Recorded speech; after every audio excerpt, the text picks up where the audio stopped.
Yo, runner-ups who have shown good to shut down styles like theirs before. It's going to be a today, yeah, but wouldn't it be awesome FPX, to get 2 wins and making it straight Gen.G, onto and then later, FPX. The map veto here, and it's G2. surprising to see that Gen.G has let go of Sunset, not banning it at the beginning. FPX is going to pick right into that. Same goes for Gen.G that selected Lotus. Again, FPX just not banning the splits, but the teams do not want to pick it against them. Yeah, it is interesting to see that. Although Gen.G hasn't always been a big player of that map in the past, they've banned it at times, so not super surprised to see them take that risk. But to talk about these maps in particular, starting off on the Lotus here, FPX, this is one of their triple controller FPX classics. They run Omen, Astra, Viper, Gecko, Raze. So a very unique style, and I do kind of wonder if they'll change the comp. They've moved away from the Viper on a couple other maps, but I actually like what they show with this. They have a lot of cool ideas to kind of like scale one small piece of the map, segmenting it off with one of their many smokes, and then using the Gecko Dizzy. Then they'll reclaim it, refresh that utility in 10 seconds, and then kind of scale into the next place. So it's very like chopping the map up into tiny sections to take it one at a time, and it's very weird for teams to play against the first time. But that's the thing, when you're playing 3 controllers, even with the Viper nerf, is it weird or is weak it enough for cheesy? you to decide not to run her, because you have so many other things to supplement where you're going to be missing that she's still very, Because very if strong it's because cheesy, of the you can toxic counter trait. it. So, I don't expect changes on that. Yeah. You The know, biggest thing I'm looking for when Gen.G and I think it's a cheese more than an actual thought. is how they're going to be re-clearing the map in the mid-round. They have a lot of ideas to re-push for space, and I think that's really effective for a team like FPX, who plays a lot of 4-1s, and also who doesn't tend to run a Sentinel on a lot of these maps. Yeah, well, there you go. Your agent selects locked in and through. We'll see what we get out of this. We have the triple controller for Against one FPX. another, how quick those guys are going to be moving in the field. But this is going to be a solid one here. Honestly, can go either way. And we have the classic comp for FPX Gen.G. are, you know, like playing their game. If they play the game that they like to play. And imagine how high the confidence has to be. You've won your first match on a global stage in front of your home crowd, and now you have a chance to make it to playoffs. Let's see what they can do. It would be massive. Well, it seems like our teams are set, so let's go ahead and send it over to your casters. It's the crew on the day shift. You got Achilleos and Paper Thin. Thank you very much, Desk. Yes, another day, another banger. FPX versus Gen.G. Finally, we're able to get over that hurdle, get that first match victory at an international. Can they do it? Tournament favorites? Well, Yeah, no doubt about it. This is going to be a difficult matchup for FPX, but a lot of pride on the line, trying to show that their region is a force to be reckoned with. And of course, Gen.G on the other side, just looking to prove that they are the most consistent team in the world. They are a team that can definitely challenge for another championship, just like they did in Madrid. So it's going to be an interesting start. I mean, you've got a little bit of tape now. I have Gen.G winning. I have Gen.G and Heretics Gen.G winning just to back today. FPX up, but with all these smokes and other things, it's going to be I hope they difficult for don't Gen.G to crumble get and that A-level against control G2, like they normally because that like would to. mean This is G2 something is I really out, like, from which I FPX don't have in in their my first PCam. go of this map against Foot. They're doing a great I job. should This have put allows them to take a lot of extra G2 space, versus kind of cover Foot. this map, set themselves up in cheeky spots that your opponent might not expect. Already decent early damage there on the lock. Yeah, just get knocked down at 58. For now, FPX still just fanning out. Creeping back over towards the spawn for now. Autumn not wanting to overstay here as that smoke gets ready to dissipate over by stairs. Science once again going to be turned over towards C, over towards Mound. At the moment, Texture just kind of people peeking out. Catches sight of a couple different players there, but for now, Gen.G still not rotating for reinforcements. Still have 3 players over on this A side of the map.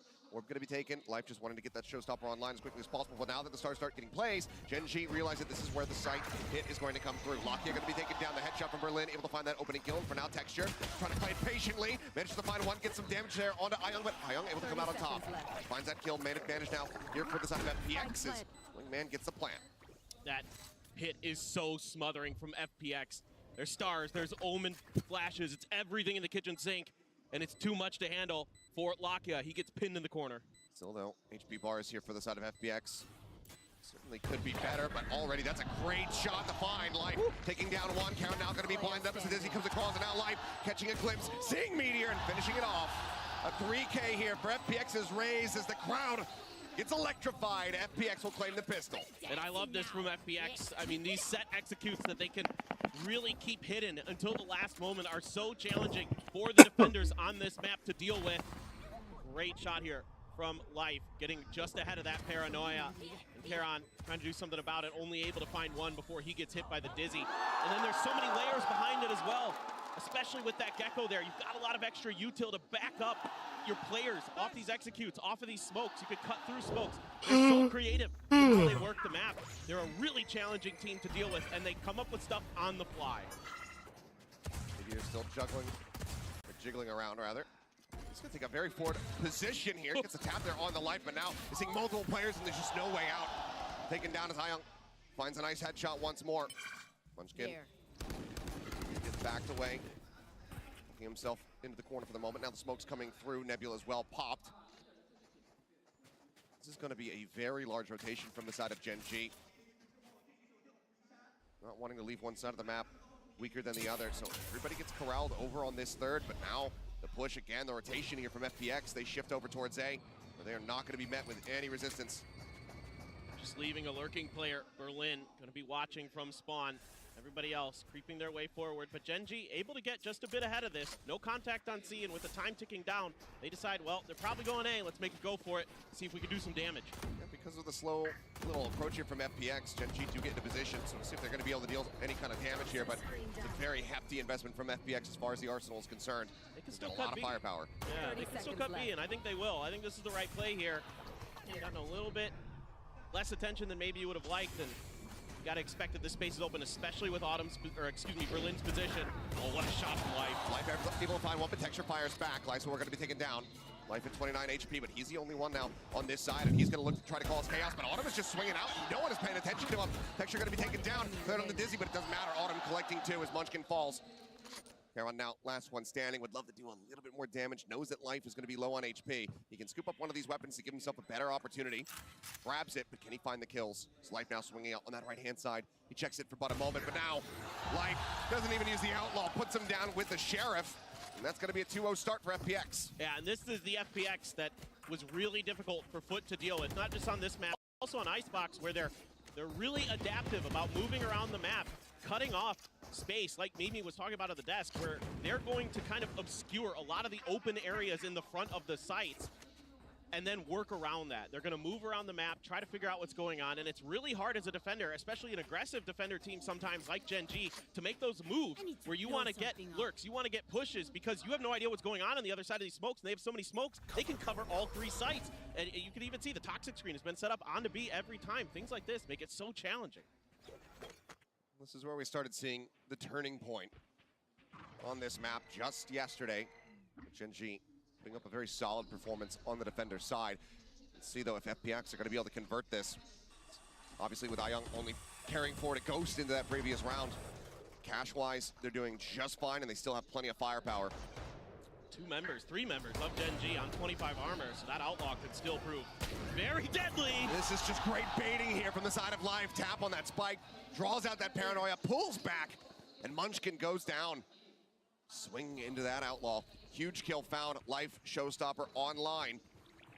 Gen.G, they get themselves into position, but they have to be cognizant of this. There you go. Ult going to be coming through. Dizzy up over the top, seeking target. Meteor able to find him with that nano swarm. The Texture maybe taking that upstairs, pushes out, ends up falling. Lockett able to find Berlin, and that's going to be the clear out as the Fade gets taken down. A 2v3. Meteor still here on the site, unscouted. Finds the headshot onto one. Looks for a little bit more, but for now brings things to parity.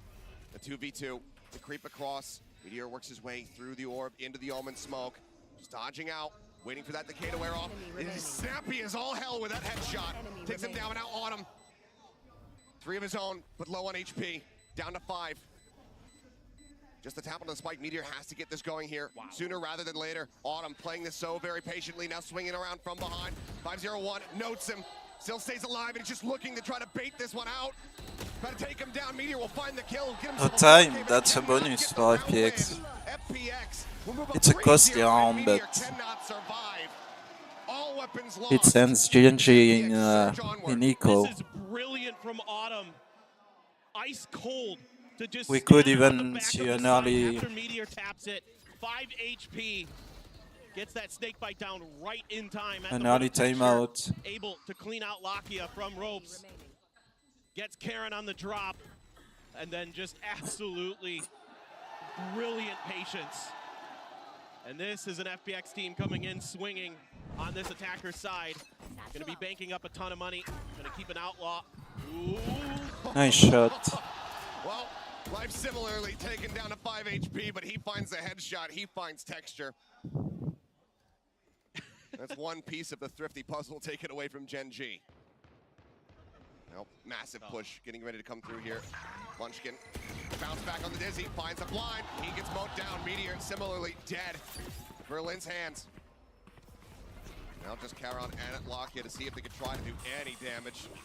Take away any of these weapons. Right now, it is not looking hopeful whatsoever. Don't even get a chance at the thrifty here for Gen.G. They're just shut right down off the rip. And this death ball-y style, FPX loves to run 1-4s on their attacker side, leave either Berlin or Autumn kind of as that flanker to cover one of the edges while the rest of the team pushes. And it's so challenging to take those duels that Gen.G loves to, you know, especially players like Munchkin and Meteor love to try to isolate those fights on the edges. And it's going to be tough against this FPX team unless you can find that one player in the 1v4 split. And for now, Gen.G looking to just die to the spike here. Yep. Go ahead and cue the Iron Chat. It's Life. Not noting anything here. More than fine if he also goes down. Wanted to hunt, wanted to try to find these kills. Also, doesn't necessarily want that outlaw going over into the next round. So overall, yeah, not too bad. So we'll just go ahead and get picked off by the spike itself, but 4-0. Such a significant start here for FPX. And who knows how far down the rabbit hole we can go with this. There's already the streak built up. Ults still lacking on the side of Gen.G. Texture not too far away from the showstopper, but there's that thrash on the opposite side in the hands of Ion. And Gen.G is leaning into a 2-3 split, just leaving Meteor's utility on A site to solo defend it. The rest of them are going to be trying for a crunch through towards spawn. Texture out for blood. Lysol though, holding the line outside of B. Takes him down. And this aggression, it's red, it's expected, and it is dealt with. The instant shutdown from FPX. Not tolerating any of this nonsense from Gen.G. Unbelievable. They're just so aware. Berlin just reading it off the rip, saying, okay, guys. They're going to rush us. Yep, wait it out. This is like how sometimes Gen.G likes to turn these rounds on their heads. If things are going sideways, Gen.G will get aggressive on you. They're not afraid to. They'll try something a little bit unorthodox. And FPX, great job, great preparation by Coach Nathan as well. Get this team ready. And not much for Charon to do except chill and pray that he can hold on to this gun, because I wouldn't be too surprised if FPX starts hunting here pretty soon. I mean, they're already just drifted way off the spike. Looks like for now, it's going to be Lysor who's the closest to try to find this final kill, but they're not really rushing for it, so it seems like Charon will be able to hold on to this weapon, carry that over into the next, but what a start. It continues to look better and better with every passing round. 5-0 now for FPX. Just no stability in the economy here for Gen.G, and that's going to be a timeout call. It feels like FPX hasn't missed a beat since the end of that icebox, where they just started stringing rounds together against Foot. Their snappy shooting, their good decision making, their good understanding of their opponents. All of these things come into play here. Come on, come on, come on. And they want it. They want it brought. Wingman chilling out with some of our fans. But man, they're snappy right now. They're making good decisions, and Gen.G just having a tough time being able to spread the map like they normally want to. They're making some okay reads at times, but overall they're just not quite at the same pace and same level as FPX is, frankly. Quite a bit of pressure now here on the coaching staff. Solo and HSK getting their heads together to try to figure out what's going wrong, but right now it seems like there's might be too much to fix. There's no stability, and a lot of these rounds, frankly, looking very one-sided. Well, you're giving a lot of opening opportunities to FPX, you know, especially when that outlaw is in play. You're losing that first player early for Gen.G. Yeah, you were able to overcome that against Leviathan quite often, especially on Breeze, but here today, very different affair. And it's in play once again. Life knowing that the economy Not good enough for them to all have full armor. In fact, it's everybody with half. So that Outlaw can find an immense amount of value, as it has. He's 8-2-0 already. Just about at the halfway point towards that second showstopper. Fans firmly behind FPX. They've got them fired up. Here's that smoke up front. Gen.G's going to disrespect it. Try to push forward, make sure that they can get Lakia this orb. One away from that Nightfall now. And for now, FPX content to just hold back, make sure there's not going to be any more aggression. And Berlin going to slip himself right towards mid B. Ayang just checking the boxes, making sure that no one had snuck behind. But right now, looking like FPX is considering kind of a C hit. But they're peeling off, and with how far forward Gen.G has gotten, is anybody going to see or hear that Prowler is my question. Yeah, ping comes down. I think they heard it. Yeah, so Prowler is noted. Lakia shifts back over, maybe expecting some of this pressure to come in here onto the B site. Nebula going to be coming up as they look for the push, or at least they clear out there on that alarm bot. They're able to find it, but they just go ahead, they fade away. Now they hit onto the door, the Thrash in hand. Ayang looks to open things up here on C. Nanoswarm's going through, trying to really just get that one in there, but Munchkin up over the top here on site, just spray through, manages to find a kill on the life. They still need a lot more than that. Swings back down, Ben managing to find one. Looks for that third, has it. Lightsword going to be taken down. Berlin able to find two. However, Karen and Meteor both fall. Lakia puts the O to the use, finds that kill, and now it is all on Autumn, and he will be taken down. 3 members standing fairly clean here as Gen.G will get themselves their first round win on Lotus. Yeah, I like what Gen.G comes out with after the timeout. They're saying, okay, FPX is actually playing a bit slow, so we can control Rebel. We can take that space and make sure that we make the rotations back over to B and C easier. I mean, that's pretty disgusting, Munchkin. You're pretty good at this game. You're pretty good. I thought he just sprayed through the smoke. I didn't realize he actually had him basically midair on the entry. Yeah, I mean, Munchkin. Missed that one. He's got tremendous mechanics. We've known that for quite some time. Now the operator, the operator for life, trying to really lean into this sniper advantage. He's going to try to contest this rubble space that Gen.G took last round. Should have seen the arm, but they still continue to push forward. Showstopper out, it'll take him down so very low, but that has proven fruitless in the past. We've seen life. Autumn playing around 5 HP and still being able to get impact here in the rounds. Now it's just going to be the double face. The up claims Lakia, texture gone, and just like that, FPX are right back into the driver's seat, not wanting any momentum build here for Gen.G. It's a good counter blow here from FPX. They said, okay, we gave up that rebel space. This time we're going to pretend like we're giving it up, and then we're going to recontest it after we get forced out by that showstopper. So smart, catches Gen.G where they're out in the open and have to make some open space shots land, and they just cannot because FPX is too clean right now. Stars start coming through. Munchkin gonna have to go absolutely crazy, but he can't even get the first. Berlin just rushes in and takes him down. As FPX look for a flawless and look for a 6th round win here on this attack. Meteor now nothing else to be done other than to attempt to tuck away. He makes any noise though. They're nearby enough. He's got the alarm bot set up behind. But can he survive this onslaught? I mean, it's a Pyrrhic victory either way. Tap on the door. The Sharks circling here in the water. Meteor trying to stay afloat, finds one. The tuck back, Ion keeping himself safe for now. But there's the encroachment coming through as Autumn will swing around the back, takes him down. Nothing saved, nothing carried over. FPX get themselves up to 6. Yeah, they're just so aware. Every time Gen.G tries to do something a little bit spicy, a little bit aggressive, it's shut right down. And Life saw that first elbow and was so ready for Karon to swing. And clearly, Texture didn't know what weapon was in that hand because they continue swinging through. Didn't see that it was the operator. Karon, Zatter, he doesn't get the call. Well, now finally, Gen.G is going to be able to get an operator of their own into Texture's hands. This has got to be kind of a do or die round here for Gen.G. So many ults available.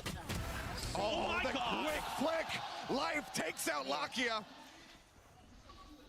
Karon just has to bail out. Exits back over onto the side proper. Now tucked into tree. Munchkin hoping, praying that they start inching in towards B. Wants to be able to put that judge to use. Texture similarly with the operator out at C. In a very forward position. Meteor considering the peak. Life on the line, ready for it. But does he swing out? Texture in the meantime is able to find one, makes a quick exit back over into C. Yeah, pinged out that smoke call for Karon, so Meteor could push forward, set up this turret. Back off, you still have to consider that showstopper. Here it goes. TP in the tree, checks things out. Showstopper at the ready. Karon just tucked away. See where he just ends up gambling this one for the Paranoia. Now connects. Karon low. Meteor taken down by the rocket. They still don't know necessarily about Karon's position. Starts opening up though. He's able to find one. The swing in. He's not going to be good for a second. Texture and Munchkin now. Last two alive. Hit invested. Autumn. Not wanting Gen.G to find that second round, and Munchkin not finding Lysor. He's tucked away. He's seen the head of Texture, but he just can't quite get line of sight. And given that he has the open play, Texture, he is going to reroute. Does he actually try to play for this? Maybe at least just going to be looking for an exit, and he will be rewarded with one. So Autumn taken down. The time still dwindles. It's just not enough. The likelihood of being able to isolate both is just not there, so he has to back away. FPX, they're going to get themselves up to 7. Yeah, it's just brilliant, methodical advancement here, leapfrogging their way towards the A site. This time around at the beginning of the round as well, Life pushes out around the rock. He hasn't done that before with this op, and every round is different looks from FPX. It's what makes them so difficult for these teams to play against, is you're never going to get the same look twice. Every single time, they're going to show you something a little bit different, and this ult cycle for Gen.G is horrendous because they keep eating into these lockdowns, into these Nightfalls, into these Viper's pits, and they're not getting opportunities to use them. Meteor there just trying to hide behind the corner, seeing if he could catch the timing. You know, Meteor, we've seen him do it before, and oh yeah, give him the Lakia. There you go.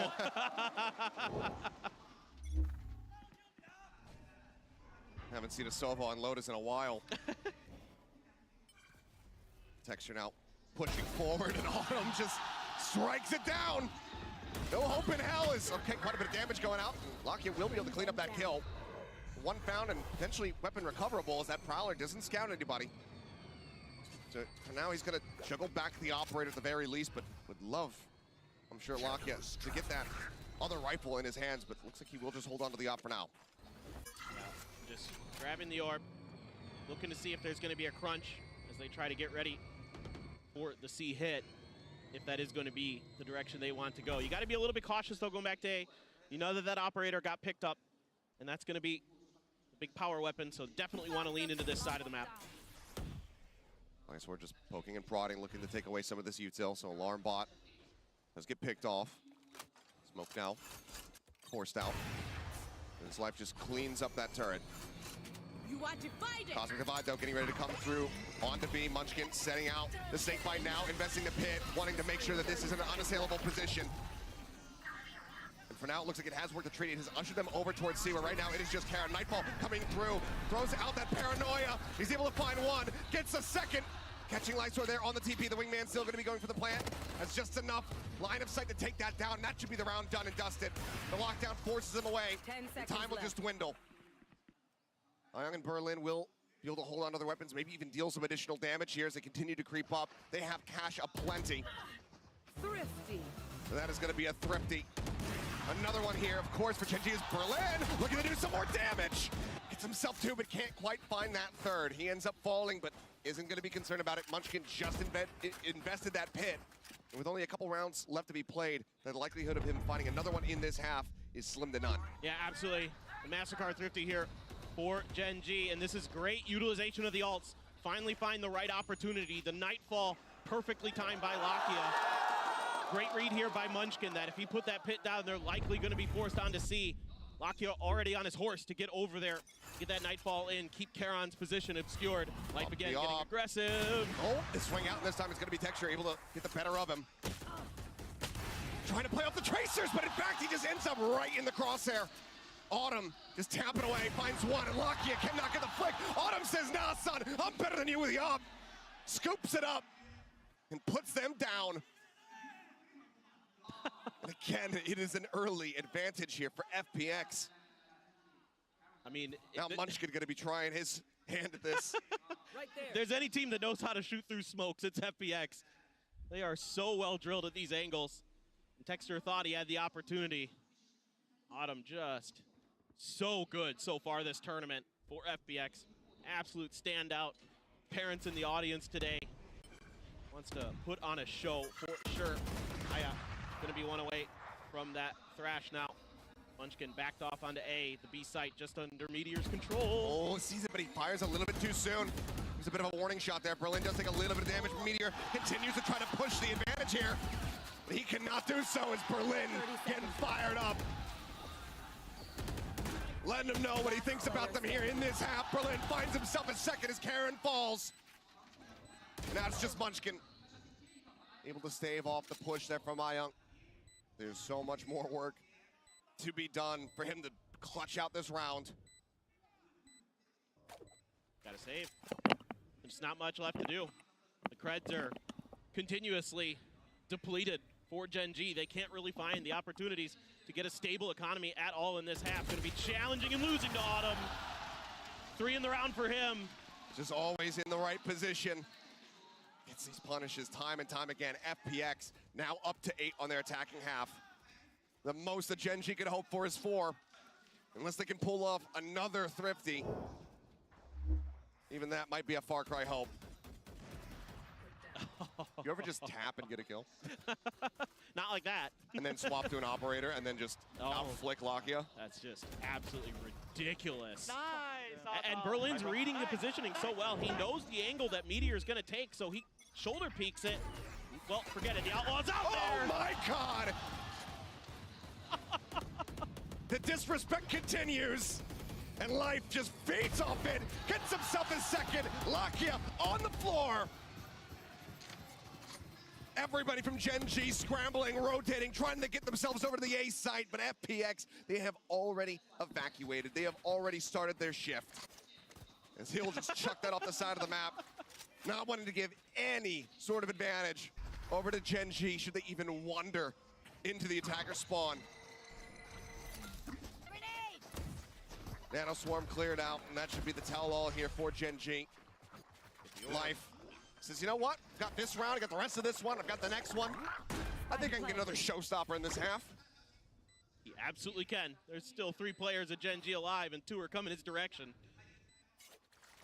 He's got a real chance, and certainly Gen.G doesn't want to give up any more than they have to, but Munchkin is still a world away. He's sprinting, trying to get over here. See if he's going to be able to join in before the rest of his teammates end up falling. Swing out to the corner, snappy with it, Life. Gets himself a 3rd elimination. Now Munchkin just going to be cutting in towards B, trying to get himself into range of the spike so that he can go down.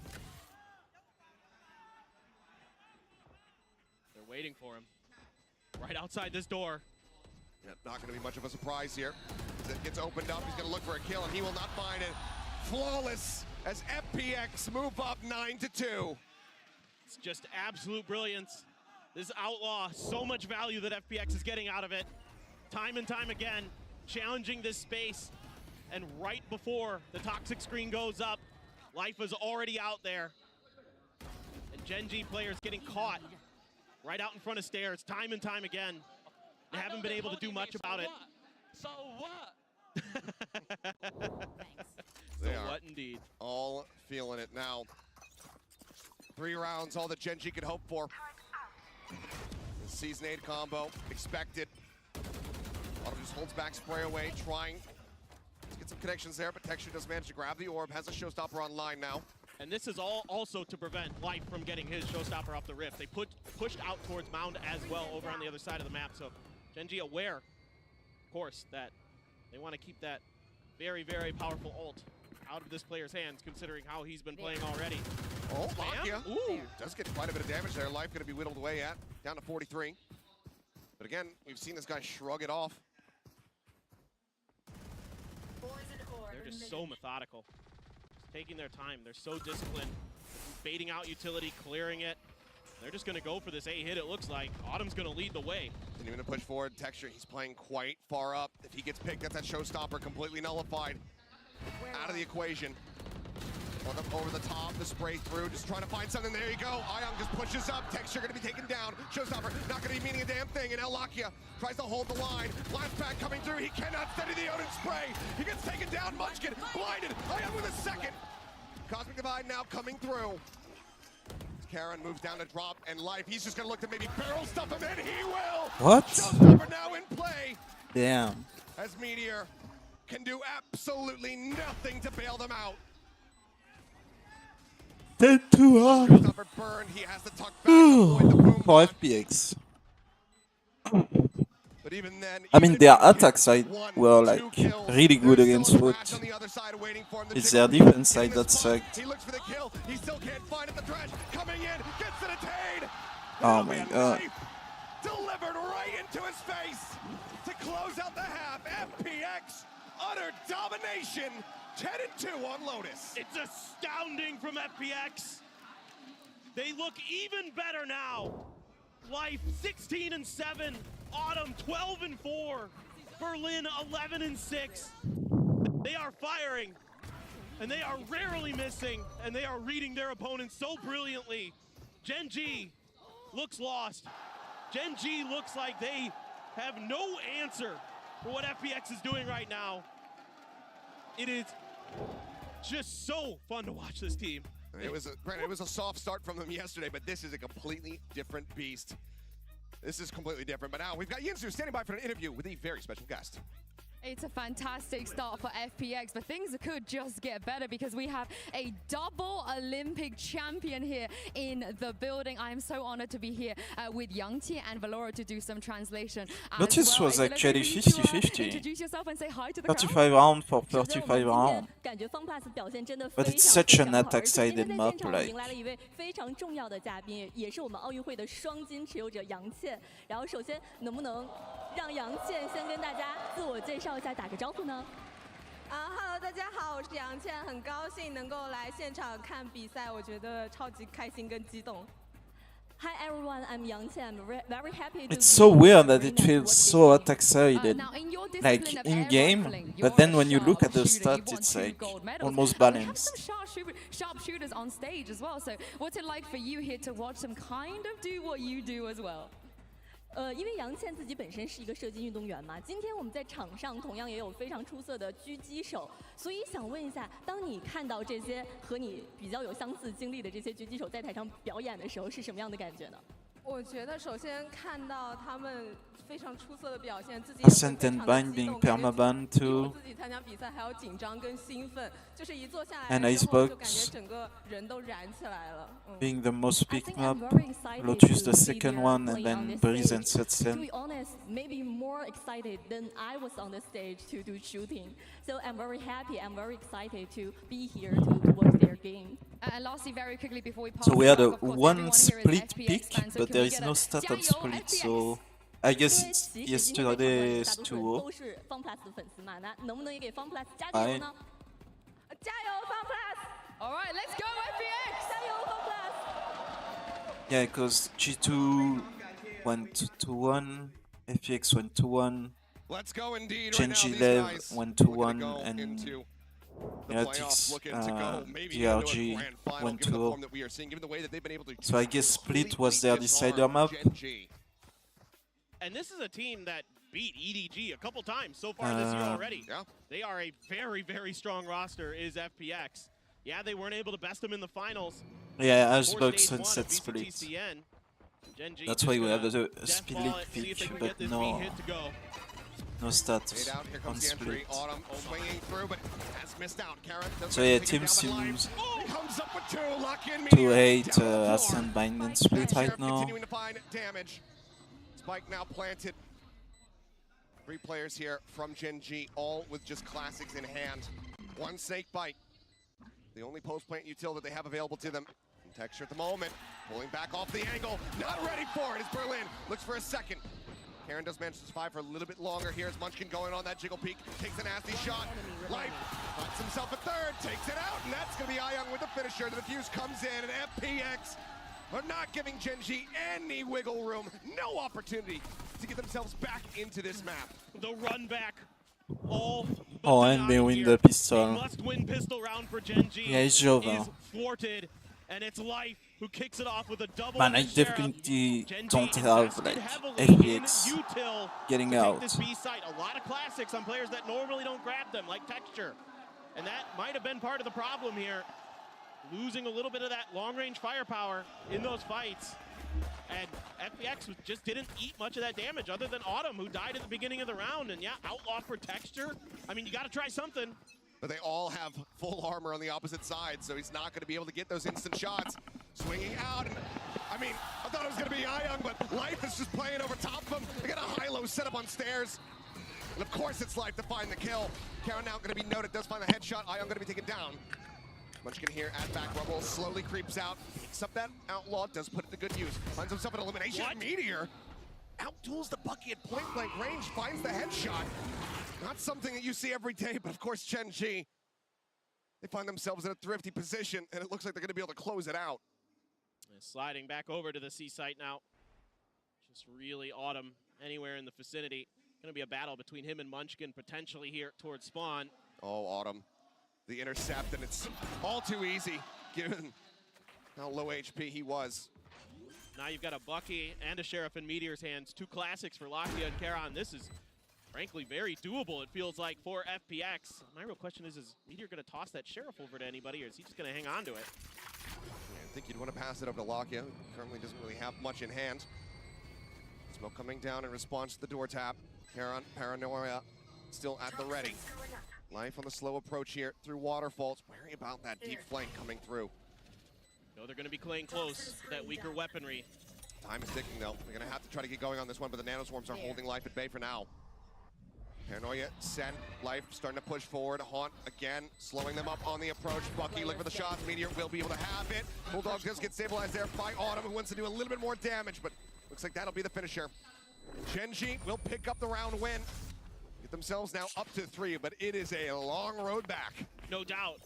And this one just felt like it was going to be GG off the rip.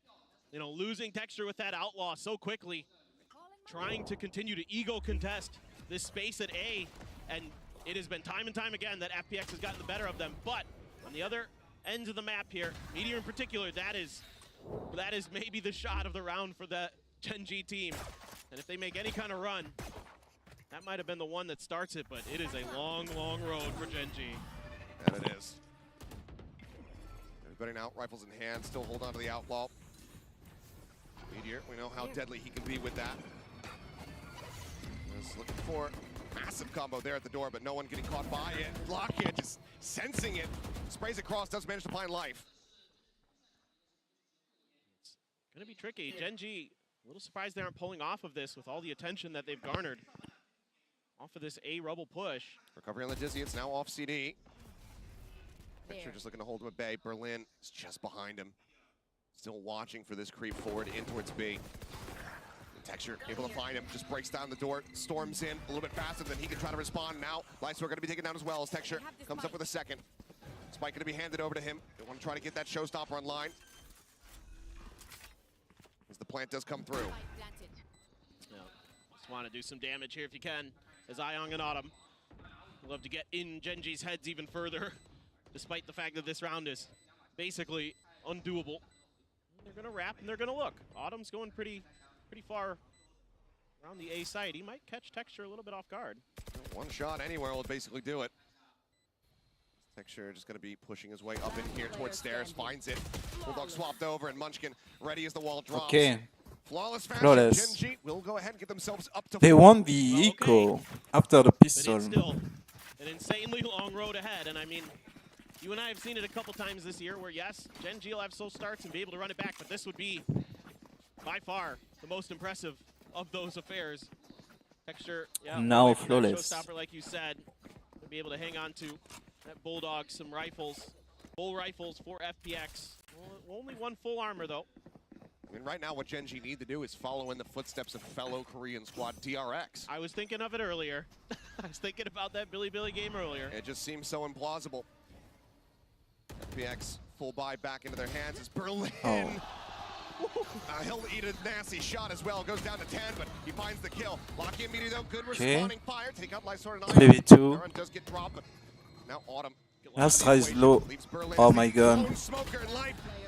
Cheeky position, but it was a little bit too whiffy. Can't come away with more than just that one kill, so still damage dealt. Gives Berlin a chance, but it has to be all headshots from him. 10 HP in a dream to see if he can pull this off as the spike gets planted. He's only going to have one star to work with. Yeah, Not You much even in the go bank. for it. Berlin is Yeah, Tuck back. I think you play for exits. Try to 10 do any HP. economic damage, although Gen.G's bank account very full. You could save a rifle for life I mean, here's the thing: FPX almost always goes for it. and Almost play always. your rifle next round. They are insane. I don't know the And I meaning love of the it. word save. They do not. Smoke about the drop. Berlin. Oh, You don't have to ready, play was risky here. suspicious of it, but just didn't quite catch a clear glimpse. Lockyer with 3. Right, because it's super low that in 1v2 post plant with 10 HP you're gonna win that round. So you could just play like that they don't save almost ever. They're always going for it, and that completely threw off foot. a round that's gonna give you completely bamboozled them, where they would expect that a team would just more back off, save chance, their guns, more chances to win next round. find a pick somewhere, and then it's the go button, and they're just I right just back in it. you are 6 rounds ahead, 1 round crafty from is a FPX, T1, 2 rounds from the win. Life is just sending it. Haunt gets a You don't have to take gambles. Munchkin gets caught. Meanwhile, the push out. Ayang able to take out Meteor. What a wild start. As Life comes up with 1. Karen mows down 3. Texture now. His own showstopper in hand. Sends it. Gets the kill. And my God, what an explosive, chaotic, and messy round. It's a very But scrappy, somehow, some way, Gen.G scrappy managed to round. persevere through it. It's actually not that good for Gen.G's economy. Did anybody get Gonna need to the see that number one of again. that bus? Because that was, oh my God, Karan. Well, that's nasty, but I mean that showstopper grab well combo was absolutely beautiful from FPX. It's just Gen.G's just Honestly, barely the able more I to- watch but it brings out the FPX, showstopper as well from Texture, so now you don't have that ult. the more I like I their mean, yeah, you've got style. the Nightfall, but Ayong has his Thrash. So there's real opportunities here on these retakes. Operator now in the hands here of Life. Follow to check close. And you got to be so nervous that it's underneath stairs. You know, how many times? I just those don't like long-range their battles taking combat. place right at the area we're looking, and often FPX has been getting the better at Gen.G. If they make it work, Let's see why not? how they want to dial up this attack. I mean, Ayong already here to help out Lysor. He has that Thrash. Smoke coming down, but it's going to be the Nightfall to try to open things up. And Lysor caught out, completely blinded up. They do get the trail detect here, but Ayong just has to pull back. The Cade down. And now it's going to be a 4v5 attempt at the retake here for FPX as they try to get themselves up to map point. But for now, Gen.G very much entrenched on the site. Tough retake. You have the Thrash, but Gen.G's backing off, not giving them good opportunities to use it. It's only Texture that's playing forward. Everybody else has drifted back. They're I expecting don't really like how his flank Gen.G is positions. playing with Munchkin no is one on straight away able site. to find one. Life going to be taking down the Operator now, out of play. Ayong and Berlin going to try to survive. Texture swinging out, not quite ready for Berlin to be in that position. It looks like he still wants to re-challenge. Munchkin as well, getting ready to encroach, working his way in towards B side. Spray away the final shot, connects there. Texture claims the kill. Now it's Berlin, but he cannot hold on to the weapons. Another flawless here is Gen.G. They close the gap even further. Now just 4 rounds separating. No one beats my fire. And that was a full buy round there for FPX, and they got flawless. Yeah. If you get 2 more here as Gen.G, then I'm starting to believe. If you can get 2 more, I'm going to start to believe. Until then, I'm still very much in the FPX should be able to take this. But here's the other thing to consider, Achilleos, is that every round that Gen.G gets starts to get in the head of FPX, and it starts to get Gen.G heated up for the next map. And that's what's really concerning. We're seeing that heat up right there. I mean, Texture just having a laugh. Munchkin spraying on the body. So they're getting warmed up. They're getting back into it. And this was much more of the Gen.G that we were seeing yesterday on Lotus versus Leviathan. For FPX, though, still in a very good position. The coach just now finding the need to go ahead and intervene.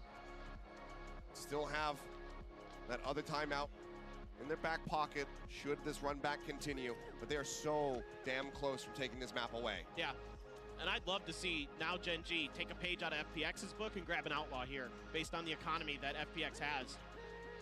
I don't think they will. They don't do that typically. It's not a Gen.G maneuver, but man, if I wanted to get in my opponent's heads, it'd be something I'd consider at the very least. But, I mean, FPX, you know, the crowd's gotten a little bit quieter for now, but they're trying to will them on. They've got some big ults to play with. They're able to scrape together a couple Guardians on the back of these Vandals, only half armor for everybody. Phantom switched over to for Autumn as he has that pit. It's probably going to see maybe some kind of play here to maybe block up the front of C and then contest Rubble. This looks like it's going to be fast. Flashback was early though, and Oh Texture my. just swings out and takes him down. Head gone, but Nate still gets one from beyond the grave, and now Texture falling as Berlin claims another kill. Ayong trying to steady that spray, can't quite make it happen, but Munchkin, alongside Meteor, they managed to stay alive, and suddenly it's another swift hit round. One that Gen.G, they get the better of FPX. Autumn, last man standing, still making his way over here towards the A site. Footsteps going to be heard. Munchkin now going to be noted. Prowler gets the latch on. Autumn just going to be cutting noise, slow creeping forward. Needs to try to isolate 3 different fights. Renow's moving up into the decay orb, and that's just going to be Munchkin out wide. And we have a comeback from Gen.G, like. Timeout not delivering. Another buy not delivering. Gen.G continue to get closer. This is starting to get worrisome for FPX. It kind of has to start here right now. They're going to stop the bleeding.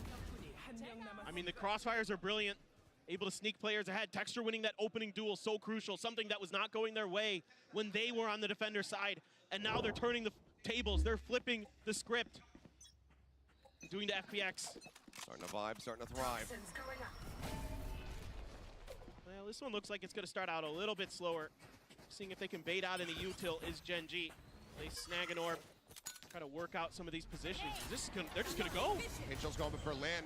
He's got the Judd. The Prowler going to be noting them, though, as push up into the smoke. He's able to get quite a bit of damage there on the Texture, but cannot find the kill. Berlin, that side is taken down. Now Autumn tagged up as well. Just these blind sprays through. Softening him up so much. Life able to find one, but then Karen trades it out. TP used just to get over. He's closer a little bit faster. Smoke down. Karen works up forward. The lockdown now shoves them back. 3v4. Texture low on HP. Plant still not yet coming through. Just had to be sure. You never know when FPX is going to get aggressive on you. Wanted to make sure they crossed their T's, dotted their I's before they put this plant down. Now the quandary is, do you use this thrash? It looks like the answer is going to be yes. It's FPX, so yes. They very much want to win this round. On the hunt, spots out one, but cannot get that detain across. Karen still just going to be tucked away. Autumn storming forward, able to find Texture, takes him down, but then Karen holds at bend. A 3K from him, and now Lysor, no other choice but to just go ahead and drift away. A whisper on the wind as he makes his way out across the opposite side of the map, desperately wanting to hold onto this weapon. Gen.G, I cannot believe it. They are going to get themselves within touching distance, just 2 rounds separating. Not ready yet. Shadows. Lakia is still hunting. Yeah. They want to do all the damage they can. He suspects it. Oh, he doesn't check drop, so okay, Lysor can breathe a sigh of That was relief. close. I'm beginning to believe, Achilleos. I said I'd wait until 9, and we're here. That's how many rounds in a row? 7 in a row? Lot. A lot. A lot. And one of the things that we saw from Gen.G yesterday, I believe it was, what, 10 rounds consecutively for them? Yep. To close out versus Lev. They're streaky as heck. I mean, I always think back to that sunset against DRX. DRX started out 7 in a row, and then all of a sudden swung back with 8 of their own or 9 of their own or whatever it was for Gen.G. They do this. They start out slow a lot of these games, and then all of a sudden they just find that gear, they find that confidence, kind of realize that team that they've been all year, and then they're going at you. They are fearsome when they are playing like this. But FPX, I think, can recover. I mean, I think they just need to slow the pace down a little bit, slow the tempo down, maybe play for some full-on retakes. Don't give up any free kills. I mean, they've only win the pistol. They won pistol and then they lost the eco, and since then, Gen.G won everything. After that, give them a little space. Yeah. They're the Outlaws. What are they doing? Oh, there's no way. God. I knew it was going to happen eventually. They can't resist. God. Munchkin Fucking can't 7 resist. on in a row. I mean, this could come back to bite them somehow, some way. Berlin does have a Marshal. Lysor has that Vandal carried over. So still need to Are be they cautious, trolling? but good God. Gen.G. 5 We have the outlaws in full play out, for the start of though. the round. Let's see what kind of message they end up sending. Okay, there's some guns on the Oh, they are expecting an aggressive play because of last time. Swing coming through. Berlin, that Marshal can deal such a significant amount. There you go. Bested. Gets the headshot. That's Texture on the floor. As things begin to unravel a bit. Tuck the weapons off the side of the map. They'll start slow creeping their way across into Oh, A. they all had, Push coming like, out of B right extra now from guns. FPX, this death ball. Yeah. It catches them off guard. it could be significant damage dealt. They're on the turret for now. So Meteor will hang back, lingering, watching. There's still a Phantom there on the floor. They're so fast to this, Achilleos. They're aware of it. You know, Gen.G, Munchkin was watching this angle for so long. They've already contact Life. Okay. Life finds a headshot, showstopper, drawn out, thrown in. Not gonna be Oh, able to he find finds the elimination, nothing. only gets a little bit of damage, and Munchkin on that timing swings out ahead of the Cosmic Divide to find the pick. A pit now, just to try to escort them forward here onto the Questionable pit. side. Coming down, Charon. Dangerous position, Lysor able to find Meteor, Munchkin bouncing for the short, he does manage to trade it out. Ayong now dead, but it's a 2v2. 2v2 bomb down. They should be able to pick it up. And... Did he ult? Autumn revealing his position, doing damage. Grabwell not quite there to be able to get the catch. He swings out. They're both so damn low. Berlin now. It's gonna be a FPX round. Closing the gap, scooping up the Vandal. They know that it's oh my god. The movement, the lurk. Gets himself up top, finds that elimination. Now it is all on Berlin. Like, The IGL, the captain, the madman. I get the kill and the hop around, but like the drop. Spots him, Oh, I need to hears expect. him, but cannot kill him. Damn. Charon with 3. Closes out FPX the defense is Gen.G really suck. Are now just 1 away Like from tying their us up. defense Unbelievable. Charon has is been so coming fucking up bad, so man. huge for Gen.G. 19 and 14 on the scoreline. What's the so same many against 3K Food? rounds that have turned the tide, that have kept them in this match. He has been phenomenal so far this tournament, and he is not letting go against FPX. I mean, Even the coaches are like, didn't work, but how? they still had better guns. They were still able to get it done, and Charon in particular. But barely so, and that was against that weaker buy. Round nearly got away from them. Now half armors abound, but rifles in hand. Texture spraying through the wall, just trying to find anything that he can. Paint shells letting loose. Now the push with the Dizzy Blind. It comes in, and it's an easy kill delivered to Lysor as they continue to take even more space. Lysor with 2. Locking Charon trying to answer back. Lakia, everything to do, but he cannot find it. Okay. FPX will finally break the The streak, second round. and they will get themselves up to 12. And they're finally able to win this contest for Rubble. I have a feeling that game is gonna go to a Takes T. everything they've got to do it, but they're able to get there, able to swing Life around this corner. Lysor Do you so time good, out if you're holding that Gen.G? angle. Just had a The initial timeout, push looked like... like they might be able to break through. Gen.G got Texture deep towards the door, but that Dizzy was so perfectly timed to set Lysor up right as that door opens. This round. 29, 15, and 2. This second half, it's been rough, but Life still looking to drop a 30 bomb. Again, aggressive spacing being taken. Showstopper in hand. Paranoia not finding him, and Lysor trying to be cheeky with the TP, ends up getting caught. Nightfall goes across, not going to be able to catch anybody. And they'll note that. There's no trails. The site is open. It's here for the taking. Still making their way forward, though. This allows more time for FPX to try to get into position for a flood retake. No ults to speak of for FPX. They're just going to have to get it done with some good rifling and a little bit of other utility. Couple blast packs and Oh. Dissipating. It's going to be a shooting range. Texture able to find 1. Taking him down. There's a Charon. What is that? 2 quick kills. And now it's all on Berlin once more. this is unbelievably tense. Berlin has to consider, do you go for this? Do you say, well, it's FPX, I think he's going to go, but we'll see.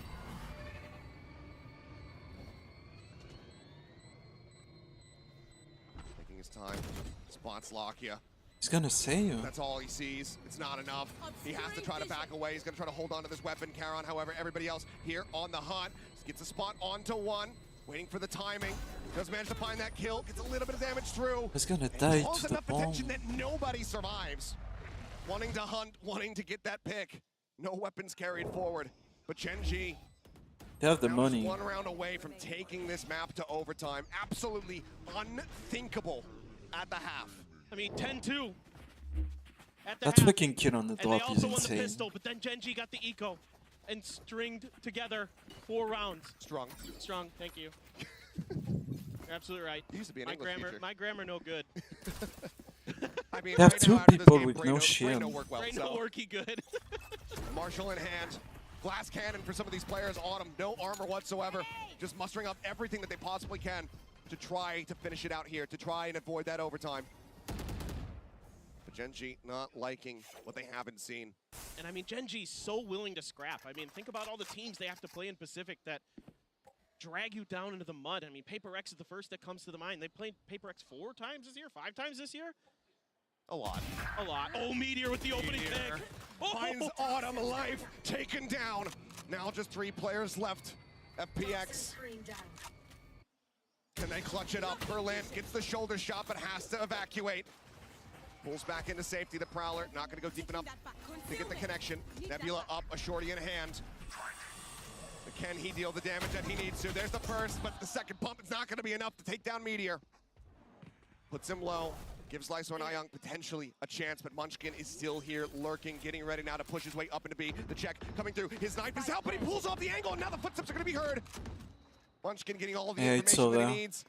There's the spot. There's Lysor dead. And oh my good God. Ayong now. His crosshair placement was a bit high. I mean, it's not a usual angle. Like, it's a very deep angle for T-side, 3 but... kills, Meteor. He's low on HP, but time is starting to work against him. He's got the wingman. Spots one. Gets the headshot. Now the Thrash online. He's going to send it. Meteor trying to backpedal. The turret goes in. The Tane not going to be found. He needed that catch. He has the wingman, though. Wingman out to try and go for the defuse. Karon up over the top will put him down. And ladies and gentlemen, why do you pick? I hope you're entertained because we've got more. You have your wingman defusing. Going to overtime. He has to come for it. It's a fucking omen. Can't be real. What? The overtime again on Lotus. How many times has Lotus gone to OT so far this event? Is this the third It one? was a free round. You kill the Killjoy, there is no utility. Like, the Omen cannot kill your wingman. He has to push you. I mean, Gen.G to come back like this. It looked like What the fuck was that round? To start that round gone. It was the free win. Certainly, you think it's FPX's map. The crowd trying to rally FPX again as they move back over to the attacker's side. It's going to be the glass cannon for life. Had so much success with it on that first half. So much success with those snipers. And the, oh my goodness. Last pack set. Gets the spot there on the texture beneath to try to back away. They get the haunt reveal, but Punish cannot be found.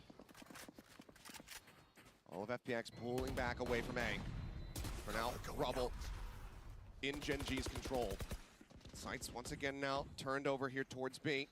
We'll set up with Munchkin starting to drift away a little bit over towards Connector, but turns the sights back here into B main. They still have that alarm bot over on the corner as well. Yeah, this is more like what Gen.G had success with. One of the few rounds they did, where they got Rubble control, and then were able to work the rest of the map off of that. Here again, considering that this might be a C hit. Toxic screen comes up, but still that alarm bot to play off of. Prowler check. No confirmation on that op positioning, though. Gonna be cleared out. Smokes are in. Smoke in, Munchkin. Berlin. Taking a much more aggressive position up here on top of the box. Berlin. Sees the nano. Double stack setup, though, in life. Eliminated the operator, not finding value. Now the approach getting ready to come through over here onto A. Berlin still lurking, needing to find value here at C. And he picks a lot of place. There's the gun barrel spotted, and it's easy as Meteor just takes him down. Yeah, they found the lurk B, they found the lurk C, and you see the big rotation. The Dizzy pick back up, Karon pulling away, sending out some warning shots, looking to just slow up this approach as there's only 15 seconds remaining. And everybody from Gen.G gets ready to nice shots. The first 2 shots come through. The Dizzy not going to be finding much, and Ion cannot steady for the second shot. Lakia takes him down, and for the first time, Gen.G are in the lead. 13-12, map point is theirs. And it's so crucial here for Gen.G to get this defender's side win, because that was the side of the map for both teams that they just could not get much done. Karon so steady throughout this entire map, and immediately him and Lakia swinging out together to finish the job onto Ayong. But the double stack expecting the swing out of that entrance of B. Brilliant. The watch party over in Seoul, South Korea, giving them a round of applause as FPX has to take a break to rethink this. After how this map started, to lose it like this would be the heartbreak of the year. Timeout, the only one that they get to call here in OT. Needing to reinvigorate these players, needing to get them aligned. I'm sweating. I am sweating. Right there with you. Just incredible scenes being put on display at the moment between these two squads. Both just so very streaky. Gen.G to just come in, potentially steal this map away after that opening half. It's unthinkable. I mean, to have it happen again. And it is exactly like you mentioned, Achilleo, shades of DRX versus Bilibili. I mean, these comebacks that these teams are capable of from Pacific, just absolutely outrageous. Ironclad mentality. But it's not over yet. Let's see if FPX can extend this. Let's see if they can get this reset. Just for now, Texture. One blast pack across. Karen taking a forward position. That Paranoia going to be catching on the Paranoia is huge. Paranoia going to be coming through as the Dizzy also connects. Life taking forward position. Molly finds one. Karen able to take out Life, but now Lockett going to be traded out. Oh. Shots flying. Things looking good. It's all on Meteor, and he cannot make it happen. 13-13. We continue onward. You love it. They're just going to scrap. They're just going to fight, trying to show you who's got better firepower. And FPX is going to win the battle this time. It looked like maybe off that Paranoia from Karan that this was going to go their way, but Life slides in. The Gecko Mosh actually getting a kill there for Ayong. And then Karan gets stuck in that corner right outside of Rock. And Meteor with not much else that he can do in that situation. The crossfire is good for FPX. And we go again. We go again. Life again, glass cannon. Off not finding much value the first time out. Texture, similar scenes, just jumping across over towards Rubble. Off shot not connecting, they stray away. I think they expected that. I think they expected that last pack angle again. Felt like that op shot might have been angled for it, but it's tricky to hit that. Look at this though. Lakia already getting into a position where he can quick rotate over to C. Yep. Expecting that's where the pressure's going to end up going. The same stuff from Gen.G that's been working for them on the few rounds that they've been able to get on their defender side. Get Rubble control, and then play pivot between B and C. Make sure that B is difficult to get into with that alarm bot, with that nano, and then let Munchkin and Meteor shut things down if they can. But a pivot back over to A. I love this from FPX. Boombot the check as the smoke dissipates. Confirms the presence of at least one. Life waiting, saying, please, jiggle peek this, jump peek this. Give me the chance and I will take it.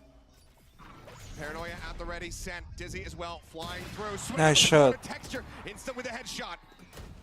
He's now lobbed in, everybody sent packing. Berlin still creeping forward, that alarm bot around the corner now. Lakia on the hard right angle. Gonna be caught with util in hand, he gets taken down.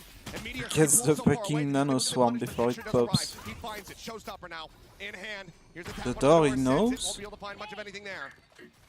Three players once again. They're coming back towards B. Time. In towards B. Texture sprays away, finds one. Looks for Ayong, cannot have it.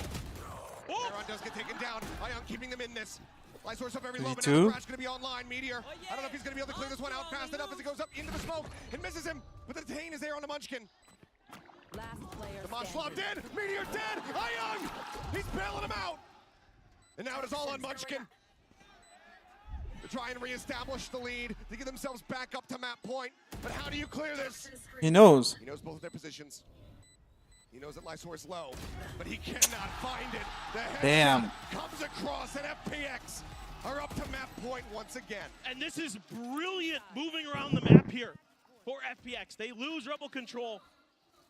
They flirt with B and C a bit, and then they head back over to B after the showstopper has been popped. I mean, even though Texture gets one, and it looks like he might be good to just shut this round out, Ayong comes alive, gets a crucial detain, and I think they might have seen Meteor in the corner as it drifted by.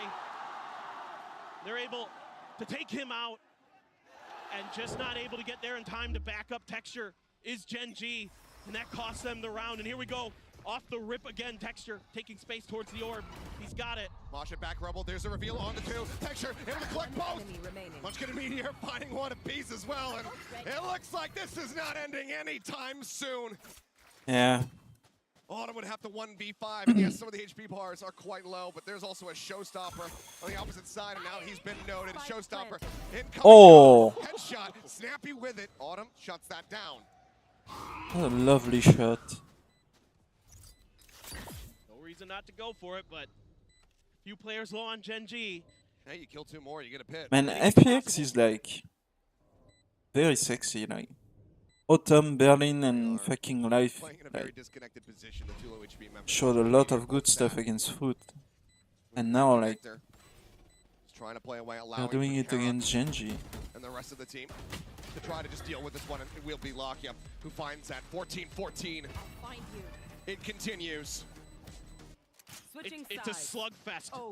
It's like watching a boxing match in round 13, and both teams are just throwing everything they have. I would at love each to other. see Just blow FPX for blow. Leviathan. And this time around, game. Gen.G's Texture able to sneak up towards that orb, get in a good position. Right, because if they lose, they can still play one, and if Lev wins, they could like face each other. Though. Meteor, he's going to go glass cannon. He's got the operator in hand. Not something that we have seen whatsoever. Looked out here by Mound. Berlin just popping the smoke, drifting across the opposite side. Meteor not catching a glimpse, but there's the shots flying. Berlin now needing to use another star just to try to get himself out to safety in all likelihood. Looks like it will just be a quick recall. I wonder if he was able to see the op in the hands of Meteor there. He might have glimpsed it. No, he didn't. I think they were just like making a bait play. Sure that where like the Astra crosses. They go for the orb. Op. Meteor though, smoked When she off. crosses For the repeat, alone and again delivers. Headshot bound. but then she has support. Looking to reinforce this position. There's the jump forward, and they get the C's across. Now Dizzy connecting, not much can have to pull back off the angle. Han revealing nothing. So far, just a 1-for-1. The ops on the ground. Got a lot of util out of Gen.G there. Nothing left for Munchkin. Still got the paranoia for Lysor. Still got Ayang's Gecko utility. Definitely good opportunity to clear the site. Only one Prowler left for Lakia. Use the Haunt, so that's going to be on cooldown. There goes that Prowler to check. Prowler checks. They almost rotated. Down here on to B. They can't play off this alarm bot any longer, so have to just set up for this. Push up into Texture. And now that's gonna call for the pivot the over to push. B. The paranoia, a tad bit too early. Karon only able to find one. Ayang trades it back out. Wingman for the plant. 2v3. The Thrash again online. Instantly set on the hunt. Spotting Lakia. Getting it detained. He's going to be taken out. The knives go swinging. Lakia falls. It's now all on Munchkin.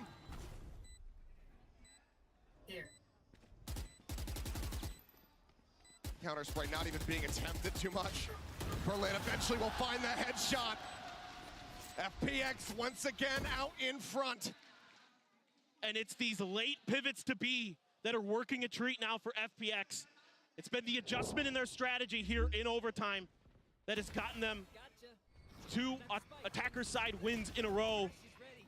And like you mentioned, the utility just a little bit too early from Karon. Sensed it coming, but the pressure got to him, and he let it fly just a moment too soon. Wasn't able to buy that little bit of extra time for the rest of his team to rotate over. And Ayang has been massive in overtime. Knife taking quite a bit of space here. No ops in play on either side. FPX one more round win to put a finish to this. Gen.G hoping that they could fake some attention towards A and make a quick rotate over towards B and C, find some open space, but FPX pretty wise to it. Life inching forward. If he swings his corner, he's still going to be able to come away with one. That does get him up to 30, so congrats on that front, but Meteor trades it back instantly. Just tucking Texture behind the corner. The rest of the team now starting to settle up towards C, but not much ambiguity here with the full A control for Lysor. Here we go. The high-low setup going to be so difficult to break, and Autumn comes away with 2. Meteor able to find Berlin. Lakia and Karon, they get themselves down into the side, clear out quickly there on the haunt. Lakia inching his way forward, walks right into it, and Autumn. It's over. To deliver the win at long last. The pit invested in Karon, everything to do. Spots one, swings out of it though, and Autumn will collect the 4K. 16-14 FPX. They do not let the map get away from them. Grueling, unbelievably grueling, but FPX holds on. What a comeback from Gen.G. But it's pure determination for FPX. Unbelievable. What a performance, what a map, and what a start to this series. That is just map number 1. We need a break. We're gonna go to one. We'll see you guys on the other side. Yeah, bro. I know they're holding me, so what? So what?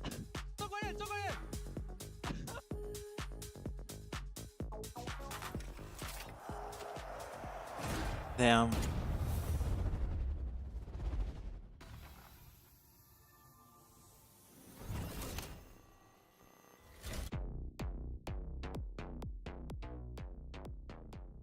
Not sure what sensitivity you perform best with? We have fucking Are you sunset constantly after changing your that. sensitivity because you're missing?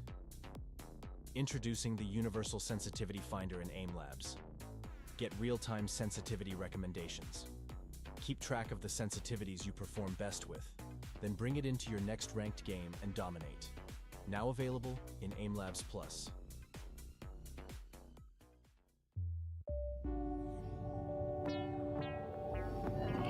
So FPX has played Sunset. They won against Foot.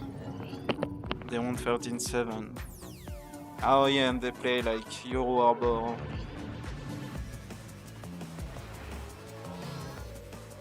They play Euro Harbor and Fade. And then Omen and Cypher. No Gecko, no KO. Red Bull gives you wings. No Raze.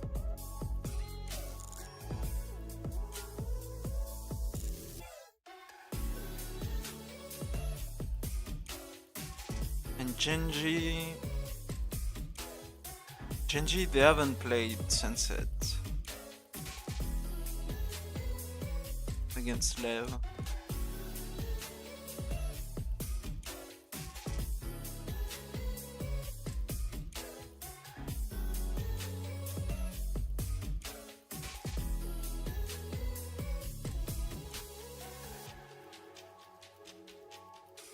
They played Sunsets against FPX and they lost 13-9. But they played a classic comp. They play a Sova, I don't like Sova. Oh no, they play Jet too.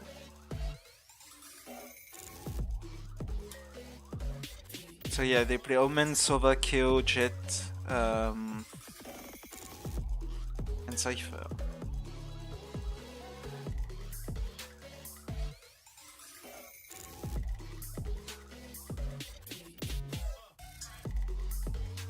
And that's not a map they play a lot.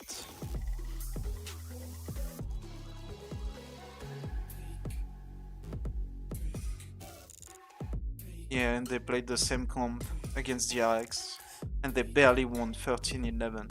It's not a good map for them, apparently. Like,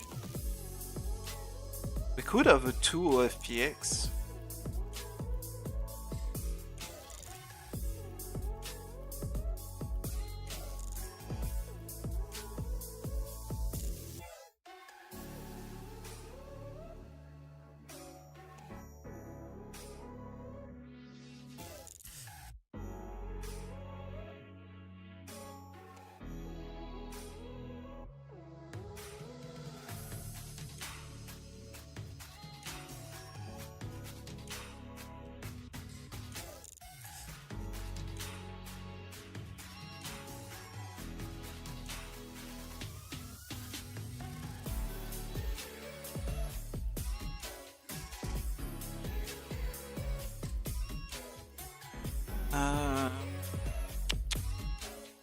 Yeah.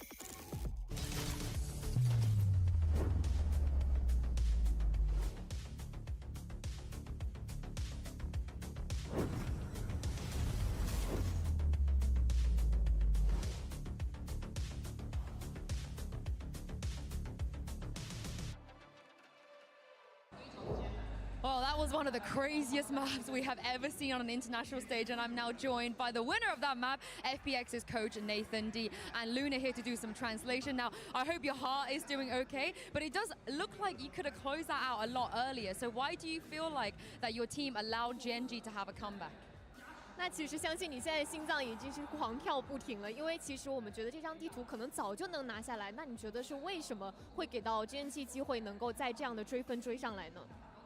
我们其实他们抢 A 做的挺好的，他一开始的抢 A 把我们的 A 点那种思路啊，或者说我们的一些设定 set up 有点打乱了，然后导致我们可能有点着急，然后叫了暂停过后，可能还是有点没有解决到那个问题，后面真的还是靠选手一些关键发挥把这个比赛拿下了。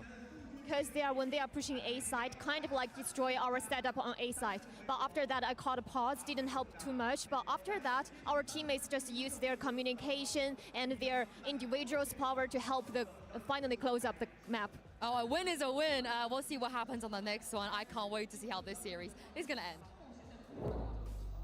Right there with you, Yinsu. An incredible, seriously, an incredible game that was. And it is true, right? It gets down to those moments when you're in OT and you're just going for it. You just got it. The individual skill has to pop off. That's exactly what ended up happening there. FPX pick up the win. What a way to kick off the day, Mimi. Yeah, I mean, that is the most a win is a win kind of game for FPX, because it really started to slip in that second half. But I want to start by talking about the first half in particular from this FPX squad, because I thought they had a great read on how Gen.G was going to play. Gen.G is a team who has a lot of these proactive ideas. I think especially against an FPX without a Sentinel, they love going for these really forward aggressive pieces, taking space in A, running down towards C. And FPX did a great job of playing these consistently slow, defaulty rounds and punishing any aggression given to them and calling into the right side at the end. Yeah, exactly. We were talking about the adaptation, and probably it was a little bit hard for Gen.G to stop doing these things, because time after time we saw FPX waiting for them.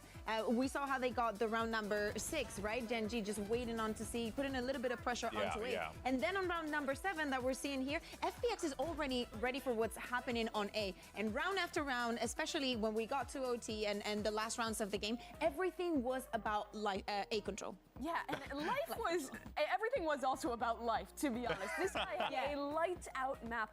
The craziest thing to me was the weapons he was buying. On attack side, Raze, as the solo dive agent on the team, he bought either an outlaw or an operator pretty much every round. In OT, he bought an op, like glass cannon op, every round. No one else does that. No one else does that. But this guy, and it shouldn't work, honestly, being the solo dive agent, but he makes it happen. This player is just, there's just no one like him.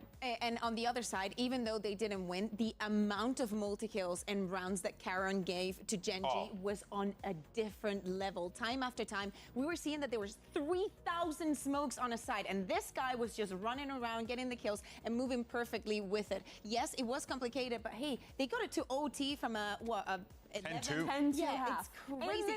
And that's what I mean. And they lost pistol. Yeah, they were working at 11 the entire time. Wild stuff. Let's go ahead and shift the conversation, though, over to Gen.G, and we'll have our aim lab shoot around with Texture. Let's go ahead and see him click some orbs for a little while, but we'll talk about this Gen.G roster really just showing their resiliency in this game. That being said, though, without a doubt, like FPX also showing us that resiliency, so don't want to take anything away from them. They won the darn game. But yeah, let's talk about this Gen.G team here, because now you're really going to be leaning on Texture in this situation, Karen as well, to be those players that are going to step up here, because FPX are really going to be feeling that momentum as they go into their pick of Sunset Cuckoo. Yeah, exactly. And it's going to be very complicated, because it's a map that they've been trying to strive away as much as possible. I was actually surprised that they didn't even ban it for this. And now we have to see, is this going to be a bait that FPX is biting into? Because it's a map that they have very well prepared. We saw it the other day with the composition with the Harbor, already moving away from the Viper and showing a new face, but with a very clear plan. It's going to be complicated, but yes, we need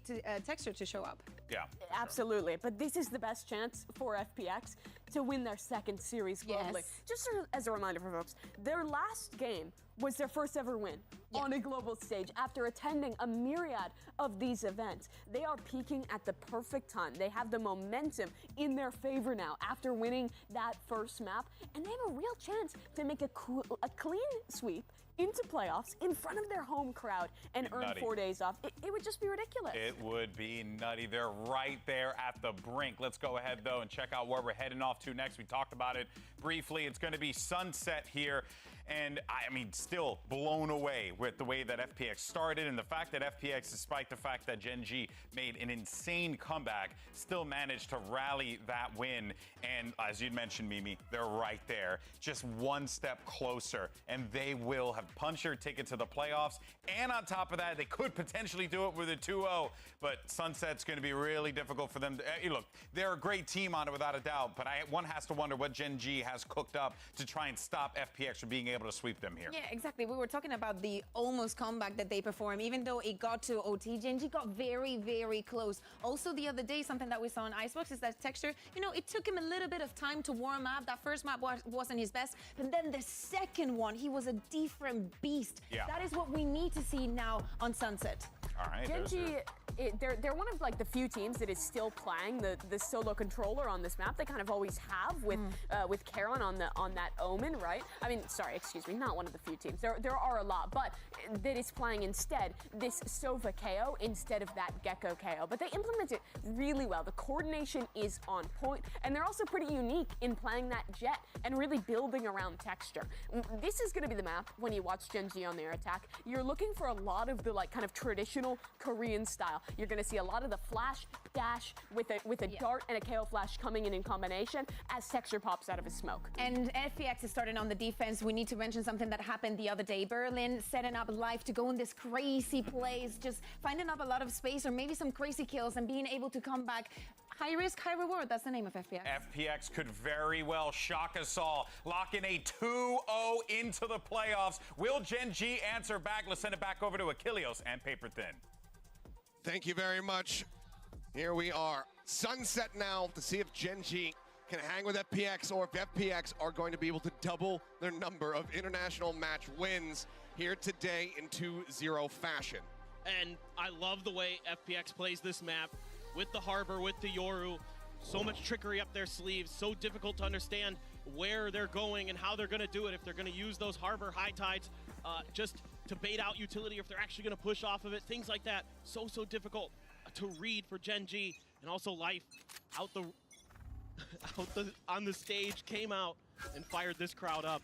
So they are trying to get something done. Catch onto Autumn, but just going to be able to back around the corner. And Gen.G looks like they're setting up for a full-on B hit. One trap wire right on the corner of the pillar there. The camera on the back of the site.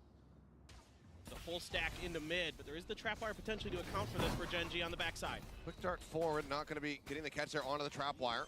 So Autumn, he lurks into that one. Could get the reveal. Instead, we'll just spam across, but they clear out the wire. So Cam, Cypher, Util, all going to be taken away. Get ourselves now into a 5v5. Pretty much everybody untouched. Life maybe getting tagged, once. 0 point at the ready. Autumn swinging out. Texture going to be taken down. Autumn finding that kill, now looking for another one, but Meteor will be able to clean it up. Trying to take the forward position as Meteor. Let's find Lysor. Right now, things going the way of Gen.G here on this opening pistol. Ayung the Haunt at the ready. Swing onto the corner. Berlin going to be taken down. Ayung everything to do, but is not ready for that double push around the backside of sight. Gen.G start things off with a pistol win. And FPX is playing full retake here off the rip. As soon as Autumn gets identified, he backs into market. Gen.G just takes that open space, and they are so good in the post plant. Both of these teams, obviously on Lotus, extremely efficient in their post plants. FPX was 12-12 on Lotus in those situations. Gen.G 9-10. So it seems like part of the game here is going to just be getting that plant down, trying to prevent your opponents on the other side not be able to. A couple Guardians, a Bulldog. I must wait a moment. And it is the Phantom for Texture. Be able to grab that orb, build up towards the blades. It's a full-on A swing, but FPX is reading it. They're stacking some players right on the site. Getting into decent position. Don't have any flashes available here from Life. It's that classic in hand, but Paranoia is at the ready. Multiple players going to be spotted.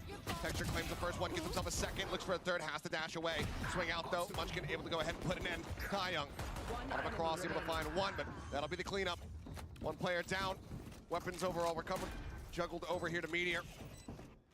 And that will be Gen.G starting things off 2-0. In fairly clean fashion. Yeah, just FPX seeing if they could catch Gen.G a little bit off guard, but as ever, Locky is so diligent with that Sova utility. Sends the drone out, gets the info, allows Texture to open up with 2. Can't find the shots on the 3rd, dashes out. Lets Munchkin swing in, clean up the last player there on site. So efficient for Gen.G.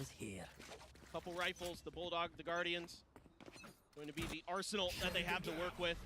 There's that early high tide to keep Gen.G pinned, to not give them any early info, to try to bait out util. For now, FPX is committing a little bit there. The Prowler exchanged for the 0 point. Everybody just planting their feet. Damage exchange between the Cyphers, but Autumn getting the better of Meteor there, takes him down to 38. That's one of those players with the rifles for Gen.G, so I have to leave him behind to lurk, as now Gen.G considering mid, thinking that maybe they could take advantage of some of this open space. Decent little fan out from him here to push up the tiles. Locky just gonna take a couple pot shots with that Guardian as Lysor TPing across, gets himself over in towards elbow. Munchkin hearing this now, realizing it, also spots him there for brief of the moment, but there's a swing out. The timing from Life, absolute perfection. Gets the punish, and that's Munchkin now dead. Great bait and switch there between those 2 players. Now Gen.G's gonna make a go over towards this A site. Pings come out to worry about the player over towards the left-hand side. Smoke comes down. One-way set up. 30 seconds Gen.G has left in response. Don't have those flashes anymore from Munchkin to try to open up this angle, so may just have to try to wait it out a little bit more, but no, it's going to be the Cloudburst. They start rushing their way forward. Careful here. Life is well in a position to try to go for this pinch. The drone moving forward, able to get the ping. Lysor jiggling out, comes back through, finds himself 2 quick kills, now a 3rd, and there's the shutdown. 1 player lost, just Ion dead. Otherwise, clean shots here from FPX as they get themselves on the board. Yeah, holding a pretty similar angle to the eco round. And able to just shut Gen.G out of this one. Lysor, when FPX has needed him, he's come up huge so many times. He did it on Lotus previously. Finds a 3K for himself. He may not be lighting up the scoreboard, but he is clutch as heck for this squad. Oh yeah, I mean, show up, get a 3K clutch, hang back for a little bit, chill out, put up some good util, yeah. Let the rest of the team thrive, show up again, another 3K. So now 0 point, just gonna be noting 1. You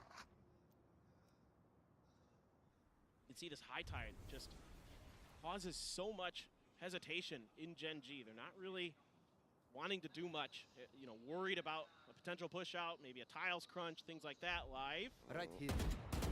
Peeks out wide enough, but doesn't get punished for it. Spike drop.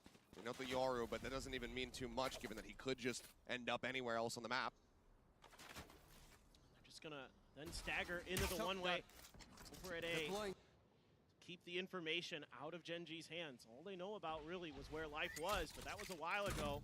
Drone maybe spotted out Lysor on the other side, but 4-player stack. And cleared out, entry coming through, trap wire right here at Texture's feet, clears that out, doesn't want to get revealed, goes up into the cyber cage. Autumn just on the opposite side here. Cloudburst going to be coming through, Flash is going to be good, Life can't drag that across though, managed to find 1, but Ion and Autumn getting kills as well. 2 players now left here from Gen.G. Karon behind the headshot, Autumn going to be taken down. Still the man advantage very much here for the side of FPX. Sees no connection, just a fragment here for the post-plant util. Karon, a couple TPs to try to get himself out of a bad spot, but he doesn't do it. Munchkin's going to be taken down, so now that fragment does not matter. Karon holding here at main. Wall comes up.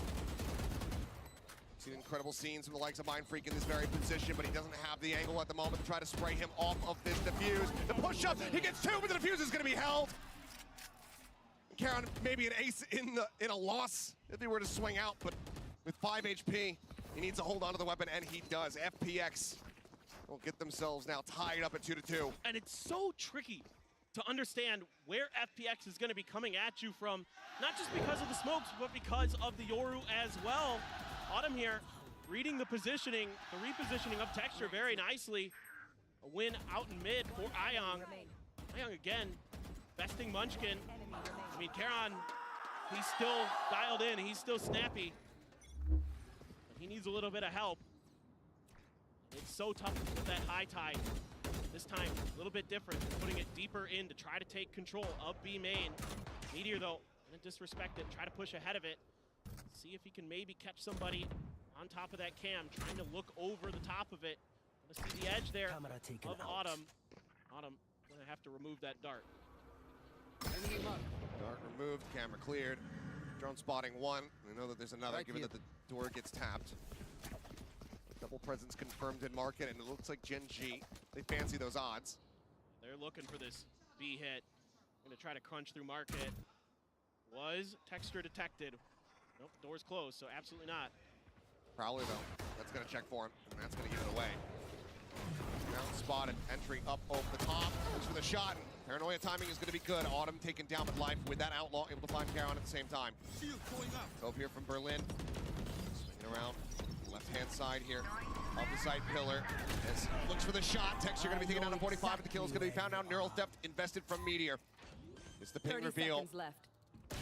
Spotting them all out. Life Spike planted. nearly taken down. Cutting through. 13 health remaining. Sets up for that gate crash. Munchkin wanting to push. Nearly gets the catch timings. Lysor sends out the paranoia. Crashes across multiple. There's no one there to really capitalize on that. Blinds come through. Meteor holding a wide angle. Lysor looks for it. Can't quite find it. Meteor able to find it. Texture gets himself a third. There's nothing more that Life can realistically do here. Just looks for any kind of exit frags that he can potentially get. Now the double shot sent. Has to go over to the classic. Looks for the right click, but it's going to be Texture who takes him down. 4K here from Gen.G's Jet as they will retake the lead. And I love the way that Gen.G uses the information game in their own advantage. They take control of mid. Okay, they get the paranoia to set up Texture on the entry. Then they're going to get the neural theft. They dodge the nightfall. Everything is under their control. They know where FPX is at almost all times after the execute comes through. And it's a great read from Gen.G, understanding the tendencies of this FPX squad. And they're able to take so much space. I love the way that Meteor challenges B main there off that high tide, uses his camera so he can look up and over a little bit down into it. Autumn just kind of sticks around to get some info and has to back off. That opens up just enough space that Gen.G says, we can now make this B crunch hit. Let's lock and load. Timeout for FPX as they have to consider. They're starting to falter a little bit in some of these rounds. Gonna have enough money here to string together some half armors and some rifles. They have a couple ults. They have that dimensional drift. They have a neural theft of their own now. What are they going to come out of this timeout with? That dimensional drift, so fearsome in Life's hands.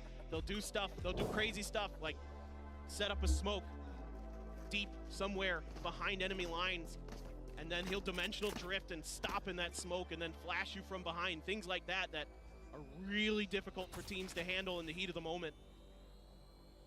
Well, he does have it. Had it in the previous round, but no real opportunity to try to utilize it. Let's see if it comes into play here, as we do have buys across the board for the side of FPX. It's all going to be reinforced with just half armors, though. Only the Prowler. Exchange for the 0 point. Orb grabbed. Here we go. Ball command going to be coming through. Young just looking for a timing swing out of the smoke, and Munchkin is able to take the Fade's head off. Flash coming through. Lightsword playing decent anti-flash there, but Munchkin finds another one on the entry onto the site proper. 2 kills there, Life, creeping his way forward. Lakia watching, waiting for this lurk. Berlin getting ready to swing around the backhand side. They're reading this beautifully. The fake out, Meteor, what is that shot? Just putting him down. Well, Berlin will get himself on the board, finding the kill here on the Lakia, but there's nothing more that he can do. The rest of his team, 6 feet under. Gen.G looking to move up now 4-2. Texture, however, looking for this kill. Waiting for Berlin to come creeping back in. He does so. Weapon not going to be retained. It's huge. Gen.G able to find some confidence, find their groove. And I don't mind at all what FPX does at the beginning of this round. I mean, Munchkin just hits a better shot. Ayong kind of expecting someone to push out of that smoke, but just can't get his aim stabilized. Lysor able to dodge the paranoia. Can't get the advantage in that fight. And then Gen.G starts swinging. Able to get ahead of that fake out. Take out Life. Just shut that round down. Now Gen.G going back to kind of their default 3-2 spread. A push out for FPX. Texture finding life, looking for Berlin, but Berlin with a martial shot will be able to play off that setup damage. Kill comes through. Drone spotting one as LifeSword cuts his way over towards tiles. The paranoia as well, but now Pop Flash out of the smoke. The push coming in. Pivot over to the side. Munchkin gonna be good for one. Autumn able to find him. Finds himself a second. And now Spike is gonna be dropped. That's 2v2. Weapons potentially able to be recovered. It's Karon not going for the shots there. Ends up backing away. He does have his ult in play though, so while we have Meteor lurking forward, getting himself over into Boba, TP's just gonna come through to pick this up. Objective now in their hands. Meteor creeping down into market. Finds the first, suspects the second. Sets up the cyber cages on either side, but Ayang continues to push forward. Trapwire, however, finds him.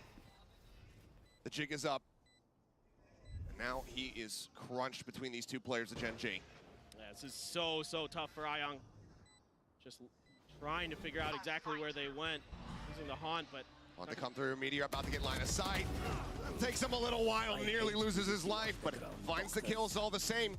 Gen.G continuing onward, now up by 3. It's just beautiful. I mean, I like the attempt here from the side of FPX, but Gen.G just has the weaponry advantage, frankly. I mean, FPX plays this nicely. They're expecting that flash from Munchkin. He steps out, and there's 3 players watching him with those classics. And the Marshal able to shut them down. Texture.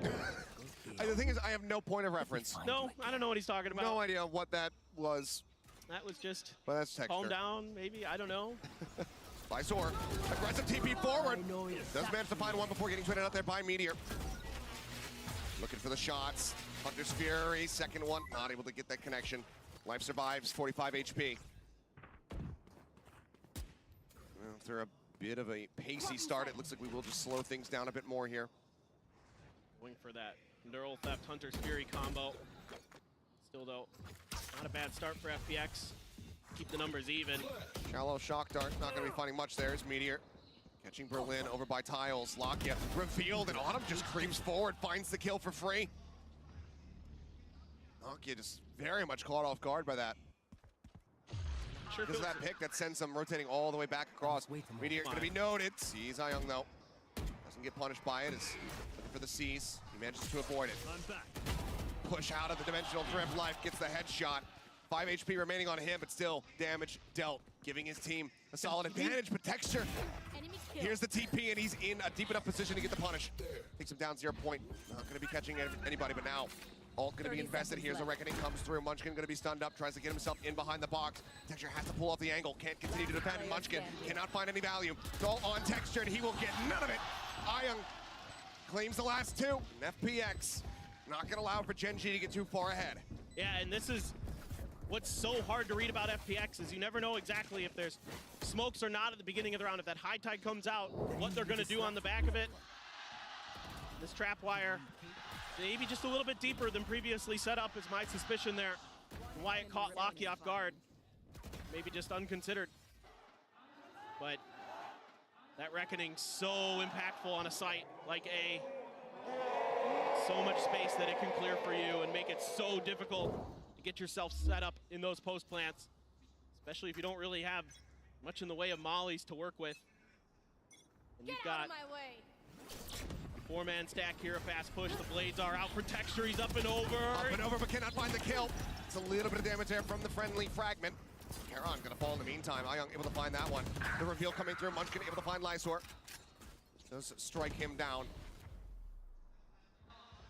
Life creeping around the back. Texture reading it, but Snappy with the readjustment is Life. Finds him. Munchkin caught off guard from the flank. Berlin comes away with that kill. Now Lakia, pressure on all angles. Only is able to find the one. Autumn takes him down. Now it's all on Meteor. Still working his way over towards the site. The haunt into elbow, revealing nothing. The cyber cage there on the setup. The push forward. The defuse held to half. Flash coming through. He finds the shot. He tucks back. Swing out, and Meteor cannot make it happen. Close but no cigar. Ayang brings them now within 1 round of tying things up. I mean, Meteor doing his darndest, but absolutely phenomenal stuff here from FPX again. They're doing a great job of getting these retakes to go now. So difficult on Lotus. A lot easier for them this time around, and it helps when Life's hitting shots like that. Absolutely ridiculous. Berlin finds a great time to swing. Take out Munchkin behind Gen. Able to isolate some of these fights are FPX. Able to keep Gen.G guessing where they're going to be coming from. Now you've got the op for life towards mid. Pinged out by Gen.G. The smoke to try to cover it, but Life just steps ahead of it. Oh, a rare miss. Life unable to find the shot, but does get himself out to safety with the gate crash. Now looks to re-peek over by Market, and he will be able to get his target this time around, but not before Berlin does fall. 1-for-1 thus far. Meteor waiting to see if anyone comes creeping forward, sends out the cage, and oh, the spray across Autumn just catches him. How does he keep doing it? He's got phenomenal game sense. Just absolutely understands what his opponents are trying to do and when. So beautifully. Munchkin. Wow. Oh, Lysor pulls off that angle for just a brief moment, gives Munchkin time to try to line things up, and now Ion here finds one. Nightfall at the ready, sends it. Will get the catch, I do believe, at least onto one, but now he's going to be taken down. The Haunt going to be cleared out. Life arrives on the side. Headshot found. Munchkin dead. It's all on Karen in the 1v2. Can't hear a damn thing. He's got his TPs at the ready. Where they're at. Sound now back for him, but how do you try to isolate? Angle just being watched as Life creeps forward, leading the charge. Smoke now going to be coming through. Life swinging around the back, the off shot not connecting. Karen finds the headshot. Pivots back over. The cyber cage in play, and Autumn good to close it out. The fuse will come in. We're tied at 5-5. Unbelievable game sense from Autumn. Just using that cyber cage to perfection. A little bit of an interesting change up here where you would expect that you leave the op towards Link, and then the Cypher is going to be the one that pushes in towards Gen. Life tries to fool Karon a little bit by being the one to push up, letting Autumn hold the other side. Karon's able to get the better of him. Just a few missed shots for Life. Otherwise, this would have been a lot easier for FPX, to be honest. And that's going to bring out a timeout for Gen.G. Life still maybe a little frustrated at the opening shot whiff. But yes, timeout called here from Gen.G. As both teams collect 5-round wins for themselves. It's all advantage very much here for the side of FPX. At Dimensional Drift back online. The Neural Theft in play. Lysor as well. And that from the shadows. That gives you so much ability to control the information game, Achilleos. I mean, we've seen that they've been disciplined with that Dimensional Drift. They haven't done any, fast trickery with it, tried to use it off the rip, try to create some disruption. Maybe that's what they're going to go for here. You can use that first, wait that out, try to get as much value out of it as you can, and then go for the Neural Theft after. Munchkin does have his ult, though. Does have the null command. So there's maybe a world where he can sort of outguess FPX and kind of take those ults away from them long enough to get a plant down, get into those post-plant setups, maybe finally come through. But FPX doing such a good job with these timings, keeping it so uncomfortable for Gen.G, not allowing them any breathing room once they get to a site. They're constantly swinging at them right after the plant comes down and making it so difficult. Cage set up over towards Market. Thrown over the top, Lakia looking to see if there's any forward presence here. Nothing spotted though. Sherlin just, fully blinded up, but still comes away with one. Munchkin, however, is going to be resible, obviously, with the ult rolling, so they can bring him back into the fight. Karen is already on it. There's still 5 members strong. But Autumn just banging through the box, takes out Texture. Lakia, at the same time, however, does find Lysor, and that opens up the B site. Dimensional Drift, Lakia noted. Comes out of this one, has the off, and Life gets the shot. Meteor gonna be dead. Ion fighting too. Lakia and Munchkin both gonna be taken down, and now it is on Karon once more. This time has full HP, but the Neural Theft comes through to go ahead and confirm his position, and Life is creeping in from the flank. Gets the shot, and FPX get the lead. A brilliant bait and switch here by Life. Uses the Dimensional Drift, throws the fake out, then TPs the hell out of there, and lets Ion swing in and take 2. Just brilliant maneuvering, great util combinations, and then after this, you have the Neural Theft to confirm. Unbelievable, Ion. That is so good. And Karon stuck in a bad position. And normally from that spot, You have a pretty good opportunity to make it difficult for your opponents. But with that flank angle taken, they're able to come through. Meteor does have his neural theft. Op still in the hands of Life. There's big ults invested. Can Gen.G swing this back to a 6-6 after such a good start to this half? FPX has been just absolutely feeling themselves these last couple rounds. A little bit of a cascade. Texture, gonna try to work past it, door closed. So let's see, Gen.G's maybe gonna try to contest top mid here. See if they can find some space, find some value. Breaking onto the door, Paranoia for the entry here over towards Boba. Paranoia in the meantime able to find one. Reveal now gonna be coming down and instantly. Kills found across the board. Teleport stopped. Life also eliminated. This Texture maybe getting ready to do battle. Getting the read here. The rotation through defender spawn. TP forward, that will be heard, and Ayung will get caught. Hunter's Fury even getting committed there last round, why the hell not? 6-6, we are tied up at the half. Switching sides. Been the match that keeps on giving. Gen.G finding the open space in mid and able to punish it. Just catching Autumn in his cam. Not expecting that push through there that quickly. And then Gen.G just flooding together, playing off of each other. Texture waits in the back and takes him down. All right. Very solid round to go ahead and close things out. Tied up at 6-6, but let's go ahead and take a look at Life in our Omen player moment. Hello， 大家好，我是方巴斯 Life， 感受非常开心，能够在家乡门口赢下世界赛首胜。其实内心有点小小的紧张，因为毕竟在就是自家门口打比赛，输了就很难看嘛，对不对？对，还是扛住了压力，对，然后主要是对没有辜负的那种感觉，在内心是和对方的 C-Net 是对位的，然后但是他选的是截锋，我选的是一个木蝶的，就是会害怕自己就是对位不过他，但是后面心态转变过来之后，就其实还好了很多，对，就会像平常比赛一样就轻松了很多。This is where they kind of get in trouble sometimes when they go a little bit too aggressive, but this time it might be the key to their success. Lysor in a 1v2 down to 1v1, lands the shots.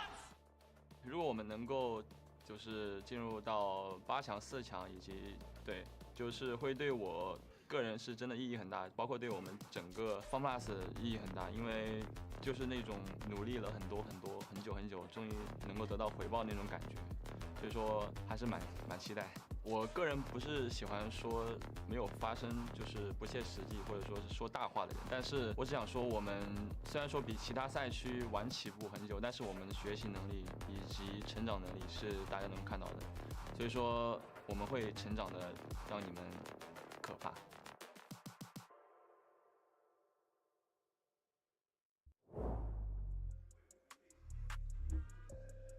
Not wanting to lose here on home soil. Was able to find the victory just yesterday. Now, FPX, can they get the second one? 6-6 at the half. Both teams looking fairly inseparable, but it was a solid run back from FPX after a bit of a shaky start to the map. We'll see how they fare now, though, as they swap sides. Move on to the attack.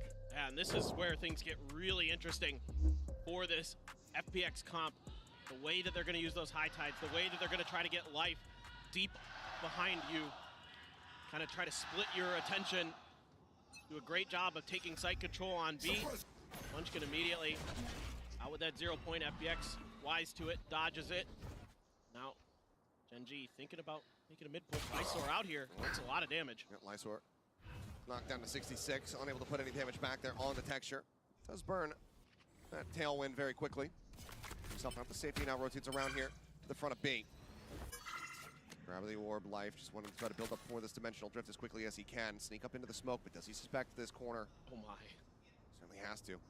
Texture just going to be repositioning. Oh. Oops. Yeah. Misfire on that jump. Has to send out the shot to try to disguise it, but should be very well aware of what his position is going to be. And in fact, they are pinging it out now. Wall going to be coming through. Munchkin playing here on the side as well, but Meteor lurking up at top mid, able to find the catch on the Life. There's the reveal, the bang through, and the ping comes across, and Munchkin gonna be able to find himself 3. Flawless pistol win here for Gen.G, scooping up both on Sunset.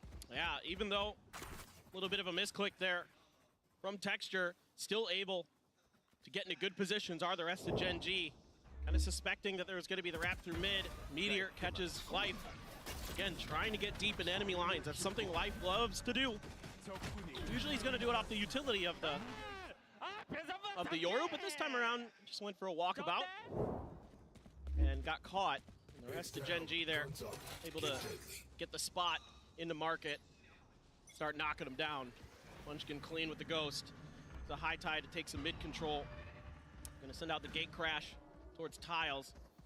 Everybody from FPX here as Gen.G scoops up an orb for themselves, and they're anticipating that there could be some pressure through top mid, but off that high tide, no contact, so FPX decides to back off, showing different look to Gen.G. Drew some attention. Nothing spotted, but Texture getting ready to intercept quite a bit of pressure. Swing over the corner, there's the first one. Does he repeat? Of course he does. Looks for that flick, unable to find it, has to pull back here an elbow. Now the dash taken away from him. Makes him a lot more vulnerable.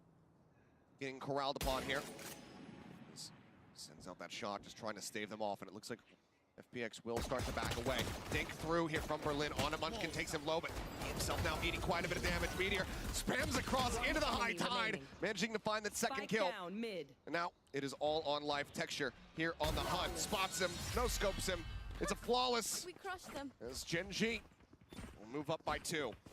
Yeah, just good control from Gen.G. Not giving up much. And even though FPX tries a little bit of trickery off that high tide, Texture good enough with the Marshal that it doesn't make too big of a difference. They're able to just hold down mid very nicely with those Ghosts. Now, got a couple Guardians, 3 rifles for Gen.G coming into this bonus round. Looking for some early B main control is Meteor. All by himself though. Expecting an A hit. Our 3 members of Gen.G, so just waiting this out. Our FPX though, Haunt to try to clear mid. Autumn setting up the trap wire. Got cleared though, or did he pull it back? Just thinking about it, at least wanting to maybe play some audio games there as he just continuously sets these up. And Texture staying put, not looking to go super aggro here it would seem. Drifts across to the opposite side. So much faith in Texture to hold down this angle by himself. So worried about those mid pushes. Probably gonna have to be cleared. High tide does come up. Noya at the ready here from Garon.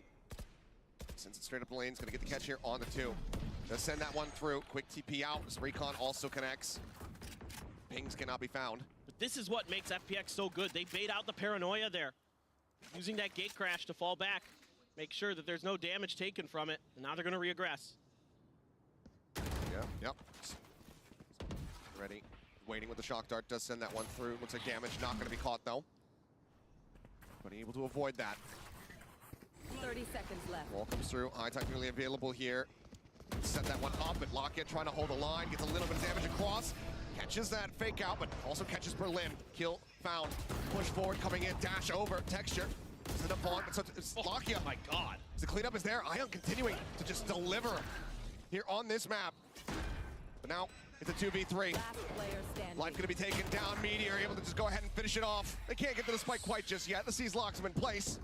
But ultimately, they can go ahead, upgrade some of these Guardians. The defuse will come through, and that's gonna be Gen.G converting a bonus. That's huge for Gen.G. Lakia playing his life so well there. Him and Texture just buying all the time in the world. Even though the shots aren't the cleanest, they're able to step back, use that dash as well. Ion does end up getting the double. By that point, the reinforcements have arrived. And Meteor, phenomenal with the Guardian. Gen.G just in general, phenomenal with Guardians. We do have another timeout here from FPX, wanting to readdress how they're going to attack this map, but from what I'm seeing, Gen.G has a pretty decent idea on how they want to approach this. Yes, they do give a little bit of utility over to some of that trickery with the harbor smokes, but they're patient with the rest of it. They're just kind of playing fallback, not trying to get caught by any of the FPX utility, making sure that they're buying time for those rotations to come through so far. Pressure mounting. Seems like maybe a bit of that wind taken out of FPX's sails.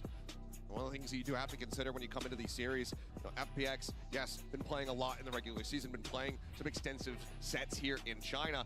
The international stage, completely different ball game. They finally got over the hurdle of that first match victory, but do they have the stamina to be able to make it through this best of 3 here versus Gen.G? They have plenty of experience in their own right after Madrid.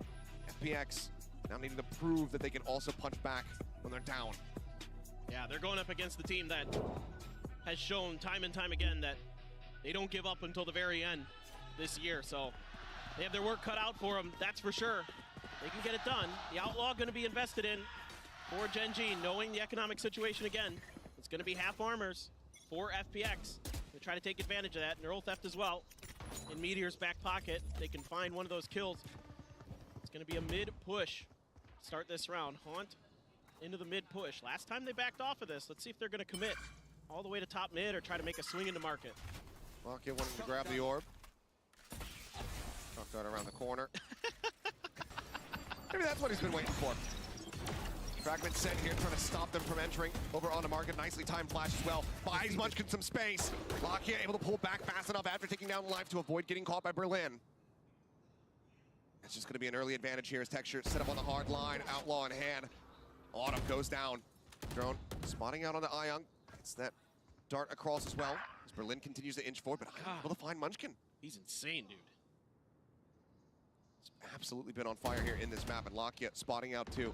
Tries to back away, tries to get himself over here onto the side, but they are just continuing to spam through the box. They take him down to 13 HP. Clear out on the recoming out. Karen finding the catch. Berlin going to be taken down. The spike going to be spotted. Is grabbed up.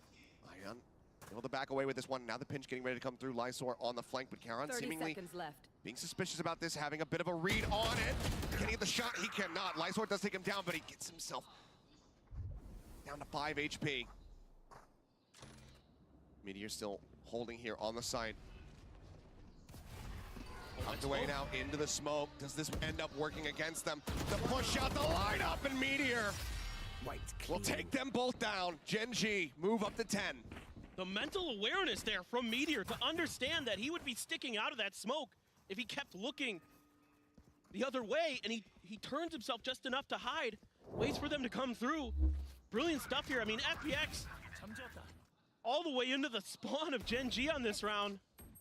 Finding some good value in some of these 1v1s, but then FPX starts winning them, and Gen.G has to kind of freeze things, make sure they don't give up any more free kills, get the info.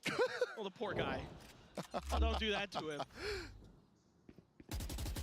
Oh, we did have a replay in Pacific where it was just Meteor coughing for about 10 seconds, so. Little callback. And again, this mid-push out, this time using the Cascade. Try to buy some space, hoping that somebody from Gen.G was going to try to challenge. They could get the numbers advantage with these Sheriffs. Another Cascade over towards market, and Life's going to try to see if he can get something going. Looking for the kill. Life unable to exit fast enough. Just get picked apart. Solid opener and not much damage found. Munchkin got tagged earlier, so yeah, none of the shots there from Life. Getting the hits. Just keeping the pace slow is FPX, hoping that somebody oversteps. Lockett not taking any damage of that exchange. Backs out. It's going to keep him honest. That recon dart. Look at that trap wire. How low can you go? One. Cove coming through. There's a reveal, and Lockett is able to break the Cove, find the headshot. Toggle onto the cam for the dart reveal. Not found, but Ion out wide. Does take out Meteor. The wild spray not delivering the elimination that he was looking for. Haunt gets cleared. Lockett covers that market approach. Kill found. Karen steadies the aim. Autumn gets taken down. Now it's all on Lysor to see what kind of damage he can deal. The answer is going to be none. Munchkin will fell him, and that's going to be now 11 rounds. Gen.G just 2 away from extending us all the way to Ascent. The confidence building for Gen.G now. They're in full control of this defender's side, not giving any space. No options for FPX that look good. They're not able to get some of those swing outs, some of that aggressive play that Foot was attempting against them. Gen.G, very disciplined so far. Now they have an operator in Texture's hands in that mid spot. They haven't been showing any pressure off the rip towards mid. Trying to see if maybe they can catch FPX a little bit off guard. You do have Ion's Nightfall as well. Texture going on a little bit of lurkabout with Charon to back him up. Right in the middle Look across for the one-way. Berlin, wow, not quite ready for it. Caron comes away with the kill, gets himself out. Tap on the door. Munchkin waiting here, looking to try to play around this one-way setup or being taken. Well aware that there's multiple players now in this position. The Hunter Sphere going to be opened up. Lockya looking, finding, Autumn taken down. Life, swing onto the corner, is able to find Texture, takes him out, sprays away, blind! And Munchkin goes down. Now the Dimensional Drift comes into play. His Meteor peeking forward, but doesn't know where they're at, doesn't know where this Yoru is going to end up. It's going to be right here on the site. He swings out Life. Looking for the fourth, cannot make it happen. Lockya keeps it even at a 2v2. The double approach, the TP across. Checks the top of box, wants to, sees nothing. Dart right at the feet of Ayang. Takes him down to 50 HP. Caron has the finisher, the alley-oop is there. Can't drag across, however. Lightsword gets the better of him, but then Lockya swoops in, recovers the up. We'll get the defuse, and Gen.G will get themselves up to map point. Well, are we gonna have two crazy comebacks in a row? It's starting to feel that Gen.G has really done their homework. But this round, Life trying to take matters into his own hands. That is unbelievable. And right before the bloom. Yeah, just saw him in time. And a huge win for Lockya there. It felt like Life was maybe gonna ace the round. And Lockya was able to get the better of him, and now Texture's having fun. Now that's the scariest thing when you're going against Gen.G is when Texture is cackling. Oh boy, well. DC, if you ever want to make a Korean version of the Joker. Like, you know who to cast. But look at this, a pacey push out here from Gen.G. Munchkin up in hand, not something we see every day, but now Life is going to be taken out. The back away as the paranoia flies through, but already Gen.G going to be immensely satisfied with this advantage they get for themselves. Love the one and done.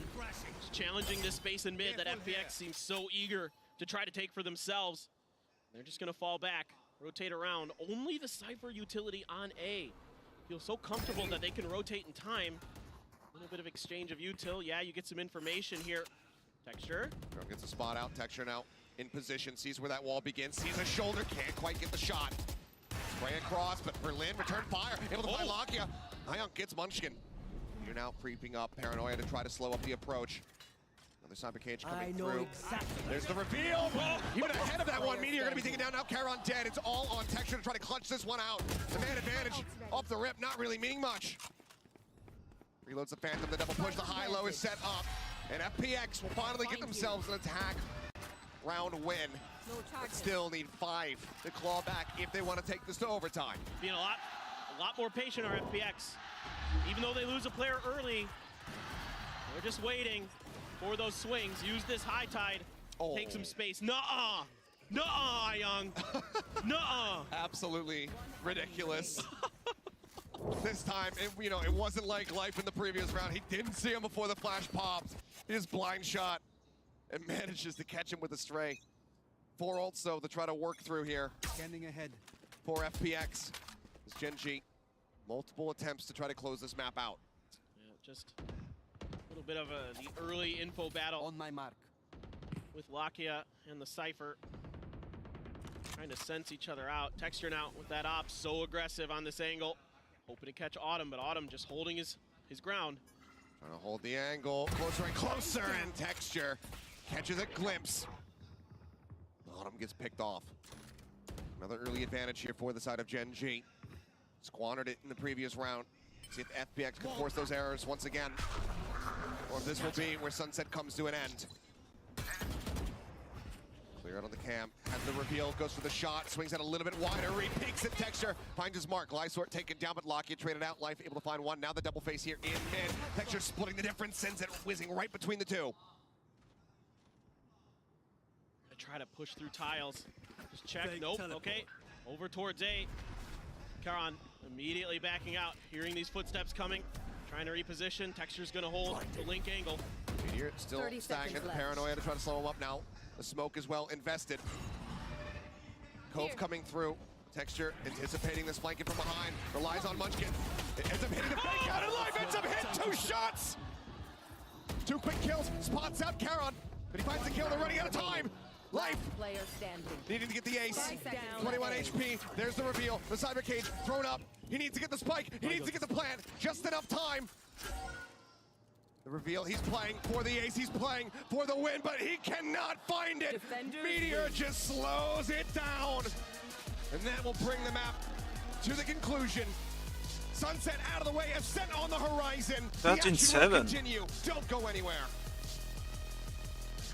A competitive first half, and then Gen.G just like stomped the second one. Whoa.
Welcome back, everyone, as FPX and Gen.G take us to a map 3, and it's Gen.G who finds the win on Sunset. Golden Boy here, you got Mimi as well as Kakuka to break it all down. But guys, I mean, overall, this series has been delivering. I've loved every minute of it, and it's been great to see really Gen.G, after that hard-fought OT loss, like really bounce back the way that they did and take the task to FPX on Sunset. Yeah, they started super strong on this map. I think in particular, the amount of map control they were getting on their attacking side was honestly ridiculous. Meteor as an individual on that Cypher, every round seemingly, he was getting value on these lurks, constantly pushing up and causing trouble for the side of FPX. But if you look at this head-to-head, it felt in a lot of ways that this match, at at least initially, was defined by these two guys. Yeah, exactly. And not even initially. I also think that on that second half, knowing how FPX plays, how they want to take that mid control, Meteor was key in keeping market secure. Time after time, we saw that those trapwires having a lot of impact in the game. But FPX did find the adaptation to kind of get things closer to that 6-6 half after initially failing on their defense side. I think towards the end, we saw a lot better stuff from them, going more proactive into mid, doing a much better job of taking map control. But once we got to that second half, kind of fell apart.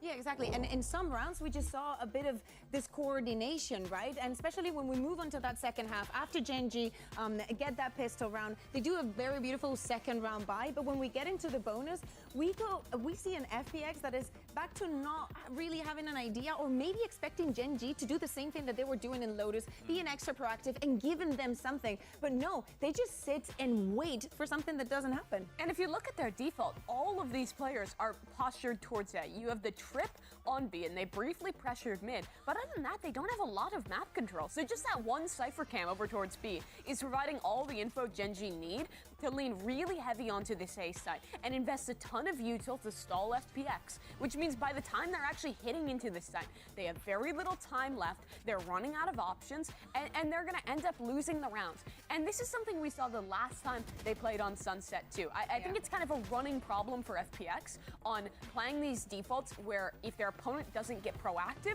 they kind of fall out of options of what to do and then are just banging their head into a stacked site and losing rounds. But I really love how Astaire Gen.G was being with their utility, right? We saw the Omen Paranoia, but the escalating is very, very good to make sure that they're going to have enough presence-wise and utility-wise when it comes to that retake. Yeah, something, I mean, that literally won them the game as well, right? I mean, great stall at the end there, the Paranoia to prevent, and then after that, you know, you had Meteor who just was playing around with the cages, just letting Life, like, take his time to put that spike down. So overall, you could definitely see, like, just great use of not only their utility, but also just understanding, like, what their win conditions were in that situation. Yeah, I think Gen.G, this is one of their strongest maps on the Sunset. They're really well coordinated here. I think the way that they're setting up their star in particular with this Sova and KO comp looked excellent throughout. Oh yeah, Munchkin was unreal on the KO. I really hope that they, you know, make no changes to the composition when we move on to Ascend and we keep seeing him there, because I really think that it was a bait leaving that Sunset open because they had the tape on what FPX wanted to do exactly with this composition, and they decided that this is a map that they wanted to go to. Yeah, I think the way they were playing the attack, like we were talking about with that like heavy mid-control ideas, taking a lot of space without investing a lot of that utility, was definitely a read into that very passive FPX style. So credit to the coaching staff and to Munchkin. Yeah, I'm also surprised because I really think that Gen.G threw them off. There was, I can't remember the exact round, but in the first half, there was a retake where FPX, Lysor uses the Paranoia and there's no follow-up. Like there is some kind of these key moments that you're like, yeah, but what if you invest in all of this, what's the second thought after that? And it's the FPX duality of man. I feel like when you watch them have a lights out half, like how they started last map, and then making some of the mistakes here, we need to see that strong FPX if they want to close this out. Yeah, well, you know what, though? One of the players that was certainly, you know, surprising us all, though, as we take a look at our Verizon high-speed moment of the match, or of the map, excuse me, was Ion with really just some smart plays, but also was really great throughout the map. And then, of course, you know, you had Life doing Life things, but it sets up Ion for some great plays like that. Yeah, that bait play was sick with the Euro. That was unreal. I think that everybody was losing their minds because there is no way that Karen expects Life to come where he's coming from. This is one of the things that you can do with the Euro, and if you're Life, you can do it with the operator out of all weapons. So it's very sick to see, and I cannot wait to see what happens on Ascent. And I just want to take this moment too to say I think there's been kind of this like tendency of especially Western audiences to kind of discredit FPX sometimes, like, oh, they play this goofy stuff, oh, they do that, especially at past events, but they play a unique style, but they implement on it really well, honestly. Like, this is not a bad team. They make mistakes, we saw it in that map, but they are a solid squad, and it is really pushing Gen.G to the limit, which is, that's tough to do. Yeah, the bones of the team, right? Solid. Like, it's pretty much exactly what you want to see as you're midway through the season, and you want to start start to see, of course, the China region start to build up a little bit more. It's not just EDG now. FPX also showing that they can compete at this level as well. But they have Gen.G, to show they can get wins at this level, and that's the thing. And right now, this is a big test for this FPX lineup, because for Gen.G, they've been here before. They know what it's like to play in these high pressure map 3 situations when when a lot is on the line to move on in this competition. Granted, FPX, they'll still very much be in it. But for Gen.G, you have to be feeling a little good about, the squad going into map 3, right? Because that was 13-7, not the most comfortable, but if you were looking at the matchup, Gen.G is definitely vibing a little bit here. Oh, yeah, exactly. And I think that the momentum was not there after that first map. We're going to see the composition with the Yoru, the Omen, and I think that it's going to be very interesting to see from the attack side. Yeah, I think that the kind of biggest trade-offs with this composition is running that solo initiator. Means if you're combining utility on your XX, it has to be that Yoru flash in with that fade utility. But it does set you up for some really cool stuff, like comboing the sound deafening with those Yoru TPs. FPX have a lot of cool set plays with this comp. Yeah, exactly. And this map is one of the even though FPX has picked a lot of map throughout the season, this is one that they've always left for the decider. It's always the last choice, and same for Gen.G. So I really think that we're in even ground. Well, this is it, folks. Winner moves on in the competition to the playoff stage. Let's go ahead and send it back over to Achilleos and Paperthin for the call. Thank you very much. Yes, here we go. Map 3 to determine which one of these teams is moving forward into the playoffs. FPX, is it them here in front of the home crowd, or is it going to be Gen.G? Much to the chagrin of these fans. We will find out as we get ready to go forward here onto Ascent, but this is the map, a classic one for Gen.G. You know exactly what to expect if you're FPX. You know how this composition often pilots itself. For Gen.G, though, this is going to be a first exposure to something that's a lot more wild. Yeah, this comp is pretty tricky to deal with. EDG struggled with it. That was the last time Fun Plus Phoenix brought it out, and they destroyed them. It was 13-4, 13-5, something like that. And oh my god! 2 quick kills found Lakia. 2 in response. Karen will just go ahead and find Berlin out in mid. And that is a blink and you miss it round as Gen.G will win another pistol. All right. Okay, yeah, sure. Hell of a way to start. Yeah. I mean, jeez. I mean, Texture's just... Now he's really feeling it. I mean, this is so scary for FPX because any of the hiccups, any of the lack of confidence that Gen.G had on that Lotus are gone. They're gone, they're gone. It's done and dusted. They are back to normal. Yeah, he's just saying, okay, we hit him, we hit him. It's like the noise they make when gunshots land. And he's got a Marshall now, Guardian, and they're saving. They got a couple pistols and another Guardian, so looking to really carry over some extra cash into that bonus, or some extra guns into that bonus as well. And it's all classics. Full push down, but see that paranoia at the ready. There it goes, crashes the cross, finds everybody. Karen able to find the first shot as Autumn going to be taken down. Spam through. They have to back away, and it's going to be Meteor falling, but Texture just spamming into the smoke. Comes up with 1. Munchkin now overwhelmed, taken down by the HP bars here on the side of FPX. Absolutely in tatters. Gone. Lakia finding the first. Just 45 HP between Berlin and Life. There's a lot of util here at the front of the site. KJ util, which is going to be useful right now. Oh my god, Berlin! The jump up over the top, and Karen just going to be taken down. Yeah, all of this being able to be ignored, and FPX doing the unthinkable. Looking to try to close this out. Life. Flash at the ready, in hand, quick turn. Lakia able to find it. Lakia, he's been in this position before. We need to clutch things out. Jump down off the top of heaven, but the flank coming through. Berlin, though, making presence known. Lakia now racing down over towards the spike. Gets a tap on it. Thinks that he's going to have him pushing forward here through tree, but it's actually the approach onto heaven. Quick shot, the swing out. And Lakia says, that's my maneuver. The foot shot. You don't get to do that to me. We'll be able to get the defuse. Gen.G will move up 2-0, but a significant amount of damage. That's a very costly anti-eco. Tremendous damage by FPX. I mean, you're hoping at worst with that buy that you lose 2 and they are Gen.G, buying. but they lose a lot. Berlin just jumping up and through. The Red Bull clutch for Lakia. Absolutely insane stuff. I mean, Lakia, look, there's not a lot of players that I would rather have in a clutch moment like that. He has been so good for Gen.G. Yeah, again, he's another one of those players like Lysord, not always topping the score line. Goodness gracious. Can he get you some big round wins in those tough, tough moments? Off to a roaring start with that 5-0 scoreline that he has. Operator now, though, in the hands of Texture. As we go into the full buy from FPX. Push getting ready to come through. Shot gonna go wide. Texture tagged down to 45. Frankly, lucky to be alive at all. And this is something that FPX loves to do. Is try to get B control, take B main, get that Yoru utility so deep. Thrown out. Nano to get some damage across. Lakia, overall, not too bad. Just waiting. It's the turret contact. Knows that they've swung in front of it. He just continues to peek out, and Lysor is going to be taken down. Watch now, flowing there. Slife able to find the headshot. Eliminates one. Shock dart. It's going to be the fake out.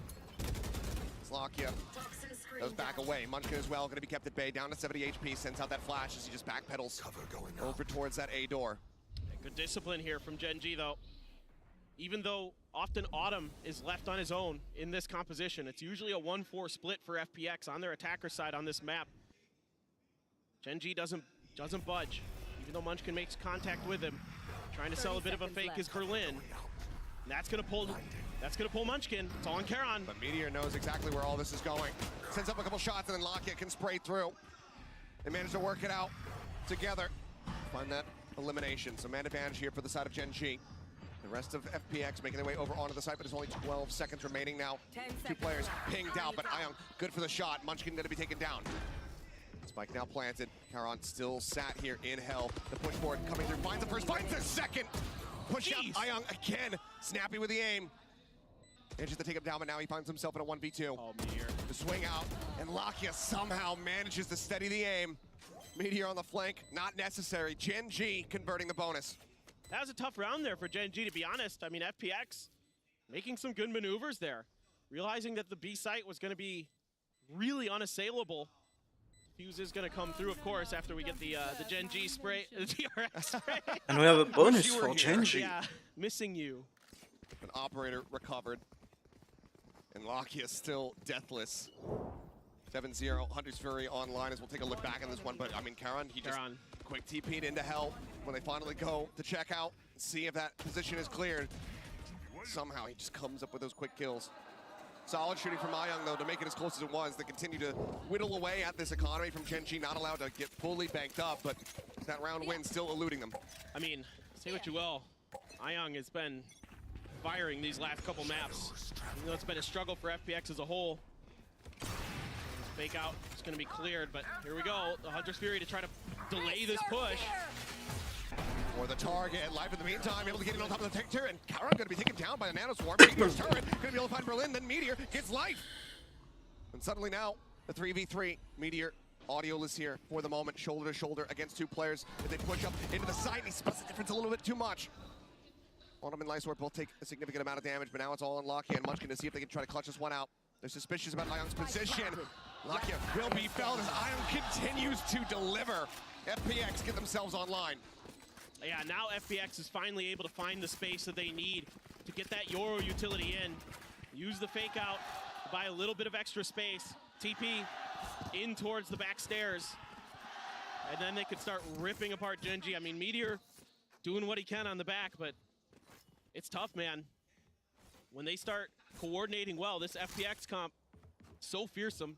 Now you have the Dimensional Drift as well. Ooh, and that's a timeout call. Wow, that's a fast one. Yeah, down to the wire here for Gen.G.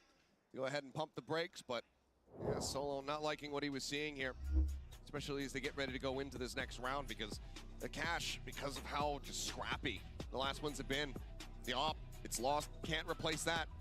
And overall, the Gen.G players don't have too much money to work with. They do have blades available to Texture to try to make up for it. But that's still just one tiny advantage for them.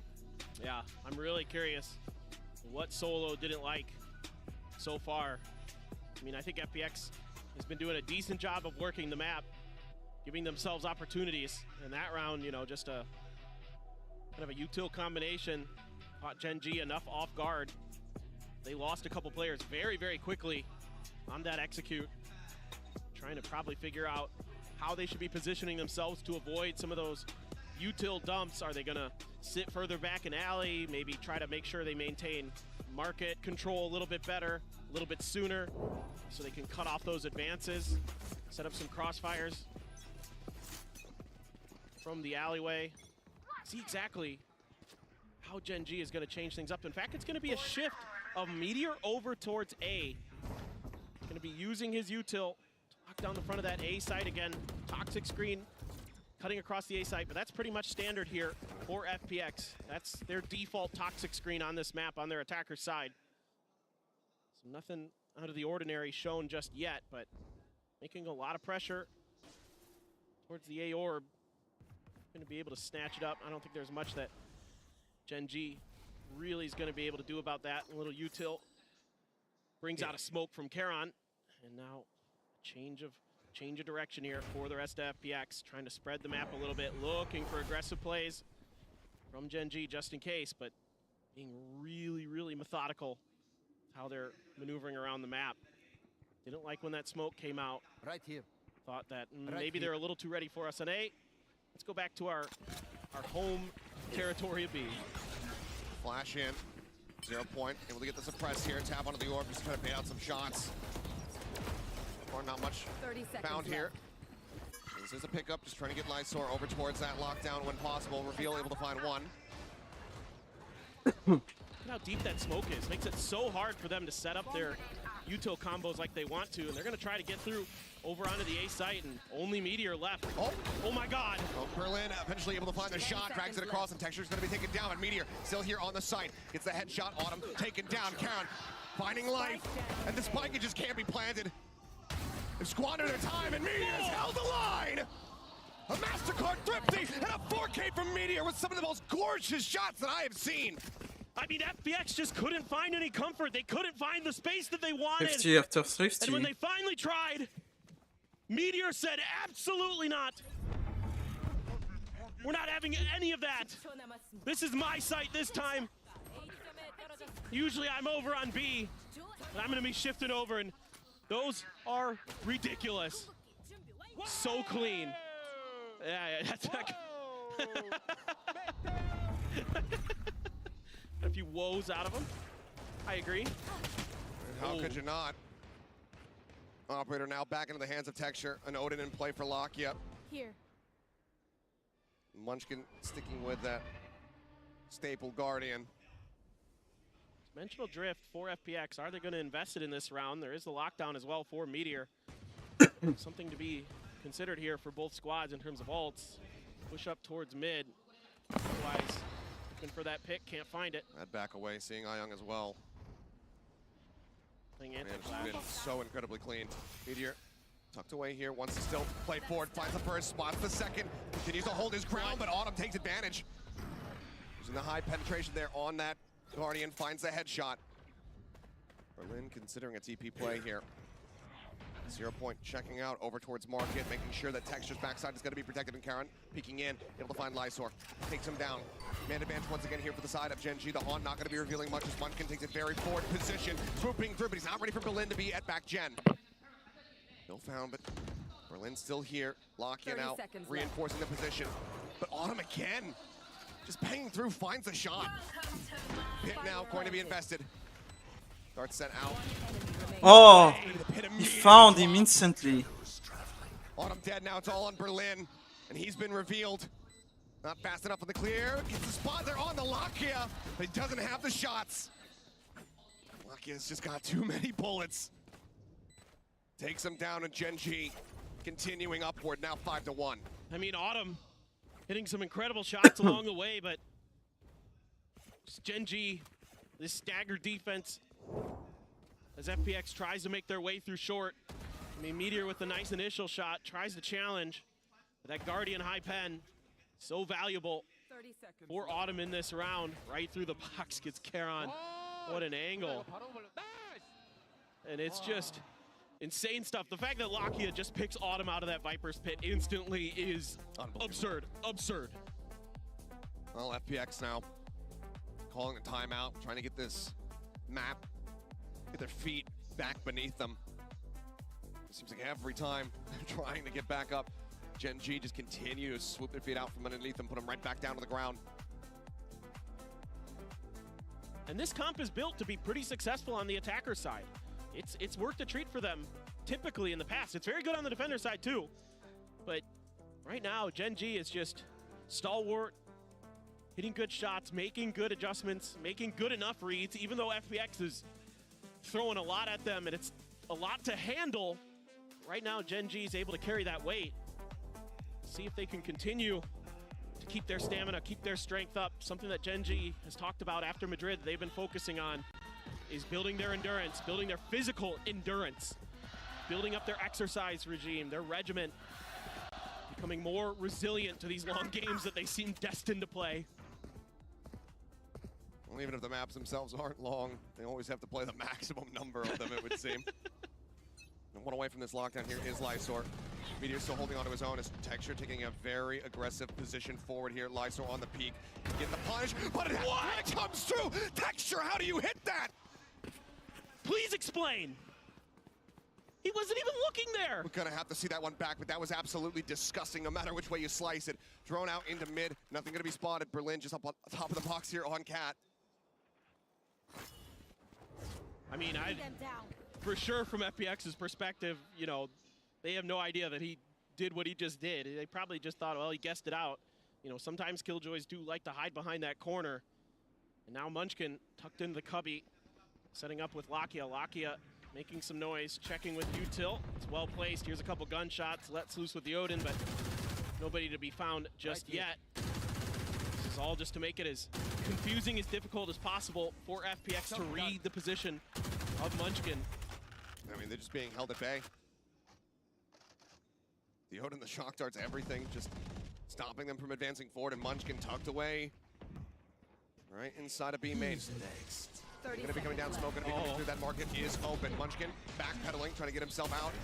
Dimensional drift comes through. Texture not believing in the first one, but still can't find the shot onto the second. Berlin in the meantime take down Meteor. Multiple players now sat back here at boats. Probably trying to check forward, but again, time dwindling. Berlin able to find another. Texture all on his lonesome, the real.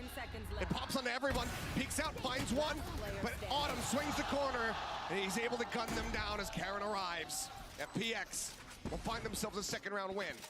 And it's great patience here from FPX to pop that dimensional drift, to get that crucial information. Munchkin's hiding in the corner. Just watch this. Oh my. Nuh-uh. You're kidding me. Nuh-uh. Holy shit. That is one of the most disgusting flicks. Yeah, we gotta watch it again. That's an elbow. And he reacts within milliseconds. My God. I mean, and yet the round still goes the way of FPX. Yes, and it's brilliant use of the dimensional drift. It gets so much info, keeps Texture off balance, gets them that sight hit they need, and a crucial round win. And okay, sure, why not? Why not, Munchkin? Yep, spam through the wall, gets the elimination. Solid way to start things off after that kickback. He's got the no command. He can stay alive. He can keep that lockdown being used to Berlin, winning that trade with Meteor. Mess up on the fragment there as well. Texture waiting here in mid, but takes an immense amount of damage. And Berlin with that TP up on top of the archway does manage to get the kill. 3 players now left standing for Gen.G. FPX still taking the time, still respecting these players that are alive. As Karen on that jiggle out, able to go ahead and backpedal away. Gets himself situated. Still has the paranoia. There it goes. Didn't connect with anybody on FPX though. And theirs does connect onto him. Just taking some timing shots. Sees the flash out. Does manage to find Autumn, but Berlin collects himself a 3rd elimination. Lucky up. Couple shots there on the Ion, but cannot find the kill before the door gets shut. Now they have to try to break this one down. Lysor just flush against the wall. Ready for the catch. Recon available here from Lakia. Looks like for now it's going to be saving it. Just making a ton of noise. Trying to flush them out. All shots through. 2 players here in hell as the turret gets cleared out. Lysor still over at main. Even if his teammates do end up falling, he still has that lockdown, but it won't be necessary. Berlin collecting 4 and FPX shortening the gap. And it's crazy to think that Gen.G only had enough economy there to afford to lose 1 round. Now they're back into the Odin and the Operator. Half armors for everybody. You have a lockdown of your own as well for Meteor. Still have that no command for Munchkin.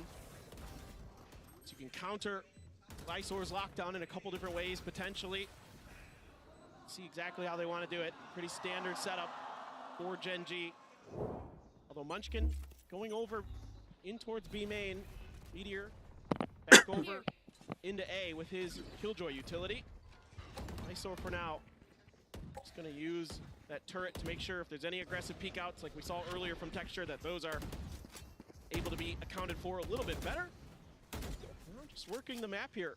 Our FPX just kind of feeling out the defenses of Gen.G. This is something they normally like to do, is they're happy to kind of take their time, try to figure out where you are, find your utility, clear it out if they can, or bait some out. Very patient. Our FPX actually, despite these kind of unorthodox compositions that maybe you would expect teams just kind of try to go for weird util dumps and stuff like that that'll catch their opponents off guards, but they're very diligent, and Berlin does a great job leading this squad.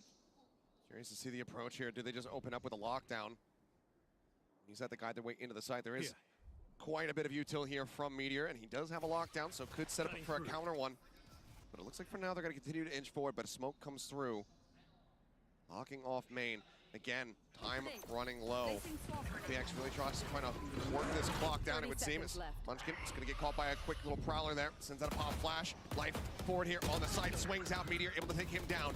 Displaces him. Meteor finds a second. Munchkin able to get Ion, and that's going to be Autumn taken out as well. 3K for Meteor. Gen.G move up by 3 once again. 6-3. The count with a couple more rounds we've played out in a half. Even though Life is able to get his way onto the site, that's when the null command gets popped and cuts off the rest of FPX. Great timing there from Munchkin. Waited perfectly, kept Life stuck behind that box, didn't give his life up, gave Meteor the opportunity to get that kill, and then it's just an absolute mow down of the FPX players as they try to come through that A main arch. Once again, gonna be leaving Meteor over here on this A site. Really liking the ability of this Killjoy utility to stall. Meteor's ability to play well on that short A angle. They're just gonna go for the early lockdown. And it's gonna be the counter lockdown immediately. Yep. Orb take here for Ion, now one away from having that Nightfall, but yeah, no way to clear these out, so it's just gonna be a stalemate for the moment. Each team respecting the respective ultimates, and Charon! He just hears the TP, knows exactly where Life is at, and that's the entire entry strategy for FPX falling to pieces. He just knew with the angle of that toxic screen where they were thinking about sending that TP. Probably seen it sometime, somewhere in an FPX replay. Here. Brilliant stuff from Charon. And it's just all for naught. I'll find you. So FPX, how do they try to work their way back into this round? I mean, it's just amazing to think that this is Charon's first year. He's just unbelievable. First year and second international appearance. It's Meteor waiting for this pressure coming through. Finds the first, cannot get that second follow-up. It's Berlin. He's looking to TP his way through, but again, Charon ready for it. Breaks it down, swings out, looking for another target. His Texture arrives, jumps down off the top of heaven, collects himself a second kill. With the early loss of life there, FPX, they cannot resteady themselves in the round. Gen.G now getting up to 7. Texture bringing the people's operator from the top rope there, just absolutely crushing the hopes and dreams of FPX in this round. I mean, Charon, absolutely nuts in life. You can see it on his face. Starting to feel that pressure, starting to feel this overwhelming defensive force that Gen.G is on this map. Do have a Nightfall to work with, but one away from a bunch of ults or Gen.G. It's another full Two set. away, excuse me.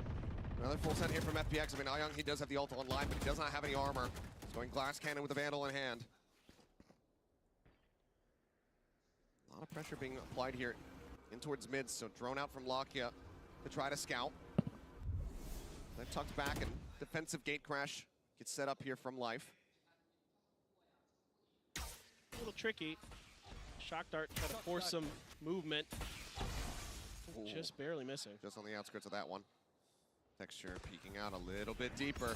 The fake out, the flash, the paranoia, all connecting. Texture bogs there on the walls. The Nightfall goes across, catches on to 3. Approach now coming through. Being ready to push through market as Berlin on this lurk. Sees where the trail leads. Here's the footsteps, and Caron going to be taken down. Now Texture, not really paying attention, but Meteor counter swings out. Top of Heaven ramp. Lysor now working his way across these Nanoswarms, but he's just getting ripped to pieces. The turret as well, helping to soften up this enemy KJ. Set up on the turret, push onto the corner. Meteor eating a little bit of damage, but eventually finds his mark. Kill found. 30 seconds. Comes back behind the box. Re-swings, gets a headshot, takes him down. Meteor gets the 4K. The up shot wide from Texture, but Aoyang now in a 1v3. Door is shut. The pressure is there. Munchkin pushing in from behind the recon, getting the ping, the spam across. Aoyang down now to 22. He's just put in such an impossible situation. And Texture with a shorty will finish this off 8-3. FPX, can they get to 4? I mean, the timings are just good enough for Gen.G. Once again, Berlin getting deep into enemy territory. Gets the first kill, but immediately Meteor's there to follow up. The rotations were just starting to come through for Gen.G. And it was just in the nick of time to keep Texture and that operator alive. And then Meteor once again, a destructive force on that A site. For so many multi-kill rounds for him. 15-7. The man absolutely immovable as that killjoy on this map. Aoyang now gonna be moving up. Meteor gonna challenge off this flash, but FPX so far not taking the bait. Fragment into the corner to see if anybody's still lingering. Get back away before Aoyang can try to counter swing out. Another smoke going to be set up now. Dimensional drift in play from Life. Looking to lead the charge up through Cat. Spots out 3 players. Paranoia now crashing across. Quick exit. Looks for the kills. Finds the first one instant. This Meteor does get taken down. Solid opener, but does eat a decent amount of damage. Munchkin now creeping forward. Not sure if he's going to be ready for this one. Push into the smoke though. He's able to be snappy enough to take down Life, but still that backstab opportunity available from Lysor, who continues to play this out quietly. Position now reinforced. Checks for it. Munchkin still coming away with one before getting taken down.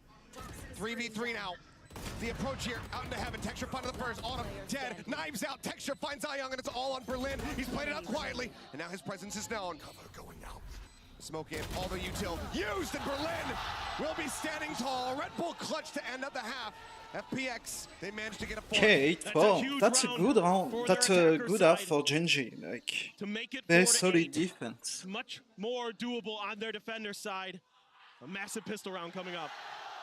Makes it feel a bit better as they move over onto the defending side, but they need to pilot this one perfectly. They need to take away this upcoming pistol round.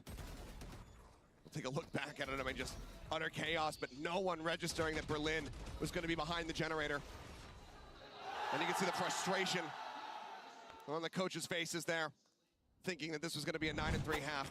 FPX, they say otherwise. But there's still more work to be done if they want to once again be victorious here on this stage in front of this home crowd. Let's go ahead and take a look, though, at another Omen player moment, this time with Meteor.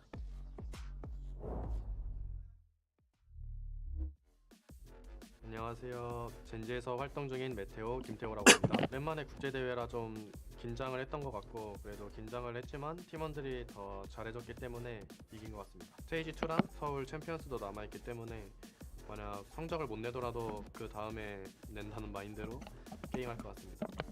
2 quick kills found. Suddenly we're in a 2v2. The Outlaws now scooped up by him. This has got the neural theft reveals. Shots coming through. Tech's going to be noted up here on the half wall. Lakia swiftly dealing with that, now sending the drone out. King trying to find a timing, trying to play around that one, but Karen once more. 일단 2등이라는 아쉬운 성적을 냈지만 사실 우승을 했더라면 더 좋았을 텐데, 우승을 했더라면 좀 더 저희가 자만해지지 않았을까라는 생각도 있고, 그리고 항상 1등만 할 수 없으니까 2등도 해보고 3등도 해보는 게 저한테는 굉장히 마인드를 다시 잡기에 좋은 성적인 것 같습니다. 솔직히 저희 팀보다 다른 팀들을 비교하기는 좀 그렇고, 항상 잘하는 상대들만 모인 곳이니까 우리 것만 잘하자라는 얘기를 많이 한 것 같습니다.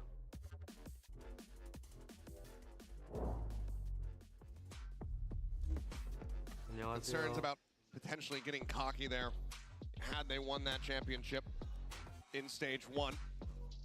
Right now, I think anything but. I think FPX, especially after that Lotus, them being able to clinch things out, humbling Gen.G a little bit. And I think that they've come into these last 2 maps a lot more level-headed. Yes, they look like they've been able to focus up, come in here with some determination, but a tough half. As the defender side trying to push, saw the foot, but that one way there. Gen.G's gonna now make a go of it.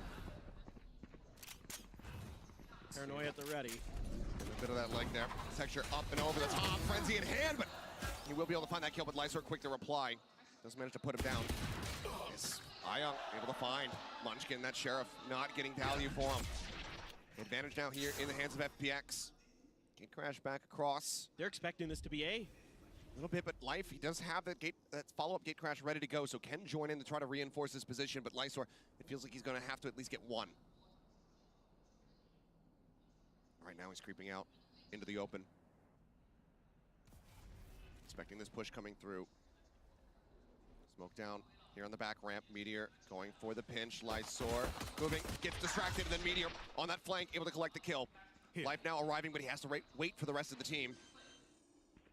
Anything else would be a bit too risky. Spike planted. Oh, but he gets such a swift headshot to take down Meteor. Recon going to be cleared out. No other information going to be given up. Spray across. Charon trying to keep this back ramp smoked off. Put some decent damage across here into Life. Push in, that's going to be the fake out, that's the flash. Now it's all on Lakia here in boats. They're stopping their way towards him. The headshot onto one, onto two, but he cannot pivot back fast enough. One shot is all it would have taken. It's one shot that he does not get. Life will keep them in this as FPX win the pistol in the second half. Man, Life there, so snappy. I mean, just able to get there in time, our FPX. Meteor trying to do what he can. And he gets taken down right out the rip. And it's all down to Lakia. Almost turns it in time. Just a split second ahead of him is Life. That fake out was huge to buy that extra space. Had to respect it. Did Gen.G. They pay the price, and yeah, Munchkin now starting to show some frustration. Felt like that should have been theirs.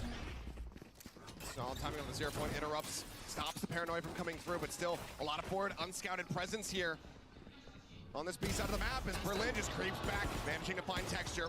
Spam through, Lysor takes out Meteor, he's revealed, shock darts land at his feet, and they will be able to claim him. Still very solid damage dealt here to Gen.G. Munchkin slow creeping up and just trying to grab that weapon, manages to recover, but Karen caught up in the crossfire. Just gonna juggle that Guardian over towards Lakia. He's the fuller health bar, so onto him. That gun will go. He's gonna go think about going over towards A. And that seems to be the direction he wants to go. Watching for the cross is Ayang. Spotting things out is Munchkin, just in case someone got past his view. Last player standing. Watching, waiting for it. Lakia will just take the opportunity, grab that orb, get towards that Hunter's Fury, which is only 2 away. Looks like he might also at least be able to get the plant down. Tap onto the door. The call will come through. All of FPX getting ready to swarm. Lakia has been clutch, but this might just be a bridge too far. See what kind of damage he can deal. Extremely difficult, cutting off his best angle with that smoke. Prowler getting the catch, and he's just trained on that door, expecting it to be broken down a little bit faster. So no further damage to be found, only Lysor dead. And all these Guardians and the Bulldog carried over. FPX now bringing the gap down to just 2 rounds. Well, the good news here, if you're Gen.G, is you've got a Hunter's Fury. That's your kind of thing you can rest on. But, I mean, great job identifying that position with their utility is Gen.G, but the crossfire just too much for them to really get through there. Tough round any way you cut it. Now with full rifles in hand, feels like almost this could be the round that changes the map potentially. If FPX can get the win here, it's 8-7. If Gen.G can find a win, maybe they can find some footing on this attacker side, which is generally obviously difficult for teams on Ascent. Is that going to up and over clear the other one? That's so good. Clears out the Nano, clears out the enemy turret. Lysor maybe recalling that fast enough. Can't use point suppress here. Smokes go flying. Life ready with a flash, sends out the fake out, swings in. Texture somehow comes away with that kill. Life just couldn't quite line up the shots. Hunter's Fury now opened up here from the side of Lakia. He catches Lysor. Ayang able to avoid the follow-up shot. Himself now down to 70 HP. Meteor at 20 on the opposite side. The spike, however, out here in the middle of nowhere. They have to recover it. It's going to be really tricky. Ayang has a real shot at this. Thrown over the top.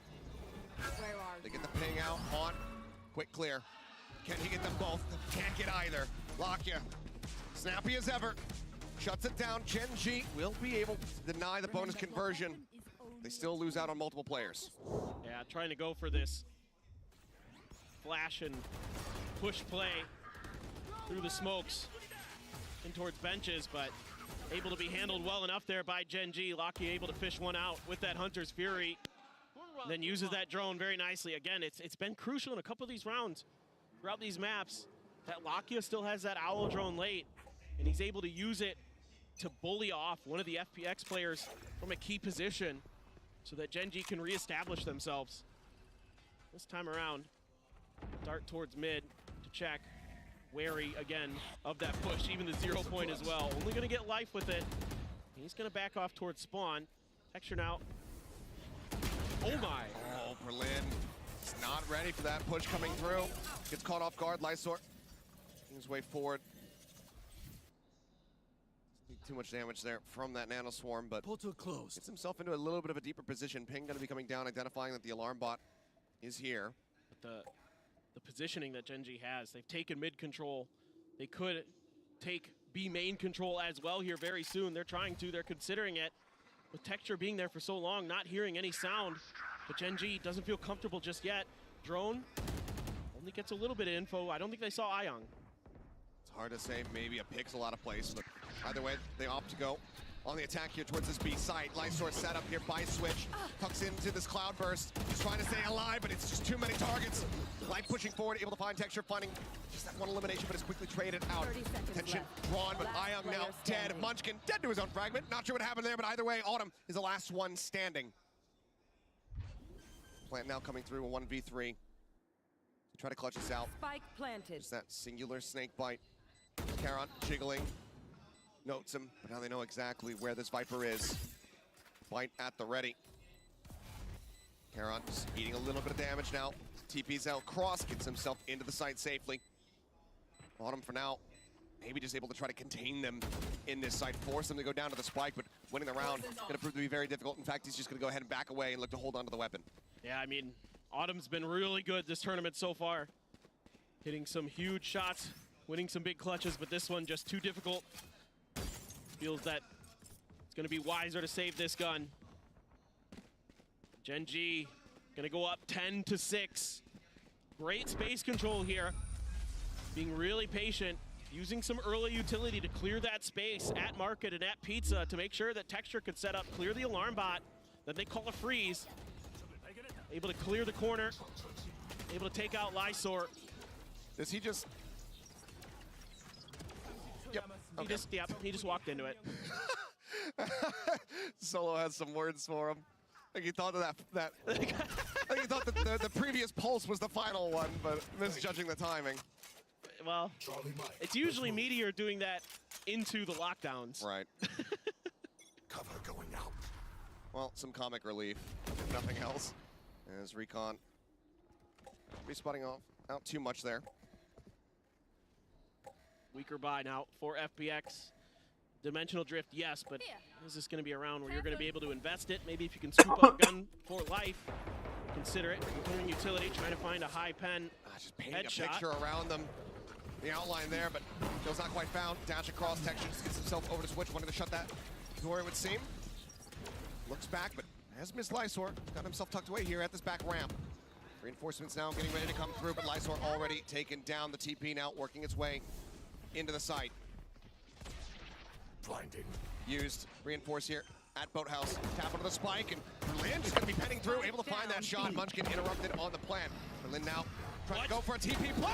It's a headshot on Lakia. Karon dead. Berlin. He's just annihilated them. Has to go for the reload. The right click's not really connecting. Meteor still relatively healthy, but now Meteor the last one standing. And Berlin Nice shot. done. What in the hell is that? Who does that? Who TP's up there? Right in the middle. There's no smoke. There's no cover. Absolutely unthinkable. Berlin annihilates them. A MasterCard thrifty when they need it so desperately. I cannot believe what they do. And that is just quintessential FPX right there. And Berlin just stands up and lets them know. Give that man some accolades. What a play. Texture gonna pop the Blade Storm to start off this round. Try to save up a little bit of extra economy here. Bought over a gun, it looks like. So they could get everybody else with those Vandals. But oh my word, could that be the round that changes the destiny for FPX? Because that one looked like it had Gen.G written all over it, Achilleos. Absolutely did. Now things very much slowed down. Knives here in the hands of Texture. Dimensional Drift available for life, does have an operator as well.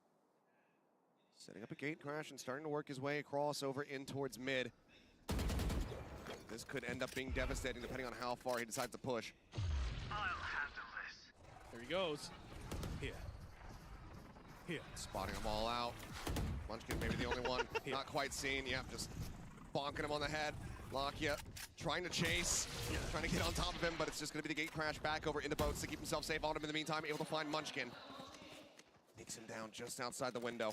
30 seconds left. Smoke now across from Berlin, setting up some additional defenses here for this A site, but Gen.G very much committed to this push, and it's a one-way in fact. TP into main from Berlin.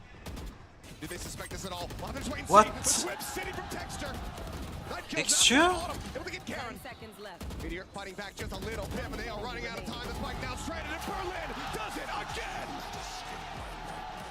The 4-piece into the 3. Life continuing to put him on display and says, look at this man. Look at this monster.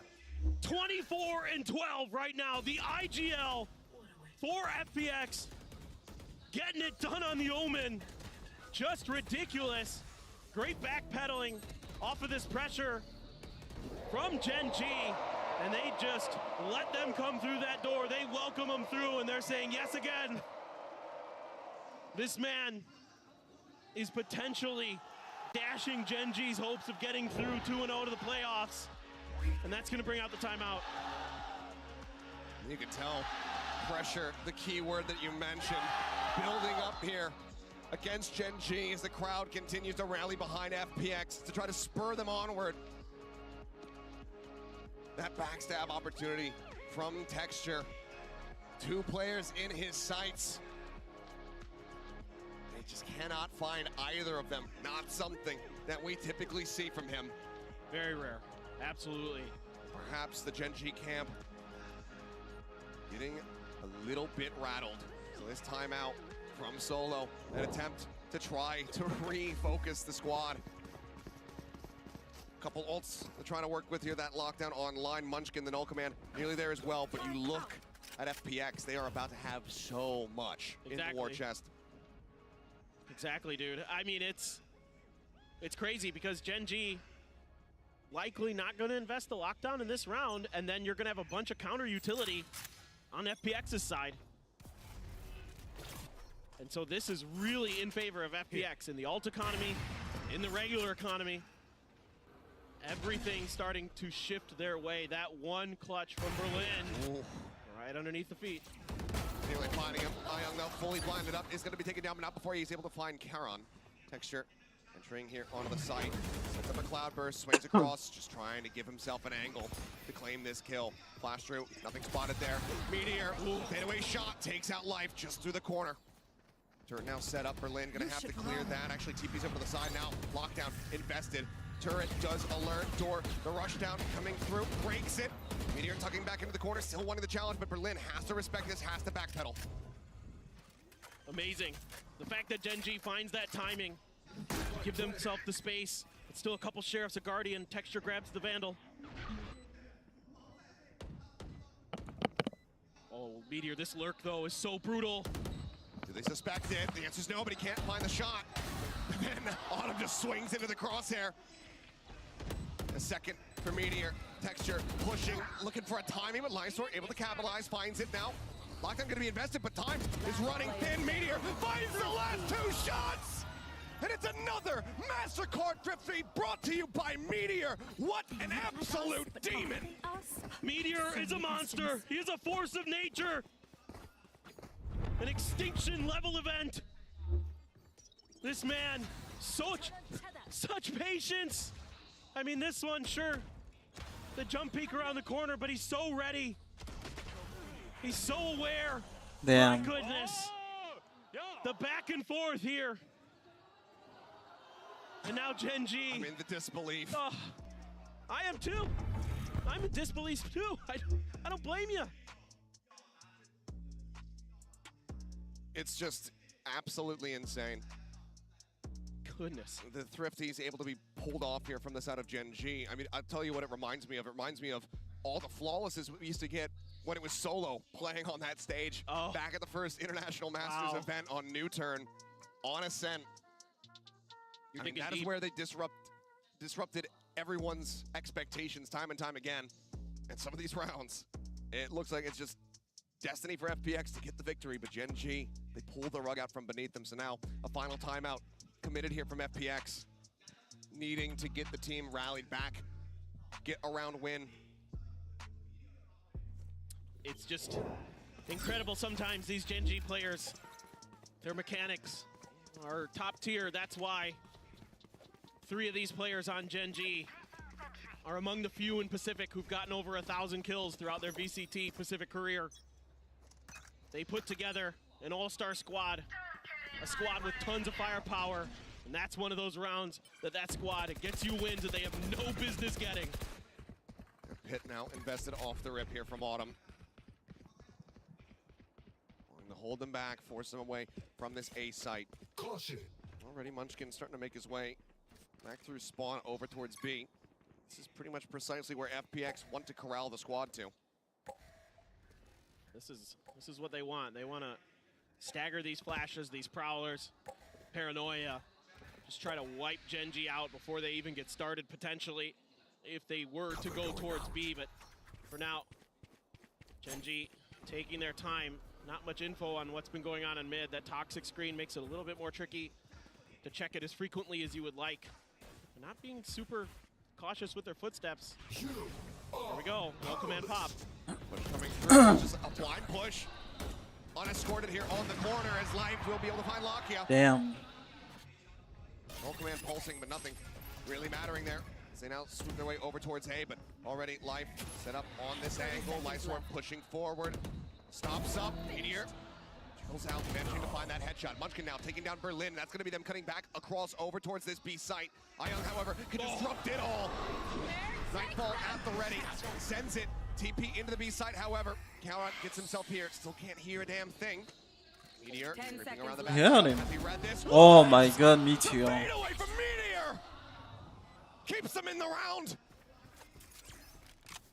Autumn and Live still long rotations. Meteor thinking about checking, and as he does, he delivers himself unto death. Autumn able to collect that. Vandal now here into the hand of Live. Caron just tucked up against the box. Flash up over the top. It does catch on to him, but he hears the footsteps. Looks for the first. Can find it. It cannot get the second. A costly round, but one that goes away of FPX all the same. They shorten the gap even more. 2 rounds separating as they get themselves up to 9. What are these flicks? What are these flicks? They defy logic. I mean, Meteor there, though, just oversteps, thought maybe he could catch a player of FPX off guard if he repeaks that angle. This is a great setup, giving up all this space, and the no command pops, and they all just turn their attention in towards Market.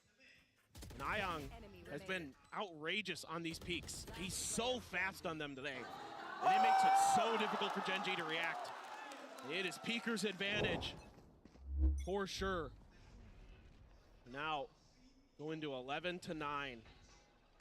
Gen.G, though, having to cut some guns. Only 3 Vandals able to be purchased, but as we've seen, there are no slouches with the Sheriffs. Just wrapping in now, over towards A. Not much info for either side really to work with here. Meteor's tucked in, right outside of that alarm bot in Pizza. The rest of Gen.G considering a move back over towards B. Probably just talking this one out, talking about how they want to make this execute. Lakia going to use the Owl Drone to hopefully keep some attention over towards A. A little bit of fake utility there. It's the real hit, potentially going to be over here at B. Spotted one, but wasn't able to check into wine, which is where he wanted that drone to get to. This very much does touch him further in towards this site. Entry from Texture, dashing his way over. TP out though, Life now joining in with that gate crash.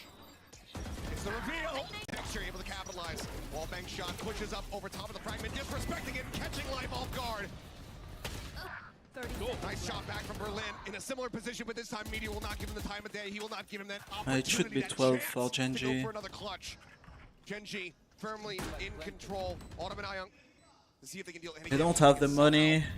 Bring this back. You have to save. There.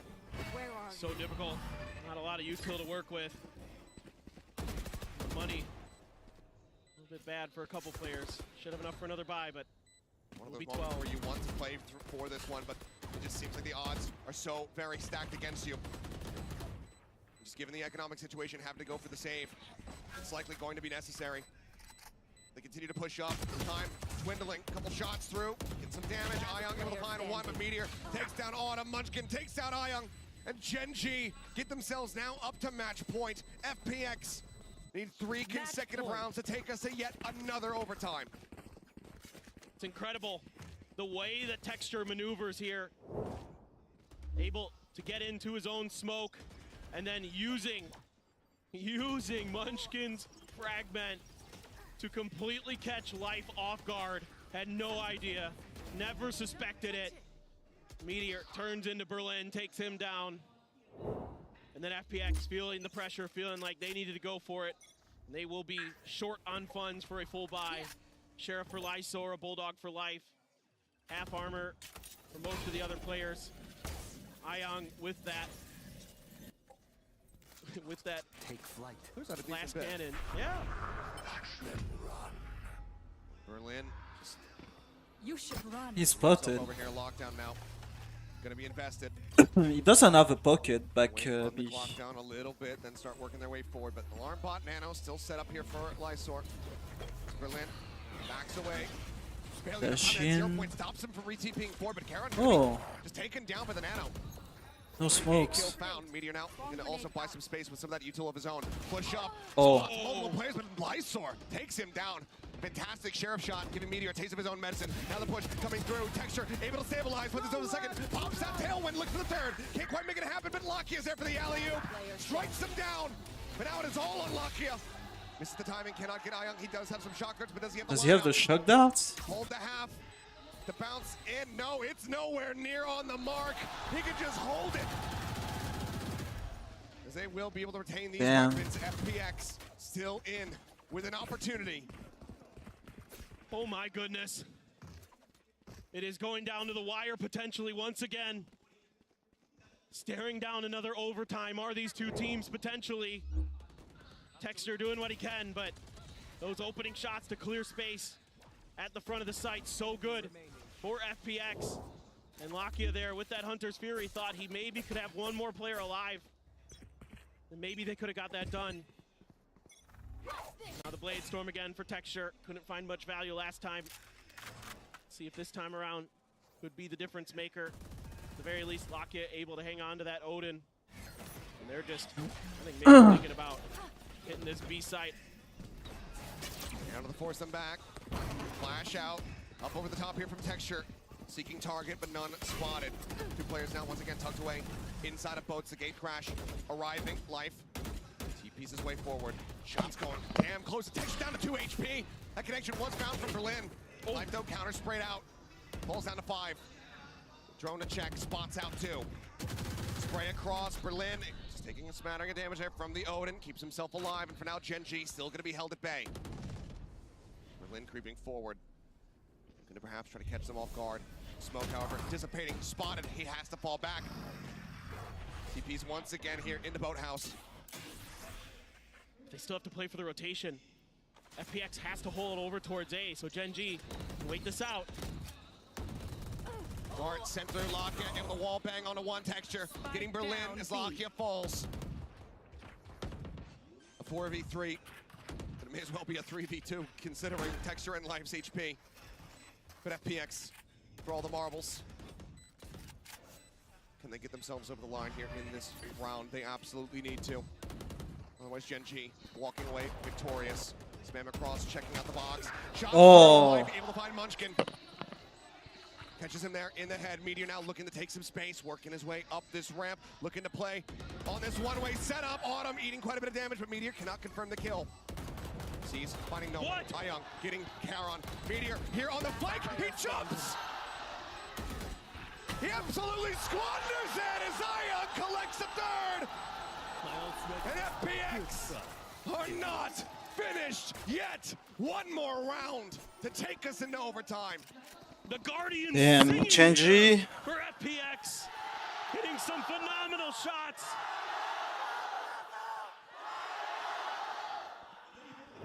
The crowd willing FPX on. Yeah, he looks shaky as fuck.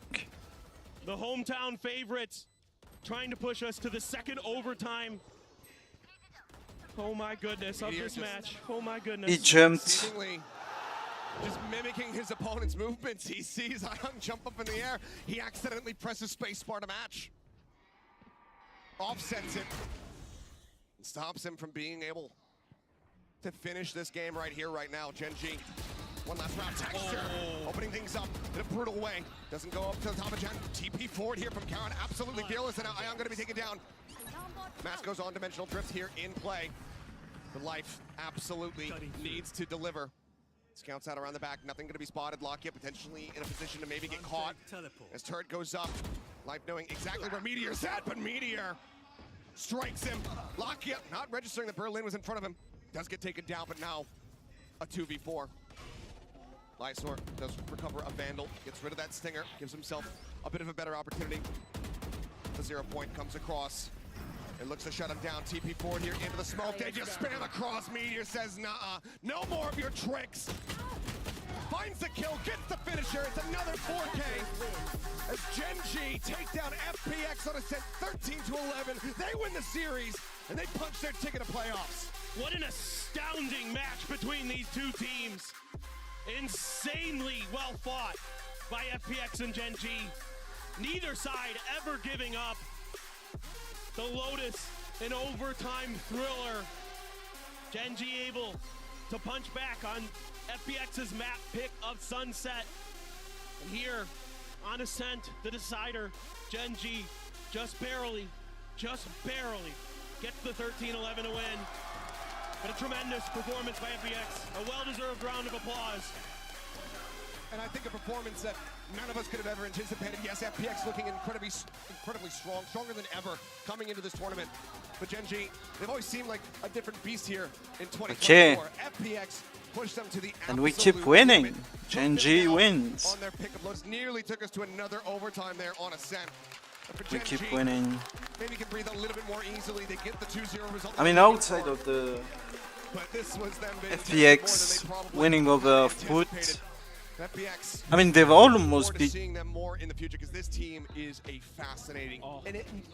They've almost beaten Gen.G, so FPX is definitely a stronger team than what I thought, and they might go over. Like, I think the three teams that are gonna go over are like Heretics, Gen.G, and Lev.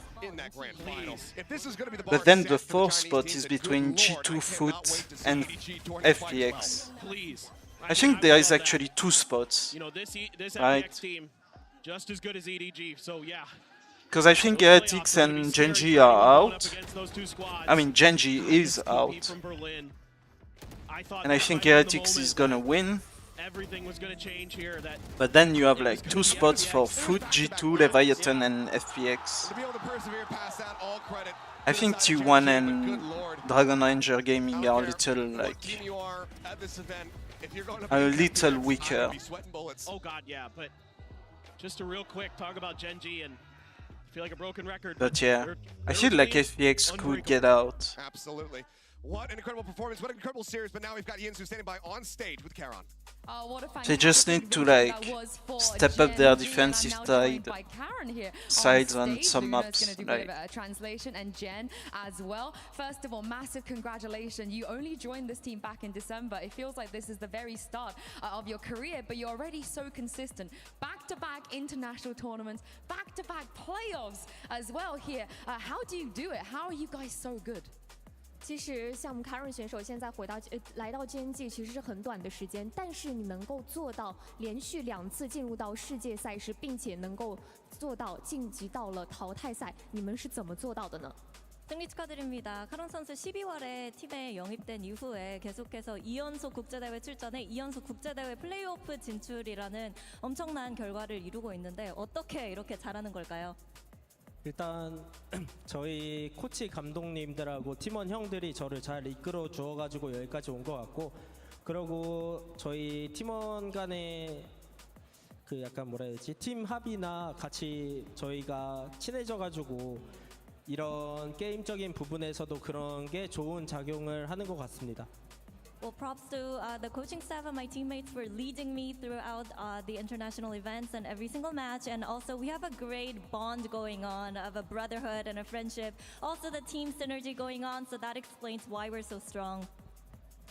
其实我觉得是我们的教练组以及对团队里面的哥哥们一直在引领着我，在每一次的世界赛当中的每一场比赛都是这样帮助着我，以及我们队伍里面有非常好的连结，非常好的兄弟情谊，也是一直在帮助着我。 Of course, for the next round, as you know, the 4 teams that have already made playoffs from each region will get to choose which team they face. It does feel like I don't think any team will want to choose you guys because you're looking so good right now. But who would you want to face this time? 那其实，在淘汰赛已经有4支队伍可能会等待着 Gen.G 的到来，但我相信可能他们并不一定会想去选你们。那你觉得你会想去面对哪一支队伍呢？ 네, 플레이오프에 올라가면 위에서 기다리고 있는 1번 시드 팀들이 좀 상대가 누가 될지를 뽑게 할 수 있잖아요. 근데 아무도 젠지를 뽑기 싫을 것 같은데 그래도 카론 선수나 아니면 젠지의 입장에서는 플레이오프에서 누구를 만나고 싶나요? 저는 그 플레이오프에서 그 스나틱 페이퍼렉스 100T EDG. 저 개인적으로 100T 만나고 싶습니다. 100 Thieves. Oh, okay. 他们想要面对100T. Yep, 100 Thieves. Well, Gen.G have made it through, but don't go anywhere because after this, G2 and Team Heretics will be taking the stage.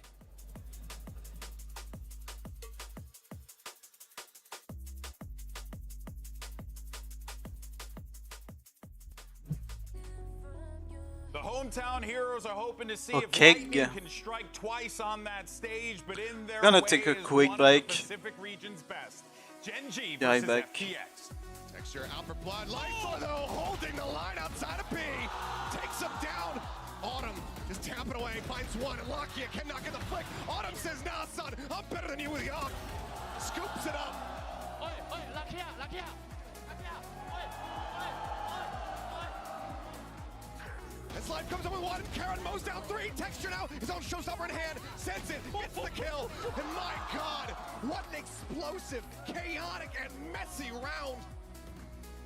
Molly finds one. Karon able to take out Life, but now Lakia gonna be traded out. Oh, shots flying. Things looking good. It's all on Meteor, and he cannot make it happen.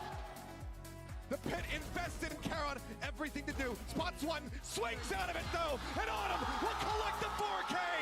16-14 FPX. They do not let the map get away from them. There's nothing more that Life can realistically do here. Just looks for any kind of exit frags that he can potentially get. Now the double shot sent. Has to go over to the Classic. Looks for the right click, but it's going to be Texture who takes him down. Comes out of this one. Has the AWP, and Life gets a shot. Meteor going to be dead. I am fighting too. Life is creeping in from the flank. Gets the shot. FPX get the lead. Mid able to find the catch on the Life. There's the reveal. The bang through as the ping comes across, and Munchkin going to be able to find himself 3. But now it's a 2v3. Life gonna be taken down. Meteor able to just go ahead and finish it off. Whoa, whoa, whoa, whoa, whoa! Sunset out of the way, Ascent on the horizon. The action will continue. They've squandered their time, and Meteor has held the line. A MasterCard Thrifty and a 4K from Meteor with some of the most gorgeous shots that I have seen. Forward here on the side, swings out. Meteor able to take him down. Displaces him. Meteor finds a second Munchkin. 3K from Meteor. Trying to go for a TP play. Gets a headshot onto Lakia. Karen dead. Berlin. He's just annihilated them. Media the last one standing. And Berlin will get it done. What in the hell is that? Looking for a timing, but Lysor able to capitalize, finds it now. Lockdown going to be invested, but time is running thin. Meteor finds the last 2 shots. Gen.G take down FPX on a set 13-11. They win the series, and they punch their ticket to playoffs.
Red Bull gives you wings. Yesterday said it's more on the way. I done made a lot of money and it's more on the way. I done got a couple plaques and it's more on the way. I put a lot of people on and it's more on the way. Lego popping up. If life a marathon, I got no choice but run amok. I've been sliding on these tracks, my haters need a salt truck. And it still won't melt the ice, and it's black. And I'm back, you talking down, what is that? Bro, you act like we ain't blessed or something. God ain't flexing something. If you want me on your set or something, cut a check or something. We been bringing dreams to life like Freddy Krueger, we ain't done. I've been moving on this blind faith from staring at the sun. Just when it sound like they don't see it, let alone what it feel like. Dog, why you worried about them? Go get your own life. Counting everybody pockets like you work for Levi. Oh my, that won't get you nowhere. I came way too far from hiding, seeking from the police.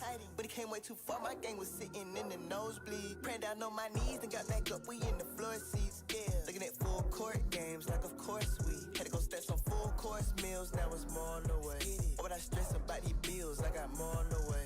I'm a stellar winning politician, more on the way. Pull up deep, I'm never solo, and it's more on the way. I done put a lot of people on and got no thank you. I ain't saying I'm God or nothing, but I'm Allen Iverson. When I talk about crosses, I ain't trying to break your ankles. Tell him I've been stepping for so long, I got cankles. Wanna make me mad, try to come tell me what Jesus can't do. Make me mad. Well, you better be glad you ain't no villain, Jesus saved you. Baby glad. Everybody used to be like, what's that smell? Jesus bathed you. And the real ones always recognize me cause I'm fake proof. Every time I'm lit, I don't get bit cause I'm snake proof. Had to tell that sin, I can shake you. And I told Goliath, it's a 30, I can take it. I done came too far from living dirty. Ayy, gave me no respect. Lonely on me neck. Zeros on these checks. What did y'all expect? Been around, homies kept it holy from the lobby to the penthouse. Blessings coming ODI. I need a list now. Cause it's more on the way. Made a lot of hits and it's more on the way. I done caused a lot of.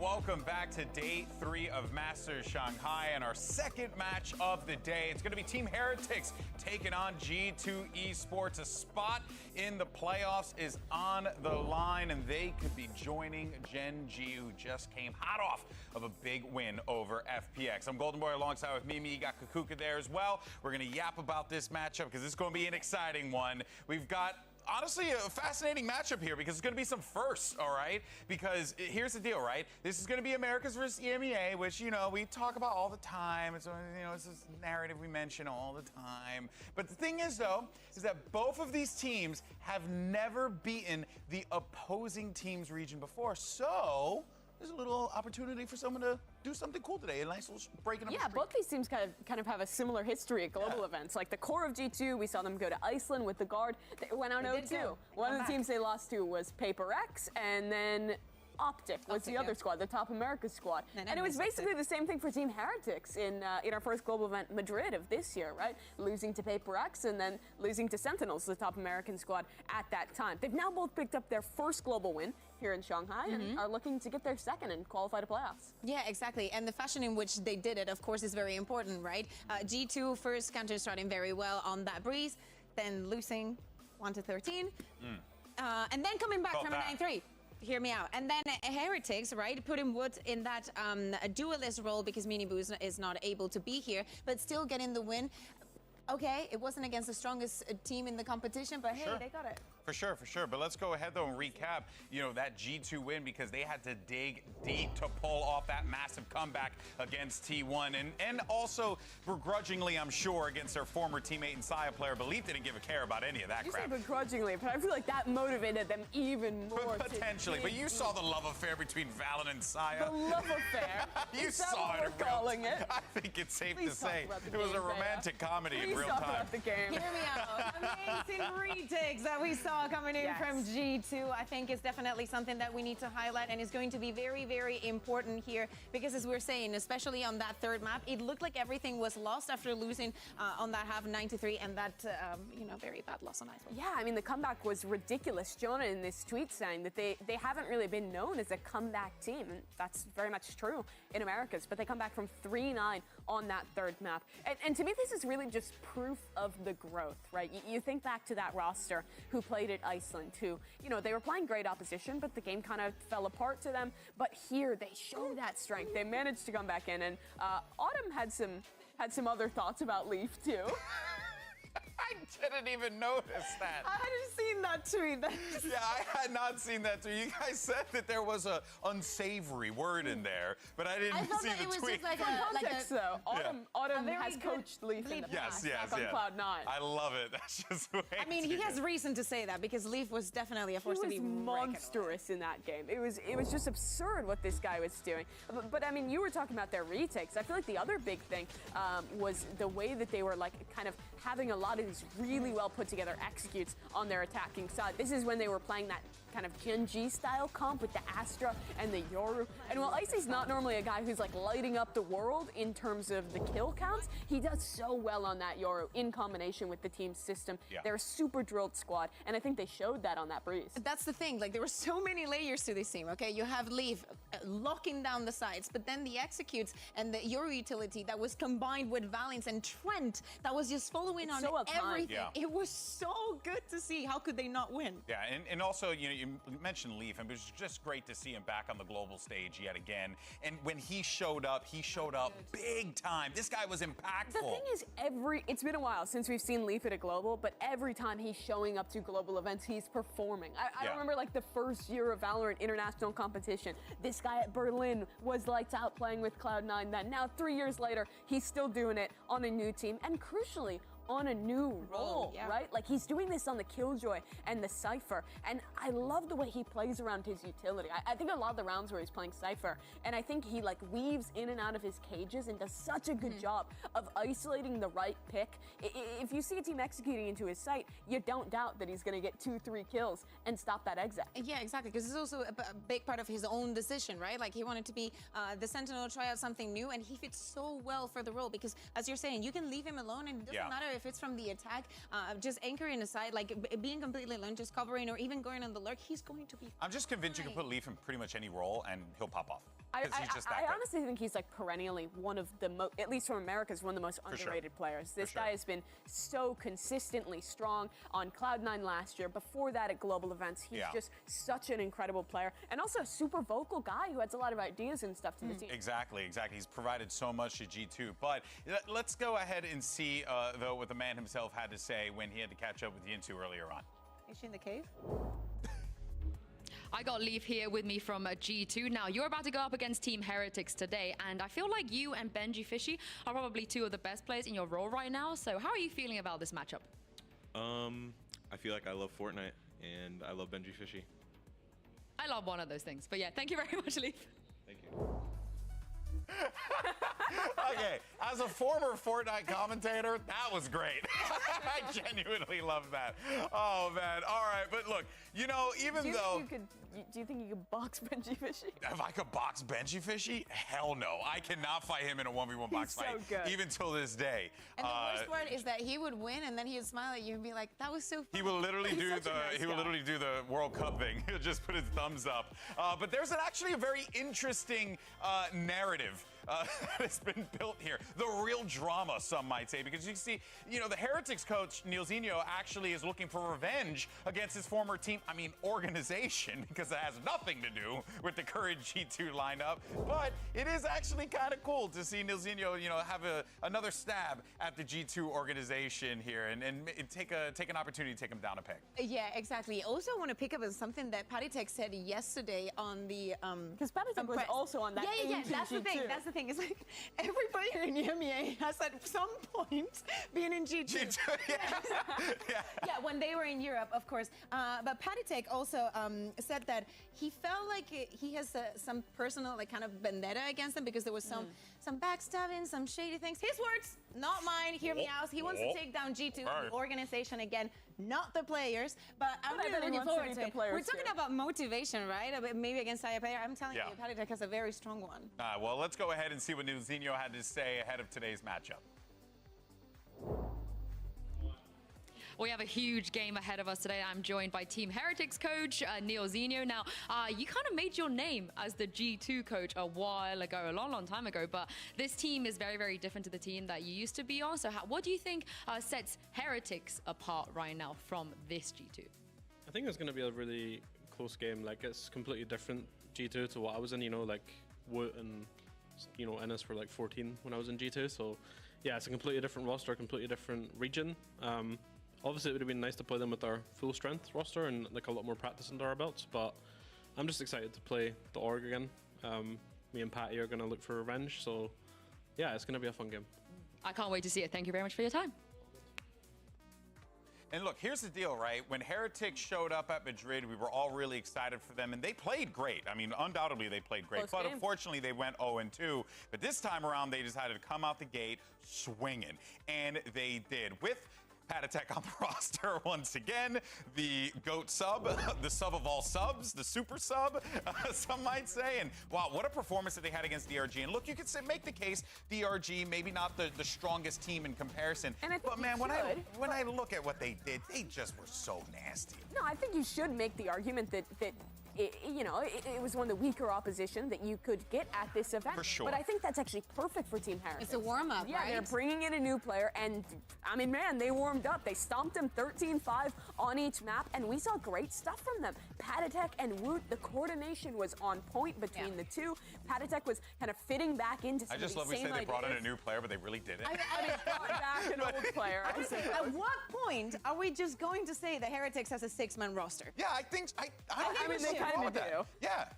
I think we should, but I think it's very important something that you're mentioning, Mimi. The coordination between Woot and PattyTech, even though they were the ones that were like dodging each other, was really on point. They were setting each other nice. Really good to see that the protocol stays the same and you can slot players in. And Woot was incredible. It was such a good debut for this I can't wait to say more. On the global stage. He is looking lights out right now, and they were implementing so much of the good stuff we saw from them in EMEA, even with the change-up. This is a Team Heretics who looks super dangerous. This is going to be a big task for G2 today. Oh, 100%. If Woot has half the game that he had against DRG, we're looking at a good old-fashioned slobber knocker, people. It's now time to send it over to the stage because we're going to get this one underway. It's G2 and Team Heretics.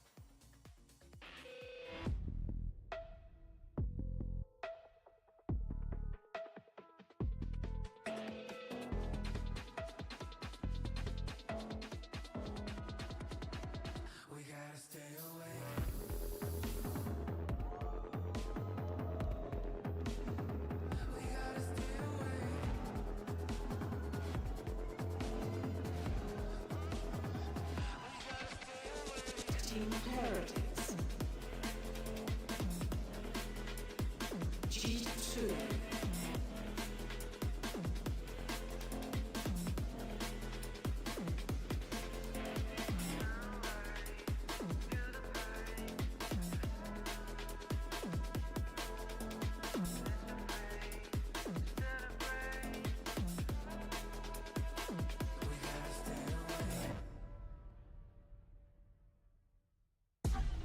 Since the dawn of time in Valorant, it's always been EU versus NA. And here we are again singing a very similar song, this time with fresh faces. It's G2 versus Team Heretics. A slot in the playoffs is up for grabs. It's a question of who wants it more. And remember the stakes, 4 days off. If you win this match, a chance to prepare for the playoffs, it would be massive. But already looking at these map vetoes here, we're going to be starting off on Lotus. Yeah, it's going to be very interesting to see, especially because Team Heretics decides to go for this map. It's a map that they have a lot of experience in.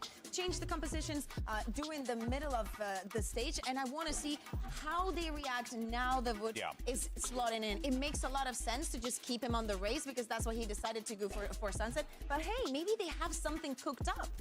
We're also seeing G2 kind of lock into the bind here, which wasn't something they were really often picking throughout the Americas stage. But we did see some great performances, such as taking down 100 Thieves on what has been their best map there with bind. So I think two great strengths for both of these squads to start off the series. Now, if you are a Stats Stanley and you happen to go, check out what G2's record is on this throughout the season, it isn't great. We were talking about this before, but it does make me wonder, right? Mimi, like what does, G2 see in this bind map that they felt so confident here to take Team Heretics on against, right? I wonder if it comes a little bit down to what Team Heretics is running on this map. They run a really kind of unique comp with an Omen Viper and then like double initiator with the Yoru.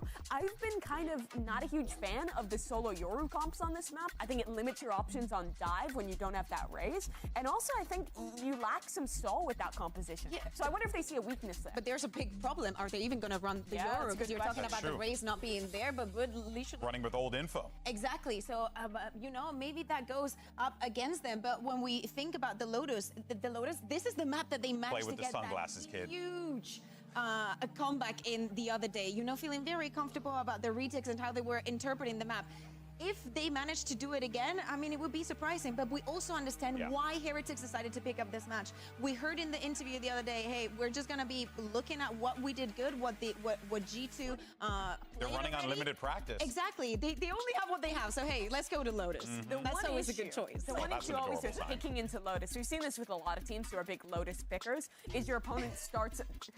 That's a fine thing to say. Don't laugh at me.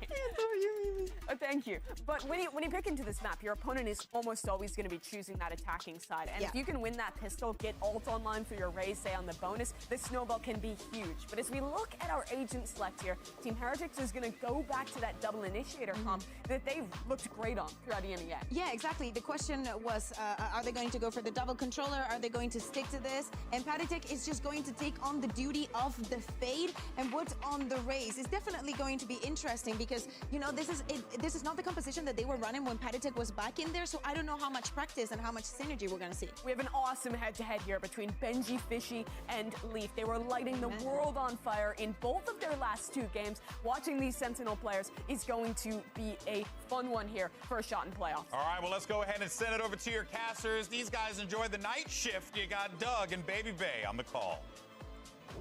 Thank you so much, GB. NA versus EU, G2 versus Heretics. It doesn't get any better than this. A spot in playoffs on the line. And these are two teams that there's plenty to be excited about for, Dre. Yeah, it's going to be a banger, especially on this Lotus map. I mean, both teams are really, really good at it.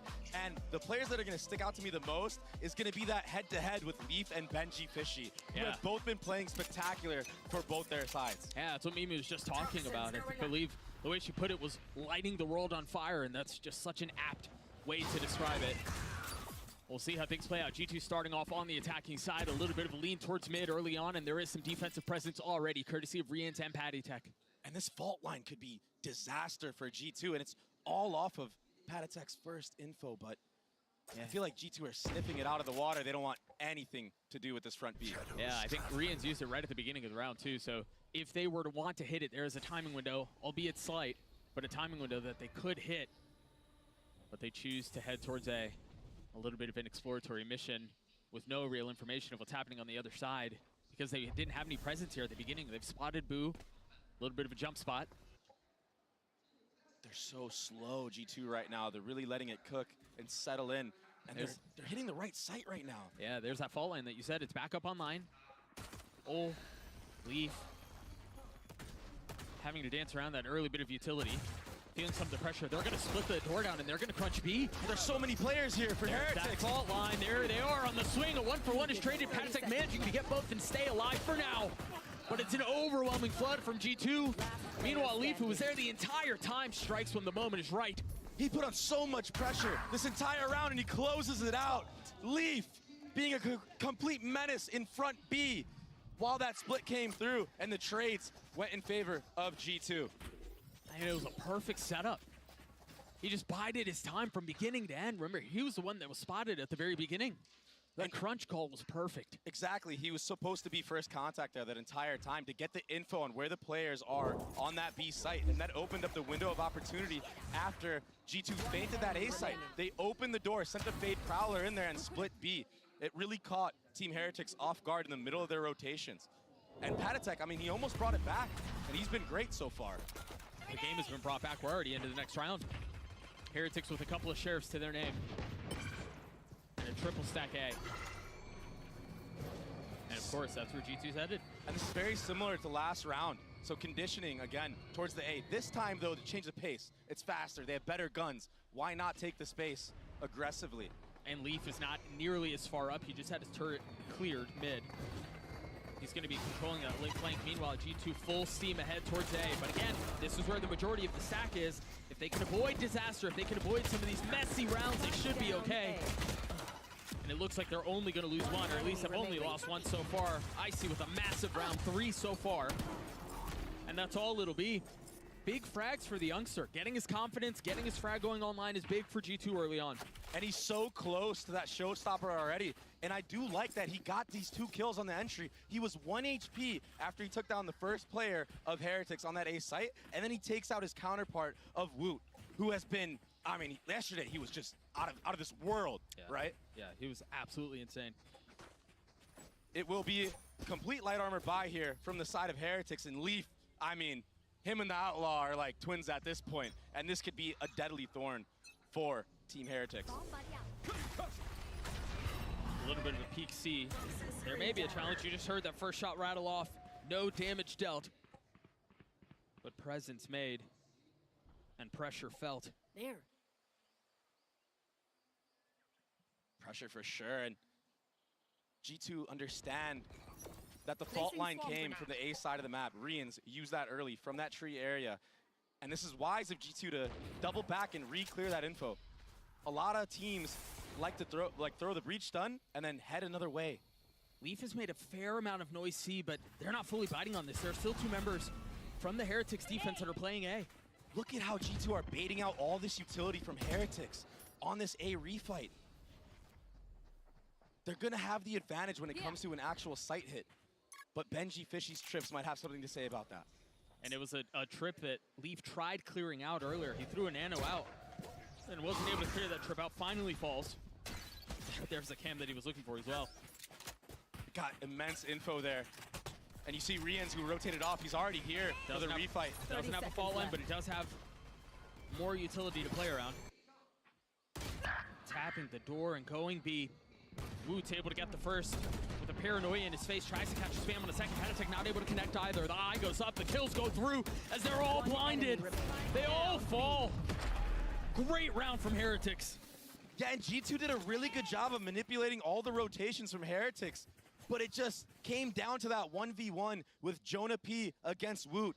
And that kill opened up the retake and the flood for Heretics to take that B site. And you just saw Rians just chucking flashes, all his breach utility in there. This is what opened up the entire moment for the retake and just enabled Woot to get online. Jonah P gets that kill onto Woot. The site is entirely free. They're able to waltz in, get comfortable. Exactly. Showstopper will be online soon, though, with this C default. from the side of G2.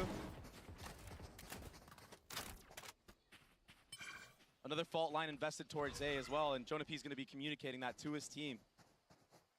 That's the second time there that Leaf uses a nano to try to clear the trips, and it's just a bit off the mark.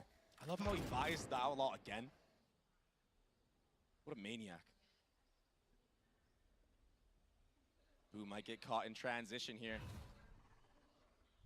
Doesn't like what he's seeing. That wall goes up. He might have to fall back or he could get punished here. He's way too close. Yeah, he's playing a dangerous game. The paranoia, the dog, he's able to TP away. But with the rocket hot to trot behind him, somehow manages to find safe passage out. Wood's timing is really nice here, but he's got a couple of targets to pick from, and he can't land a single one. Now all attention A. Jonah P may have gotten taken out the last round, but he got it this time. And now they freeze off of that. I really like this. Icy's in a really good position. The Seize is out, but the spike is planted. No real punish, as they're going to attempt to flood down numbers, but instantly equalized. Got to keep a close eye on Icy on the minimap as Benji Fishy goes in towards heaven. Icy's waiting for his moment to strike. The timing is great for him. He can provide a lot of damage here, but Heretics picking them apart one by one. It's all on to Icy now, and he's just going to get good retake by Heretics.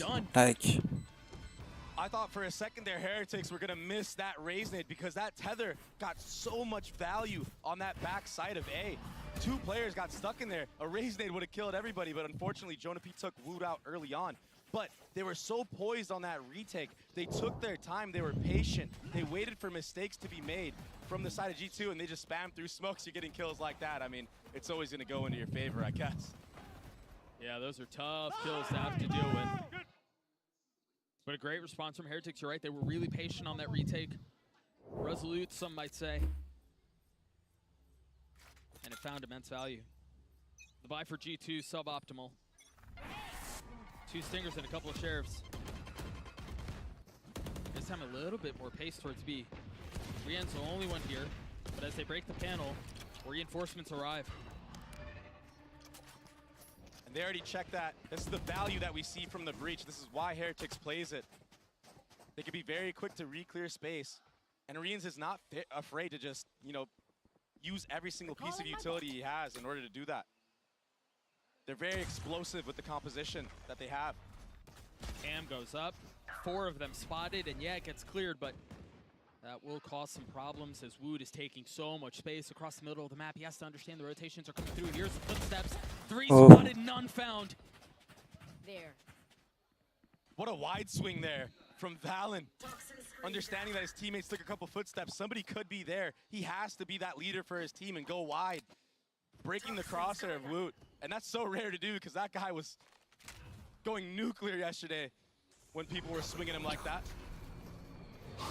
As the door gets tapped, Woot feeling a lot of the pressure. Remember, the buy on the side of G2 at the beginning of the round was less than stellar.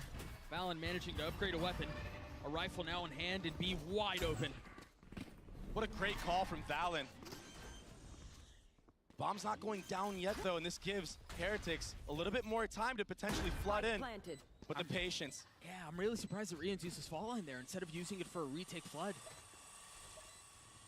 Either way, not going to be on the cards, at least for the next couple of seconds. 2 members of G2 playing in the smokes, waiting for the right time to flood out from heaven. And look at the hell beneath them. 4 of the 5 members playing close to sight. Icy gonna meet his demise on the other side of that shore. Gen.G Fishy trying to hit a clip. Almost does.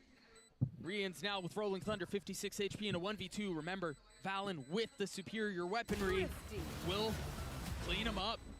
The Mastercard Thrifty, the way that's a Thrifty. Well. What an amazing round called by Valen there.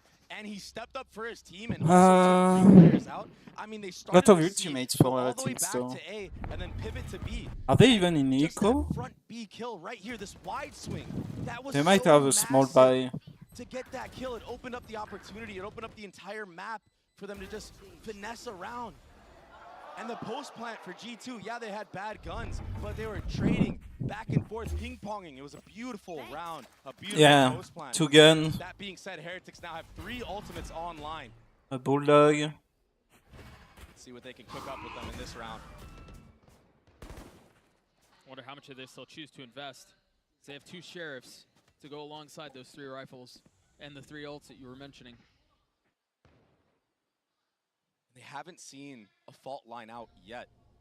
So they're just very wary of a trap, maybe towards that C. We saw the one-way go up. They have so much info for Heretics. Gives Heretics so much info. They're going to be with able that to deep cheat over cam. towards his A side of the map.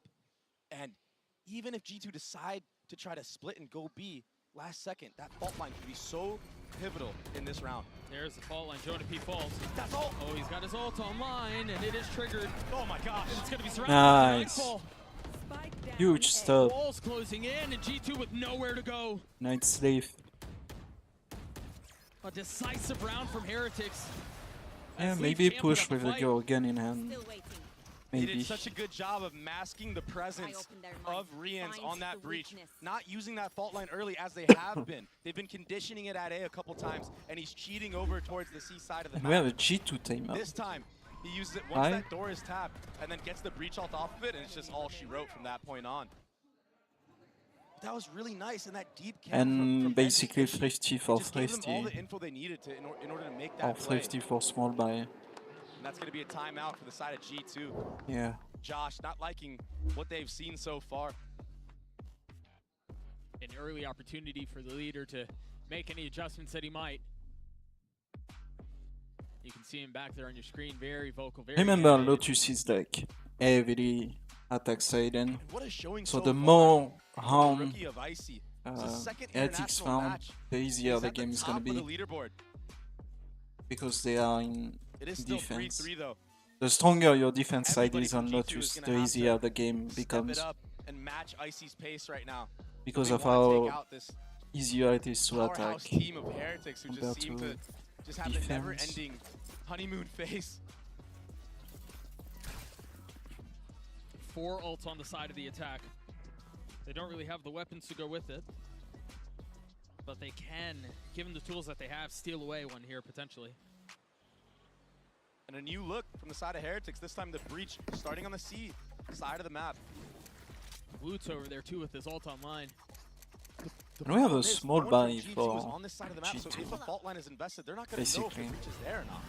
Even smaller than Written all over it. a sounds Woot satcheled Heretic out. buy. They don't know any of this information. Look at how aggressive Heretics are. The problem is they're so far away. If G2 strike fast, they're not going to be able to get here in time to stop the plant. The tether. Paranoia's the ult. Yeah, but they are safe backside. Boo has arrived, but Rians and Woot are still so far away. And look at that, they're just playing with the door. They're not fully committing to A here. Icy Yeah, inserted. the pit. This breach utility so far from Rians has been so good. With that aftershock going down, though, that opens up the opportunity for this Killjoy ult. That's just going to slow things down for just a moment. Remember, Icy is still inserted, but Boo was looking towards stairs the last time he tried peeking over here. He may be aware as to what's going on. Meanwhile, the pit invested the flood out. Boo's Boo gone. finds Trent. The pit will fall, and so will Valen. Icy finding a little bit of space. It's not planted too. Not around for long.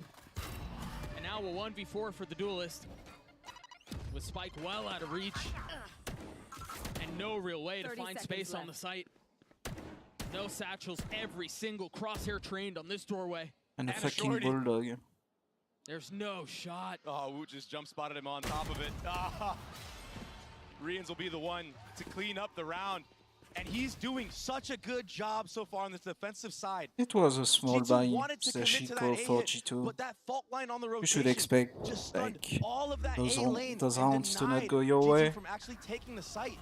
That The along important with the round triplet is was the too one much for that's G2 to coming handle. They didn't like what they saw. And right since now.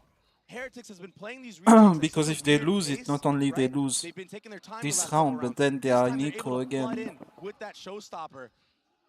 And it's So just this so is the hard round G2 for to get a this half grasp of how probably. this team is liking to play, especially when you're in this post-plant scenarios. Fast towards B once more with the trailer, with the Prowler to trail the way. And I don't like G2 going like Sees Nate the not early connect. round. Rians They invested force a forward lot of early as util, well. but you want that orb on Heretics IC. right now You are want that using a round. lot of You utility have to very get it. early on. So if I'm Otherwise, just it's G2, I want to basically LTX at maybe bait 6 out even more utility and just stack up and maybe and a just go 6-6 5-man hit out onto a site on Lotus. because you know they're not going to have When all you're the in utility attack, it's like to hold. Yeah, you just have to guess which site. it's Has to GG. be the right one. They've gotten past this one already. You see Trent and Icy on the other side of the wall. Rians has a flash for Boo here. And the fault line again. Yep. They're doing such a good job of using Rian's fault line to delay. Forcing G2 to potentially reconsider. That's a little bait. Yeah. Spike down. That tether A. was to nothing. It worked against them. I've never seen that before. It's so unfortunate. But that Omen TP, it could be so He's deceiving. gonna spot that Killjoy. That's an important 1v1. Huge here. Yeah, he's got to find a little bit of value. He's going to cross over, draw the rotations. As Rian started to turn back A. It's just What? Boo who's here now. Leaf is so Oh, good. they're trying to contact out, but Boo's spotting it all. Only one found. The paranoia traded. That paranoia is so fault good. line. And The the nade the at his bridge feet. utility 13 seconds too, left. like They've got him surrounded, attention divided, as they have to deal with 3 members of the defense. And they have to fight Boo here. And the trigger come the for flashes, Arctic and it is a doesn't little matter bit late because because you Valens- see because he does Patty it. Tech not rotate instantly. A tap of the door, 2v2, Icy with ult online. Valent has this as well. Enemy remaining. Yeah. That attack will fall. And there's the ult. Rians with so much And that to was do, the big and arm. the rocket in his face cannot For convert. G2. Finally an answer back. We still from have a buy G2. for Valent coming up huge, but we're for seeing Arctic though. that value from this breach. It's actually just messing with the brains of G2 and Valen. But in this round, Valen steps it up huge with his mechanics, getting trades onto the site. Oh, and also Leaf getting the 2 openers on the other side of the map. Yeah. Created that window for them to be able to strike. It was very nicely done. I have to point out, though, that even though Leaf got 2 kills on the C side of the map, Rians didn't take the bait. And he was doubling back and forth, seeing if there was going to be a lurk at A. So the prep for Heretics right now has been really good. Nice on shot. this map. Leaf's And gone. that's a part of the The prep. cam. They understand They that when basically Leaf have likes to go mount for these control C with that lurk cam. plays, he jump spots it. He does this a lot in North American Valorant. They have crosshairs trained. The top down on B. Gen.G Fishy that can comes back. That can come back. They're gonna see them mount. Deep into that playbook. Yeah. Rotation is See what spotted. else they can find. The 5v2 here are gonna have to do with the trips. The op is somehow rotated back. Cage triggered. With another opportunity to deal damage. Do you get the arm? You have to. It's definitely not something that you see every day, you know, No. Cypher with the operator, but I mean, sometimes when things are so unconventional like that, you can get immense value from them. And this should just be a save for G2. I mean, it's a 2v5 in this scenario. Yeah, and the money's a little spotty too. Yeah. That crosshair is too Definitely high. gonna see Rians and 30 seconds. Oh, Patty he's Tech trying to want catch a these jump guns, wanting to jump try to spot. get these guns out because they're coming close to their ults. I mean, even if they die, they're only gonna be 2 off of ult. They spotted Jonah P, and you have to assume, well, now confirmed, Icy's close by. Oh, they're totally We have a pitched here. bridge stand. Paranoia's not going to connect. They desperately need to hang on to these weapons as best as they can. Oh! Trying to white knuckle their way into it and trade it Ooh. 1 for 1. 4 on the other side, and the weapons will not be saved. Got scrappy there, but the job was done. Mm-hmm. And another Probably calling or looking or at the maybe map. a little bit of a scrappy buy now. What a shot. That was clean. Even that high-low as they're staring down B. He pre-fired that. That was so sick from Gen.G. And it's the initiators from the side of Heretics that are really coming up huge here for their team. Patty Tech sitting at 10, Rian sitting at 9. 1 round separating these 2 teams, and 2 rifles in the hands of the attack. Meanwhile, for Heretics, guns, utility aplenty. Who has been playing this A side of the map so good, especially when he's alone and solo. I mean, we saw him bait out a rocket in one of those previous rounds and not die, and then his team comes back for the retake and they win it. This time, he's alone again, but he knows his timing's down packed. He knows that when there's nothing being shown at C or front B, that there's probably players creeping up. He's so wise to back up there. Oh, I feel like Icy may have just That's slipped good the for net. That G2. power didn't connect. Carrying that UTN. It forces a rotation Back to their from Heretics. misdirecting ways. The jump spot A caused rotations back over, and then they went back C and cleared the trip. Or the Okay, game, excuse me, they but saw lead for another Cole one. anyway. The paranoia And the in space, and he fucking... connects with two. It's another slaughter. An Icy playing Icy Lurk. again left alone in the I don't mid know. zone. I don't like G2's game plan of like These last couple of inserting rounds, been so Icy dominant on or the side of the defense. having Icy Lurk every round. Unfamiliar territory for G2 and Icy himself. Usually he's not the one that's Like you never see him double satchel in and just go for a C take or having such a good map so far. something like manly, you know. Some manly opening, Baiting out op shots left and right. He's doing all he can in these you know. moments. But it's Like all if you're gonna play a lurker or some shit, like don't play fucking Raze maybe. Yeah, he gets his one right here, and then when the You have paranoia fucking connects, Leaf collapse. that has to That's brutal. Yeah. to fucking enter the site. And Heretics right now are a step ahead of G2. Leaf should be the one lurking, and if they want to lurk, they should like drop a Killjoy and maybe get a Cypher. But Leaf should be the one in the lurk. Trying to hit that broken door area. This time he just needs to go front B after Benji gets those kills, but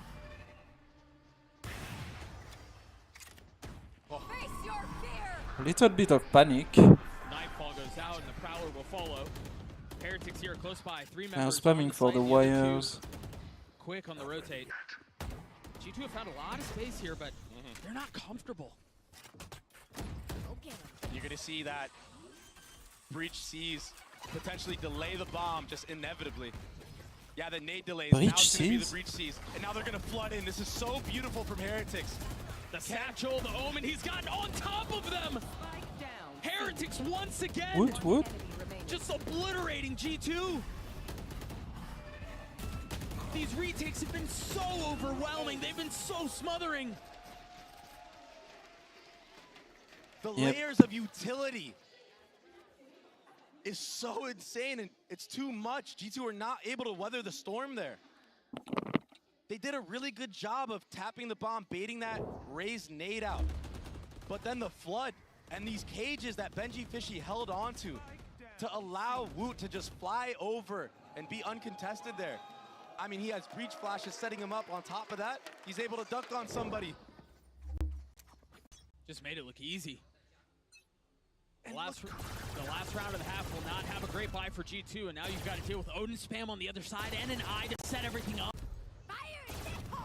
Wasn't able to connect and find a kill with it.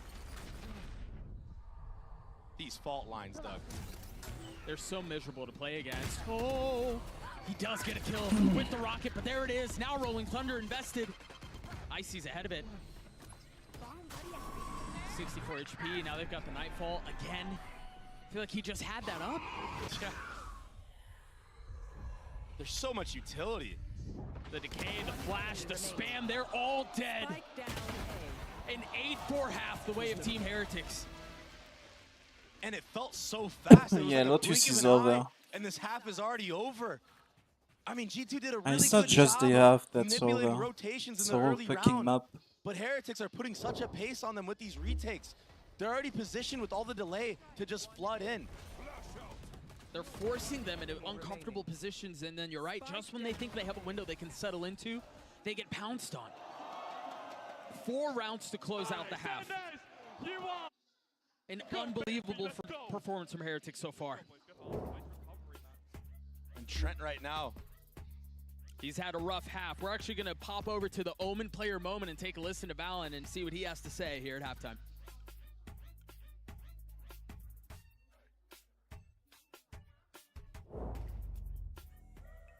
What's up guys, I'm Valen and I'm the in-game leader for G2 Esports. First win obviously feels great on the international stage, and it's very relief feeling because that was one of the hardest matches I feel like I've played in a long time. They were kind of mechanically diffing us most of the game, and for us to be able to close that and actually win even with, I would say, mid performances from most of us, except Leaf was obviously incredible today, but I know we can perform way better, and we still won today, so it feels good. He's already used here in this series, but I mean, Hunter's Fury, instead of trying to set up for Trent, but Leaf is just killing everyone. 3 more. Does he get the 4th? Of course he does. He is unstoppable. Saya tries to go for the challenge, but he cannot. I mean, we just have a great dynamic on the team, so it helps make my life easy, and regardless of the situation at hand, we're able to kind of bounce back. I would say, honestly, this hasn't always been our identity. I think the turning point for us was our regional game versus Loud to qualify for playoffs. We got dominated, and vibes, in all honesty, were terrible. People were just mad nervous, couldn't bounce back from anything. And so this match just proved that we can do a complete 180 even on a bigger scale. So it gives me a lot of confidence going into these next matches that we're gonna be able to close them out even cleaner. And once we hit that playoff stage, man, we're gonna be locked in, and I just can't wait for that.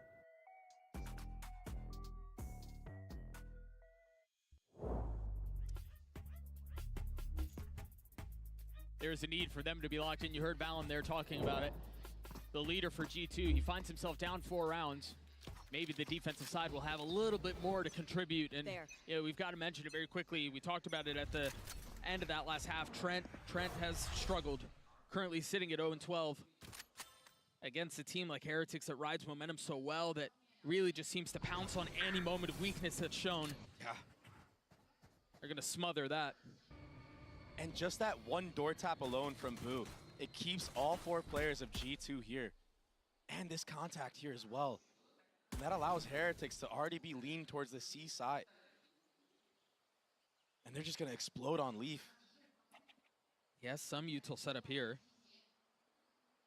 Armor and a classic. Plenty spotted. We'll dodge the fault line.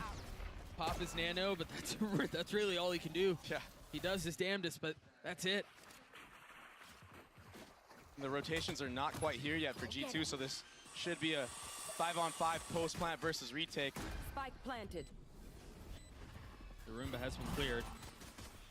Remember, it's just 2 ghosts. Yeah, and there's no util for Heretics right now, so it's just game. We're 1 for 1 here. G2 really having a hard time trying to control this. But they continue to push forward, and finally we're starting to see the tides turn. Trent and Johnny both so weak, though. I mean, a funny look drops them both. One enemy The spam's remaining. coming through. Trent will fall.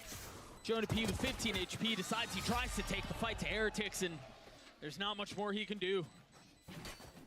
Heretics, the mechanics are on point. In that post plant, they understood they had no utility, so they had to play a little bit more up, maybe try to bait out some of the utility close up and then fall back and ultimately play that mound area. And at that point, you just spam. Hope that your teammates did enough chip damage. That's exactly what happened. Yeah, they did it beautifully. And the trades in the beginning were in the favor of G2 when it came down to the actual site hit.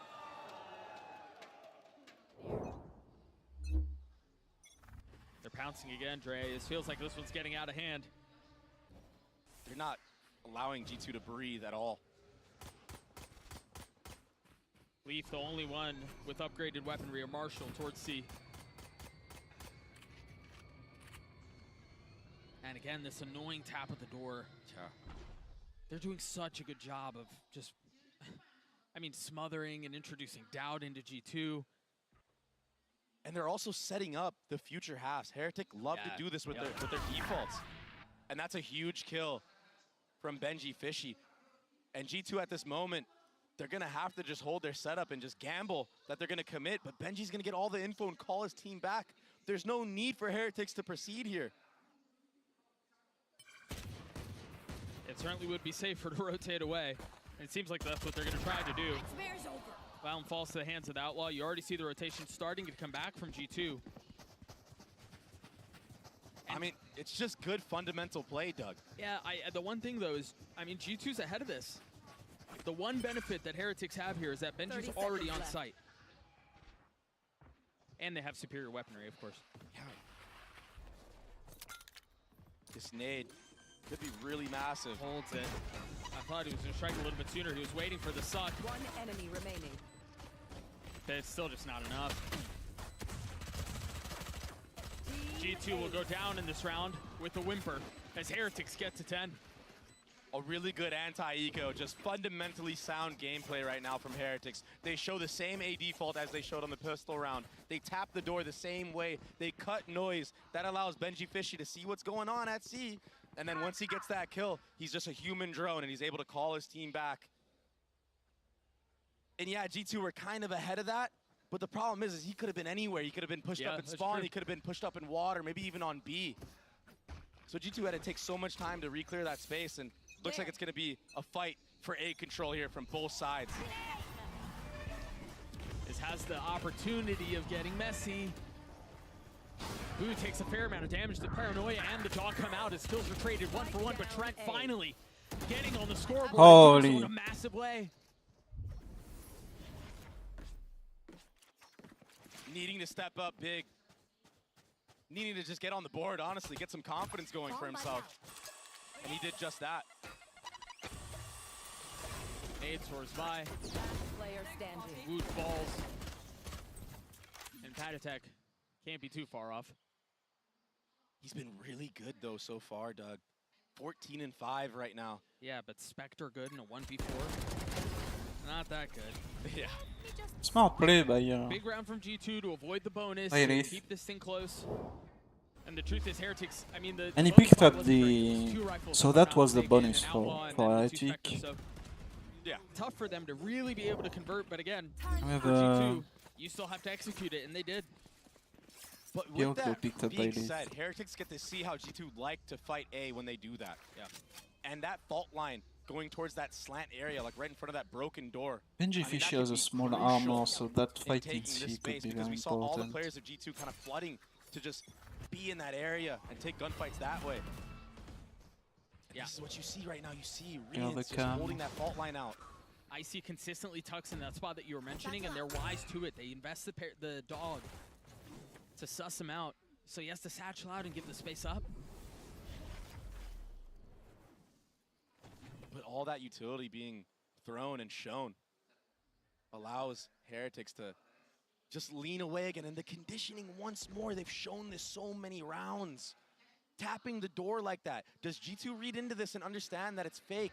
They need to re-clear this A and get the info so they can lean. And the outlaw pays off. Leaf seeing the dog come out certainly helps, and so Heretics now pivoting back, a swing of the pendulum back towards A, where Boo is taking a little bit of space, contacting his way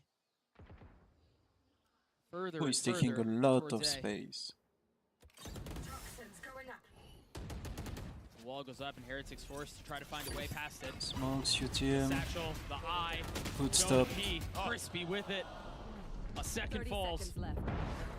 Last player standing. Boo with much to do there. Can't really make it happen. Couldn't quite get it out, huh? Found a little bit of space here. A tap to bait the swing. Rians goes forward. Gen.G with 3 and G2 up to 6. Yeah, Leaf Solid had a huge stuff start by to that G2. round for G2. And getting up numbers just ultimately allowed G2 to paint a better picture of what Heretics wanted to do. And of course, you know, cosmetic stun right here. Go figure. But still, great crosshair plays from Gen.G. Yeah, 1000%. So once more, we're going to see Leaf on the Outlaw going up against Ecos. Already building up towards a KJ ult. Oh, this time he's not playing C, like we've seen the last couple of times. Unfortunate for him too, because they were prepared for it. They had the fault line, they had the Fade Eye. There's so many smokes they're gonna have to get through. Just see a refresher, and then there are nanos just on the other side. Leaf not able to land the first shot. Alarm bot goes down, forcing a stalemate. Yeah, I mean, good job from Heretics to bait out that Killjoy utility on that C side of the map. I mean, maybe now if they want to go back A, push Icy and Trent off of these lines, they might have an opportunity for Gen.G Fishy to get a lurk through C. That's why you're seeing them leave him here on this mound area of the map. Yeah, try to catch a timing like he did a couple of rounds ago, where he's so far up. As soon as that wall goes down, whew, I don't think either of them saw them. Now the dog confirming some presence. Remember, they don't really have much for guns here. They invest the fault line. They dump util back onto the site. Left. No ults on the side of G2 to speak of. Gen.G 1 point away, but that's really it. Spike planted. Still a lot of good utility for G2 for this retake. Oh, and the guns certainly help. This has the potential to get messy, though. They must be careful. Woo. I mean, it was. Yeah. It was messy for sure. But the gun advantage is just too much. And I like that idea from the side of G2. I mean, they're cycling utility on C. It's very standard, right? Getting the wall up on A, Trent trying to get some spam through the wall, and then Icy just giving up that site. He's been so good on this map so far. I'm so impressed with him. I mean, from the start of the season that he's had, joining this team to now, late, and to being on an international stage, doing what he's doing right now. Yeah, the kid has shown a ton of poise. That causes a timeout for the side of Team Heretics. G2 have a good understanding of how they want to play these retake scenarios. Icy knows that, why not? Just give up the entire A site there, let them use all their utility to take it, and then you have the advantage in the retake, because not only do you have gun advantage, but you have util advantage on top of that. Right, right. When you're running a breach comp, you kind of have to use the utility to get in. Yeah. You can't really hold on to it much. And with the way Rians has been playing this map so far, he's been using a lot of it, just piece after piece after piece, layering it. 3 rounds of difference maker in this opening map of best of 3 with playoffs on the line. And I wonder now if we're just going to see a full commit after this A default from Heretics, because a lot of these rounds, other than the anti-eco round, they've been taking that A space, they've been tapping the door and just leaving, going back towards C, where Leaf has been having a deep line.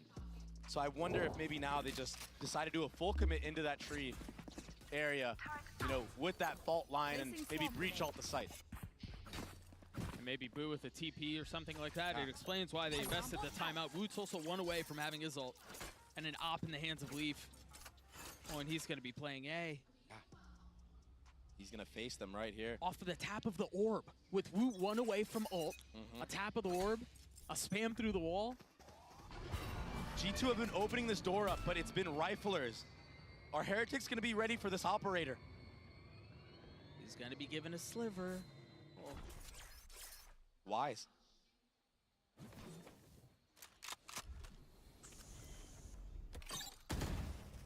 Heretics should have a good idea now that this is a retake, potentially, and Leaf almost gets his head taken clean off. A narrow miss. Yeah. This is a really nice exec, and if they can do all of this without having to invest Rian's ult, this post plan is going to get so much stronger. Spike planted. Once this trip breaks, you're going to see Heretics wanting to push up towards spawn with that breach ult potentially. You already see them positioning for it. Yeah, the problem is they don't really know how many are on the other side. Only 1 gun has been fired, only 1 set of utility has been seen, now seeing 3. So they know this is where the majority of the is coming from. That forces the Rolling Thunder to go back spawn. And now G2 have an opportunity to push in from their defensive side, but the first already falls. Woot on the swing. And an Omen smoke keeping him back. The spike has been ticking for a couple of seconds now. Oh, it's too hard. Yeah, I don't think G2 have a timing. That's so well done by Heretics. My ult is ready. The breach utility is so good from Rians. I mean, he's just guaranteeing somebody being hit almost every single round by a fault line, by a seize, the flashes. I mean, this guy's doing it all. He's got a triple-double to his name right now. And that's what we were talking about at the beginning, right? If they can get through that exec and he still keeps the ult, that secures it. Yep. And that's exactly what they did. Also, the comms in that instance, for them to be that crispy and that clean, it's really impressive because, again, as soon as those 3 pieces of ult util came out, they understood where the retake was coming from. That's a snap decision right there from Rians. Yep, and it's going to be this A brawl from both sides. Who will come out on top here? Icy's so low. Icy's dead. Oh, but Gen.G strikes back. What an animal. The way of the defense. Holy fuck. Of course it is. This series wouldn't suggest otherwise. Leaf trying to dance in and out of the door, trying to provide a little bit of cover for Trent. And it's Boo who falls with ult and Spike. He will get away. And we can just take a breath right now. Boo has a little bit of time to consider how he wants to play this The one. timing. Have that much time. They're 6 already here. bullets. Spotting one, potentially both. Boo takes a step back. Giving position away, not once but twice. And now they invest the lockdown to secure the round. Leave Wow. and that's another for G2. That lockdown is like... What a fight. Leaf actually coming up huge in that moment, protecting Trent, who was stuck. So much of Patatek's utility was hitting Trent in that moment, but Leaf just jiggling, constantly pre-firing, tagging up Patatek so he can't push all the way up. Good teamwork and good trading from G2. And Jonah P, you mentioned it. I mean, this guy was an animal in this round. It was looking like disaster for the side of G2 up until that moment. Heretics countered the rollout of Icy. The guy had nowhere to go. 3 to 4. Icy op in hand. And a PK. This is gonna be a big round. They're not going to put that wall up, but the smoke will counter it. Yeah. And with that, Icy just... Holy shit, doesn't wanna Trent sit 3 there and behind the 16. smoke, opts to rotate. Let Valen hold it. Let a rifler hold behind that smoke. Why not? And both raises have Showstopper online. It's going to be chaotic. I believe it tagged just one. The Nightfall did. Now a second use. And both rockets up and online. The chaos ensues as Wu gets 2. Posted up backside to get a 3. He jumps! Holy fucking shit. Numbers the wave, the attack, the spike planted. And options limited for G2. That fucking jump, man.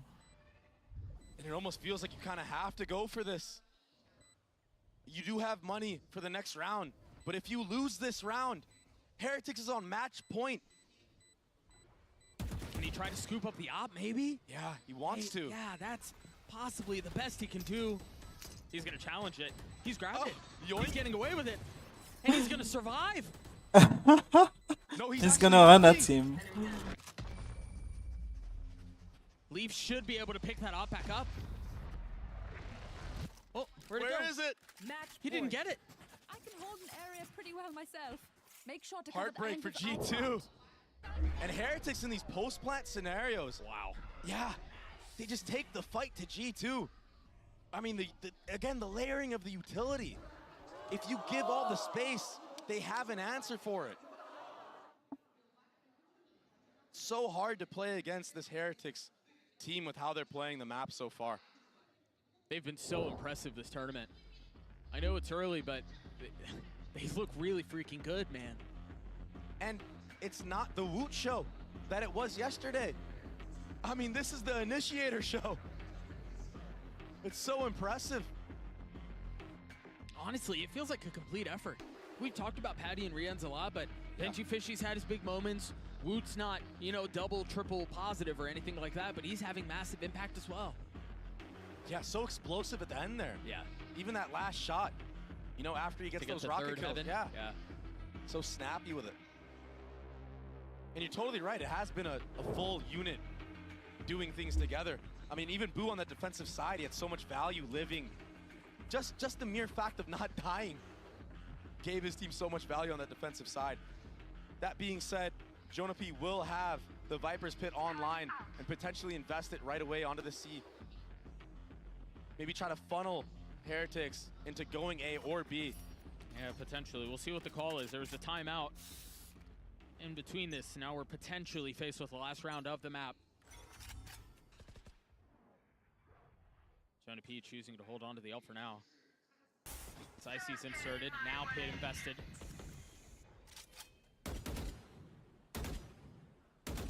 How do Heretics respond to this?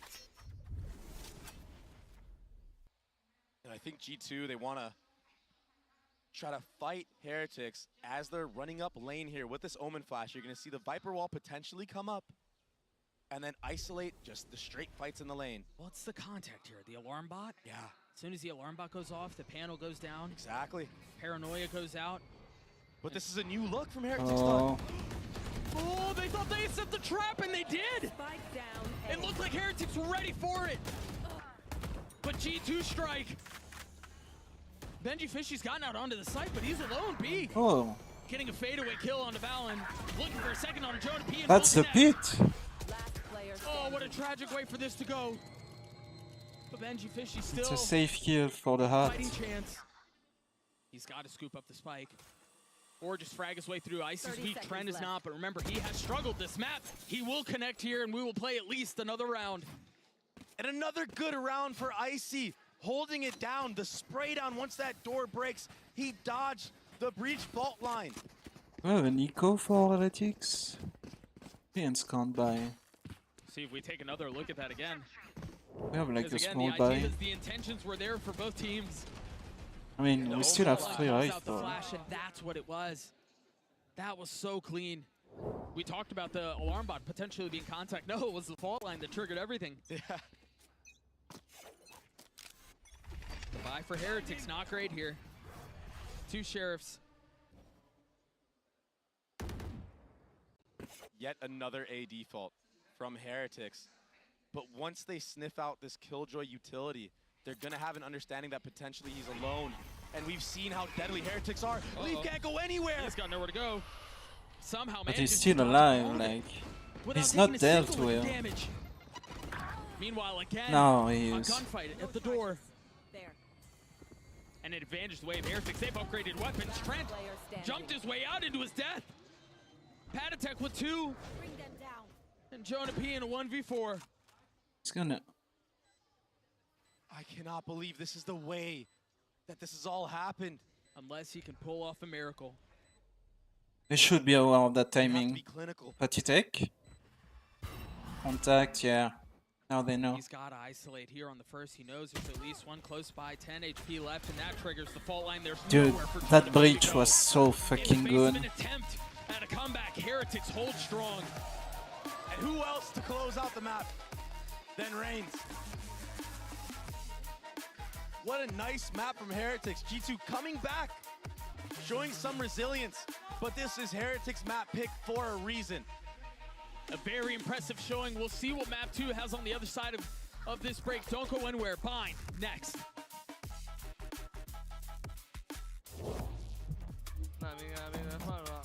Nice! Let's go! Nice! Let's go! Nice! Let's go!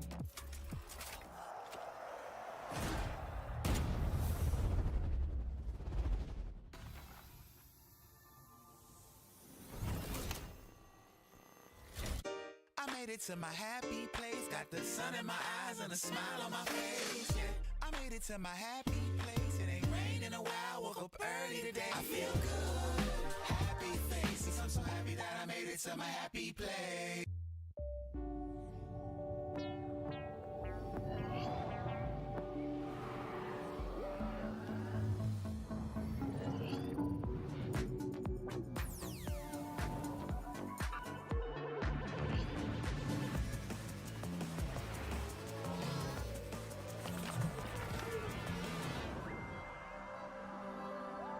Next map is Bind.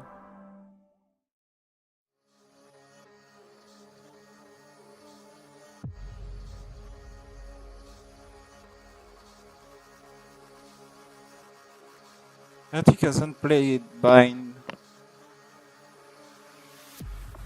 because they had like split selected, but they want to also.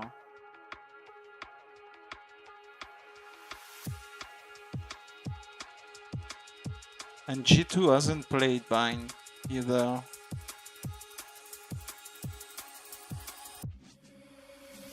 But they've played a lot of Bind against like 100 Thieves.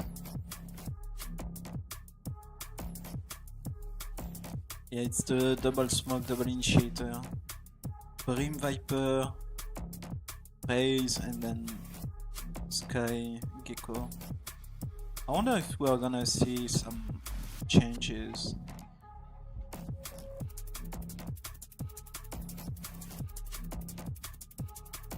Because of the Viper nerf. I guess she's still too strong with our And the problem is just like how her wall works.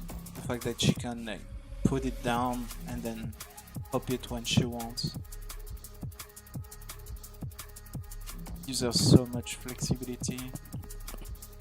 Yeah, they haven't changed their compound bind for a while. For G2,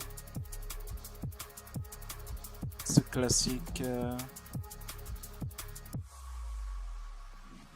classic bind comp, I guess.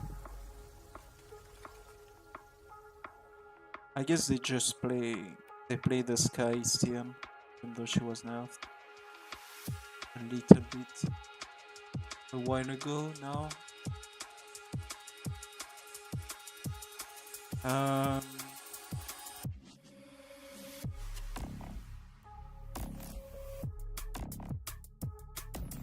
And Heretic, they play a similar comp, except they play the Omen, so they play double controller, double initiator too, and one duelist.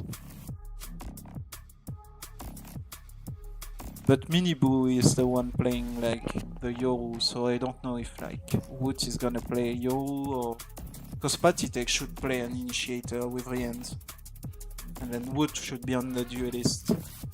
So do they swap the Yoru for a Raze? Is Wood gonna play Yoru?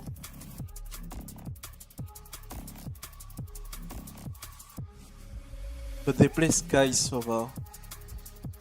I think Gecko is too strong on bind right now. And they only won like 15 to 13 against Fnatic. Fnatic who was playing the American side of comp with Gecko, Brim. So the more classic side. Team Heretics, they continue their winning ways here in Masters Shanghai. I'm now joined by their coach, Neozinho. Now, I think the biggest concern everybody had coming into this tournament is how you're going to maintain that synergy and chemistry you guys are so well known for. But after seeing that map, it feels like you have zero issues with the util, the suppressiveness of the util They and the synergy. had Bang So what are you selected guys against doing to Navi, make but sure they that you two on maintain Navi, that so... level?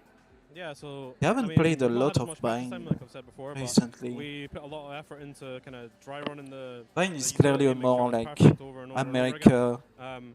So even America's having one map. person coming in, it's not too big of a change. With our strong narratives is on hard Bind. work, repetition, the usual. Well, that's it. All right, well, thank you very much, Neil, and best of luck on map 2. Hard work and preparation is the name of the game, and that is a Team Which Heritage is win like on Lotus. can be a good thing for Heretics because they know what like G2 is gonna Everyone play. popped off. You basically couldn't have asked for a better start for Heretics. Really, I guess proving to everyone, like, yeah, sure, you know, they made quick work of DRG. But the reality is, this is a team that is a force to be reckoned with no matter what. And I think that Nilzinho is so right in what he's saying. The defensive utility, the initiator's utility was so good on this map.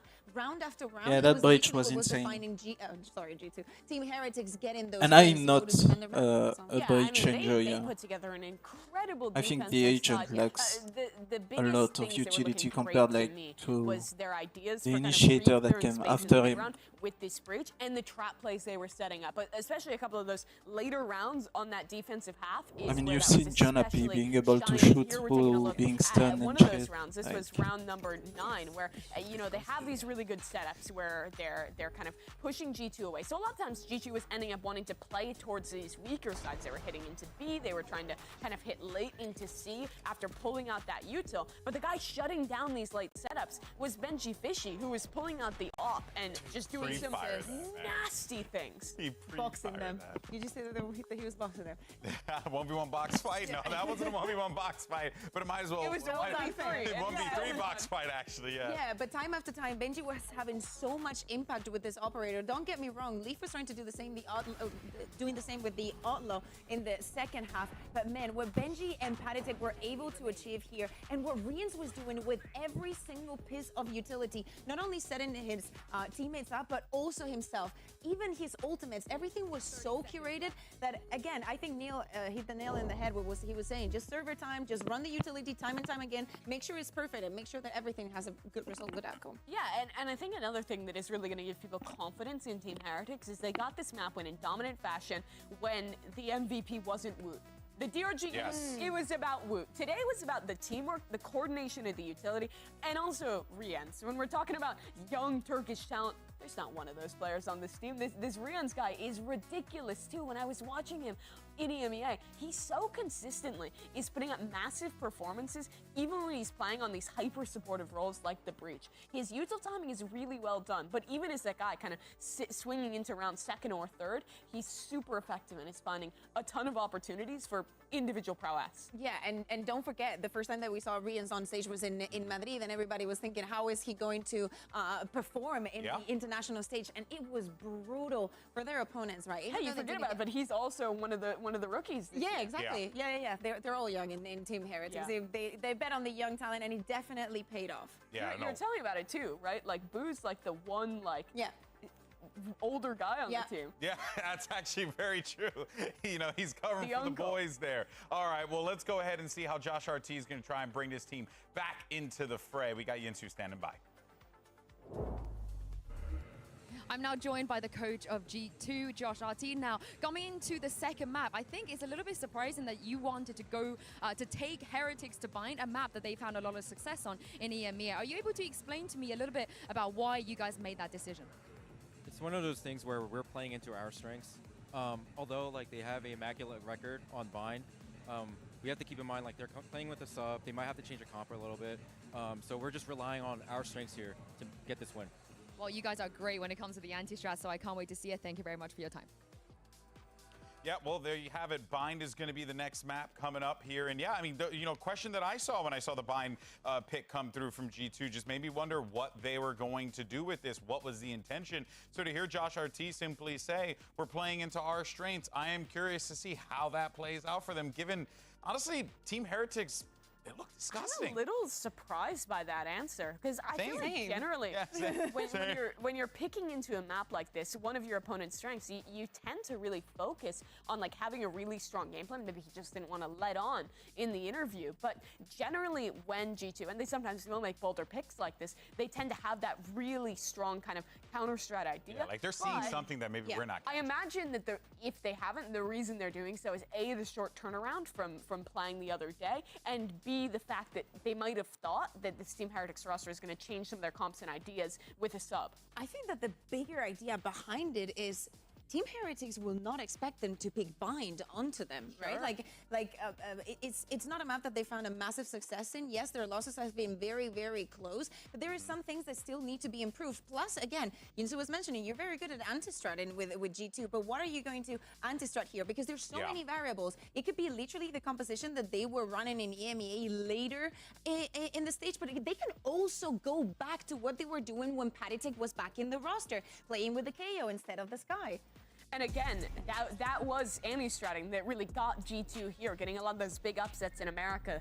But looking at these comps now, it looks like they're going to be going into this Sky Sova composition. We've seen them kind of play into the Sova on this map in the past in EMEA, and they're really one of the we have teams Woot on staying range. away from this Gecko comp that G2's running that has become really They are not playing the Euro. I'm really looking forward to see if Patitek is going to maintain the level that we're seeing from him. On the same side, I want to look at Trent. You're mentioning the Gecko. I think that he's super strong, and you have very, very good set plays, and he didn't have a good first map. Well, let's see how this plays out. You got Team Heretics up 1-0, but G2 needs to fight back to force that map 3. Let's send it back over to your casters. It's Doug and Baby Bay on the call.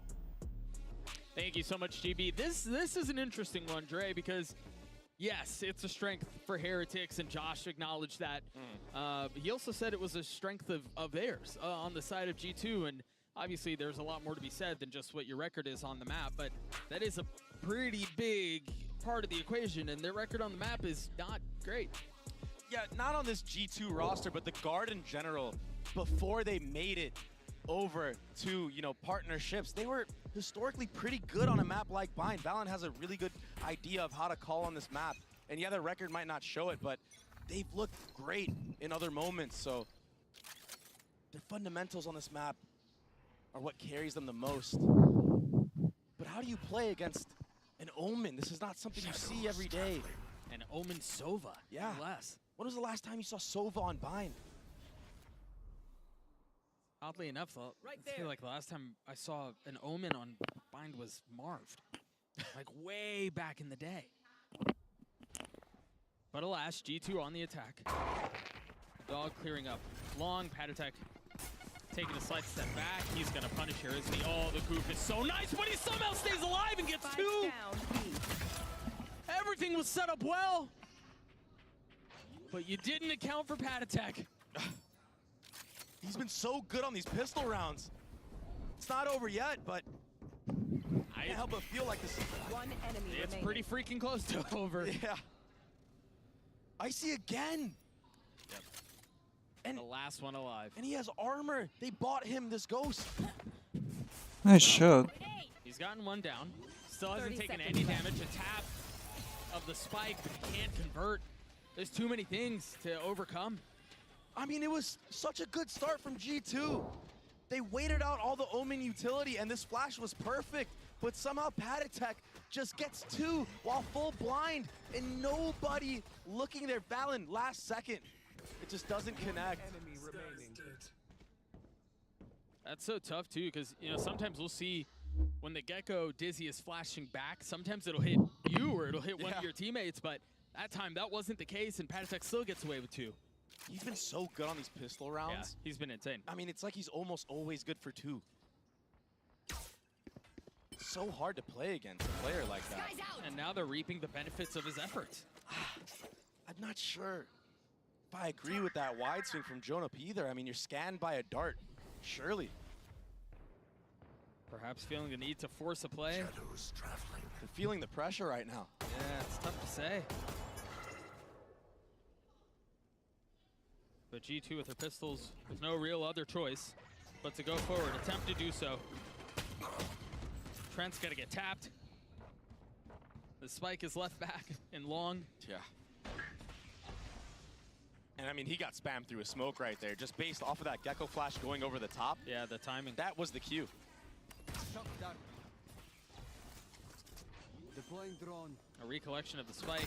As the drone goes out, they're gonna get the money off of that. Look at the utility. Yeah, there's still just so much left to do here. And again, the weaponry is just not enough to put up a fight. So Heretics will get the second, and they'll do so in pretty clean fashion. Keep an eye on what this next bonus potentially will hold. A Guardian, and then two Spectres and a Marshal. It was a flawless round. I mean, they got the picks early on. Jonah P getting caught out there, trying to catch that orb tap, potentially. Dre, gets punished. They're investing into this a little bbit here. A judge for Boo. Oh, this could be disaster. And Woot is actually saving for an operator already. He's sitting at 3.6 thousand. Well, what's tough, too, is he didn't take any damage, so he doesn't even have to buy armor into this round. And a Marshal on this map. I mean, it could do so much, just getting those tags. He's going to have a shot at it as he's playing down long. The flash first to move. That orb gathered will give G2 the information that the Raze is holding towards this octagon area. And that's why you see Leaf kind of creeping up on short A.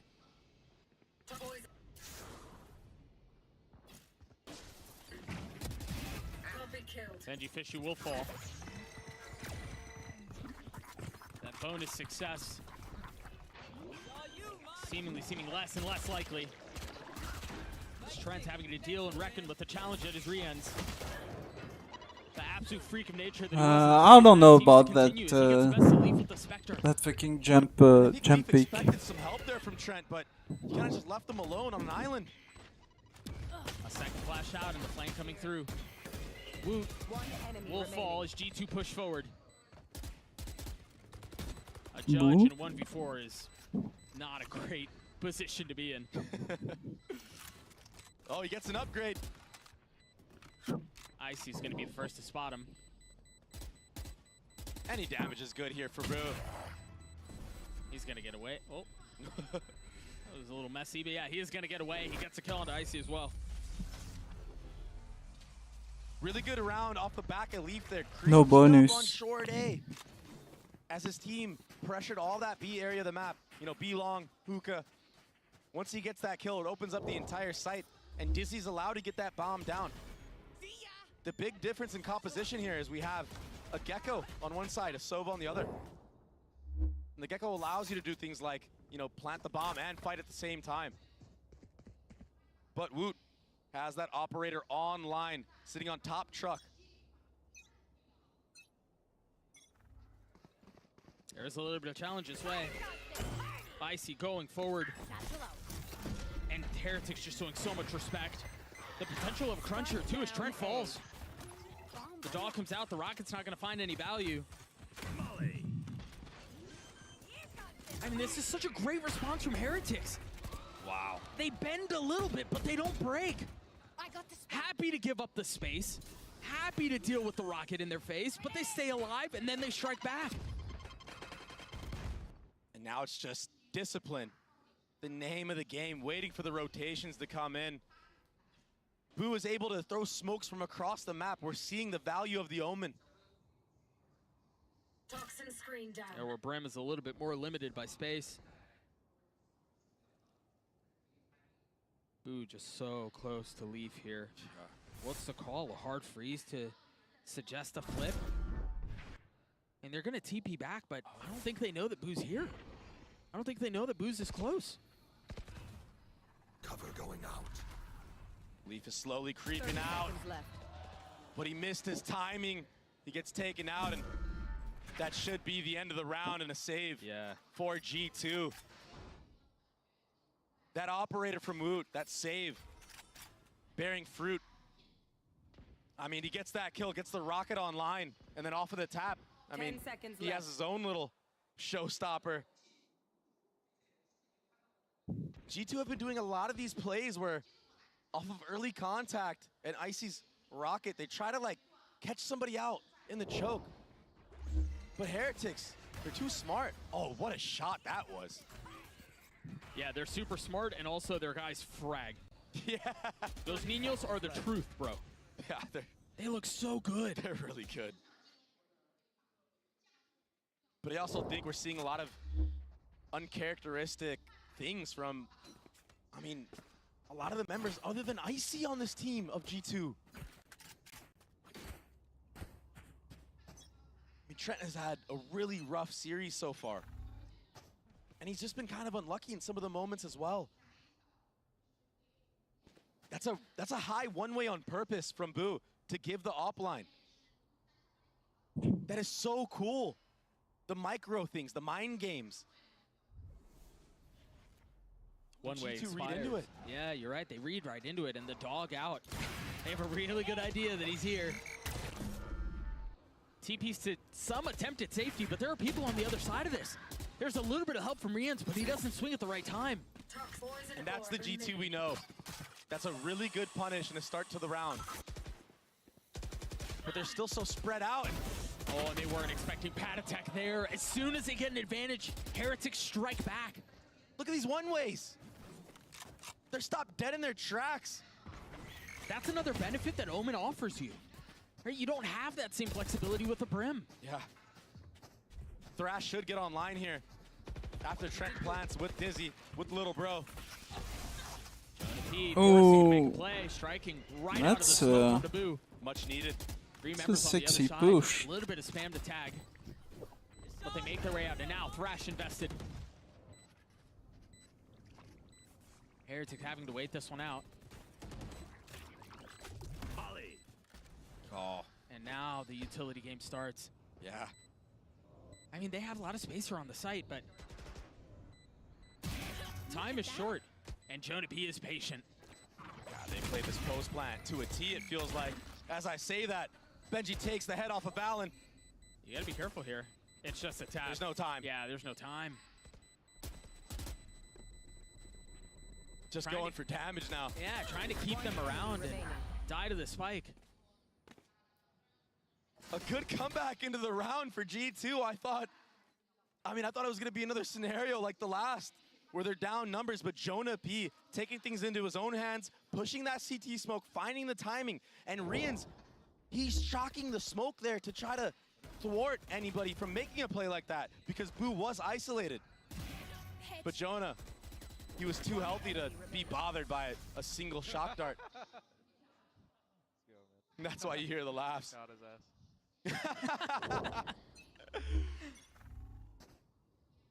It's It's good to know the vibes are still high. And that's the G2 we know on this map. Once they get the bomb down, they cycle the utility, they drain the clock down, and then they play together. Man, these Omen one-ways are so annoying to play against. You have to use utility to clear them. If you don't, there might be an op behind it, there might be a rifler there.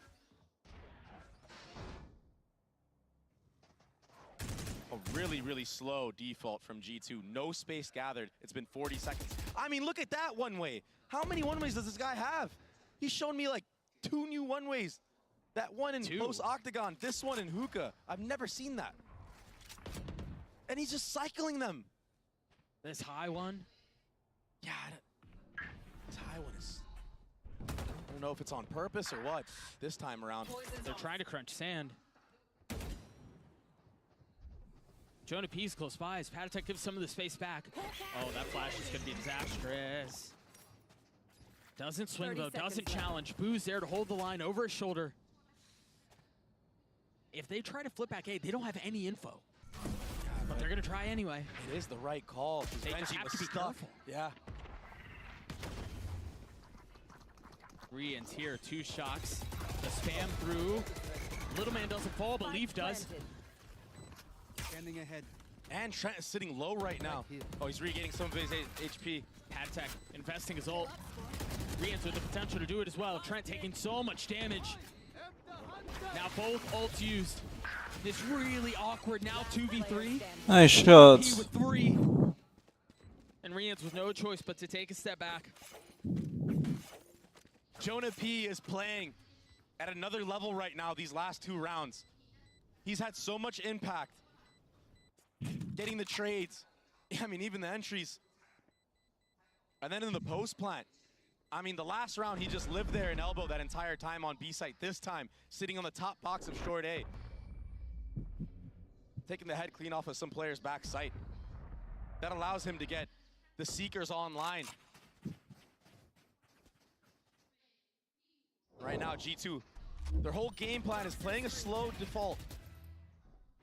And then waiting for the mistakes of Heretics. And that push through the TP was a mistake. Gen.G was stuck there the entire round. Yeah, he couldn't play the game. Yep. Once that TP goes through from the side of G2, I mean, there's 2 players geared and waiting for Gen.G Fishy. From got his ass to 6-2. Jonah P looking really nice for G2 right now. Seriously. There was an attempt at a trap, A short from Heretics. There was a dart, aggressive push-up and a smoke on the other side, but there was no one there to receive it. Yeah, I don't think Valen saw the smoke either. But they still have an idea because of that dart, like you said. And that's why you see them all leaning towards that B site. Leaf is so wary about that lurk. They've gotten past the one-way. It's not going to feel good. It's traded 1 for 1. There's still 1 rifle in the hands of Heretics, but it's on the opposite side of the map. That's bomb. Yeah, but they still have so much advantage here, surely, unless Patatek can be a hero once more. Only 1 target found. Can Gen.G Fishy upgrade a weapon? I don't think there's anything on the way. Spike planted. And Rians is so slowly making his way over. Does have a Phantom to his name, though. And it looks like they will be going for this retake. A lot to do for Rians here. If Gen.G can find 1, that's certainly going to help, but a 1v2. Oh, what the fuck is that shot, man? Allen playing tight left. Put in his way, and Rians looked like he was going to land the shot, but the leader for G2 saves the round. For a second there, I thought he was in the Matrix, just jumping over all the shots of Valen. But yeah, he recovered the spray there. And that'll cause a timeout for Team Heretics. And right now, the name of the game for G2 has just been waiting for the mistakes of Heretics. In this round, they understand that it's a scrappy buy for Heretics. Icy, heads up play to step back there, dodge all the utility, get the trade onto his counterpart of Woot. And then just secure the round win like that. I mean, it got scrappy for sure. But right now, G2 look like they're in the driver's seat. They look like they're controlling the pace of the game. And it's gotten him to a lead, and as you mentioned, it's gotten him to the timeout as well. You wonder here what more Heretics have prepared and cooked up with this crazy comp that, you know, Americas doesn't see very often, if ever. Yeah, and normally they run an even crazier comp of a Yoru when they have Minibu. This is somehow more vanilla. Yeah, right? Just a little bit. That being said, we're going to be going into round 8. And there's a lot of good ults online for the side of G2. If they can get onto a site, I mean, it's going to be near impossible for a retake to happen, or at least it should be. But with the way things have been going with Heretics, I mean, they're making the chaos and the scrap to their favor. I mean, sometimes they just steal things away, and Woot will have that operator. We saw how impactful he was the first time around he had it. But we're just going to see another very, very slow default from the side of G2. Try to get info on where this operator could be. I think they have a good idea that there could be one in play. Flash in the Dizzy. Ah, but it was a team flash. Yeah, but a little bit of space was still found, but they don't take it. I thought they were going to try to creep up a little bit closer and play out a hookah. And I mean, we just saw a Sky and a Gecko around hookah, and now you're seeing a Raze and Shower. I mean, this has got to be all red flags for Heretics. Why is the Raze sitting on this side of the map, not with the initiator utility? And that's why no one's moving. G2 can play into that as well. Poison orb emitting. Roomba to set up Leaf in the Shower area. Poison's off. And this is all a feint right now. Jonah P is going to try to fake the B hit from long, and they're going to split A. A little bit of reinforcements coming into the TP. Balin has his ult online. Reams will fall, and there it is. U-Haul will be cleared. There's no one there. The pit invested on the site. Benji Fishy will fall as Icy with high ground, not able to connect onto the first shot. Patty's been playing in this pit this entire time. A preposterous position as the pit goes down. Numbers still in the way of the attack. Jonah P holding Showers. Woot's gonna have to 1v3 to pull this off, and he just can't. Really good macro play from G2 right now. Feinting the Sky utility at B, keeping 2 players there, and then the TP with the split. Icy has been so good at holding these angles and killing the players of Heretics who are swinging in, trying to disrupt the actual hits. And then that's where you see the Breach all come out, the Viper's Pit, to make it nearly impossible to retake. A great conversion off of the ultimates being used for G2. On the other side of a timeout as well. By the way, Jonah P is close to another ult, and Icy as well. And this time, a convincing A split off the rip. Trying to punish anybody here. Any bad guns. There was an attempt at a punish there from Woot. Oh, how does Leaf go down? He just got overwhelmed. Spike planted. Thanks, Wings. But the Gecko is deeming to be a problem right now. That extra body. One enemy remaining. Oh, it's just, it looks so fundamental right now for G2. And then that happens. Well, that peak. And that. The fundies don't matter if you get shot in the face. Yeah. Poison's on. Still so much utility. Yeah, he's just baiting the swing. Yeah, and there's still another flash for Jonah as well. I mean, I've seen Gen.G do ridiculous things, but the way that G2 are playing this post-plant scenario. One enemy remaining. There's just not enough time. Yeah. Holy smokes, was damage done. Wait a second. If Nah, no time at all. No time. His. Yeah, he did. He got his. Damn. But G2 again, man, they look good. Full control, my friend. Yep. Well, maybe not full at the end there. Benji Fisher took a lot of control out of their hands. Yeah.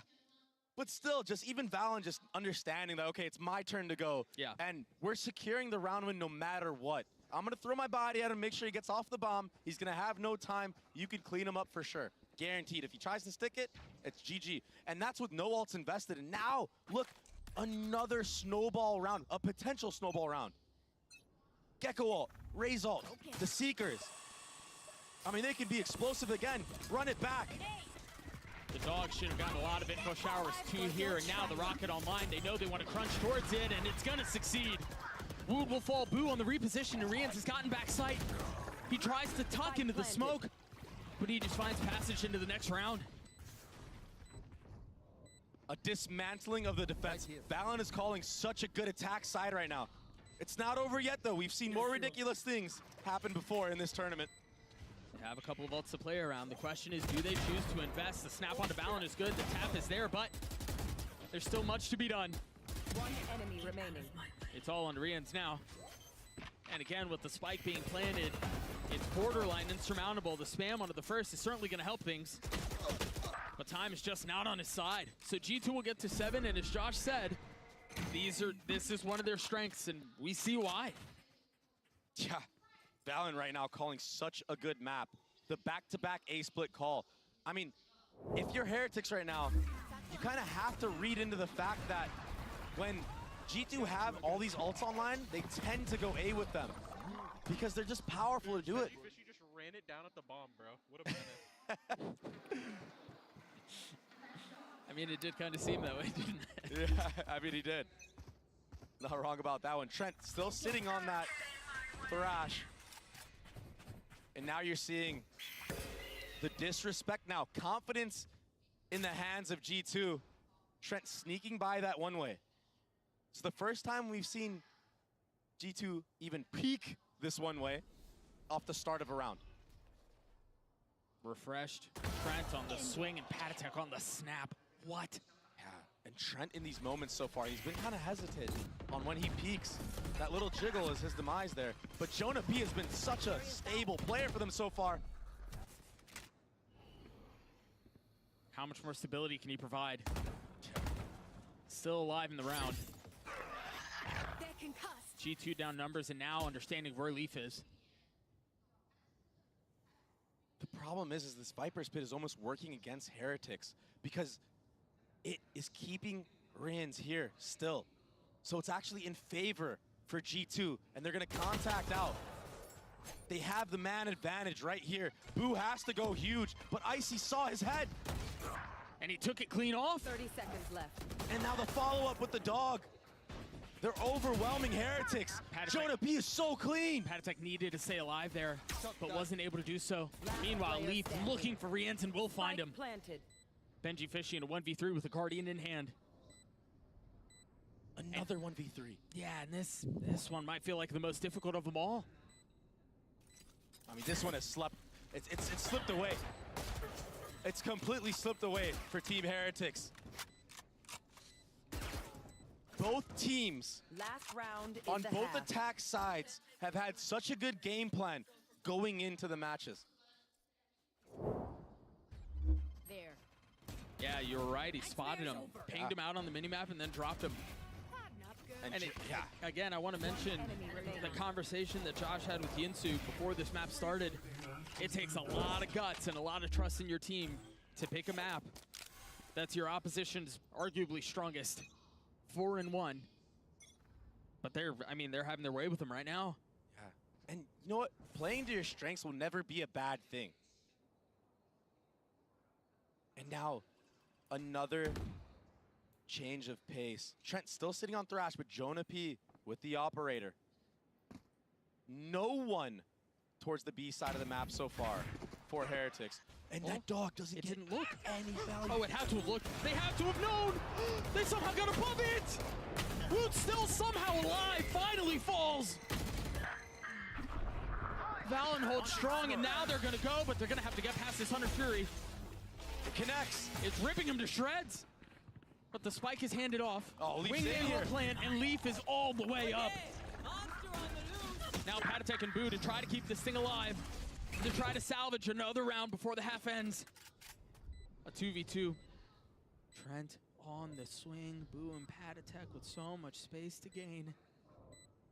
And time is of the essence. The flash first.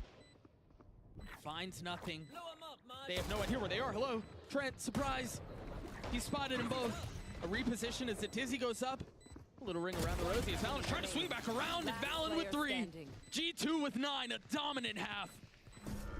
They're playing together. They're getting the trades. They're playing way more disciplined than they did on the last map. They look great, Doug. They look exceptional. We're going to take a look at it one more time. This fight in showers really kind of secured things. Valen had a massive round, man. Yeah. And then Leaf slipping the net right there. Beautiful. It was perfect. During halftime of the first map, we had an opportunity to listen to an Omen player moment from Valen. Now we're going to get to do the same, but this time with Boo from Team Heretics. Take a listen. Hello, this is Bo, and I'm playing for Team Heretics. It feels good to win the first game, obviously. It's a nice start for the tournament. Coming up to the game, we had a lot of struggles. Obviously, the scrim time was extremely low. There was a lot of stuff like with question mark, but that was not something we could control. So the way we looked at it is like, whatever happens, happens. We're just gonna do our best. They're just so comfortable giving up this space. But this time the Paranoid did not connect.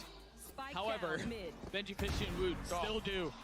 This kid. Oh, this kid! My goodness. I think since Madrid we did change a lot, even though you consider like we have different players and different roles, we're still the same team. And I think one of the biggest changes is our emotional state on the stage. I think in Madrid we were carried away a lot on both games. Like we had huge leads, which we threw away. We worked on that during MEA, and now I think we have a healthy balance of like we're still getting hype, like you see Benji standing up, like you see us screaming, but we reset real fast. We focus up, and like it's a clean slate, and then after the round we can celebrate again.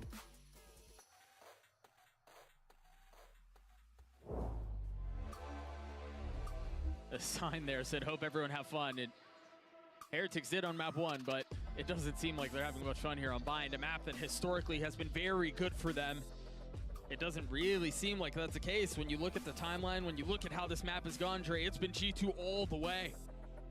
Yeah, but a lot of their success on this map has been with that Yoru composition.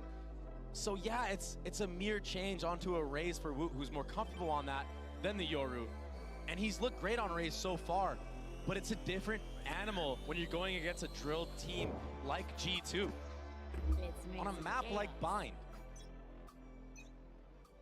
The attack side will have to tell a different story or else we're headed to split. And this is so unique from G2. 2 initiators in spawn right now. And they're able to be here for this hit. This is going to be a flood for G2 potentially. Oh, they're waiting for the backside fight. They know it's there. That or the timing didn't really allow them to get much further up. Rians is there to greet them. The shots from Tren a little unsteady, but the kill connects anyway. Someone's there. The flash out. One enemy remaining. And that too will fall. That Gecko will force the issue onto that defuse, and Leaf will clean up the round. A pistol that needed to go the way of Heretics falls on American soil. And G2 read right into that. And yeah, Rians did all he could there. I mean, maybe he shouldn't have gotten both kills there. Oh, they lined up for him. But G2 were 2 steps ahead right there. They were waiting in spawn for that, and then they waited for the backside fight. They dodged the flash. He had the crossfire. And we're seeing the value of Gecko on a map like Bind so far. This is why Gecko has been in the meta. He's been so prevalent. Yeah, on attack, you can have an extra body to fight while there's somebody planting the bomb, the little wingman. In this case, I mean, Boo has to shoot the Dizzy there. And that opens up Leaf the opportunity to get free kills. Icy with a Bulldog in hand. Getting a little bit of info early on. Yeah. But G2, they love playing this plant delay setup. And they forced really hard into this. Yeah. They're going for broke. Again, the same fight in the same location. This time so different ready. results though.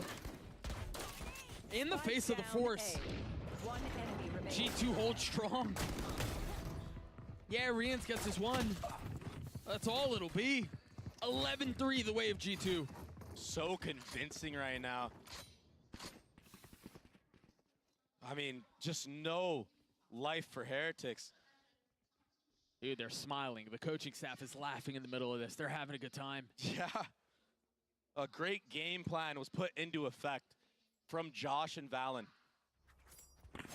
I mean, it's been easy breezy this entire time. I mean, the way Heretics started, I thought maybe this was going to slip out of hand for G2, but they brought it back. Now they're running with it. And they're not slowing down. Nah. And now this is an eco round to go on to match point for G2. Yeah. I mean, this is just like everything. They went for broke on the previous round, and it just didn't go their way.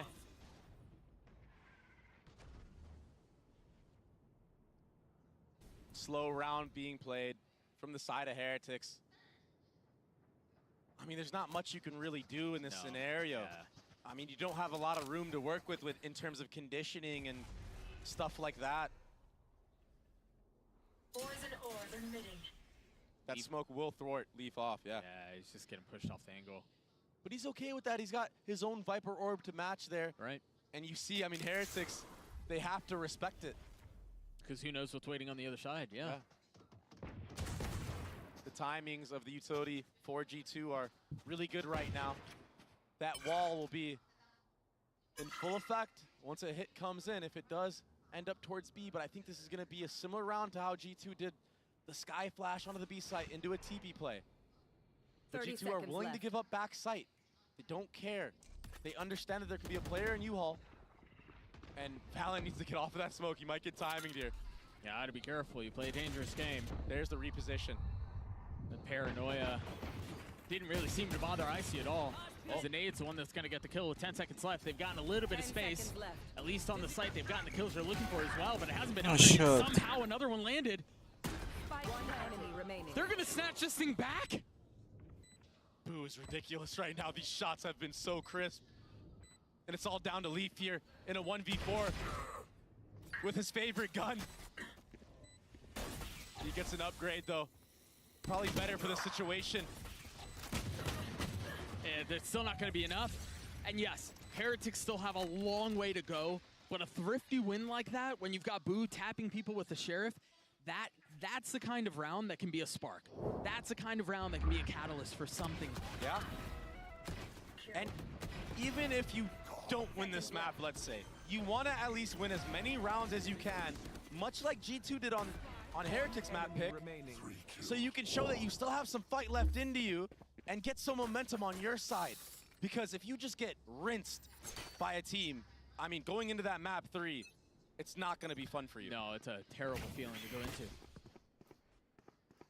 A very aggressive shower fight to get that showstopper online for Icy, who has been having such a good series so far. 14 and 12 currently for the Duelist, the newest addition to the squad. Man. Who was faced with an abundance of questions about whether or not he fit at the beginning of his tenure. But on the international stage, has answered every single one so far. He's been looking so comfortable every match he plays. A very slow approach from Heretics once again. They're playing so far back, they're expecting the showers crunch, which makes sense given the flash, given the fact that they fought for it early and got the orb. I understand why. Exactly. What a unique Viper orb on the attacking side.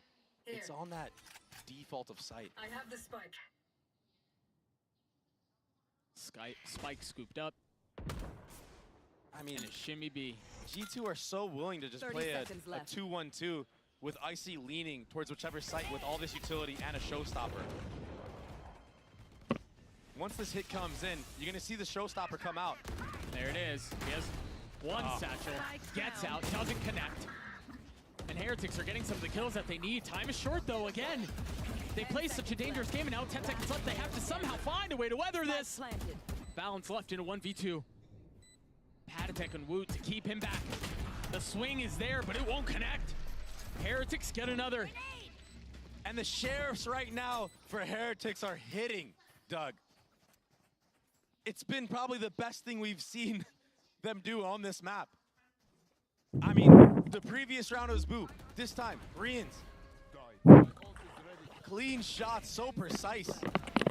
Oh my gosh. Almost snapped onto the third too. Yeah, and the quick switch Sheriff shot. It's not something you see every day, but he only had one in the chamber there. And now all of a sudden, ults are coming online for Team Heretics. And an eco round for G2.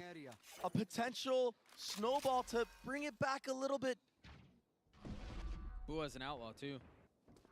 You mentioned that eco. These are free frags. Oh yeah, the freest. And he heard Trent there as well, so he knows there's more. Easy pick'ems. Just on the other side of this wall, Trent will fall.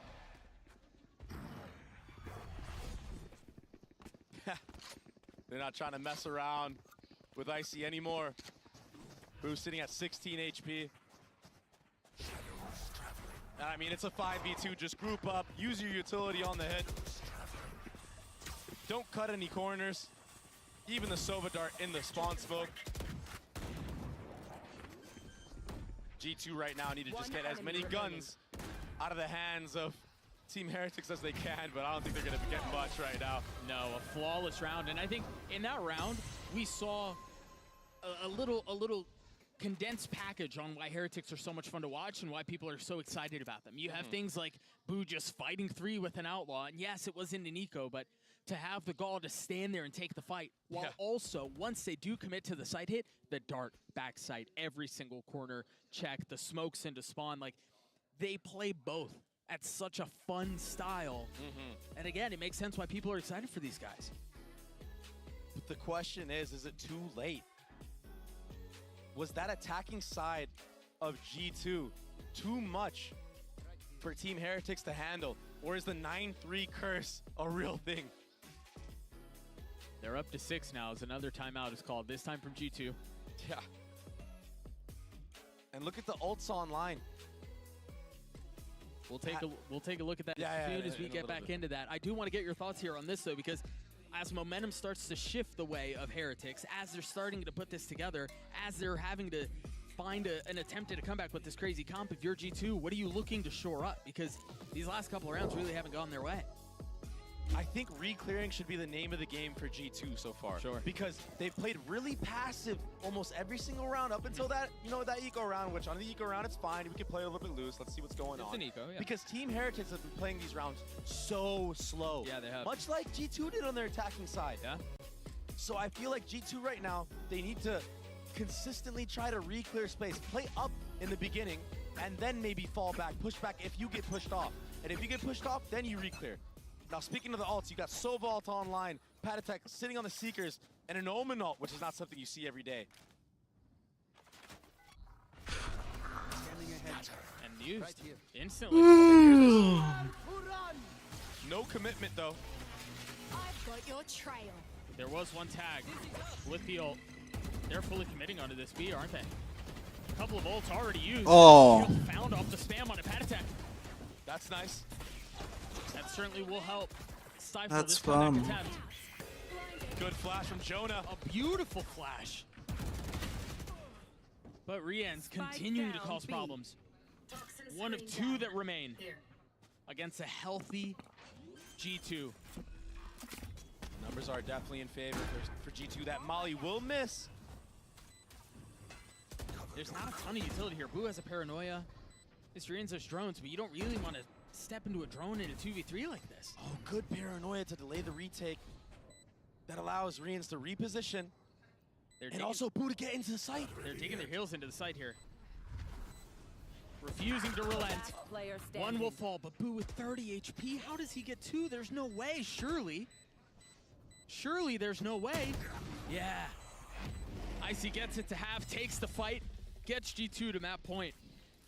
Great work from Valen to just sit and spawn and just delay as much as possible, live for as long as possible, get the info on where the players are, and that opens up the opportunity for Jonah, for I think it was Leaf and Icy in that scenario, to just play together there and get the trades onto site. They weathered the storm. They allowed the chaos to not overtake them. And then Icy just knew. He just had an inkling that Boo was somewhere on site. Frustration in that post plant. That's pretty good. 3 ults on the side of the defense. Who are looking to take us to the 3rd map. It's such a good bait, Doug. Icy's in such a good spot. Almost the 30, gets it on the fadeaway. Connecting off of the util from Trent. And that's another showstopper online. I mean, this should be game right here. 5v2, so many ults online for G2. What an answer back this map has been. Strength shown. And Boo's trying to navigate this pit. Oh, it's so hard. It's impossible. I mean, 3 players at spawn for G2, and Valen, he's willing to give all of A-site. They're willing to give this up. Yeah, that right there. That's a big kill, though. Will help. But still, a 2v4 with all of those ults.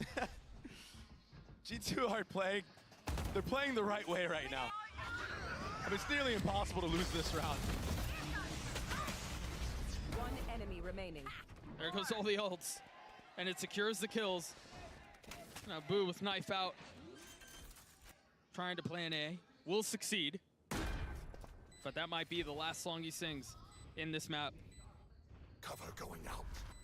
Boo in a 1v4. The smoke to provide some cover. Ace. For Icy to send us to map 3. A dominant performance from the #2 America seed. They say every banger ends on split. We'll see if that's the case on the other side of this break. Defenders win.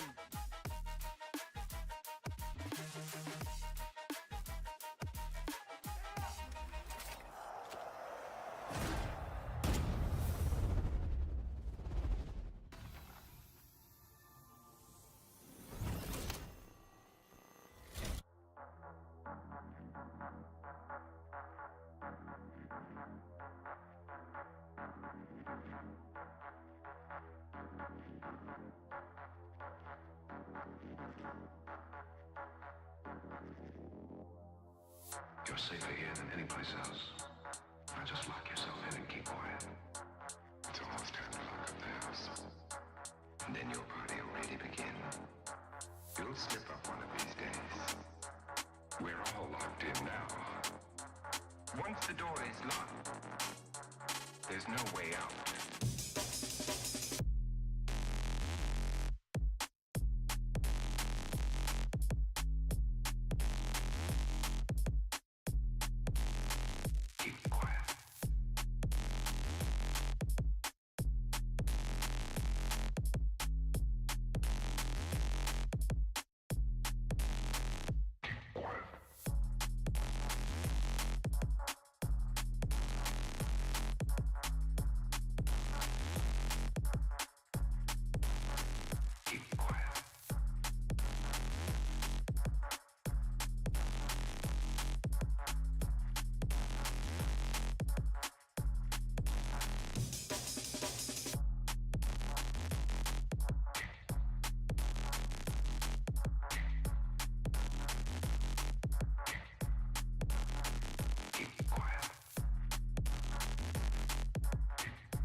Safer here than any place else. Now just lock yourself in and keep quiet. It's almost time to lock up the house. And then your party will really begin. You'll slip up one of these days. We're all locked in now. Once the door is locked, there's no way out.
What the accident is, bro? Like, what is it? Benji Fishy just ran it down at the bomb, bro. What a menace. You're better than that, dog. Fortnite player. Nice, boys! These kids.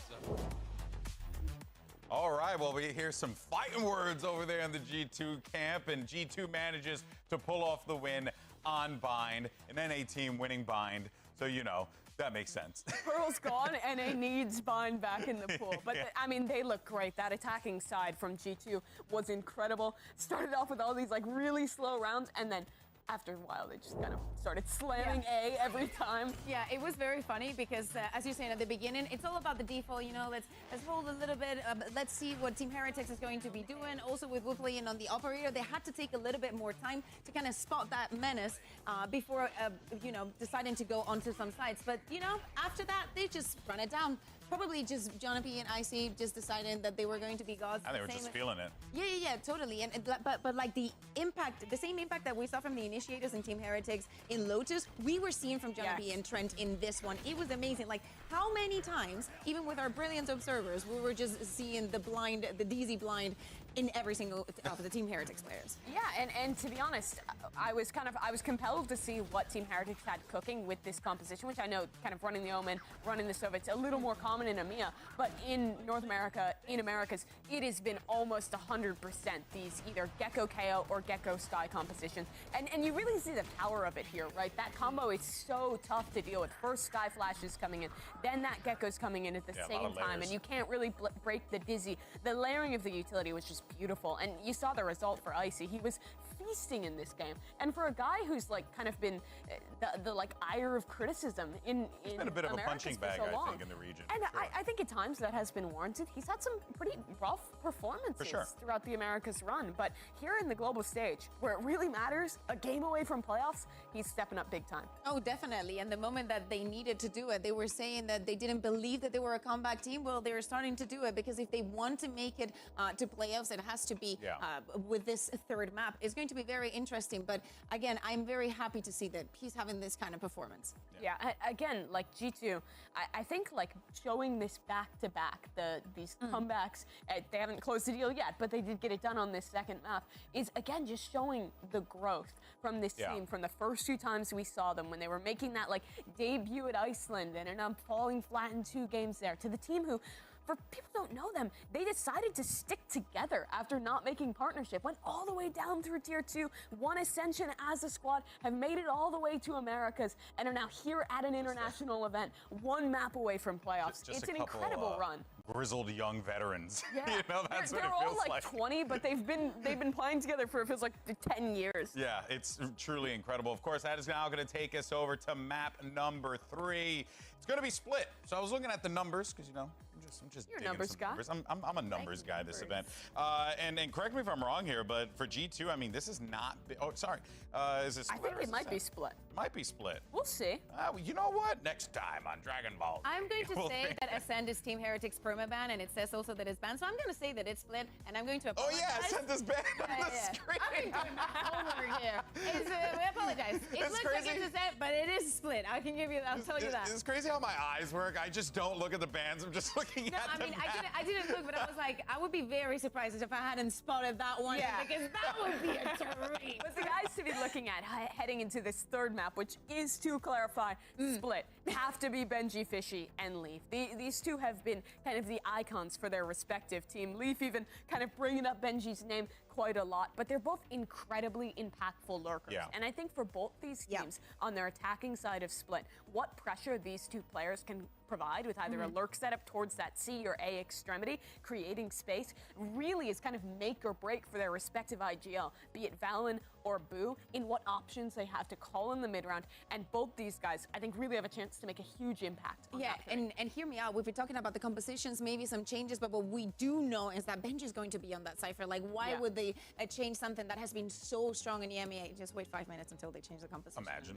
I mean, but that's also going to be the question. When they had a previous composition, they've been trying up with some different agents, but I really feel like the one that they're running now really suits them, and they feel really comfortable. But the impact that both Leaf and Benji can have on both of the sides, it's so massive that it's going to be #1 priority here. Can you remind us what comp they've been playing recently in the EMEA? It's Omen Viper, Cypher, Sky race. Yes. Yeah. Okay. Yeah. So most teams, I think, across regions are still running a lot of the solo Sky stuff on this map, sticking to that double controller, which has been honestly really solid. I think this is the one map where I'm kind of still down with solo Sky to happen. But again, to kind of reel this one back more so to the implications as we get ready to hop into the Agent Select here for Split, this is a huge win if you can get into playoffs this early, right? You have that guaranteed 4 days off before you're getting into playoffs. Have that time to rest, to come up with new ideas, to scrim. Especially for Team Heretics, they were saying they've only scrimmed 1 day with this roster. And it's crazy. You were talking about, you know, the history of G2, the history of these players. But for Team Heretics, for the organization, this was the org that won First Strike back in the day in EMEA, but ever since then, it has not been an easy ride for them. Not even achieving much in Tier 2, then the partnership starts, and the team is just not looking good. Boo tried his best. Gen.G joined for 1 match at the end of the year. And now this year, they grabbed all this young talent. And in every single event, there is something against them. A player not being there, the visas not being ready, someone not being old enough to even play. But they still rise to the occasion, though. That's the thing that makes this team so incredible. It's, but that's the thing. Can you imagine? They're 1 map away from making it into playoffs. It's definitely like the resurgence, finally, of the team that was great one time. And you have to remember what happened when they appeared in Madrid. They played 2 of the teams who made it into the top 4 of that event, FPX and Sentinels. They had both those squads on the ropes at times. They played 2 close series, ended up losing them both, going down and getting eliminated 0-2. So I feel like there is that pressure on now for them to actually make the playoffs, to show us what they've been showing throughout the year in EMEA. Yeah, this is definitely going to be a pressure-filled moment for both of these young teams here.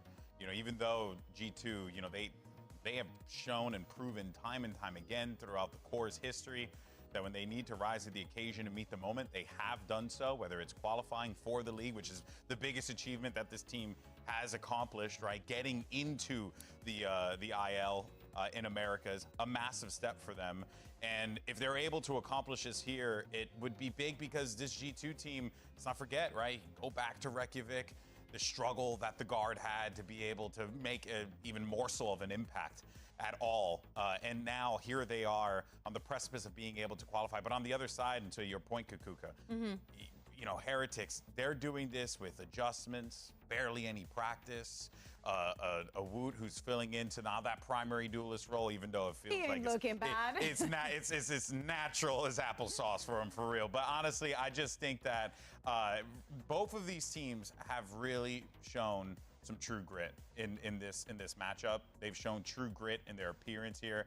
And they both deserve, you know, like to have this opportunity to make it to the playoffs. That's how I feel. I just think that they've really, really shown us that when push comes to shove, they can step up. Yeah, they're both really young teams, too. Yeah. G2 has been together for a long time, but all those boys, I mean, for most of them, it was kind of their first big roster. Icy's a rookie this year. Team Heretics have rookies of their own, and they're also a team with so much fresh talent in this game. So it's going to be great to get into this 3rd map.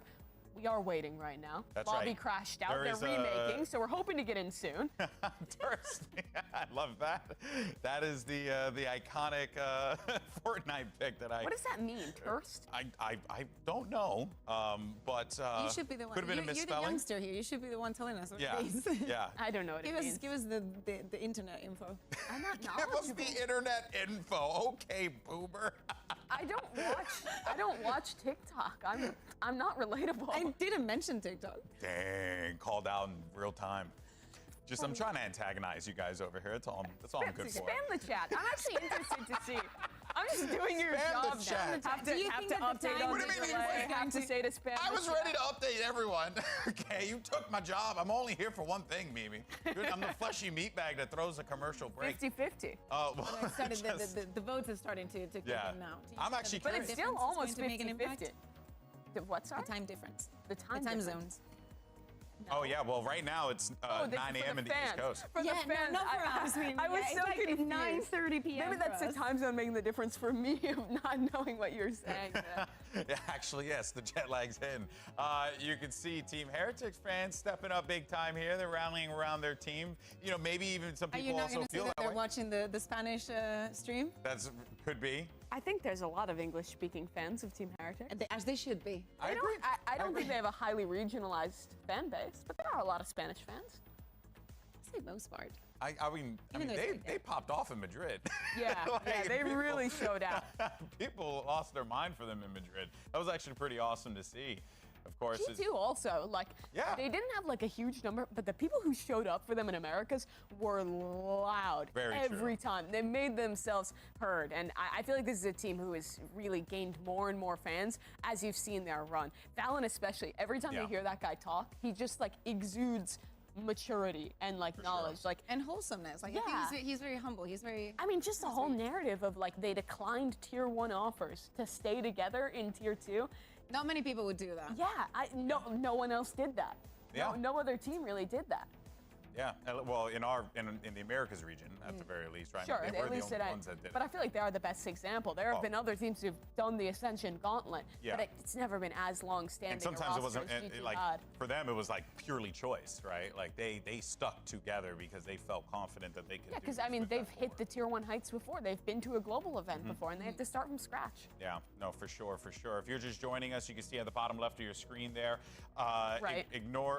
Huh? You can hold up like your 2 fingers and see. What? No, they're just saying tech pause. You know, the graphic at the bottom. I'm just killing me right now, Mimi. You're trolling me, okay? No, but yeah, we got a little bit of an issue on stage, but we're getting that sorted. I believe we should be good to go. Players, as I can see on the screen, are loading in. I want to see something crazy, please. You know what's incredible, though? I mean, we're going to be talking about these players for a long time. That's you what know? I want. I want it to not make sense. Whomever wins here, I want it to not make sense. And if Team Heretics wins, let's just bring back the fact that both Neil and Patatech said that they, you know, but you know, it's gonna be boring. Patatech is Wait, angry. what? Wood is on correct? Viper? We know that there was a tech pause, but is it because this is the thing, right? It's a like bold we're move, just Cotton. Viper. It doesn't make sense, so I like it. Well, EMEA analyst, go ahead, tell us how often do we get this? Right? This is this is weird. I mean, we were talking about Wood stepping up for the race, but for the team, but I didn't expect this one. Job's not done yet. Winner here is going to advance to the playoffs. Who takes it all? Let's send it back over to Doug and Baby Bay. Thank you so much, GB. Yeah, it's only fitting that an NA versus EU clash with playoffs on the line ends on split. And of course, it's going to be with a little bit of spice added to it. Woot, who's been the duelist this entire tournament, switching over to the Viper O while Patatech takes the reins on the Rays. I'm really excited for this one, Dre. Yeah, and it's not unfamiliarity for Woot. He plays Viper on this map, and Mini Boo is normally the Rays, so I think it's more of just a comfort pick for the gang. And I mean, this is going to be interesting, because the last time we saw G2 play this, they lost to 100 Thieves, but they looked really good with the fade change. They normally ran the Cypher with the breach. Where are you?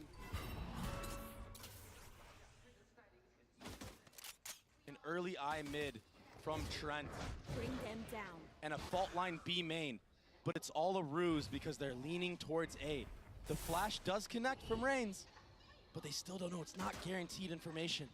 No, but there's enough to make him suspicious. Patatech first to feel the contact and first to fall. Rian trying to catch a really nice timing, but with the paranoia in his face, has to give the space back up. And now a nade at his lap somehow still gets a parting gift and a kill. That could have been really bad for Heretics, but they bring it back. And the lurking breach opens up the map. That's all the space gained. The classic lurking breach. That's just crazy, but he's gonna find space. The thing is, though, the 3 members of G2 that are up are weak. A good fault line to delay the retake. This has the potential to still go sideways for G2 here. They're not out of the woodworks yet. Choppy waters to be 30 navigated. seconds left. Look at the minimap. Woot is still on A site. He's thinking that paranoid. maybe there's a lurk or something going on. Yeah. Unaware of the fact that they're all here. Spike planted.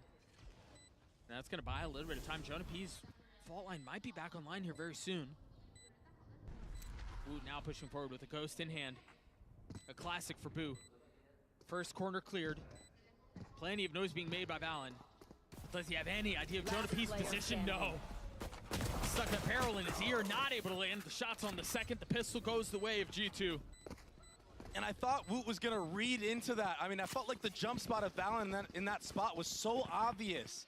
that it was going to be somebody on the default box. And he kind of half cleared it, but Jonah P has been so crispy in these last 2 maps.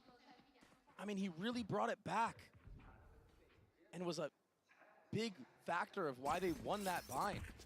I mean, they started down 0-3 because Pat Attack was going crazy on the pistol rounds. I mean, this time around, he gets dropped.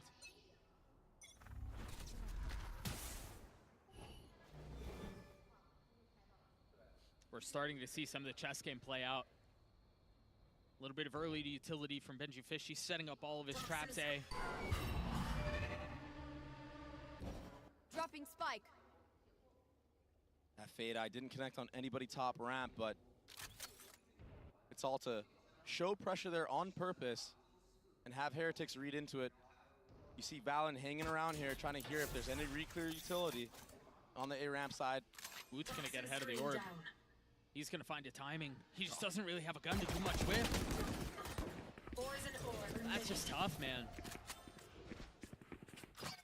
Trying to make a play. If they end back B, there's the teeth of this stack. Good mid-rounding from G2. Yeah, really nice. To reposition, go vents, and just split this A site. Gen.G Fishy's gonna be ahead of it all. But he's here by himself. And he does that?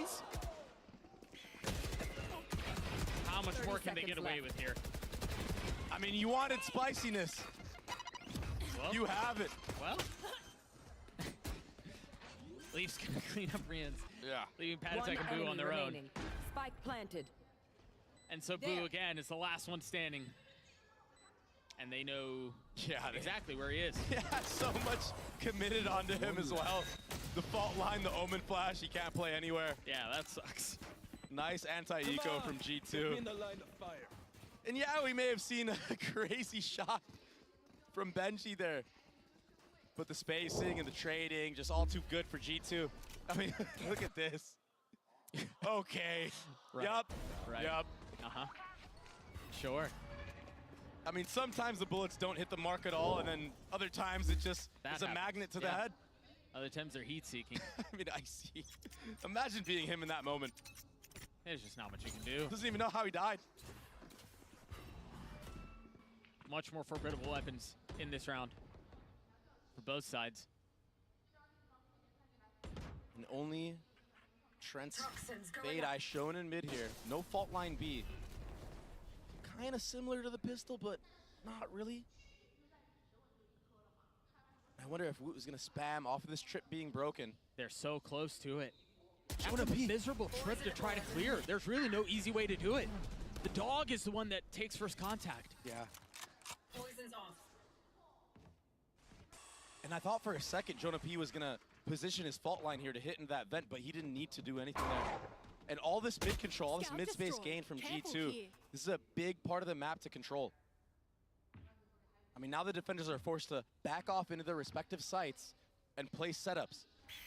And this is what you want when you're running a breach. You want the enemy team to be playing in sites. This split might be huge. They have no idea that they're here. The flash didn't tag anyone garage from Rians, and they're so far up already. That's going to be the cue, but Rians has dodged the utility himself. So is Boo. Valen able to get the best of him. Oh, that would have been filthy. Poison's off. Numbers the way of the attack. The site is wide open. The spike is planted. Spike. Now it's on Pat Attack and Gen.G Fishy to pull this one off. Yeah, and they're taking all this spawn space. 3 players of G2 playing a post spawn and spawn. It is not planned for them. Keep that in mind. Yeah, it might play a factor into this. They're looking for the fights. Poison's off. Oh, the proactivity from G2 is too good right now. Enemy remaining. The shots will land. Gen.G Fishy is left alone. And as he tries to go above the ropes, all he meets G2 is bullets gonna from win. Leaf. That's now 3. The way of the attack. Like, the bone is fully online. Heretics are like G2 played shut down. Great macro round here. That's the bonus for Getting this G2. kill, this trade onto Reigns there, and just living and allowing his teammates to split and get the trade onto the site player. I mean, it's Yeah, they look tilted as fuck. taking control of all that mid look space tilted as allows fuck. the breach to get a lot of value when players are just funneled back into the site. Heretics did a good job of getting proactive in that B main, but they didn't get the trades to go their way. They've got to know the Boo's close here. A new look to the anti-eco. It's B main pressure, B main control for G2. Maybe trying to set up a future round.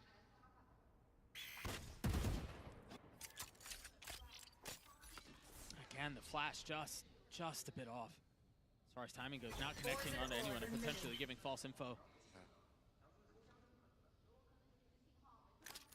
You see the idea here. It's very similar to what we saw in the previous round or 2 rounds ago.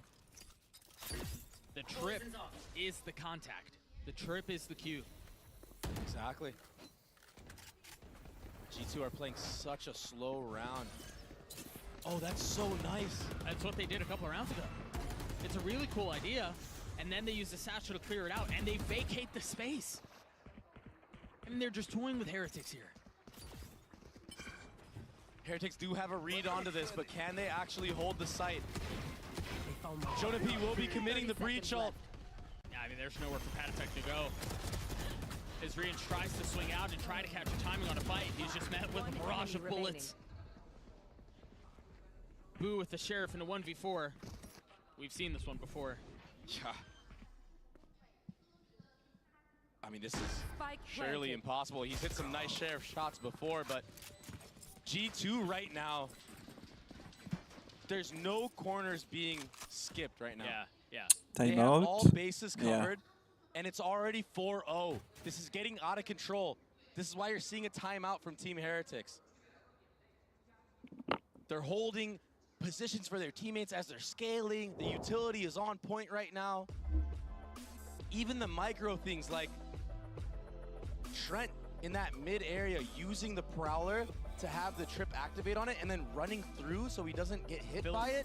If someone's in vent there or anything, he gets a free kill potentially. He doesn't get slowed down by anything like that of the sort.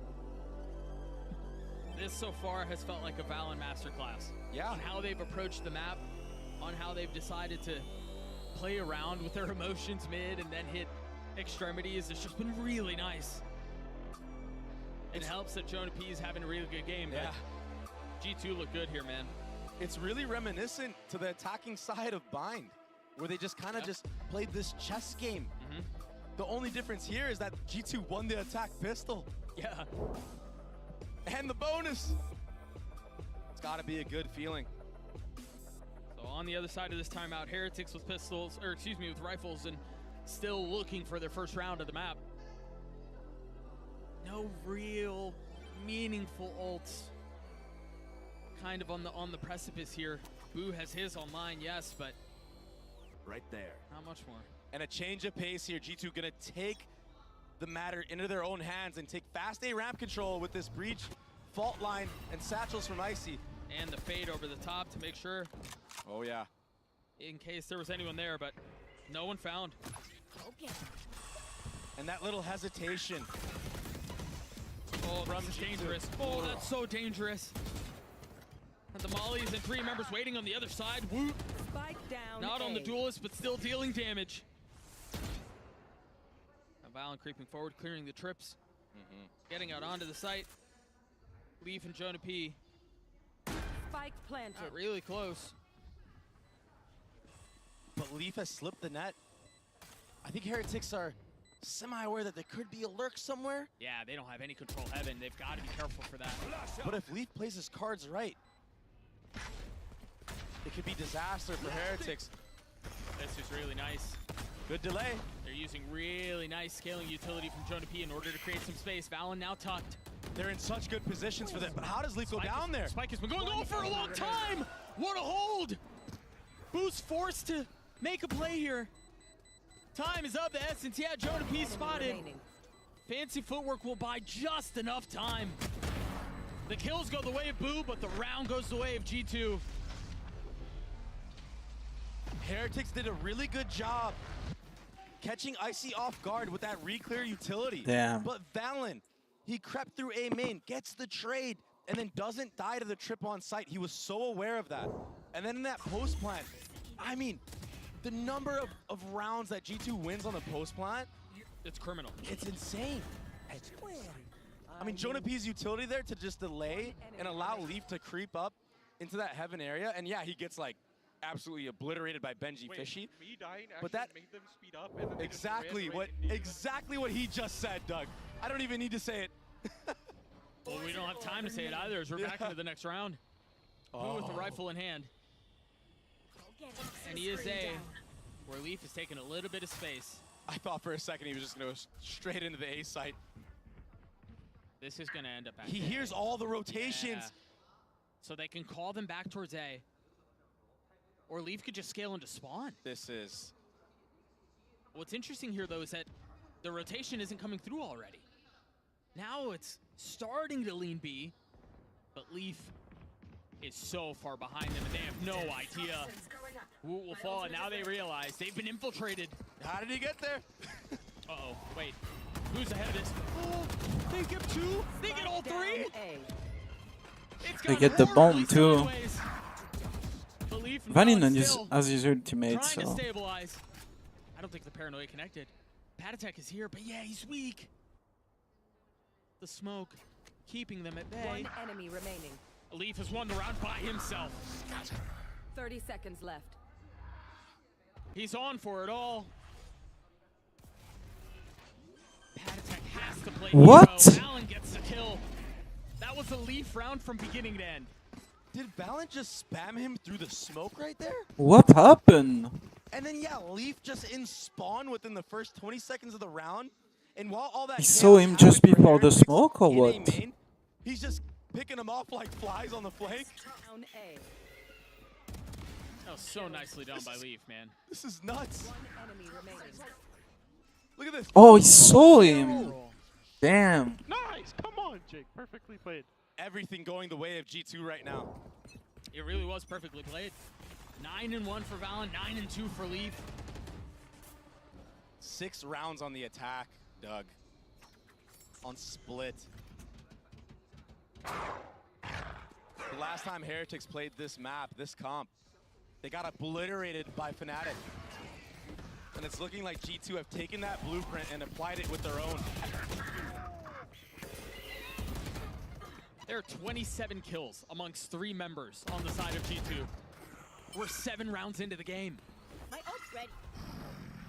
Heretics with the numbers advantage here. Yeah, but at this point, I feel like... Uh-oh. There's still a rocket in the hands of Patatek. Somehow they both miss. Valin played a perfect round. He's going to have to do it again here if he wants to pull off this 1v3. Spotting the first, the pre-fire was so clean. Dealing damage. Oh, he's going to get it again, isn't he? He's going to pull this thing off. A 1v1. Valin, who's been the architect of a perfect round before, is going to have to do it again, and he delivers. The Red Bull clutch for G2. The IGL, who has been putting up huge numbers in North American VCT.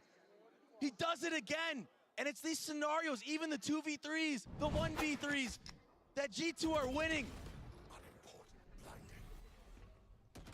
Heretics had such a good early start to that round, but Valin answers back every time. A 4K, 13-1.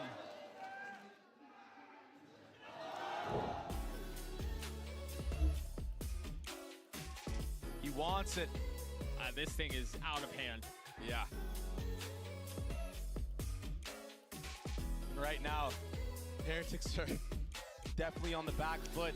I mean, I've told you, out of the 4 teams I had not making it, G2 was the most likely to make it. I heavily hesitated between like Put and G2. In the tank right now. And Team yeah, Heretics. because G2 are just a solid team. Like,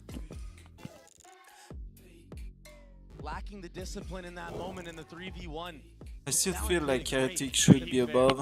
I think the bind and then the start of this map mentally boomed them. And yeah, Trent doesn't have a kill again, but honestly, who cares right now? This team is so impressive because everybody can step up when they need to. Right. There doesn't always have to be a star. That's the beautiful thing about this team. Yep. They're a real cohesive unit. fun little trip, B, but there's nobody on the site. It's the masterclass that you were talking about. I mean, it's been the right call almost every single round, Doug. It's a free B site. I see with really nice spacing here. It's a free bomb plant. Yep. And Jonah P also has the breach ult online. It's available. He's got to be careful though, because there's a flame coming from Rienz. That's such a deep pit. He's playing for it. They're so aware. Yeah, he knows. What a mess. How do Heretics get into this? I don't know. This is such a good Viper's pit. And this is all just to delay. Oh, did he TP past that? He did. Oh, he did get tagged though.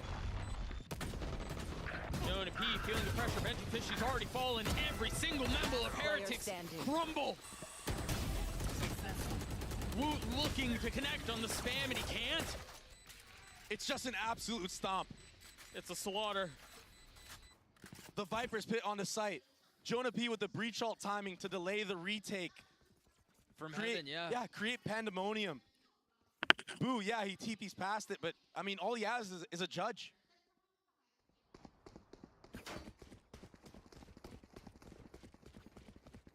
They don't even have full armor. I don't know man. what Heretics can actually do in this What? moment. I'm even What at the a loss fuck for happened? words. I mean, they don't either. I can't imagine what it feels like to be playing against what's going on with them right now and how this G2 roster is just, like you said, having their way with them. A pit mid this time from Woot. Same trip we've seen the last couple of rounds. But again, the pack of G2 are at the site where there's only one player. As I say that, Benji Fishy, of course, will rotate over and maybe sneak his way into the site. There he goes. Ask for Viper wall up from Woot to do so. But look at this. Both initiators at B trying to sell that it's a fake. And that's going to open up A ramp. Yeah, but Can Valet do it again? I mean, he's still alive. I mean, oh, not anymore. Oh, he let's got go. taken out finally. Finally around. Barring something ridiculous, Heretics will find their first. A flawless round. Yeah. Heretics has as many rounds as Trent has kill. I thought for a second, you know, with Valen still being alive, that he would Unlucky. Who knows? have Yeah. the potential to bring it back. Yeah. Because that's been the name of the game so far. Like I said, Heretics have actually been doing a decent job in these early rounds, getting the man advantage. It's just been those scenarios where the bomb is down and they have to scale in, where they're just getting caught out, not getting the trades. Right. As soon as they get an advantage, it all falls apart. Yeah. Where are you? And so into the next we go. An early satchel up, a ramps and eye to spot anyone early, and a wall to play behind. Face your fear! Another free site. Nightfall will not connect. Oh, but the utility is going to delay for so He long. drop his Try to tuck under into hell and catch him slipping, but Whose rotation is late. That's a big kill on the Leaf there. And they get full info that all 4 members are on site. What can they do with this, though? Bring them down. G2 may be cornered, but they play together so well. Are they going to be proactive? Are they going to triple swing? tucked backside to Paranoia, connected onto a couple. Icy's in a really good spot though, clothesline. Jonah P, a 1v1. The Professor. Jonah P against Boo. Looking to put a clinic on, but can't land the shots, can't steady the aim. I mean, if Heretics win, like, end the Back-to-back rounds. They for caught 8, Leaf out off guard there. it's okay. And that's ultimately what allowed them to bring that back. G2 did a really good job of getting Icy in there. Everybody else throwing util for him and then going in after. But it ultimately was too much in all the pandemonium. But they and the definitely chaos need inside. the next big stolen shit and the bonus. The pop-off still showing signs of life. Yeah. And you can see it, they're not out of it. They don't believe they are. But they need to win these last 2 rounds. They absolutely have to win them. Oh, 1000%. This is borderline insurmountable if this continues the way it's gone. key note here. Yes, it's a mid default, but the bomb is sitting outside of B. So this will ultimately end up to be a B hit. Info gathered for G2 that B main orb was grabbed. Just another slow approach. Screen down.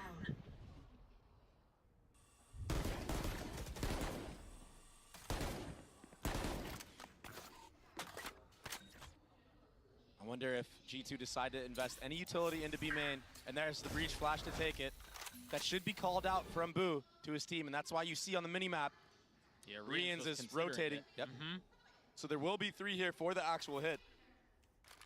But this mid trip was not broken by G2 early on. So Gen.G Fishy, if he doesn't go down at all, there will be no mid lurk. Doesn't matter though, because it's a straight up B hit. The paranoia forces Icy to slam into the pillar. Spam kill for Patatek. Yep. Boo trying to find a little bit more. There's a gap in the Playing smoke. close on, yeah. Oh, they have no idea he's there! Jonah P turns on him, but it doesn't matter. Leaf in a 1v2. Oh, Leaf. Or 1v3, excuse me, gets them both. Gen.G Fishy the last. Surely not. Hope remaining for Heretics with 13 seconds left. Spots the cap. Now having to commit to the plan. 82 HP and 13 armor. Leaf is weak. He's battered. But can he play hero for G2 once more? Expecting the peak, Heaven, Leaf, Tux. Oh my gosh. He slipped under him. Oh, Gen.G Fishy was falling. Holy Leaf fucking lands a shit, shot. dude. The Red Bull clutch for G2 once more. Another 1v3. This time it's Leaf. Oh my goodness. I mean, it feels like this one is over, Doug. That might be the dagger. I mean, Heretics are doing everything right in this scenario, and then Leaf just brings it Are back they? by his lonesome. Sucking the life out of them. Nice! Everything showing for the way of G2. Literally everything. Yep. It's just so tough when you're getting outplayed on the map the way that Heretics are, and then the clutches and crazy moments aren't going your way either. You're kind of left at a loss. Oh, the discipline box goes unchecked. Has claimed many a life, and there it grabs Ices. But they gotta know he's there, right? How does he get more? Spike down A. Okay. This time a 1v4. He's gotten it down to a 1v3. Gen.G Fishy's weak, Wood is as well. That's not ready. And they're facing him on the other side of the smoke. Very nicely handled by Heretics there. The reposition was great. A 9-3 half the way of G2, and Damn. I mean, it could have been worse, really. The last 3 rounds that they win come in the last 4 rounds of the half. Such a rough map for Heretics right now. I mean, it's hard to even have hope. Maybe they'll find it on the other side of this break. We're going to throw down to the desk to break down the slaughter that has been the first half of Split. So we're going to spend this next minute and change talking about Valen and how good he is at this particular video game. Because my boy is cooking. Let's go, Valen. Maybe a little tiny bias there for that's a little bit for my future but, I mean, analyst. he's been so good throughout this game. G2 in particular, I think some really well called rounds. Their executes have looked on point in terms of coordination. And on top of that, just the individual clutches are unbelievable. really are, The rounds that Valen and Leaf have been stealing. Jesus, and I don't think it's only that. It's the clutches, of course, and the fact that the mid-rounding is so clean and crisp. On the other side, we see a Heretics that is just throwing this opportunities time after time. Here, Valen getting a 1v3 for free. Like, even the players spot them. I don't know if it's that they're tired, that they, are not expecting a player with such confidence in this kind of situation, but it's not only him. We also saw it from Leaf. We're seeing it from every single player. This is the first time to me where I've watched Team Heretics this event, and I've been like, it makes sense. So this is a team with 1 day of scrimming heading into this. The team that's had a roster change into the event. They've definitely crumbled a little bit towards the tail end of this series on Split. But if you flip back over to G2, imagine what it means to these guys. We were talking about it during the tech pause, but this is a squad who stayed together, toiled down in Tier 2 to make it all the way back up through Ascension, made it to Americas, had a rough season to start, and then recovered Barely made it to playoffs at the very last second by 2 rounds. 2 Uh-uh. rounds. That was the difference to beat out Sentinels and make it to playoffs. And now they've pulled it over the line here and are half away from playoffs. Yeah, they're almost there. But the thing is, could be a little magic in the air. Maybe if you're a Heretics fan, you're hoping for a little bit of a curse, a 9-3 curse. Maybe that could be the case. We'll see, though. Send it back to the casters. Thank you so much, guys. Yeah, G2 4 rounds away from punching a ticket to playoffs. Their first international appearance, and for them to do so in flawless fashion without dropping a map, or excuse me, without dropping a series in the Swiss stage would be an impressive feat, but Heretics doing their damnedest to make sure that is not the case. Patatek is just destroyed, though. He gained so much space trade at the beginning, but it was all for naught because G2 are still holding the line. Leaf is a frenzy. Is that going to be enough to keep him back? Rian's close by at a distance, not going to be enough. Trent Spike down. still healthy, and Gen.G Fishy anything but. And Trent still has a lot of utility to his name. But Gen.G in these moments, I mean, we've seen him pull it off before in this tap. It's actually the correct play. Oh, that trick is so annoying. Oh, he tucked under it, almost landed the shot. Trent very cautious. Yeah, it's a stalemate. With this Prowler, I mean, this is going to be too much. This is textbook. This is textbook. Gen.G can't hear Trent's not forcing anything.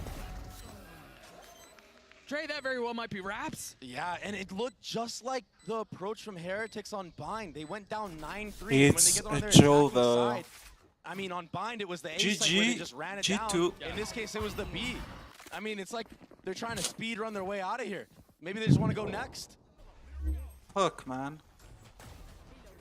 And Patatek here, I mean, it was a set play, a rush play. He has a shorty. I took a bit of a shorty game armor bound and foot satchels, out, but and the G2 breach not of Jonah out. P, that seize was just too good. Yeah.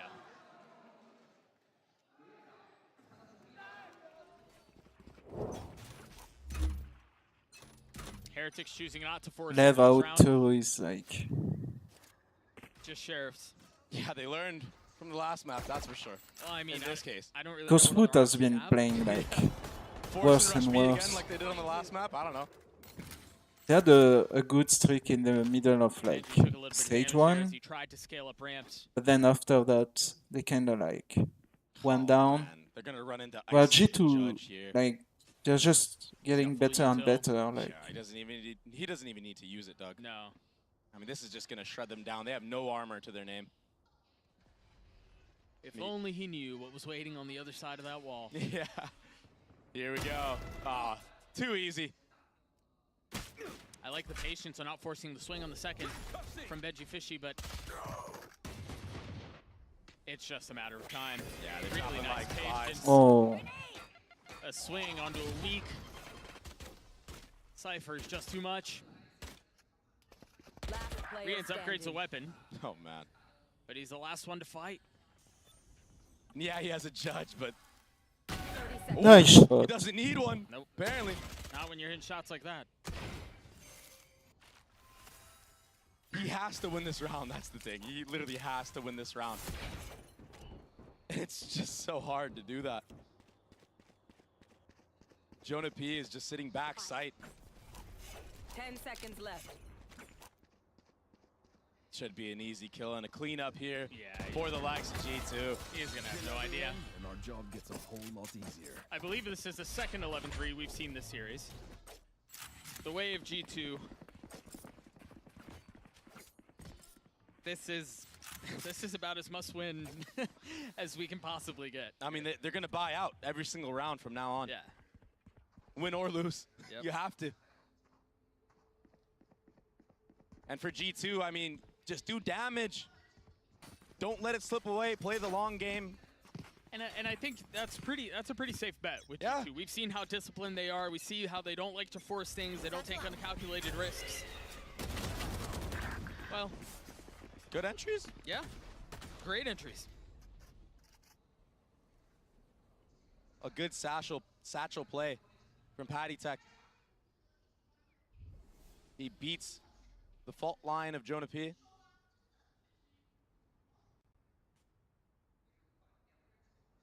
Now they rotate back. Yeah. As silence is played over the site. Trent's going to be the first one there. He's got a judge in hand. So they're going to have to reckon with that. Oh, and Jonah P getting aggressive in B main. Getting all that info. Yeah, it allows Leaf to potentially sneak into A site. But look, they're so worried that there might have been a lurk already in sight. Oh, they're gonna make it in. But I think they know, man. They saw the Viper util go up. Jonah P did, until they know that it's a fake on the other side. Trent getting one. And Leaf has gotten past this, you're right. The spit will keep them back. He's so patient. Choosing not to spam, but he's not going to find any more. Good damage done, though. Yeah. 2 players sitting on -50. 30 seconds left. And Jonah P right now, I mean, if he really wants to, he can just go for all the exit kills. Make the economy of Heretics really bad. Make them have to be on light armor, potentially bulldogs even. Oh, he's going fishing. He wanted to get a couple of cheeky kills, but will not allow it. So Heretics get to 4. You're right, they're going to carry a lot of rifles forward into the next round. And if they want if they wanted any resemblance of a comeback, I mean, they needed to win that cleanly. Because like I said, if the guns were taken away from them in that scenario, this was that satchel play, which was beautiful. And the dive from Boo as well. Yeah, that was good. But as I was saying, if their guns were gone, I mean, this next round would have been probably a wash. Yeah, it's an eco. Yeah. They're expecting some of the early aggression. Look, they've got a fault line set up, a paranoia. Oh, and this is so cool. It's to punish the satchel play. But that was really cool. What really nicely played by Boo as well, to TP into Ramen to make him think that it was a TP into Garage. Yeah. With the reclear here from G2. There's the fault line. Oh, beautiful stun. But a 1-for-1 usually favors the attacking side. Yeah, Icy was just a little ahead of it. Just half a second ahead of it. And he pays for it with his life. And so things slow down once more. Hear the flash go off mid. Here. Concerned about what might be there, but a refreshing of the smokes from Valen will keep them at bay. I know exactly where you are. Does he have his fault line? No, Jonah P doesn't. Good delay from Jonah P, though. Yeah, that's certainly going to help. Omen flash next. This is all buying time for the rotations. And the paranoia. He doesn't have any idea that there are 2 on the other side of the box, so they wait out the delay, they wait out the stuns, and they get the sight. A judge is such a brutal weapon to have in a position like this. And that was a good job from Heretics to kind of just ball up behind that double box. And G2 weren't aware that they just snuck in there. They crept in. Not a lot of teams will push through into a Viper. No. Into a Omen flash. But I mean, when you're down so much, sometimes you have to make risky plays like that. Yeah. I mean, not sometimes, you kind of have to. You're forced to, yeah. They're keeping energy up, man. They're down real big, but they're keeping energy up. It's just so reminiscent of Bind.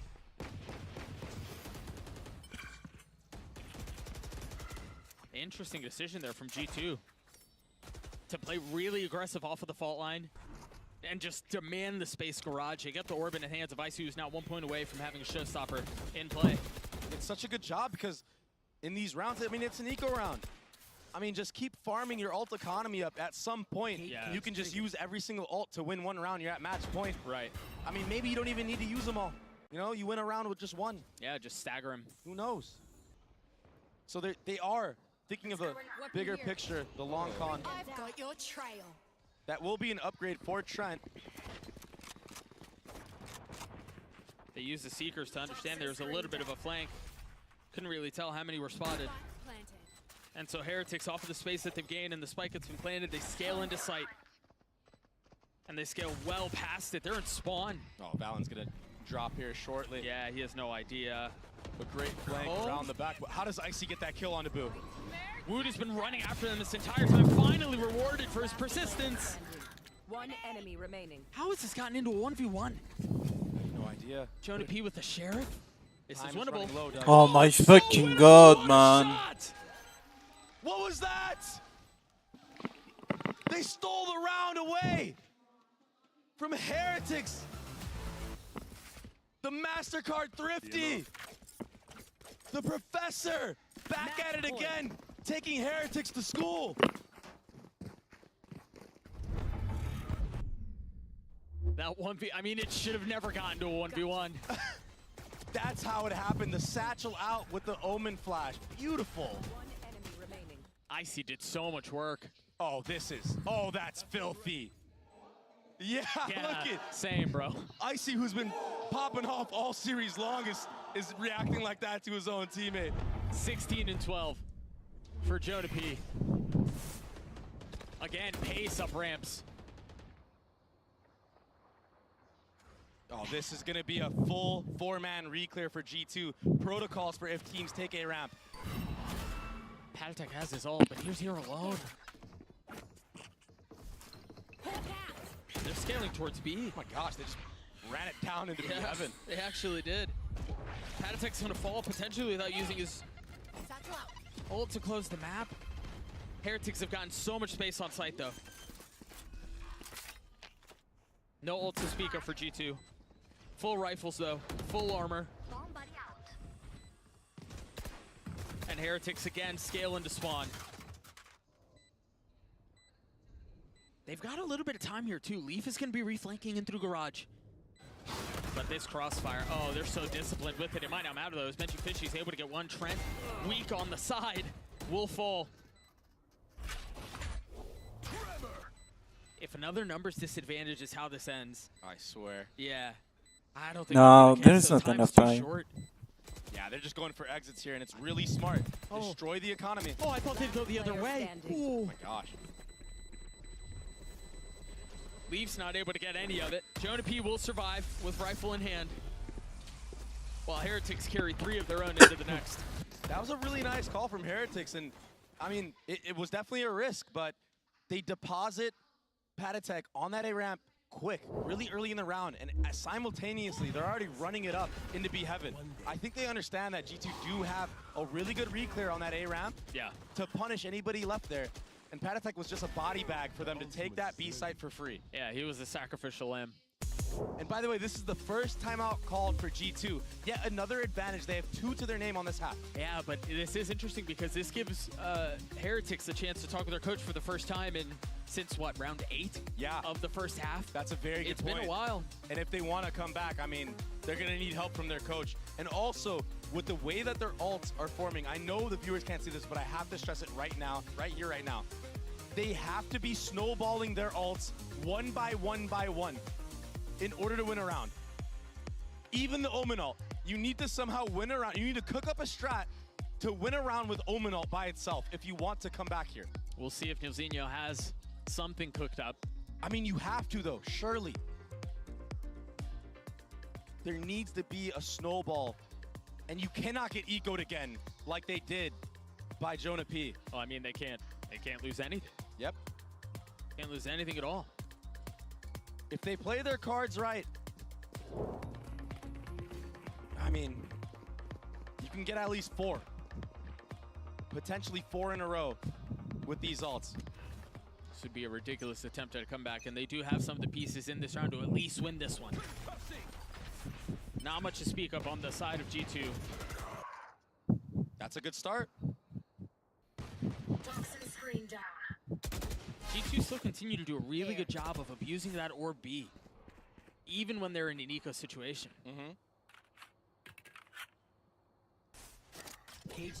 They're all huddled up in ramps. That's going to cause problems. They have to give some of the space up, yeah. So the trap that was set gets exposed. Sleeve going to catch something here. No, he's got to clear all the way around the smoke. Meanwhile, here, you're right. You were mentioning it earlier for Heretics. If you can get through this without investing Paltec's ult or Woot's ult, it's huge. Exactly. And then the next gun round, you just continue the snowball. Try to win one with that showstopper. Or if you get the site for free, you know, Did the nade miss? I think the nade may have missed. Meanwhile, Patatek's able to get 3 because of it. A flawless round for Heretics to get to 7. Okay. And they did so without investing the 2 ults. What are they going to cook up here? Because on the other side, I mean, G2 are sitting pretty. Patatek, these were some really nice shots. I mean, yeah, it's an eco, but I mean, these feel good and could potentially give him enough confidence to get some good entries. Let's go, baby. Benji's doing his best to will them back into this thing, man. He really is. They don't have a chance. The problem is, for G2, they've got rifles again, they have an op in the hands of Icy, and they have 3 ults to play with, including the Rolling Thunder from Jonah P. They've left Icy on an island here. Yeah, and that pit is invested into mid. Trent will lean back towards B to try to support Icy after he takes this shot, but I can't help but feel like he's not going to be able to... Ooh, what a good orb.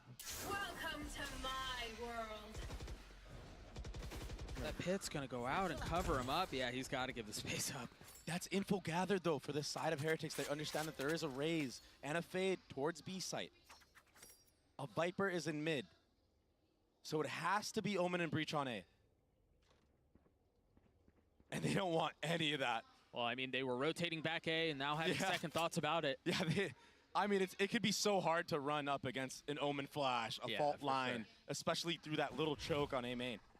So you need your Viper to playing push their cards now. perfectly right now. Your Heretics. This is the perfect call. Leaning into the advantages of the Viper ult that they have up and the wall they can play around.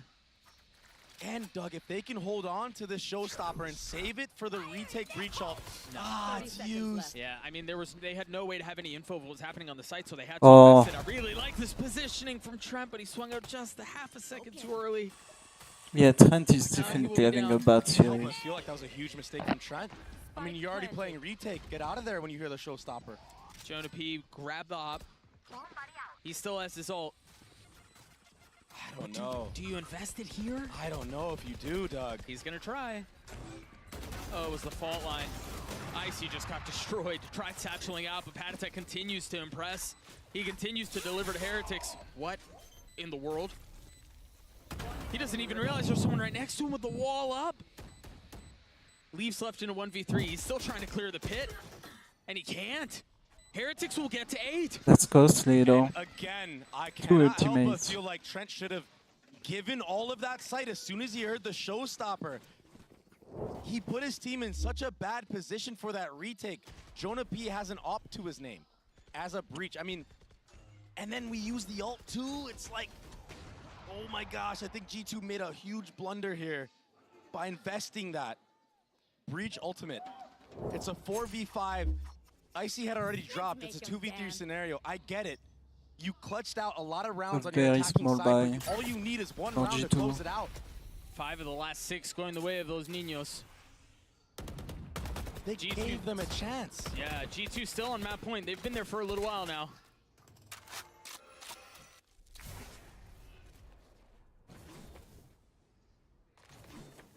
And now another eco buy. Stingers and Sheriffs. Yeah, G2 won like what, 3 rounds? Trent's gonna have his ult online soon. Icy's While only Heretic won halfway 8 there, but Jonah on a P's 4 in round, memory and now. 2 of them were like the pistol and the eco after that. So they This is basically so won tense 2 right now like for both regular sides. rounds. You can't help but feel like the momentum's away the attack, though. Yeah. Although the last Okay. time G2 won a round, it was a thrifty, so, I mean, who knows? Maybe they can pull it off again. Mage traded, flash up, Icy filling. That was very nicely done to Those clear that back timings out. are Meanwhile, very good for Woot's gotten G2. behind enemy lines. Somehow, Jonah P knows, though, Woot. and he drops them. That's one step closer. That's a free upgrade 30 too. seconds left. He hears that. Oh, but he's not able to Oh, land the fuck shots. plant. Boo's gotten back out on the site. He's got the spike in hand. He's got help over his shoulder. Thank God this was an And he's eco got round. Heretics that much closer to their 9th round. I mean, it was Plant looking one day? dicey, but 10 seconds left. they got the job done. Oh, wait. That's a really good fault line. Jonah P in a 1v3. all staring at elbow. Gen.G Fishy Holy shit. to an ace to potentially close the map. Can he pull it off? They're both right there. The spam onto the first. They're both weak. He's gonna Oh my god. GG, G2. his way to take G2 to playoffs. Damn. Oh, finish! What an unbelievable showing from G2. They went down the first map on Lotus and brought it back in spectacular fashion. G2 are here to play, they're the truth, and they make it to playoffs. That 4-day break is gonna be amazing for the boys.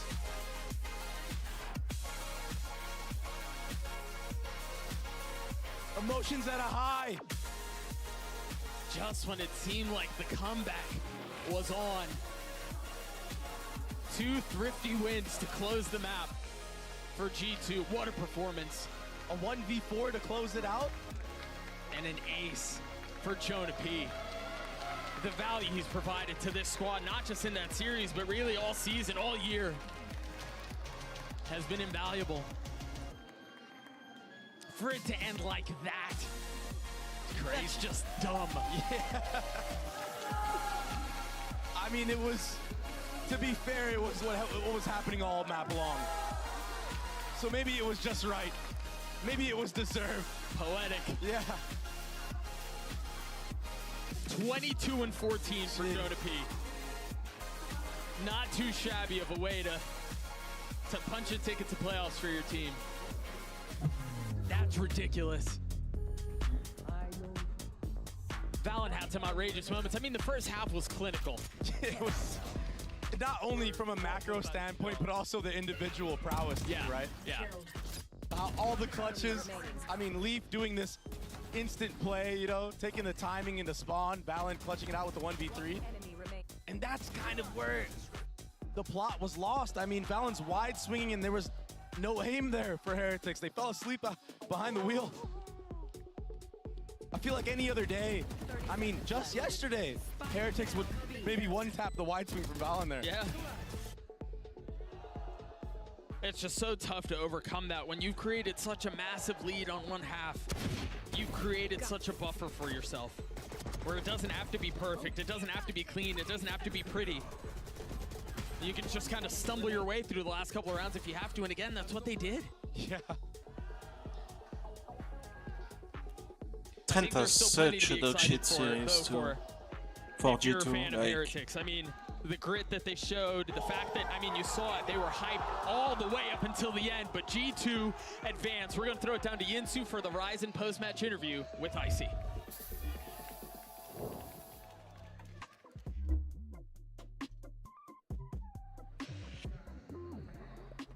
G2, they've done it. They locked themselves in a spot for playoffs here at Master Shanghai. I am now joined by Icy and Luna here, who's going to do some translations.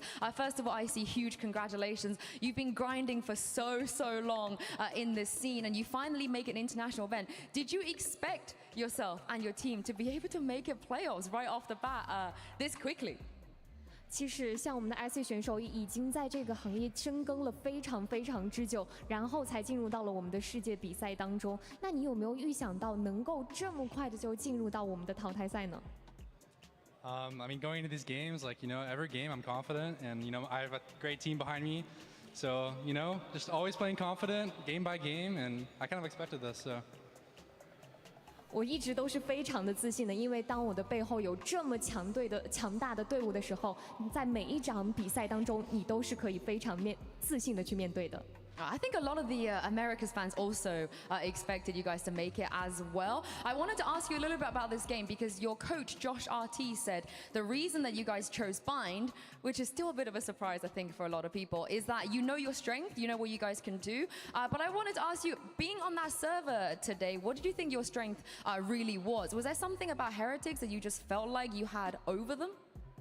那其实之前你们的教练也说过，你们选择 Bind 这张图的原因，是因为你们在这张图上打得特别好，所以想问一问你，你觉得你们在这张地图上面做得特别好的部分是什么呢？以及针对今天的对手，你觉得你们做的是最好的是什么呢？ I mean, going into Bind, you know, like, it's one of our stronger maps, and I feel like we're just playing together, communicating well, and just, you know, doing things together. And when you do things together in this game, like things will work in your favor. So a lot of it was our good communication and just sticking to our plan. And I think our game plan worked. So. Yeah. 因为其实这也是一 Heretics 张 has a 我们 lot 非 of 常强势的图，这张 learning 图 to 里 do 面 from 会感受 the 到我 bind and 们 the split 都 map. 团结一致。当然，当所有的人团结在一起，一起去努力的时候，你就会发现一切都迎刃而解了。 And super quickly, I've got to ask you because I'm going to ask everyone. But of course, the next round, you don't get to choose who you play. In fact, the other teams get to choose who they want to play. Is there anyone that you are hoping would choose you? There's no one in specific, but you know, if I were to choose, maybe 100 Thieves for the rematch, or you know, EDG would be a fun game against the home crowd. Rematch with 100 Thieves. 那其实呢，刚刚的问题是，其实，在下一轮当中是由淘汰赛当中的4支队伍来选择他们。但是如果他们能够选择的时候，会想要选择谁？他会说，如果有机会的话，我会想要跟100 Thieves 再打一次再相遇的一场，再打一场比赛，又或者是想要面对 EDG。 All right, thank you very much. Luna, thank you very much. I see as well. I mean, you heard the man. 100 Thieves, EDG, choose them, choose them. That crown. And G2 Esports pick up the win. You can see the stuffed animals are happy about that. I actually can't see you over the stuffed animal. You can't. Hello, friend. How are you? Yes. But yeah, I mean, overall, guys, what a day, right? Just we had 6 maps, just good games across the board. Kukuka. I would direct a question to Mimi, but I can't physically see her right now. I know. So yeah, I mean, overall though, G2 Esports, very well played in a dominant way for them to close out this one, despite it kind of slipping toward the end there. Yeah, exactly. Overall, I think I'm very happy that we've seen 2 very competitive matches. So, you know, we might be forgetting about that last one, but if we take, you know, a trip down memory lane and we think about what happened during that first match, yeah, Texture was able to do this. Yes, our HyperX Reflex moment of the day. Texture. You got to give it to him. I mean, that was nuts. And honestly, it's befitting of a sponsorship segment. So we have G2 and Gen.G. He's just so fast. I'm really excited to watch Texture play in playoffs for Gen.G. I think the team that everyone was expecting to be one of our kind of quick teams to make it out of groups. It was 2 tough games, but they get it done for Gen.G. But G2, I think a lot of people weren't sure if they'd make it out or thought it would be a longer road. So it's so massive for these guys to be able to get that kind of easier route in, so get some time off, maybe even get to explore Shanghai a little bit more. I'm really excited to watch more from this team. They're really stepping up at the global level. I think that there are also Then teams the like next maybe 2 not team Gen.G so much, but I think that G2 is a team that is going should to be benefit from the Heretics experience of and playing from the probably Swiss Nev. stage. Yeah, now Dan's over there. Okay. This penguin is huge. Can we talk about I'd say that? it's average. Yeah, it is. I mean, it's huge. Well, folks, with day 3 coming to a close, let's go ahead and take a look at the Swiss bracket, shall we? All right, so G2 as well as Gen.G make it to the next round where they will await who their opponent is. They don't have a choice. They're just gonna have to accept their fate. The format is so cool. I love it. See I feel like 100 Thieves is gonna pick G2.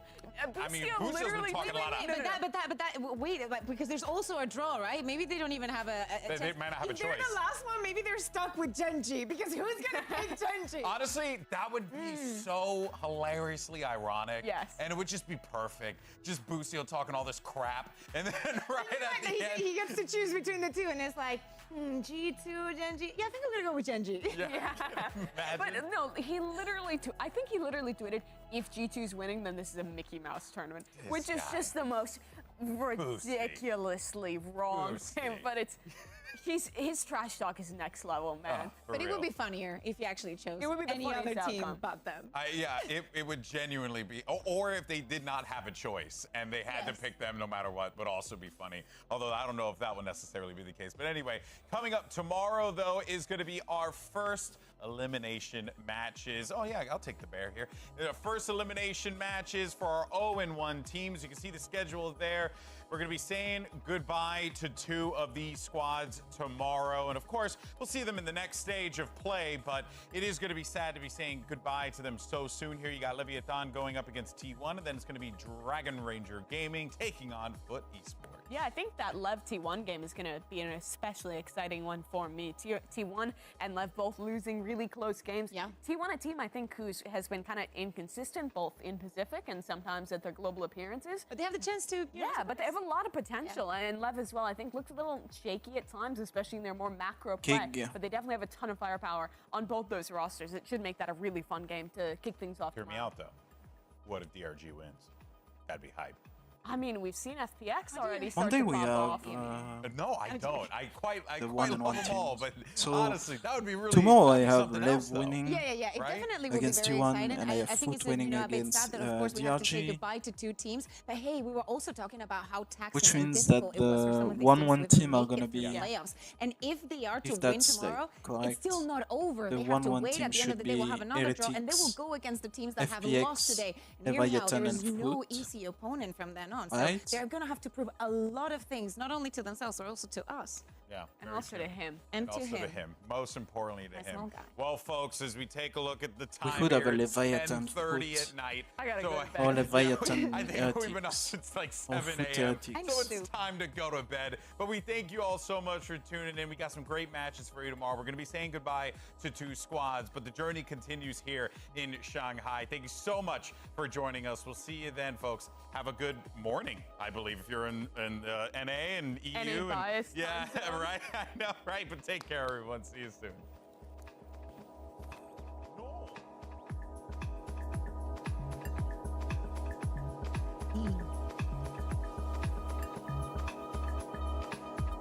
Okay.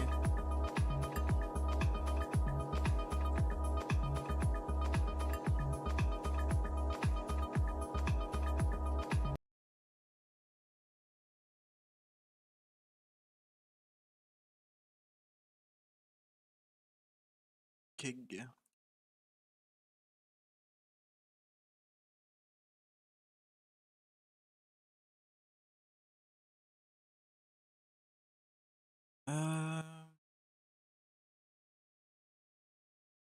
Let's play some King Valorant.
Fucking Icebox.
I'm gonna dodge that team comp.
Let's do this.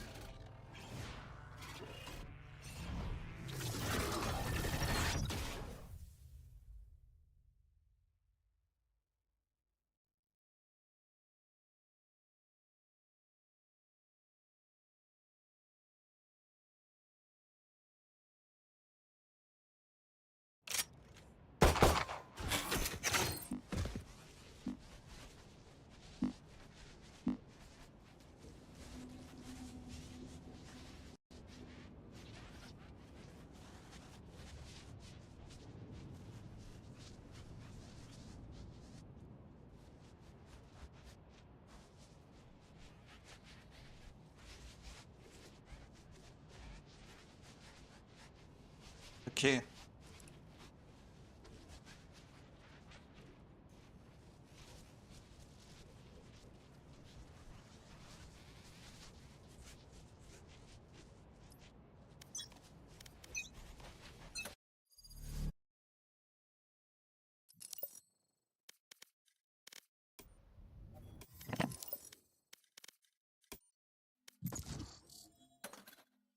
$30.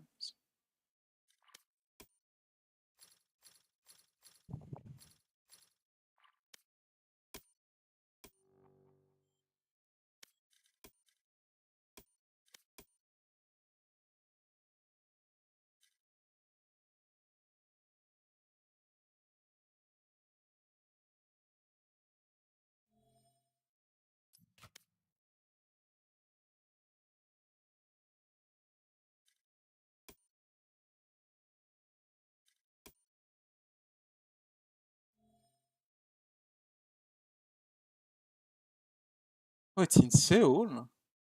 Wait.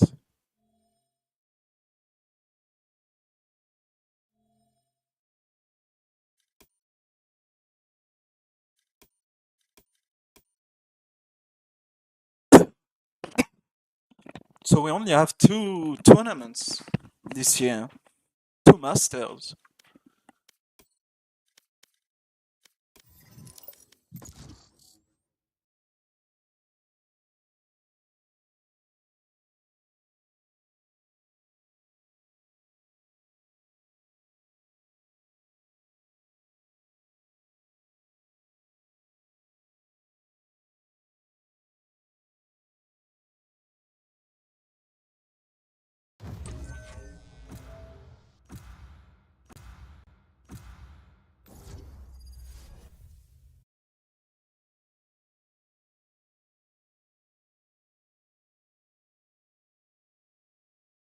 Um,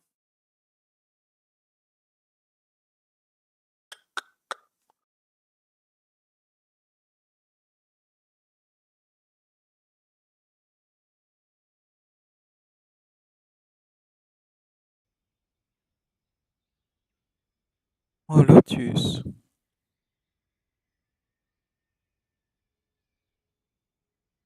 I really don't want to play Viper. Why do I have dog shit team comps?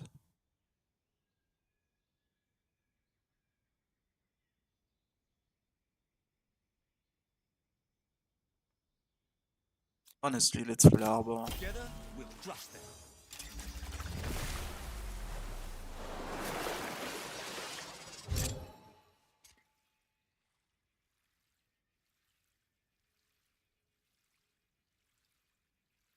I should try close too.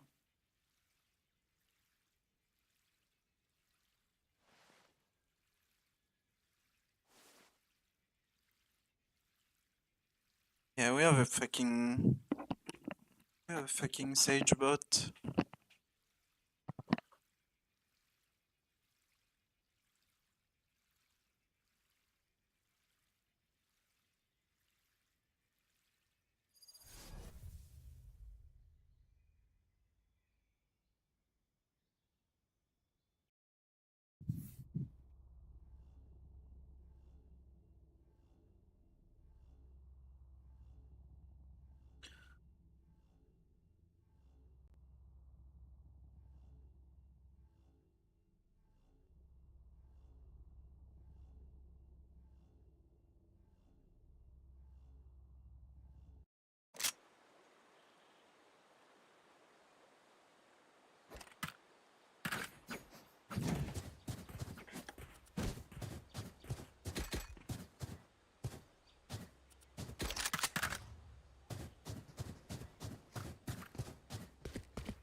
Guess I should play 3.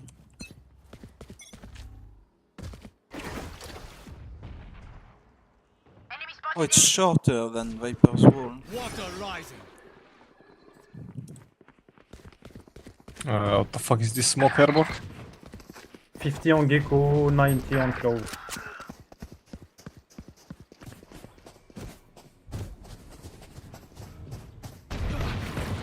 Enemies flooding them.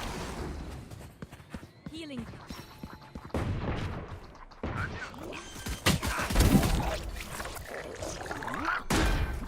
Wave crashing.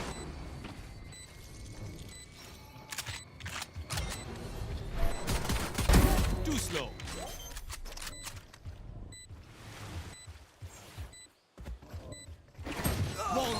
شو الخبا شو؟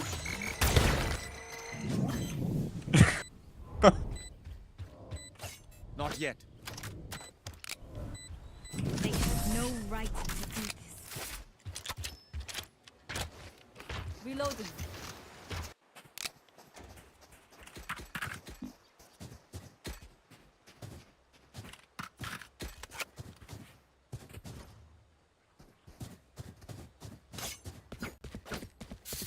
Okay.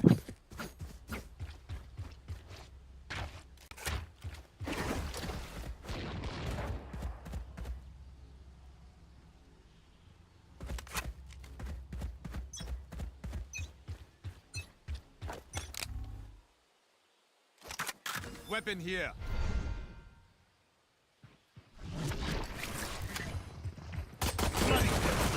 Oh, it's fast. It's there. It's there. It's there. Bro, that fucking yo is retarded. Like, Stand down. oh my god.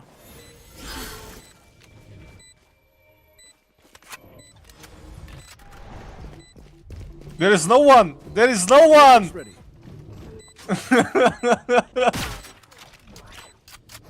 Defuse the spike. Why? Why do we put the diffuse on fucking chamber and not on Sage? Didn't actually sink something. Like, Reloading.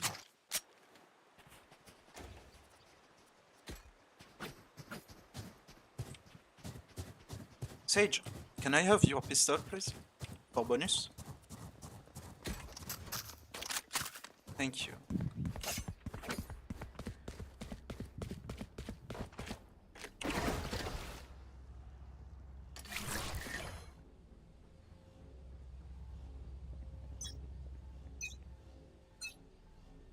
Wave crashing.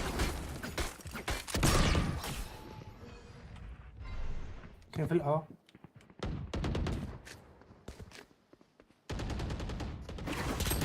I'm there. 2B.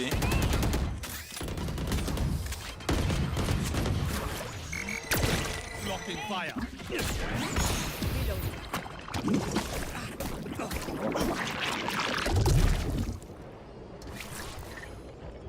Time to jump. Reload. Planting on it? Don't mess with me. I got the quest.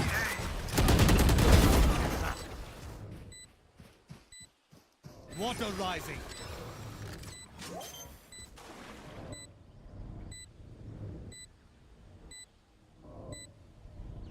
No fire today, I'm afraid.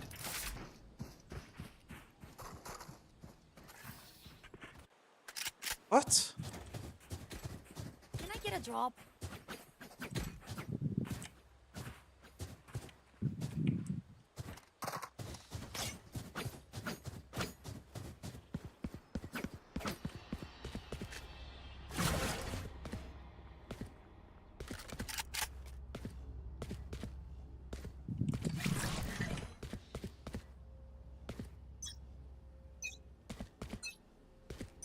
You want to play? Let's play. Chamber of Ita. No, it's me. Mid. Walls up. 1B. Bomb buddy out.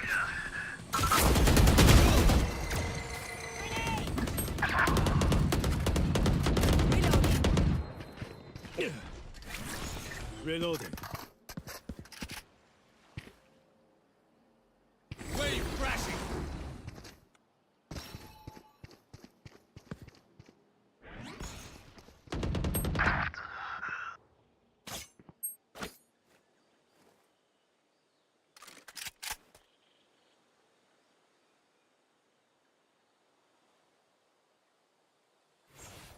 One behind you, Sage. Watch out.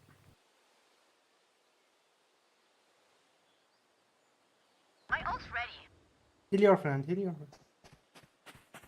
Healing you.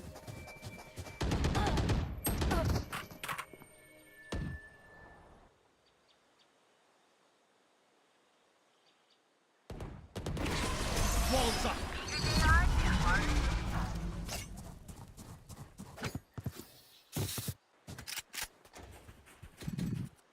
I need a drop. I need a drop.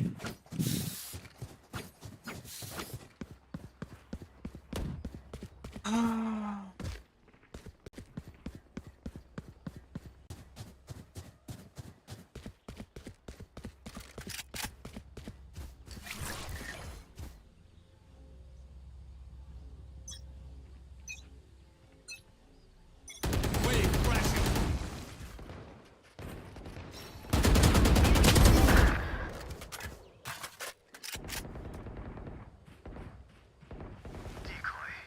And on C.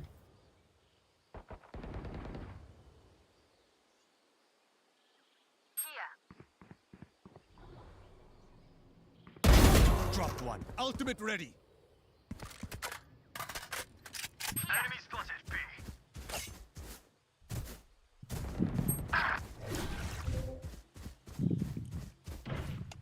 C, harbor C.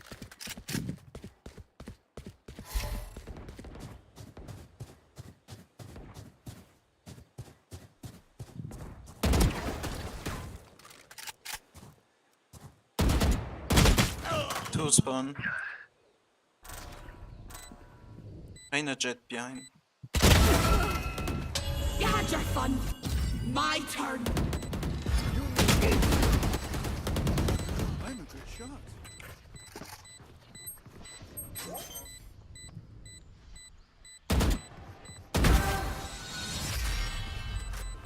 ult's ready.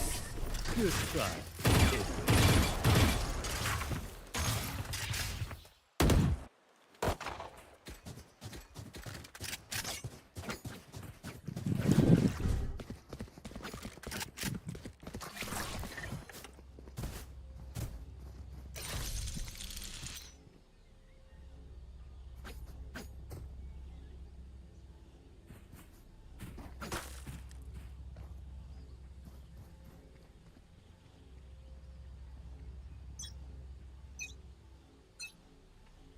Flooding them. Okay. 2A.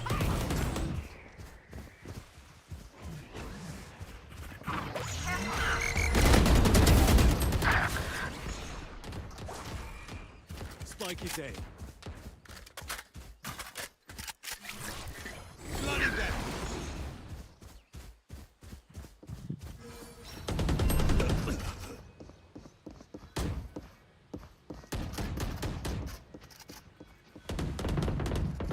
Enemy down.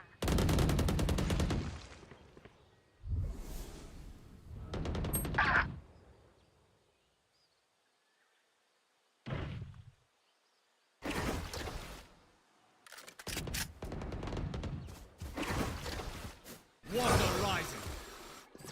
Spike is B.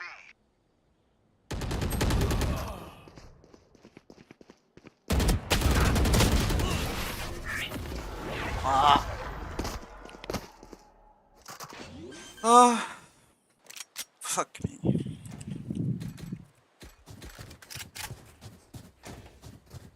I need a drop. I need a drop. They are so dead.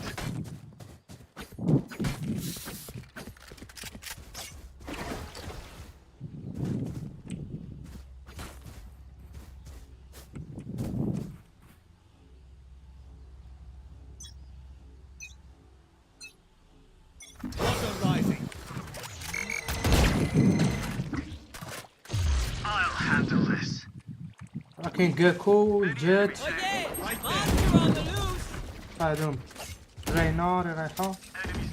They are pushing it, pushing it. One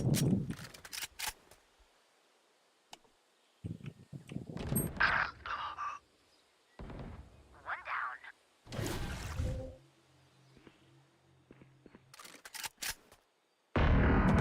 Enemy A.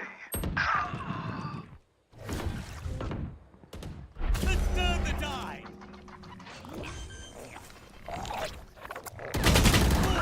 Oh my god, there are two on site. Here's more. Two on site. Satchel out. Yeah, they have the fucking wingman to plan.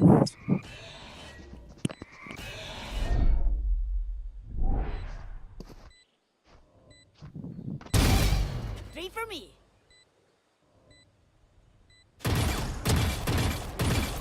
Grenade. Satchel out.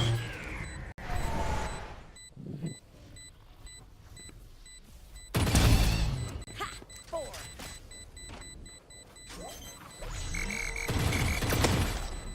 What the fuck?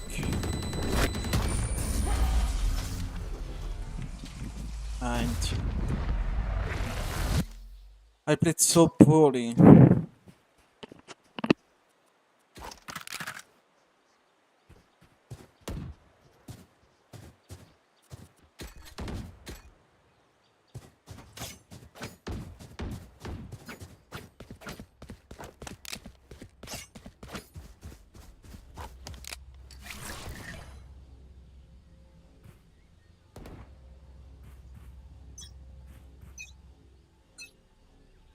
Wave crashing.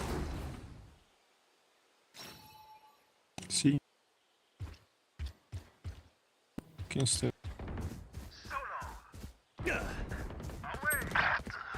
One on A. One on A. Reina A. Walls up. Two on C, guys. Jet and Harbor on C. Rene's A. Go ahead. Planted on C, guys.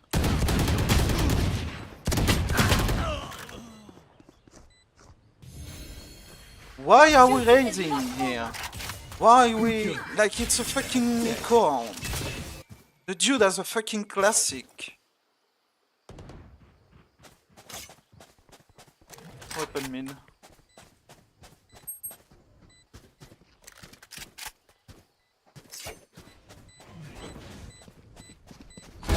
Eliminate.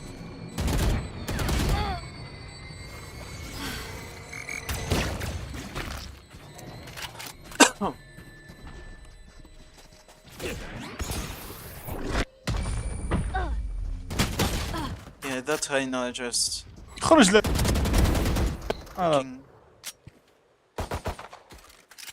runs at people. I hate people who play like that with no mind. And all they do is just like run at people like fucking retards. Reloading.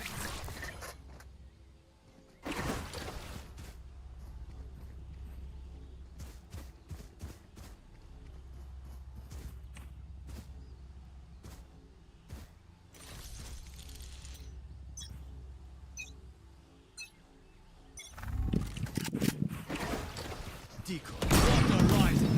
Enemies A. Enemy A. Reload. Shield going up.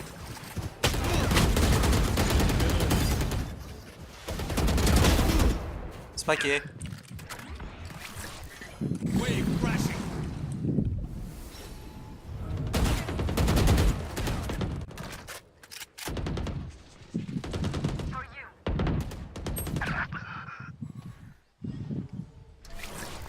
Flooding them.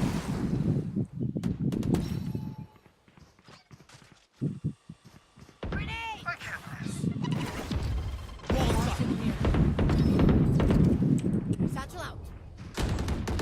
Z3.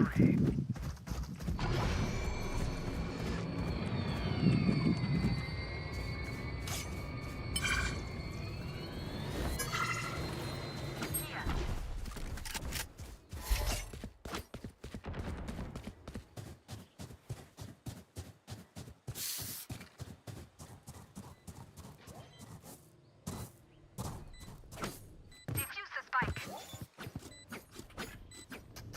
For you. They didn't actually think that would work.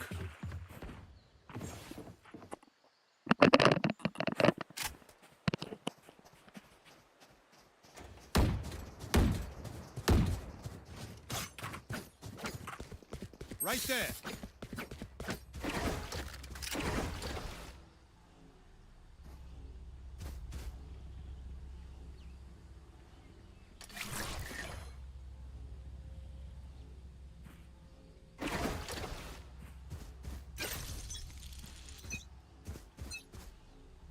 You want to play? Let's play. Water rising. Not yet. Reloading. Enemy removed.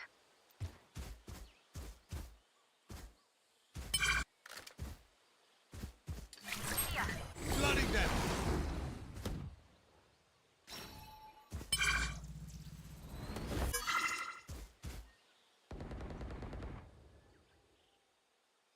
Abajo veo.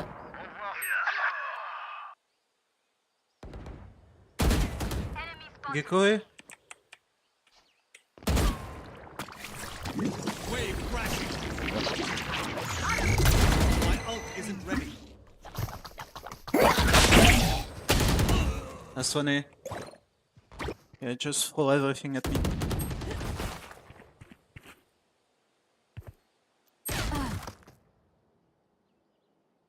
Bro.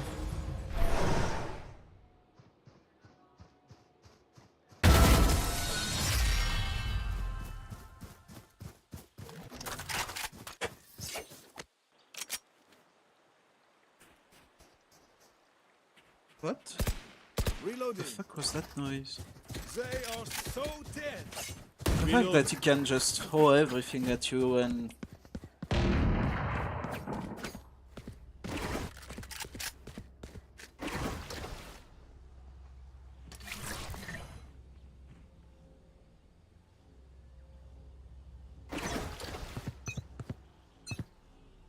Walls up.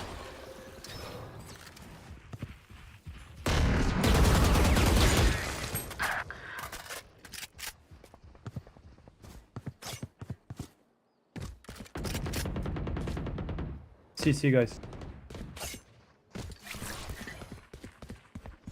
On est, on est.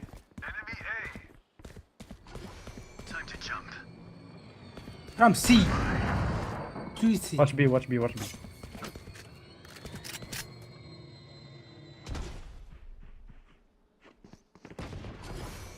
Enemy spotted C. Walls up.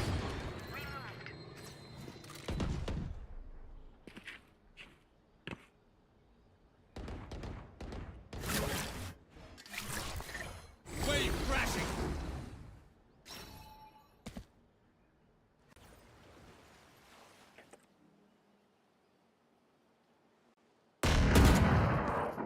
From A to B. One on B. Right there. On B, on B. 80 on chamber.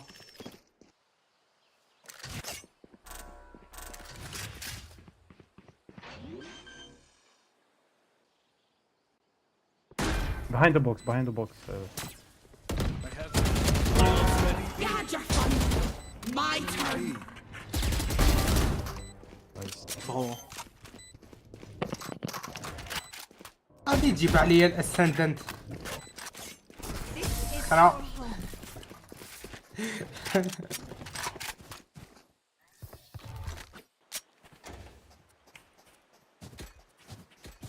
Gonna get your vandal side. Can someone spot me? Thanks. Reloading.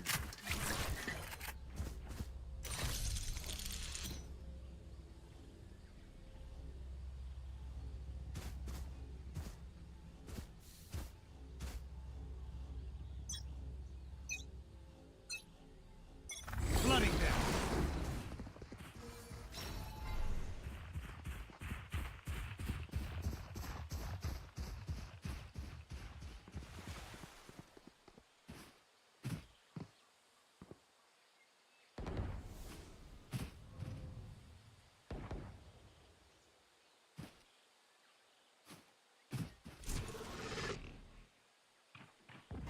I'm B, yo. I'm B, B. Water rising. What the fuck? Begins. Chamber on A. Gecko B, B, B. I have spike. Chamber was A. Chamber heaven.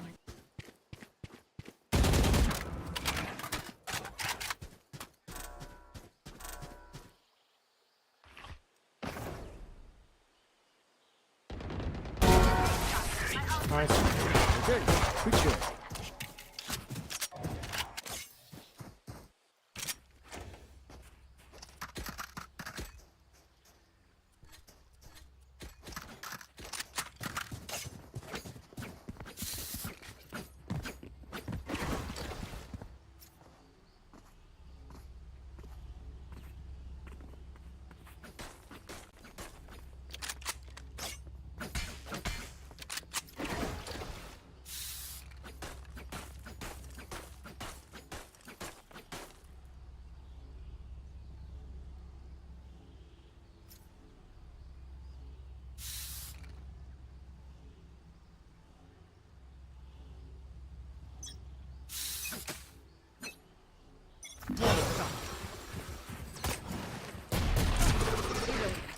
Can I hit side?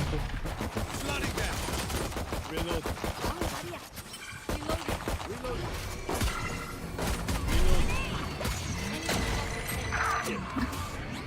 Behind. One more on side.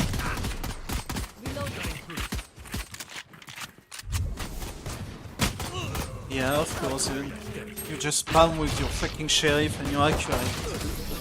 Sure, my dude.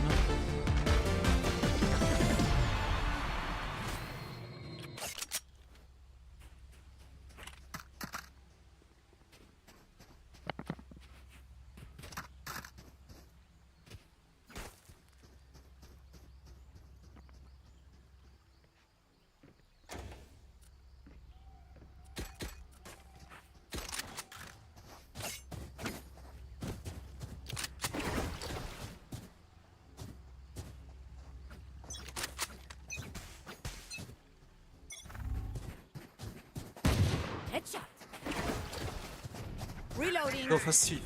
Water rising. Enemy spotted. One shot jet.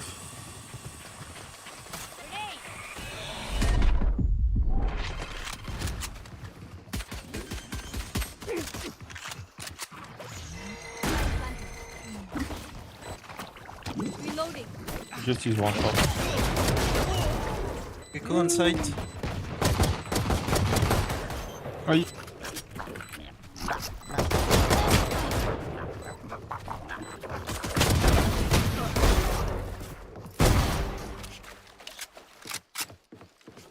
It's okay. Good echo, good echo.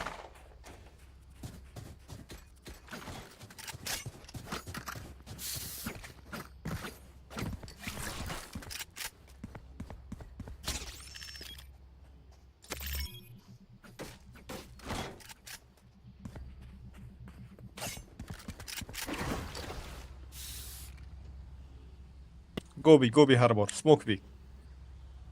Fast. Harbor! Wake up! I'm faking the wall. Eh. Satchel out.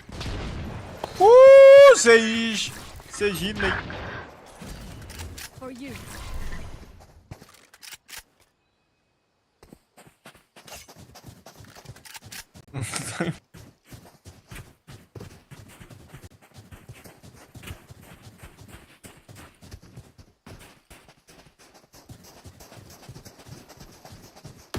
Gunning. Enemy C. Wave crashing. Reloading. Blocking fire. One dead. One more on site. Ah, these help. Spike planted. Decoy.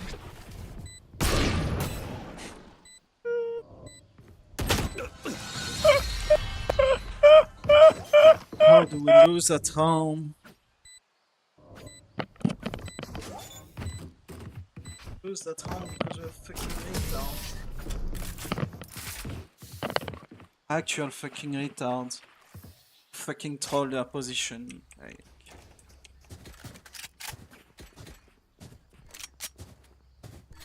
I need a drop. we should be in eco. Saving up. Saving up.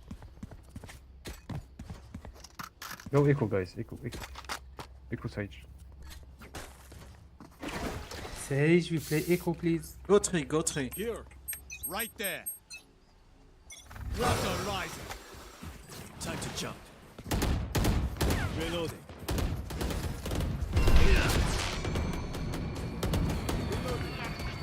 Time to jump. You hit? Reyna, three. Okay, fall back. Wave crashing. Spike drop. Not your best. Okay. Reyna was three. Let's go B. Ult ready. هذا رينا يتعس هنا.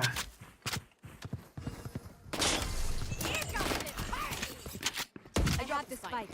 Satchel out. Enemy spotted A. Right there. My ultimate is ready.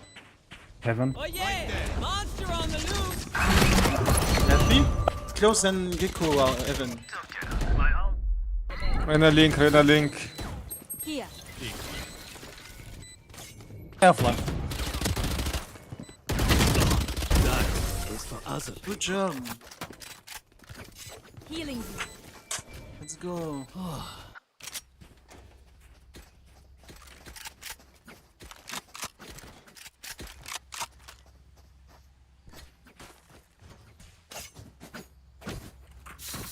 I need a drop.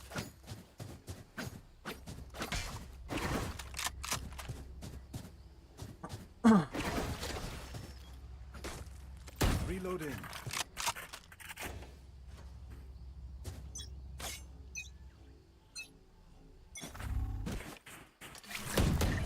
Flooding them. Reloading. Reloading. I handle this. كاين هذا راه هنا فوق الحيط. كاين زوج راه هنا. Your duty is not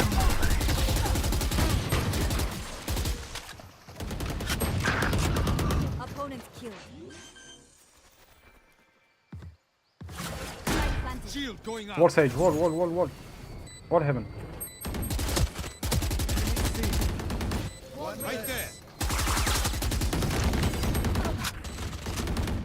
That's 3. 0 on chamber. He's on it. Ah, fuck me.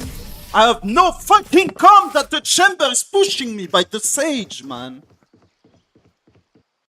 We're supposed to have a wall, like. I need a drop. I need a drop.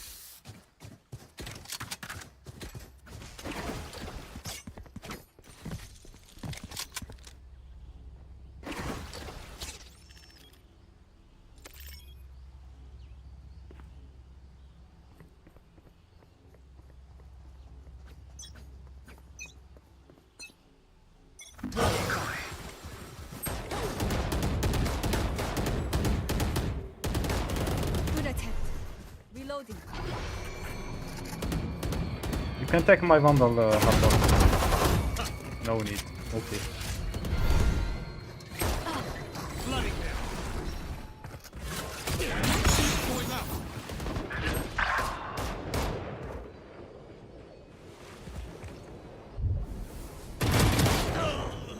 Oh, what the fuck is that your flash? What the fuck is my sage doing? Like.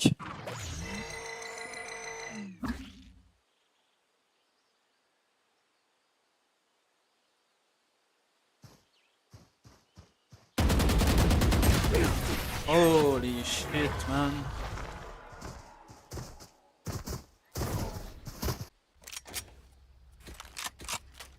They are so dead.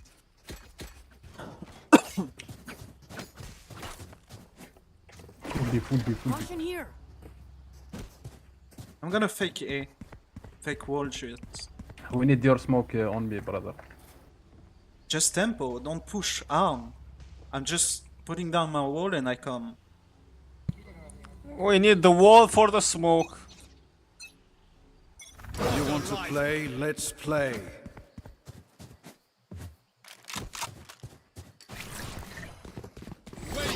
One link, watch out. Wave crashing.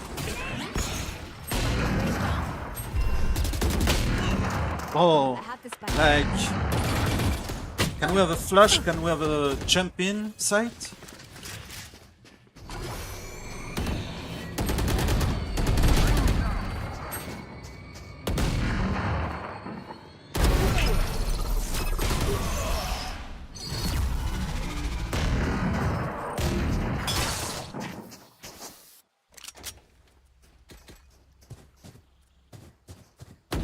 Reloading.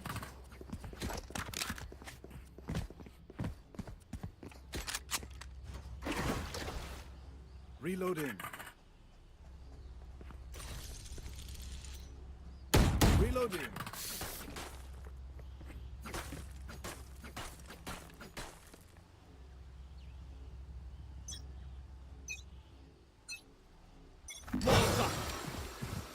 Satchel out. Flooding them. Reloading.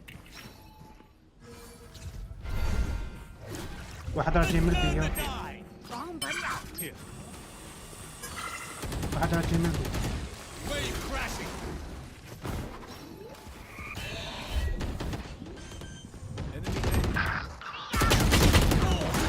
One pushing mid. Stairs. Why does he wall himself off? Why is my team like playing like that? What the fuck is happening? The game is so free, it's literally a decided map. Like, it's so fucking free, dude. Yeah, let's go see. I have my ulti. Here. Let's go. Reloading. I need a drop. If only the fucking Sage could give her info, like.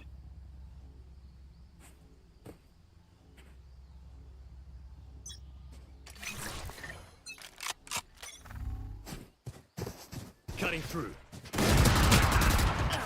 Don't see. Bomb buddy out.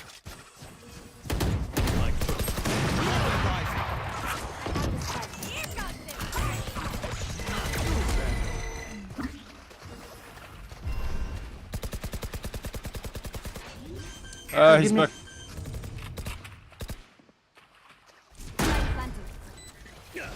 Flooding them. Enemy spotted.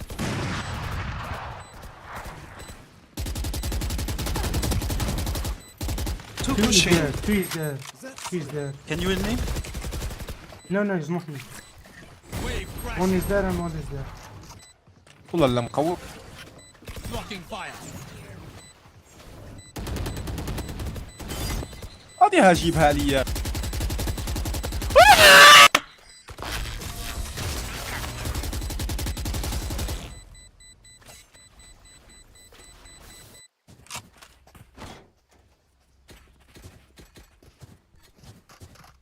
Reloading.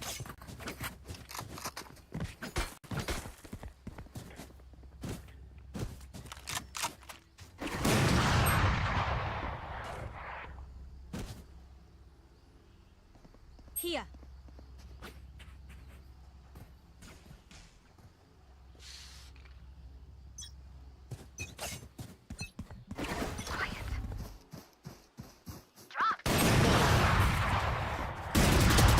You're done. My ult's ready. Come on, Sage. Spike is Come on. down. Right there. I have the spike.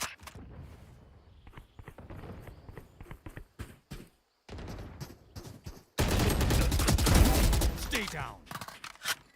Let's go A maybe. I dropped the spike. Carrying spike.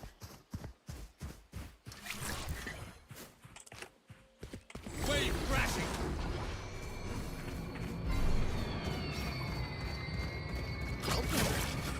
Shield going out.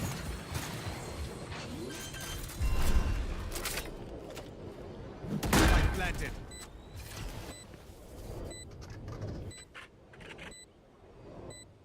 Stay with me, you guys. Nah, he can't play with you. Monster on the loose. Break it, break it. Oh, fucking trash. Fucking Rita!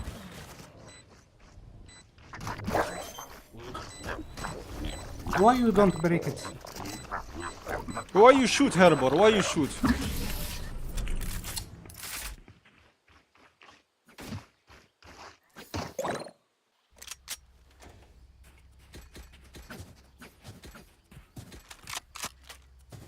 It's fucking retarded calls, man. I need a drop. It's such an annoying ultimate because nobody wants to play the same. Like, Right there. people never break it or never like run away from it. Like, we clearly have to break it here, but my fucking retarded teammate doesn't want to.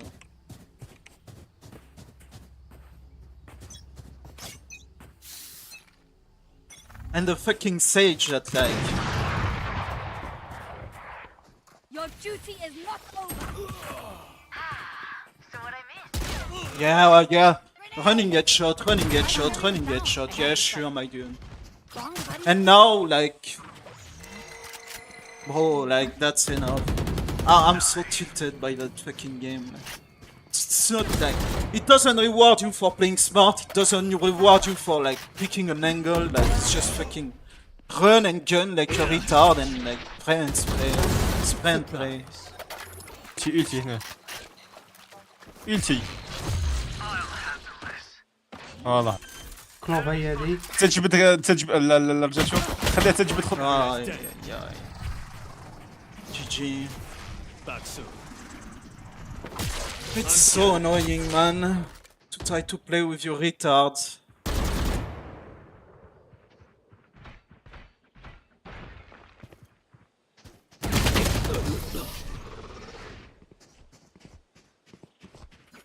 The fucking Sage that doesn't say anything, that whole fucking arms and shit. Like.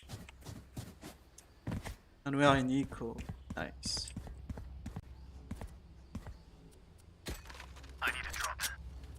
So it's GG basically.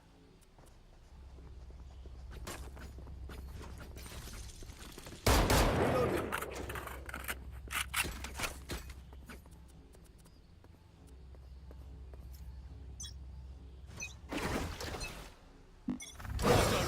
Yeah, the fucking dog shit say Jet is gonna.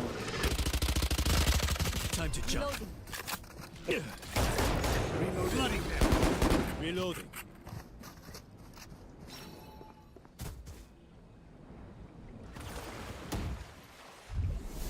Fake teleport.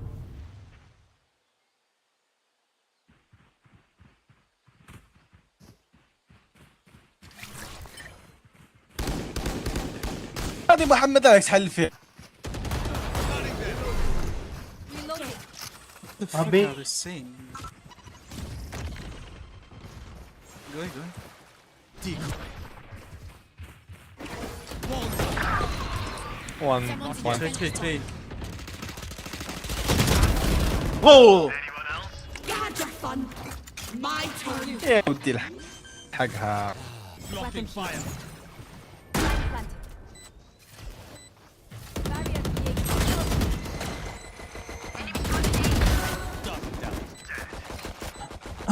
Weapon here. Outside. Yeah, dude, yeah, sure, man, sure, you have the angle, you have everything. What the fuck is my team doing, bro? Like, my Sage just... Oh my fucking god.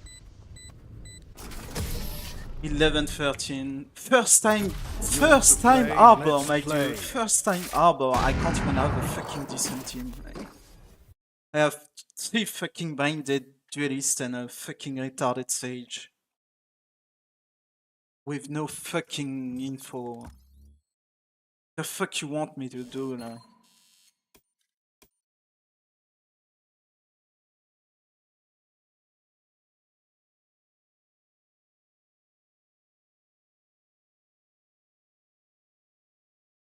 That's it, they have 2 dog shit guys. Yeah. Except I have fucking Chamber and Sage. And then I have a fucking useless Royo and useless fucking Raze. They complain you don't smoke and shit, but you have no fucking entry. Like, the few rounds we had a fucking entry, we stomped them on C and shit. Because we don't have a fucking Sky or shit. Like, the fuck you want me to do, man?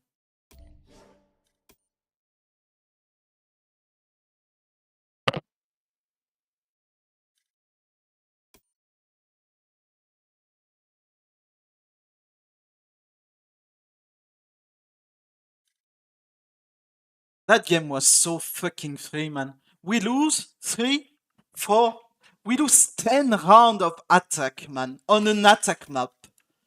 They were like... We were 9-3. They lost... Bro, we were 9-3 at half. We can't fucking win 4 rounds. Like, we can't win our fucking eco, our fucking bonus. Like, we can't win a single fucking round, dude.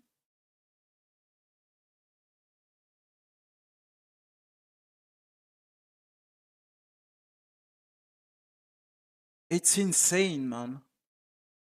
Actually fucking insane.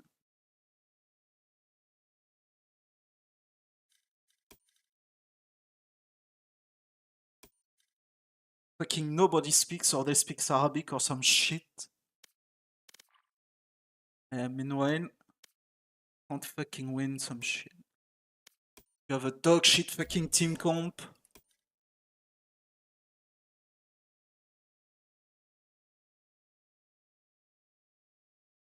Yeah, I mean, again, their team comp. 1 Sentinel, 2 Duelists, 1 Initiator, 1 Smoker. Balanced team comp. Me, 2 fucking Sentinels, and 2 fucking Duelists. No Initiator. And I have to play Smoke, which Since the Viper knife, I fucking don't play smoke. It's so tilting to lose 20 points on that dog shit game, right? Let's do this. So fucking tilting, man.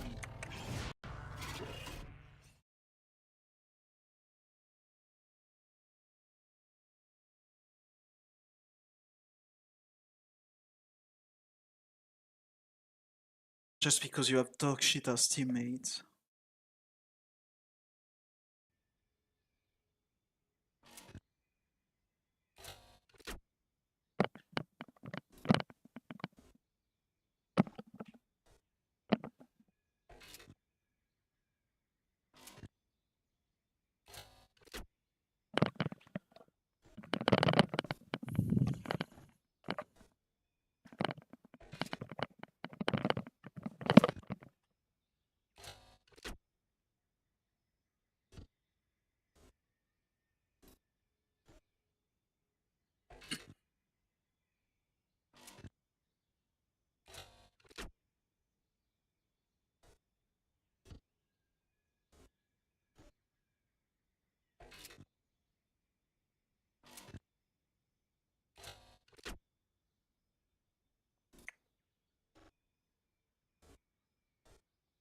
We lose two 2v4 or 1v4 or some shit. Just because my team doesn't want to come and play together. Like... Yeah, look, I had a balanced team. Now look how dog shit my team is gonna be.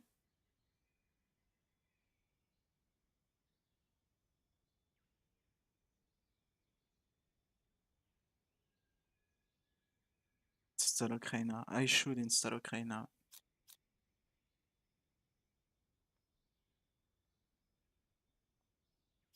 Let's see what player 2 plays. I have a strong feeling it's Deadlock, Killjoy, or Sage. Oh, Cypher.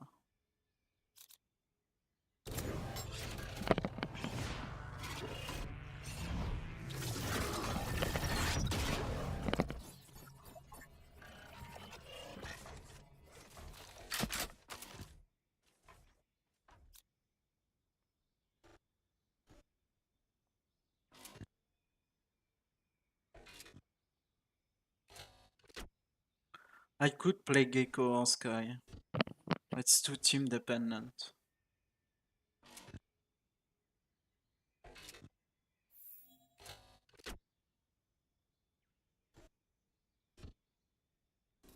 Just gonna play KO.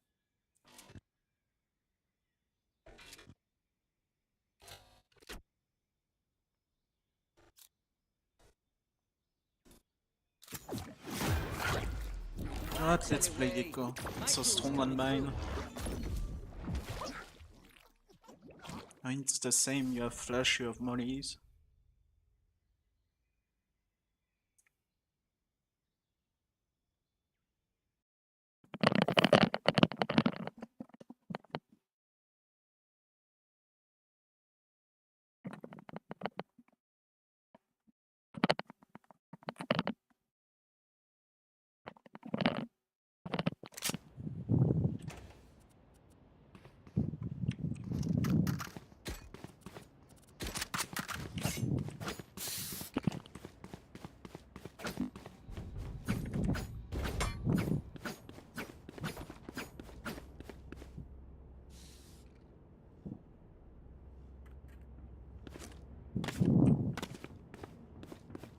I should play on me.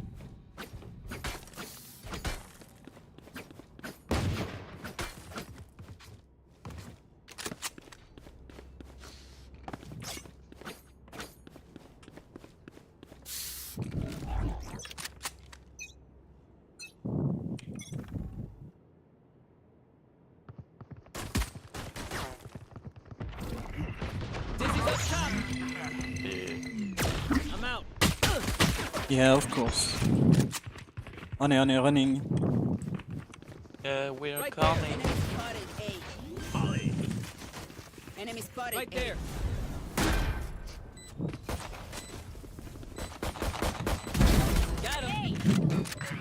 Launching smoke.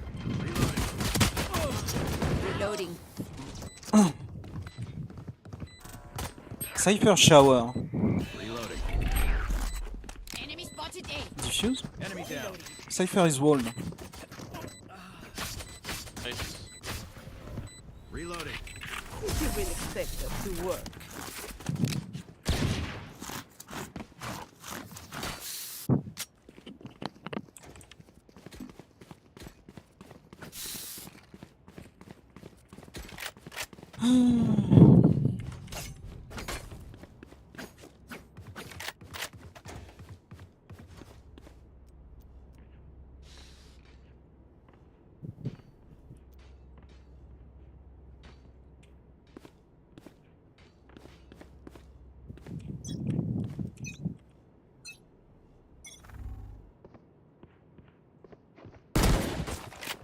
Main.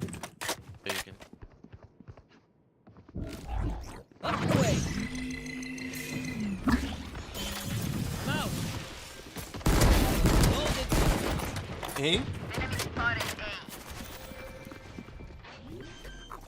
Go get it. Yeah, jump shot me. Reina inland.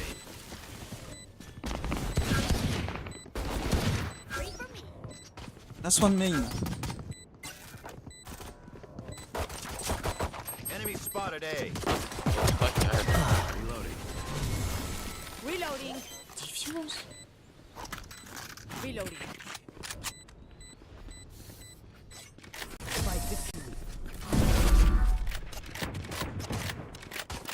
Fucking run at people. Fucking jump. Fucking game, man.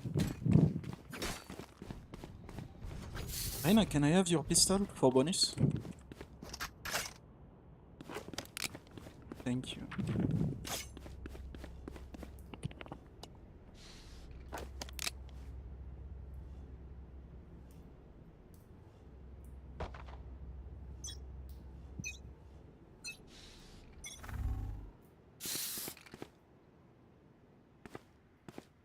People wait.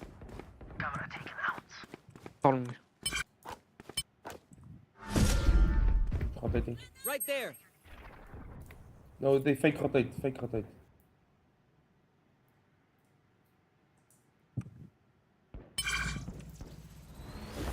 One rotate for sure. Found my wire. Enemy spotted B. One behind me. What the fuck? 1 HP close.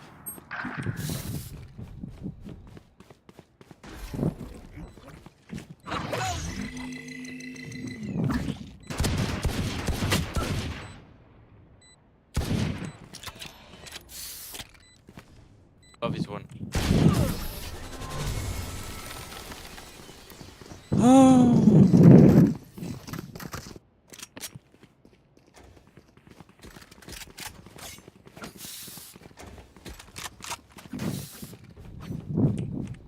Reloading. Someone, hello? What? Phantom skin, ready for you, eh?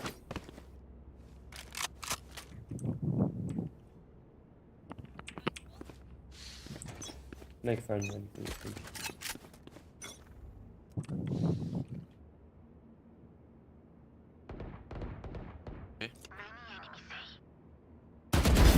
Cállate. Rash is ready. Stay. Saw you, little homie.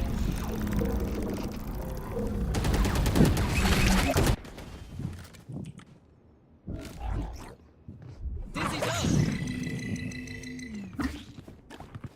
They're gone. I'm out. There's my buddy. Bench. Right there. Grenade. Not ready. Blow him up, Mosh. Fuck. Dizzy's up top. Get your bot defusing.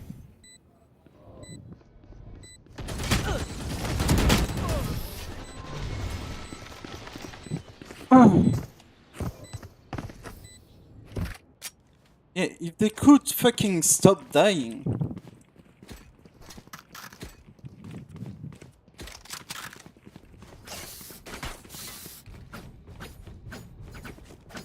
Reina, can you drop me your phantom skin, please?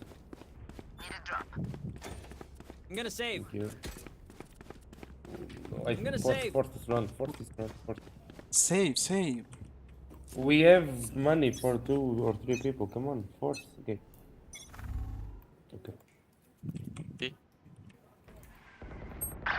Oh fuck. Who's next? Oh, Aldi.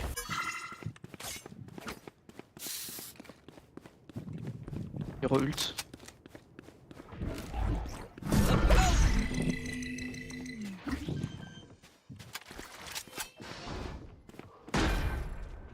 I got you.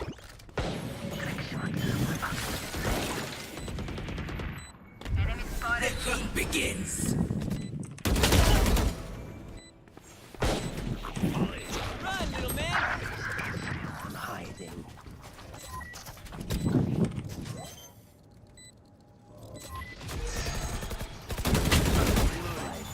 Reload.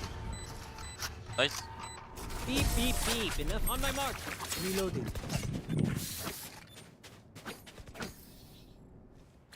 Fucking Chinese name Reina. With 0 fucking kill after 5 rounds. Amazing.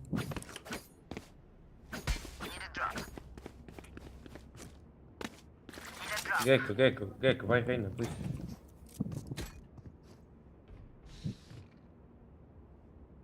Raise by.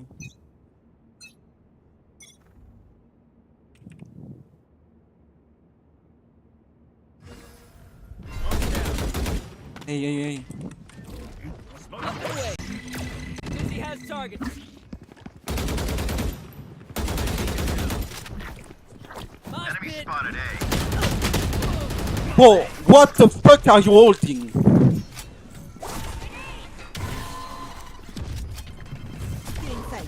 Launching smoke. Planting on A. Oh. Power. You're done. Last one on A. Planted. There. Let me defuse. You have ult already. You have ult. Let me defuse.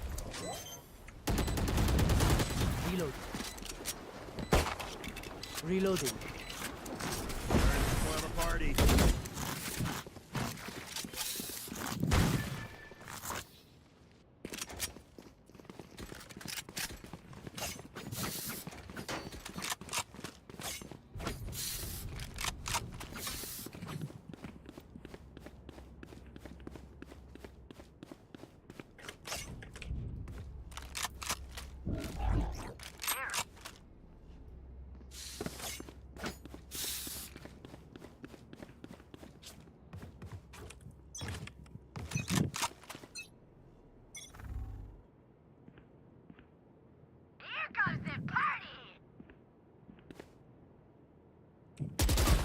On A.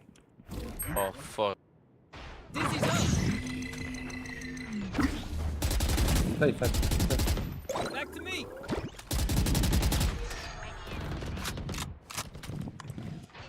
Enemy spotted A. Right there.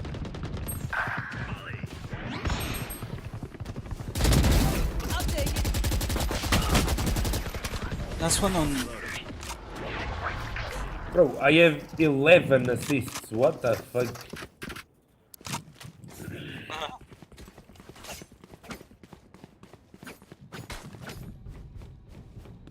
Ask Giko, I can buy you.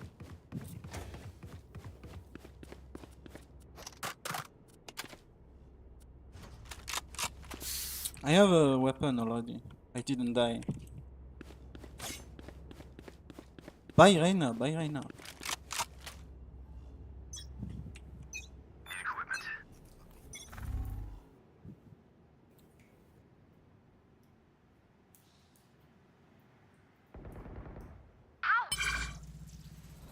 Thrash is ready.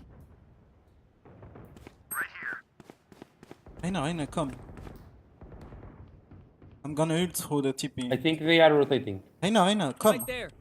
I'm gonna ult through the TP. You will not kill my ally.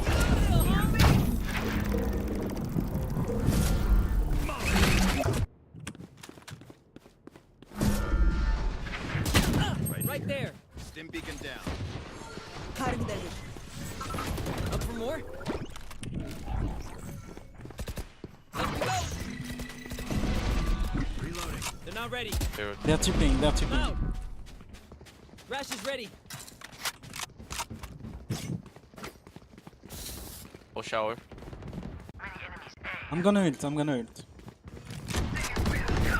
Reloading. Someone is. Rash is going again.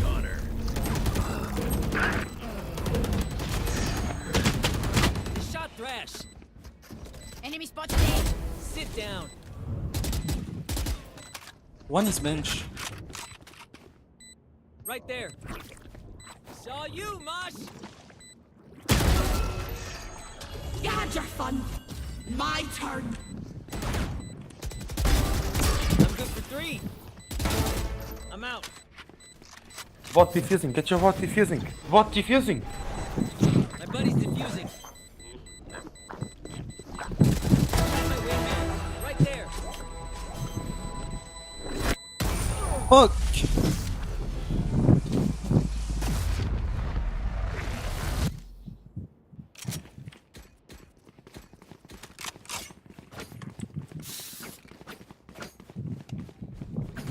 Need a drop.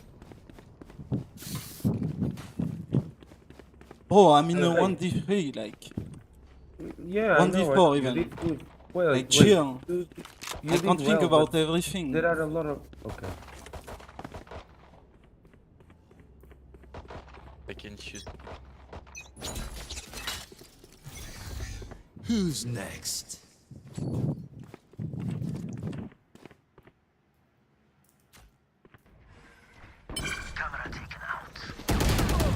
One shower, Reina shower.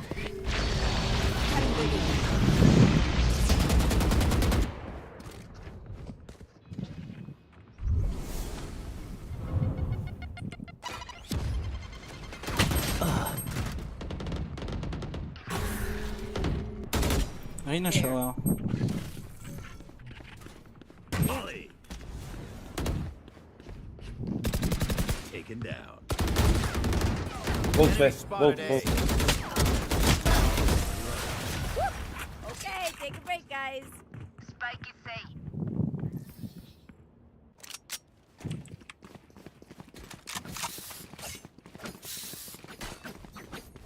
Reloading.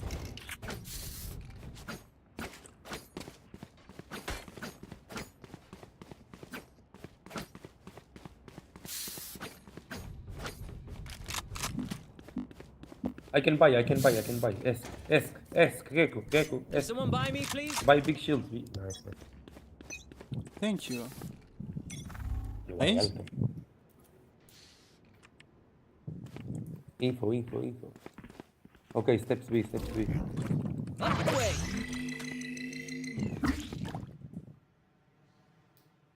Sana.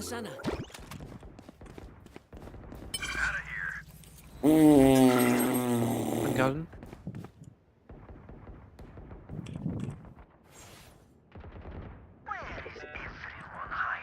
That's huge. Okay.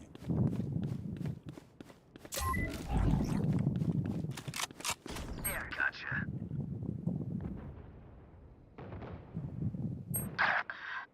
What the fuck is...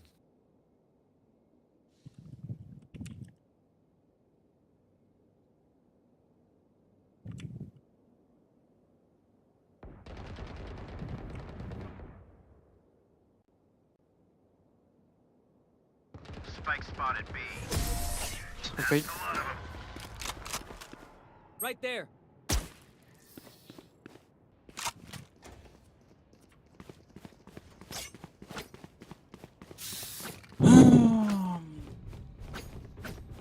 Can I play on night this time? Reina in race, can I go B? No. Not 5 here.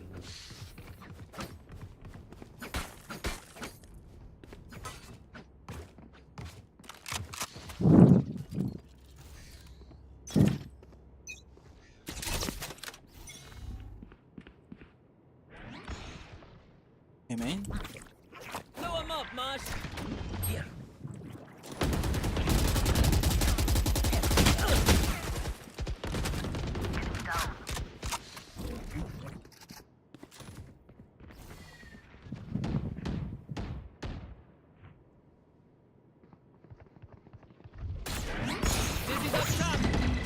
Nobody's there. You're not. Ah, sorry.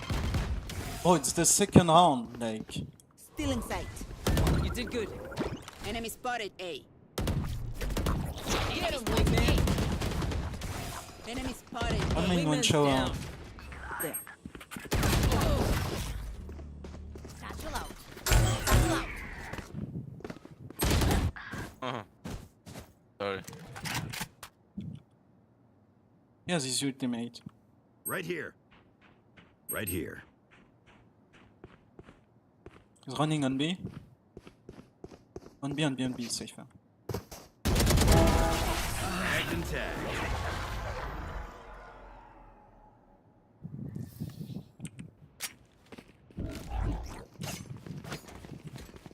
What do you need? I've got cash. Anyone need something? Raze, you can ask for Vandal. I buy you Vandal and you play with Operator and Vandal. Are you sure? Yeah. Drop the Operator and ask for Vandal. Can I get a drop? Drop it, and then you can buy Operator. And you can play with the Operator and... Can I get a drop?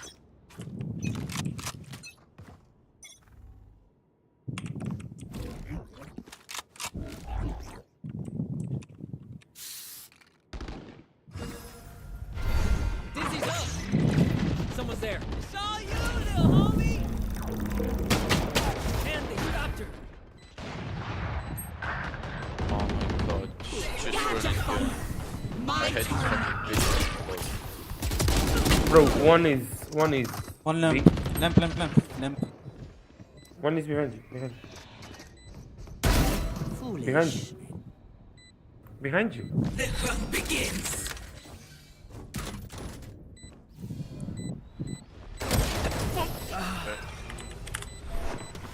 NT. We all sucked that round.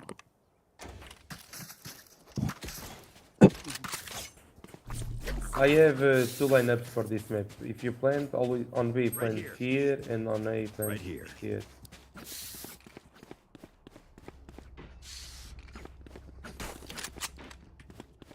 Safer, on put a trip here. Right there.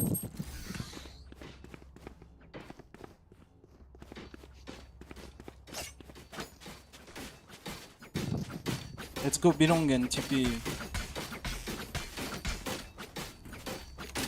If it's bad.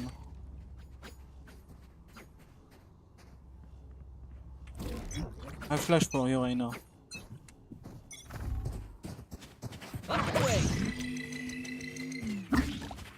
Back to me. Launching smoke. Grenade! There. Behind. Oh. Reload. Wingman's planting. Behind you, Cypher, behind you. Cypher, behind you. Cypher, behind you.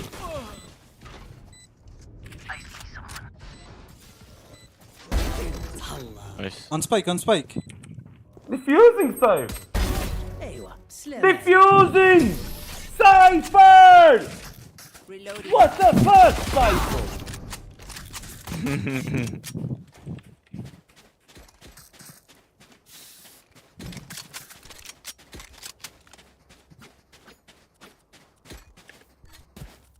I got an idea.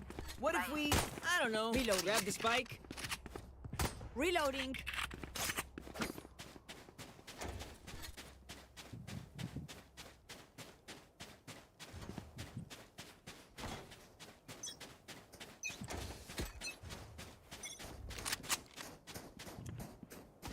Enemy spotted B. Enemy spotted A.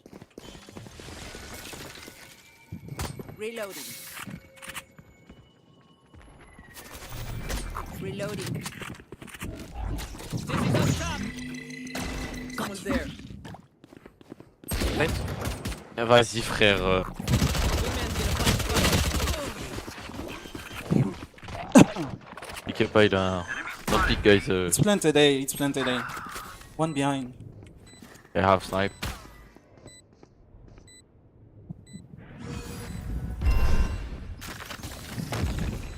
Still in sight. On spike. Oh, no, I hate shot team 135. Like, I get that kill, it's huge.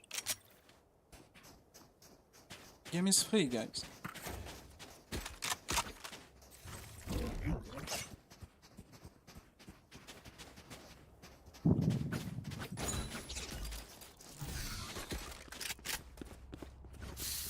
Cypher, put your trip here. Right there. We should go away. Cypher is V, it's more difficult. Let's go away. Come on, go away and push together, man.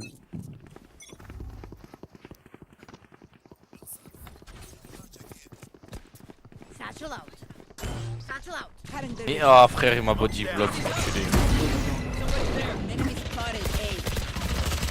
Reloading. Man. Gecko, you have the spike. Hein.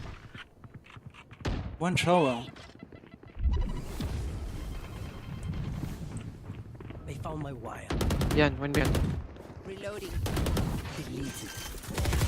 Spotted A. Guys. Planted.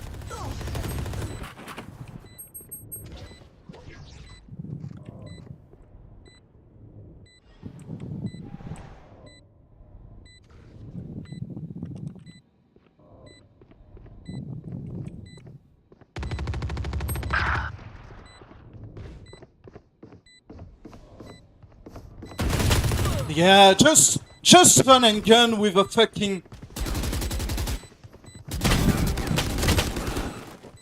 Just fucking... Just fucking run and gun with an RS, man. Just run and gun with an RS, man.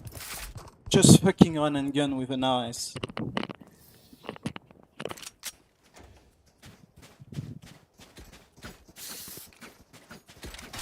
We have to fake and rotate and something. Try to enter B and then we go. Guys, don't be scared to enter the site. Like when I double satchel. Give me the spike. Follow me. Let's go. Let's go shower. Okay, go slow.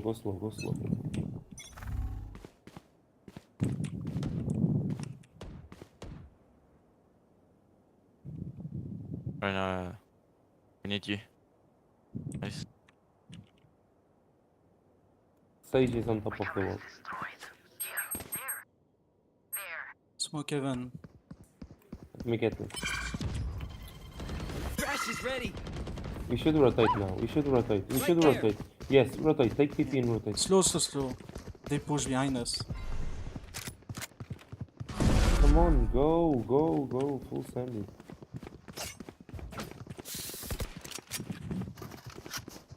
Smoke's down. Go. I wait in the TP. Plant here, please.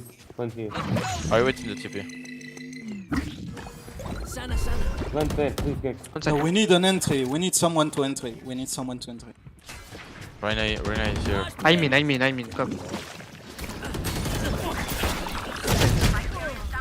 I'm coming. Fuck you guys. I hope you get cancer.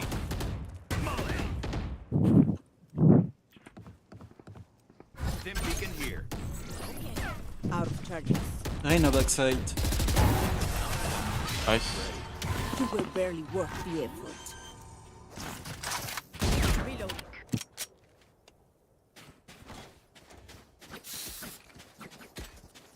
Reloading.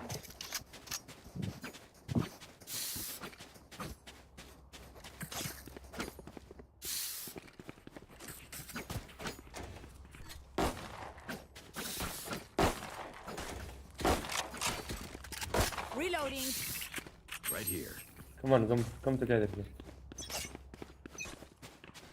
Just rush. Yeah. Flash in I double search. Nice. Come on, go. Flash.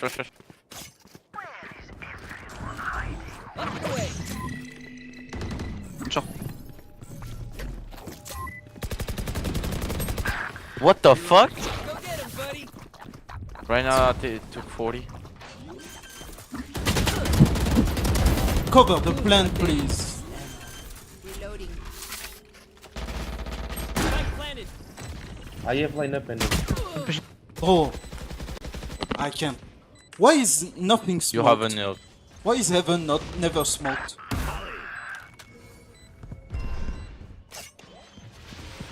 Easier.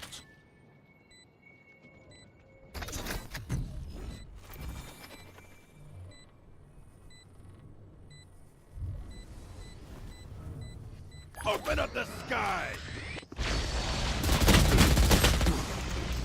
What? It's halved. They have it. Yeah. GG. G fucking G. This game is shit. You're fucking retarded. That fucking retarded Brimstone, man.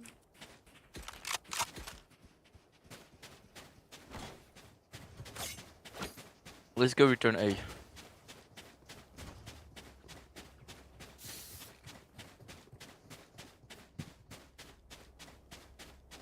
We have you have three to two. buy your Let's go B. your Let's bot. go B. Let's go B. Gecko, you have to buy your bot. I can't. I don't have money. How the fuck does he want me to Yeah, buy but a you bot? sell something and you buy your bot. I have nothing bought. One window. He just and the weapon.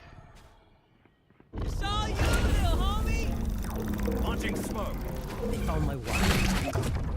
What the fuck are you doing, bro? Wanna go again? Like it Had your fun. My turn. on the back, guys. 3 out of 5. Dizzy's up. On the back, guys.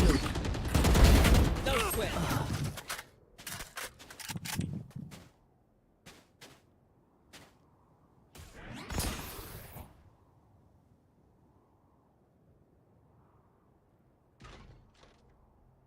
You have to aim the head.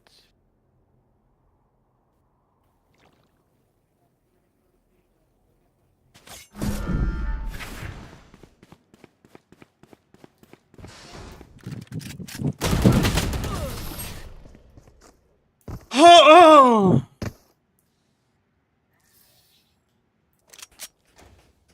This is why I don't play Initiator. I don't play Gecko. It's impossible. Your team is retarded. Like, nobody plays on your flashes, nobody plays on your util, nobody defends the fucking wingman, nobody, like... You have insane utility. The agent is one of the strongest agent I know. But you don't have teammates. Play slow and standard. Wait for them to rush. Shut the fuck up, man. What the fuck? Oh, nothing is smoked. Who's next? Bro, I smoke. This Gecko. Okay. No. Right there. Il y aura ult. Right there. There. Sorry. The hunt begins. Enemy spotted A. What? What the fuck? Fight him. Right there. Yeah, pick him. He backed. Stim beacon Right here. there. Like Smoke's down. I will Okay, push. back. I will push. You did good. Rotate now, rotate. Give me your. Thank you. One close. Reloading. Okay, just rotate. Reloading. Okay, now you. There are only two. You can try to go away. Push. There.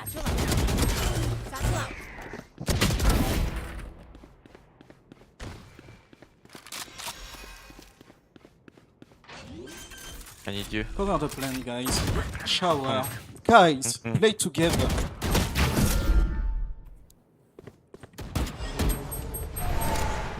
Cage triggered.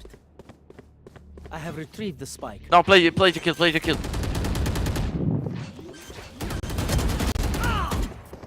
Go! Peek!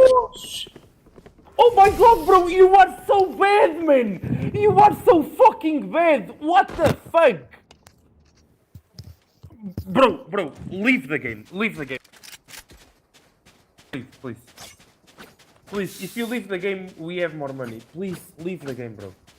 Yes, thanks. But Thank you. at the beginning. Thank you. At the beginning of the round, we have to play just together. Bro, like, fuck him. You let me What? literally in the shit. For him and fuck off. Reloading.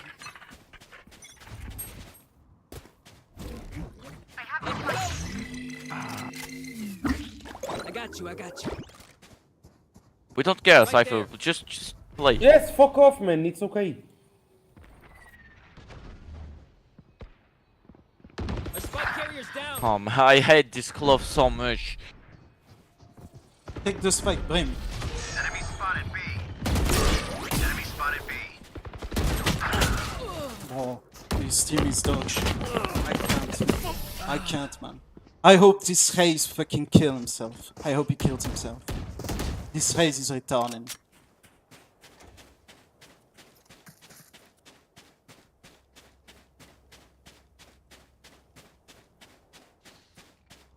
Okay, we can tweet. Just stop trash, just focus.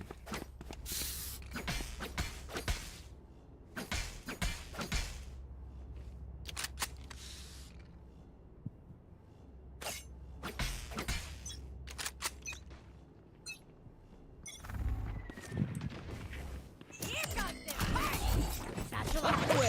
Satchel out. Dizzy has targets. See multiple enemies. There's my buddy. Love Shower, shower. Why is nobody pushing shower when we take A? Behind you, low, behind you.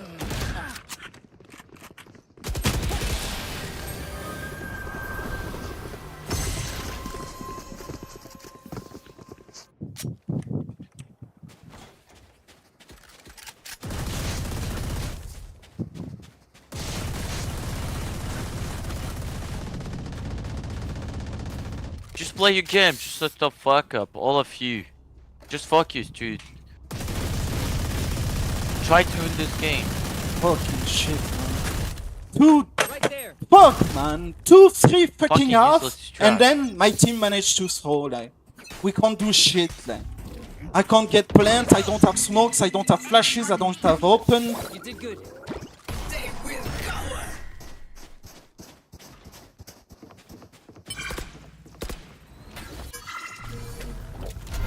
Not the spike, Wings. Wingman. Go. Satchel out. Gotcha. My spike. I'm not ready. Go. I'm not ready.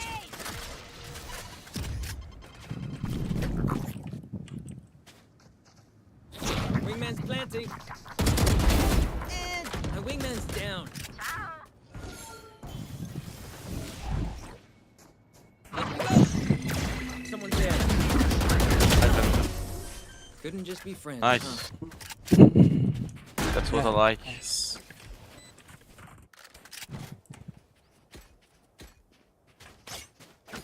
It's not lose. Need a drop.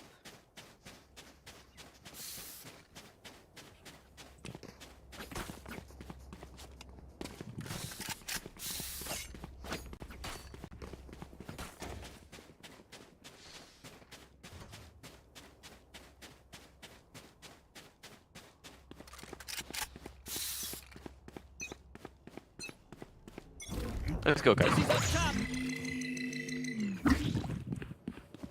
Are you too shower?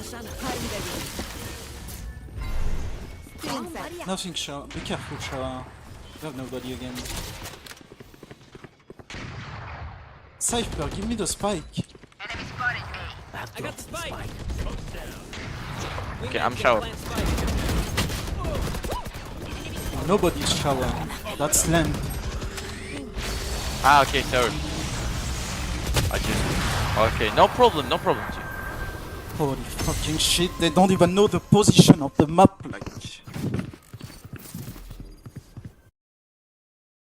I can't, man. I just cannot, man. I have to dodge a fucking troll comp, and then I have to play these 2 fucking games, like. I can't, man. I cannot, like.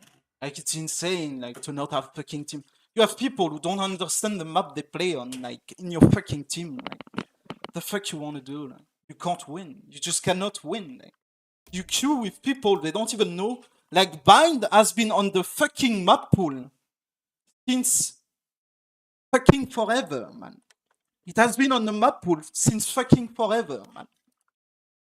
You've got a baiting fucking Brim, and all he does is fucking blame his teammate. Even when I do like fucking 5 kills and shit, the dude managed to fucking blame me for some reason. Even though he picks like a retard in fucking 1v fucking 4 and shit just before. Like, the fuck you want? Look at their team! They're so fucking bad! Their team is so fucking dog shit, man. They are so fucking dog shit, man. They are so fucking dog shit. And we lose that game. We lose that fucking game, man. We lose that fucking game because I have people who are mentally brain dead. Like Oyster have more fucking cognitive fucking power than my fucking teammates. Like, it's insane. Fucking insane, man.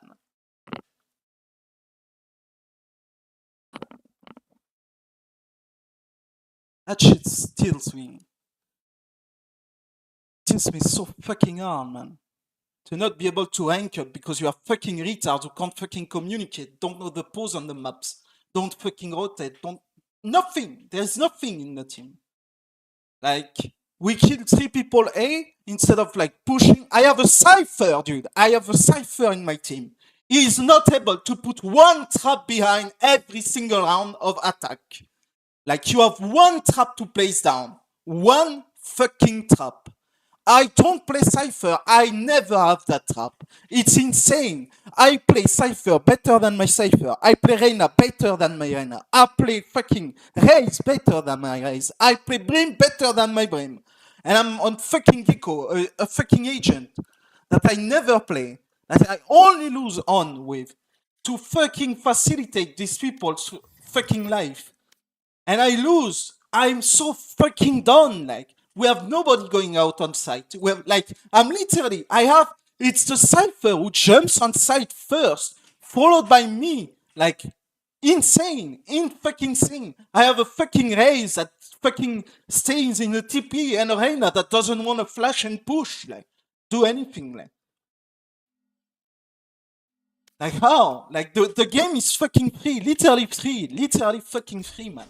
Literally fucking free, man. That game is fucking free. Like, we win 8-4. Like, I have a game 9-3 half. We can't win it. I have an 8-4 half. We can't win it. Like, literally, I have fucking brain dead people with me. Literal brain dead. Like, we win 2 fucking rounds. 2 fucking rounds of attack side. I can't, man. I can't, man. To play with people who don't fucking know the maps, don't fucking know the pose, don't fucking know the calls, don't fucking have no fucking aims. I know fucking. I literally play. I play better than my Cypher. I play Reyna better than my Reyna. I play Brim better than my Brim. And I play Raze better than my Raze. If you put 5 of me in that fucking game with those fucking agents, I am better. I have a better team than my fucking teammates. Why do I keep playing with people like that? Why does the game keep giving me fucking retards who don't want to play, who don't have map sense, who don't have game sense, who don't have aim? Like, I can't, man. I cannot, man. That game, like, it fucking tilts me. You are fucked in the ass if you want to play solo queue just because of how dog shit the queue is. Like, give us a fucking solo queue, man.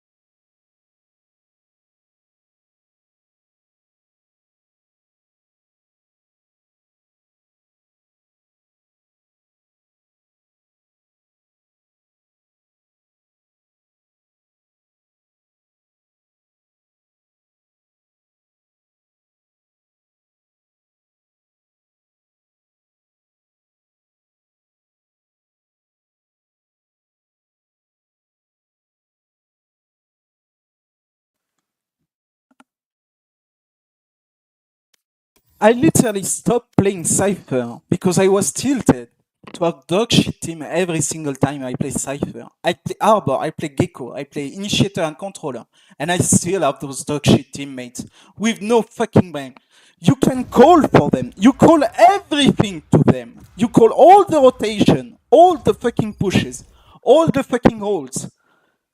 And no, you have nobody in the team. No fucking body, like.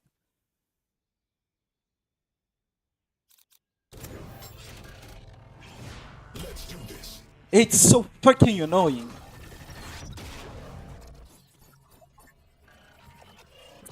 It's the same as when you play fucking Killjoy and you're telling them, I have my ultimate to play retake, I have my ultimate to play retake, I have my ultimate to play retake. Nobody waits for your ultimate to play retake. Or you are like, I have my ult for the early round so we can have a free sight. Nobody wants to fucking wait for your ultimates and get a free sight. Like, it's every single time. Like, it's like people don't fucking listen to anything like, in that fucking game. I still wonder why I even play with voice-com. Like, my fucking headset broke, but I should stop playing with fucking voice-com. Like, I should just queue the game and don't give a fuck about my teammates. Play fucking Reina every single fucking round. Yeah, and now we don't have a Killjoy. The fucking agent that holds all your fucking position. Now they have fucking free push behind us every single fucking round.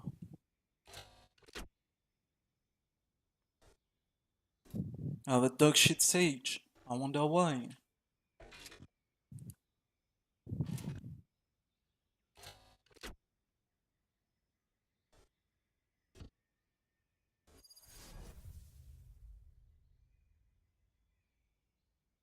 They need to remove Sage from the game. Sage, Phoenix, and Brimstone they need to be removed from the game. They need to add fucking ban. I would ban Sage every single fucking time. I'm so tilted by people who can only play fucking Sage. Even though it's a dog shit pick.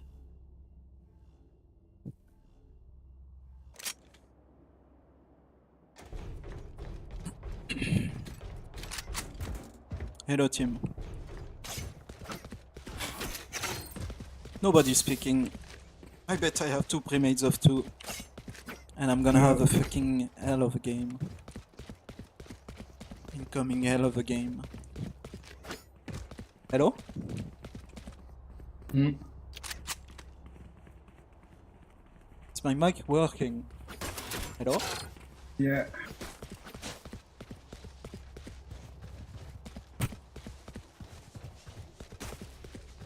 Hello? Yeah. Suppress it. One suppressed.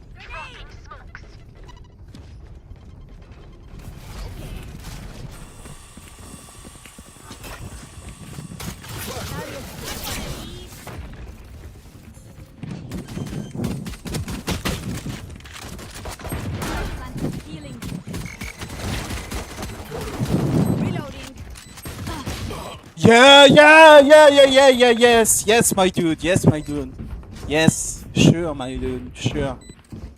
Yeah, that's it, that's over. Fucking Jet, running fucking Sheriff, headshotting everybody. Sure, my dude, sure. Dog shit wall, by the way, like. Thanks, Sage.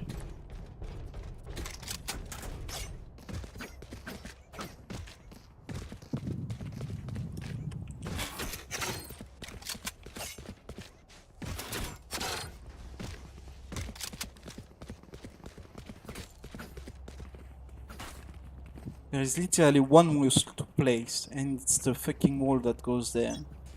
And you can have a pocket to plant.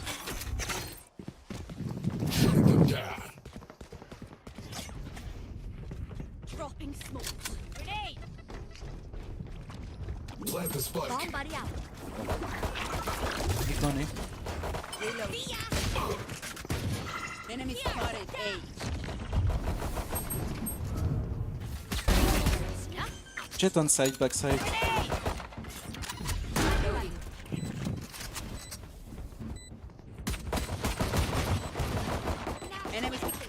We're gonna win that fucking eco, man. Holy shit, my Who's got the eyes. snacks?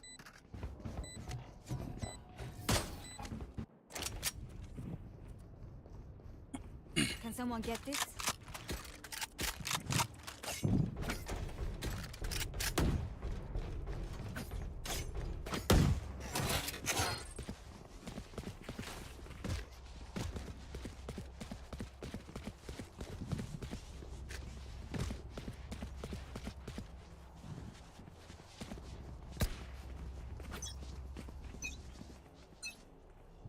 Flag deployed.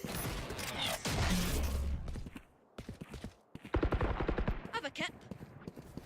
Walk, walk, walk. Dropping smokes. Got him. One more kitchen.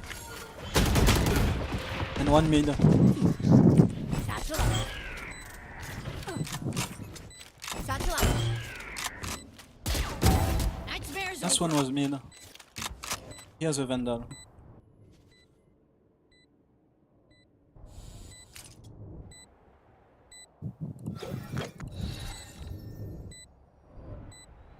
No peeking.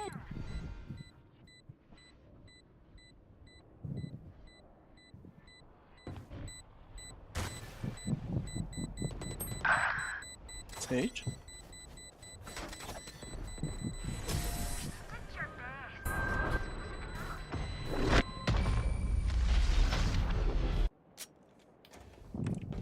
Need a drop.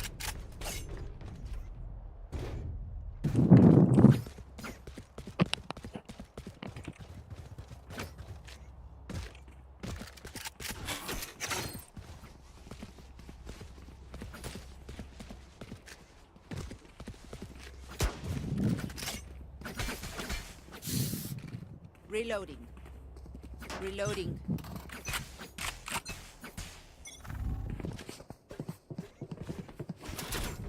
Flag deployed. One suppressed. Grenade!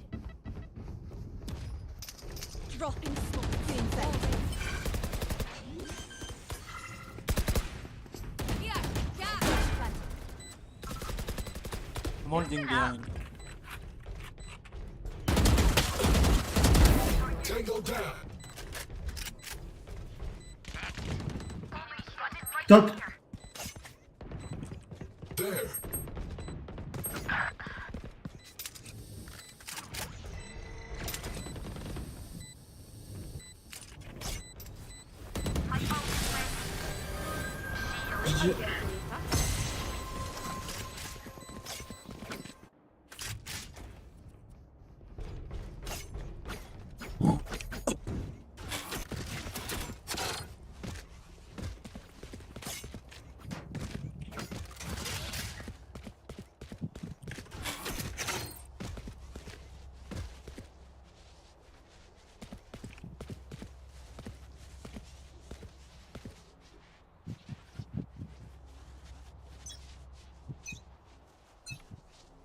Suppressing. Two suppressed. Target dead. Go fast, go fast. Flashbang. Grenade! Okay. Right here.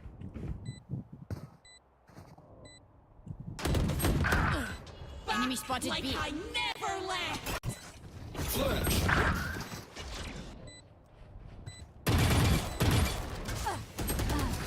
Shutting them down. One suppressed.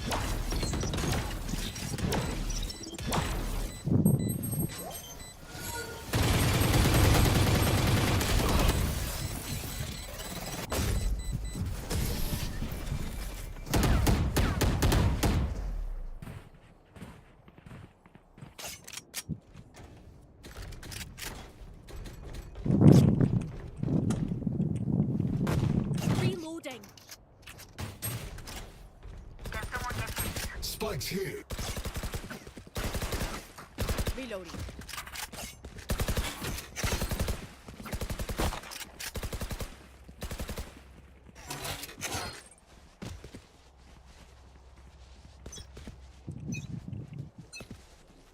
Shutting them down.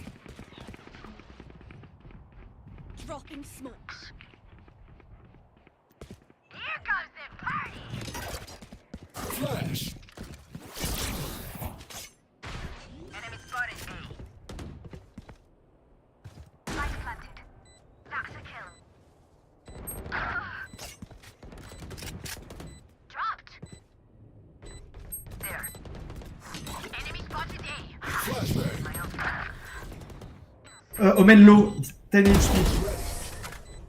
I would let you live, but that does not compute.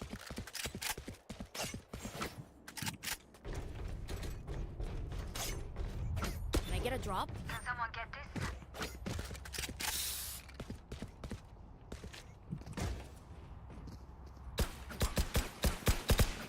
Reina, you should buy your credit.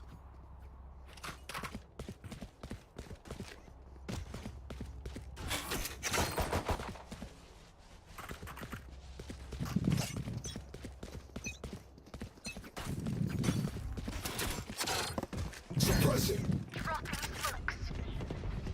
Two suppressed. I'm gonna follow me. Flashbang.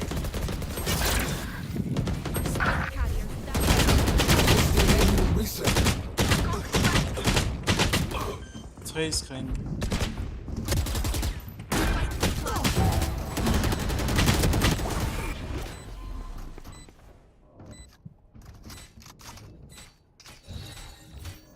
No peeking. Tidy.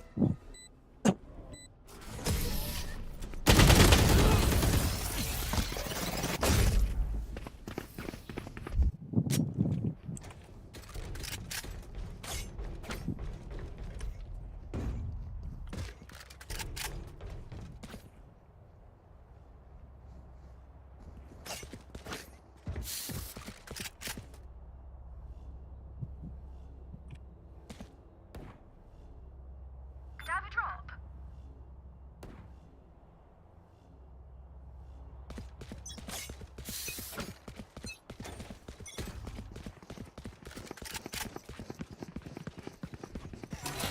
Suppressing. Dropping smokes.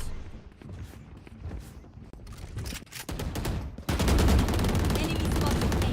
Enemy spotted A. Grenade. I'm rotating.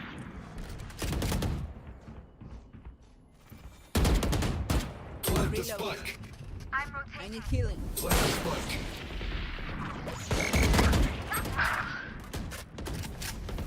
I need healing. Flash.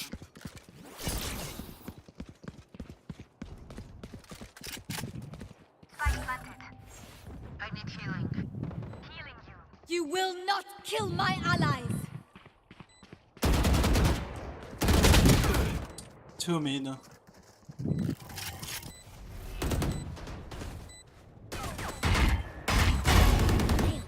Reloading.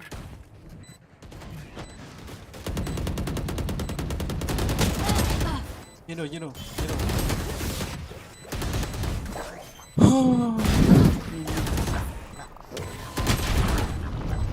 That's right. That Sage is fucking bad. That Sage is so fucking bad. That Sage is equal to a fucking wingman. Not kidding, like. Can I get a drop? Look at him not res anybody for the round, for the half. Someone get this.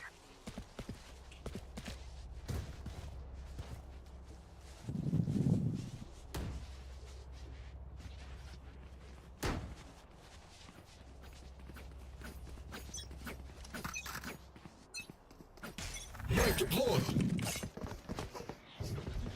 Two suppressed. Dropping smokes. Enemy spotted A. Reloading.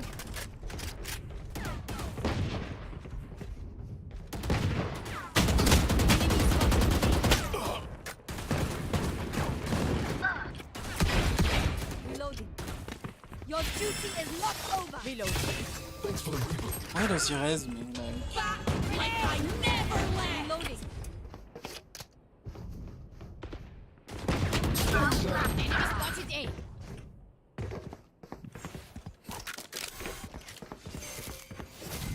I have the spike. Behind. Someone's in attacker spawn.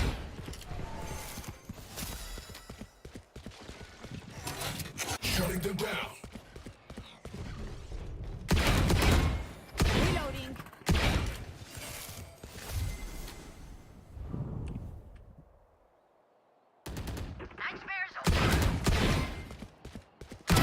Cancel. Flash. Is there a weapon raise somewhere?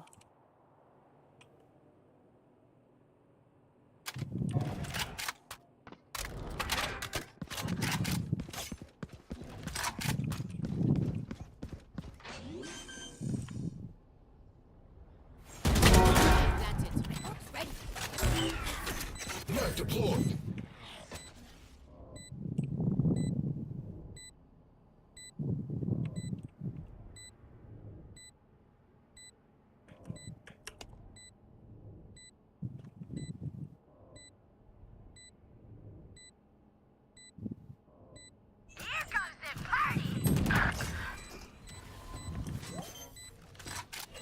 Ping?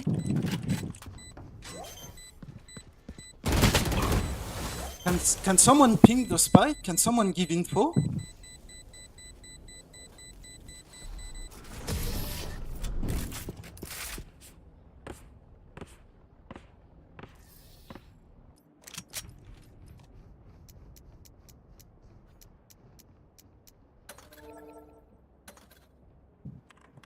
Fucking users pre-mades.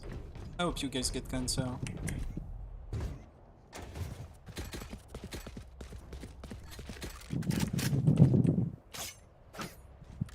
Can someone get this?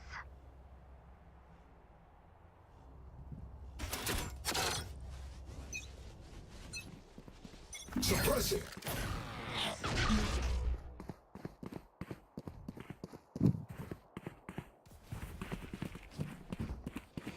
You walk. I hope you get hyped. Dropping smokes.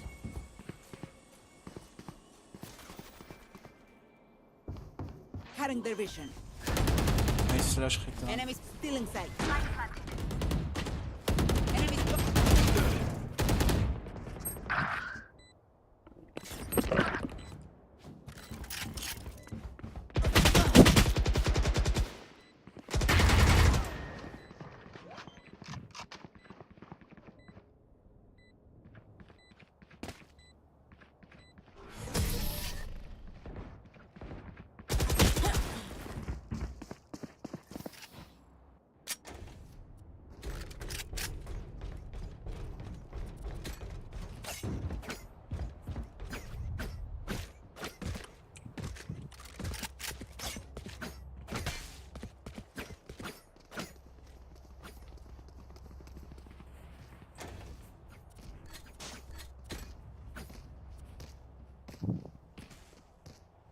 Can someone get this?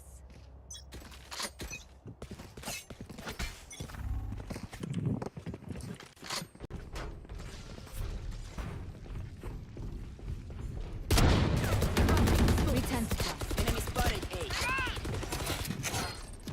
Shutting them down.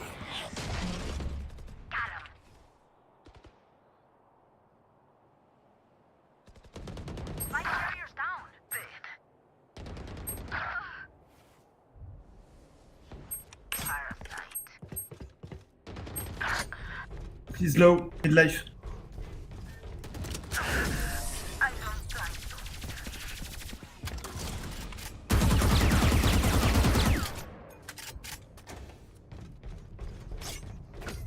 Can I get a drop?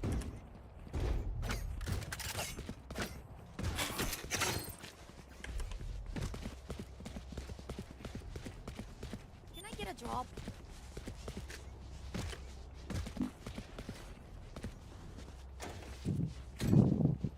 Can I get a drop?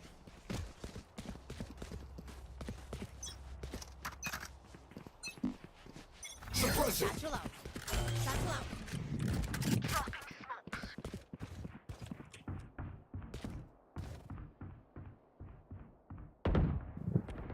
Enemy spotted B.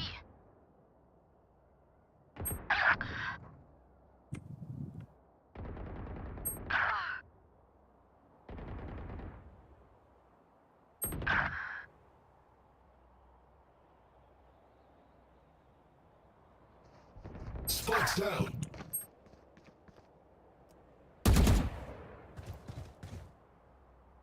The hunt begins. Kill yourself, Lena, you're worthless. Just kill yourself. You are worthless. You are a fucking retard.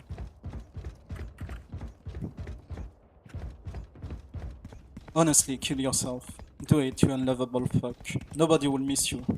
Literally nobody will miss you. Stop acting like you've never missed a shot. Fucking retard. I hope you and your premate fucking kill yourself. Pèse ta mère la pute. Tu parles, j'ai été devant toi dans le scoreboard pendant toute la half. Tu parles juste quand t'es devant. Ferme ta gueule, fils de pute.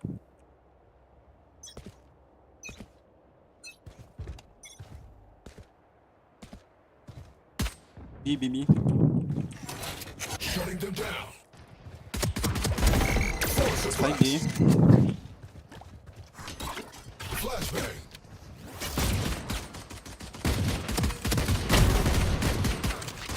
Reloading for you. One of these.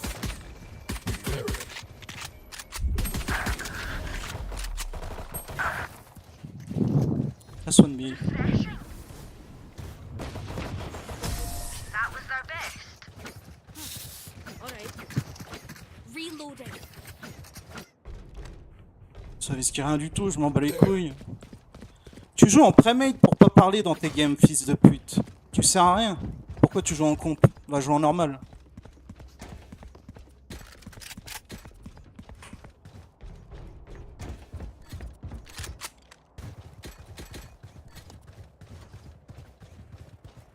Mais il va pas de Veski, frère. Je m'en bats les couilles. J'ai rien à te prouver, fils de pute. Tu sers à rien.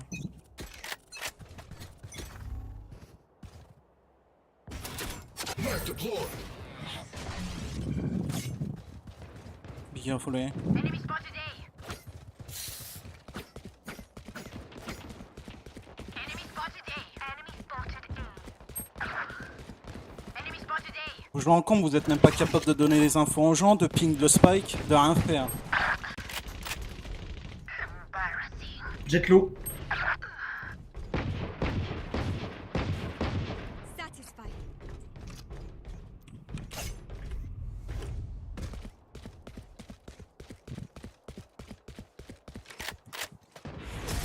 Last enemy taken out.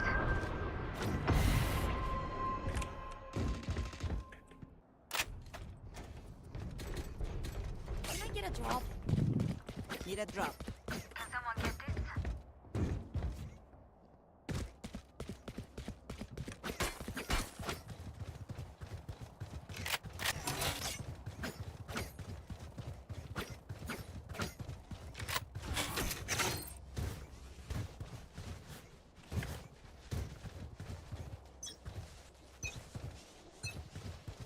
Knife deployed.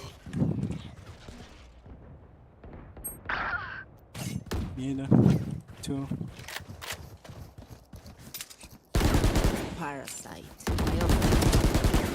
Enemy Kitchen. spotted B.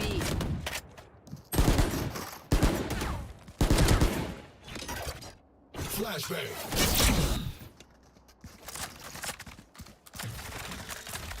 Baisse ta mère la pute. Cooling down. Hâte d'écrire dans le chat quand t'es mort. Achète-toi un micro. Mais suicide-toi, clébard, tu sers à rien. Toi et tes petits amis là qui prémade. Y'a pas de Veski, frère, je m'en bats les couilles.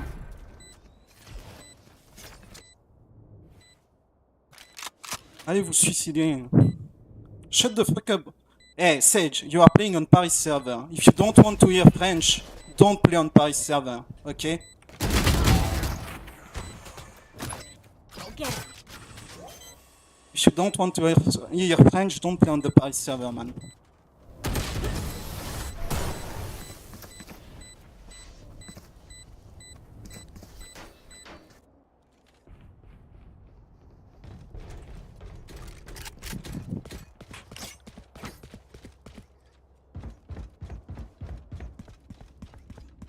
Oh, what the fuck? You're complaining about French people speaking French on the Paris server, fucking retard. Like, kill yourself, Sage. Nobody loves you. Literally no one. Shutting them down.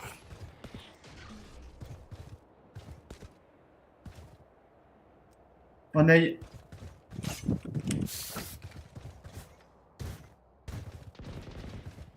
Enemy spotted A.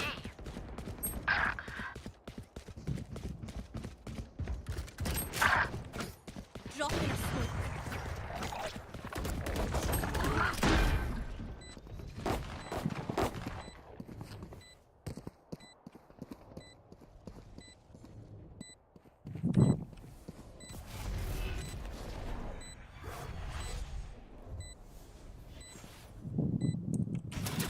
Mag deployed. 3 suppressed.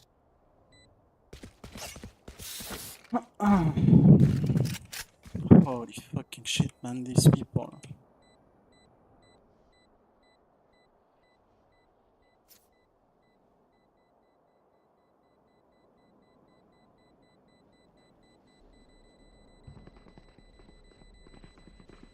Oh, you're 5 and 11. Where are you typing?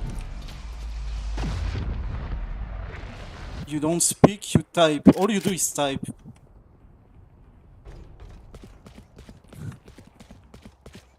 You don't even know what that means, I'm pretty sure.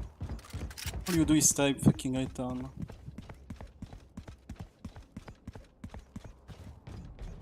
Yeah, I don't think so, dude.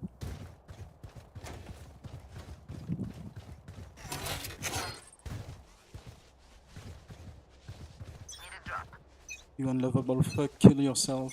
Suppressing.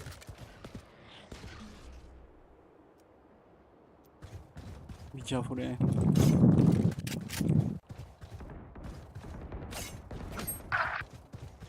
Good shot. Good death.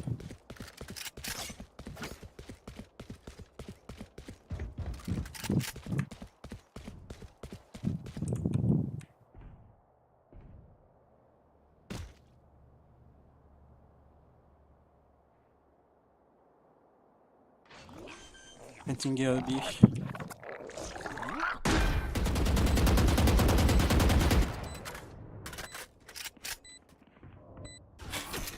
Mag deployed. 2 suppressed. There. Enemy spotted B.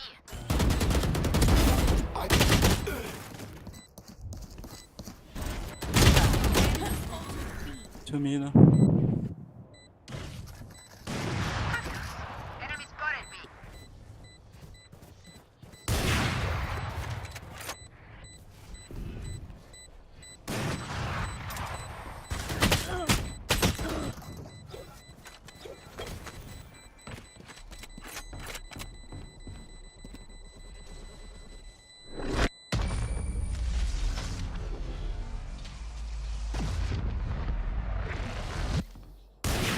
Ult is ready.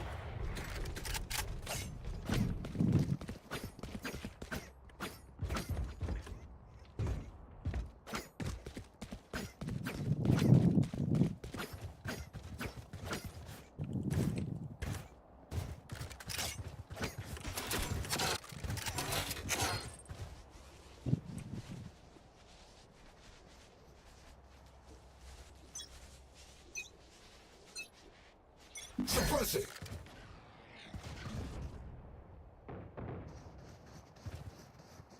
My ult's ready. Here comes them.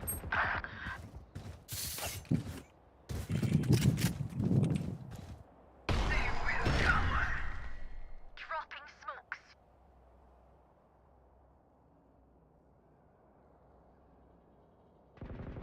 Enemy spotted A. like I never left! You fought well. Enemy spotted A. You disappoint me. Shutting them down. Throwing charge.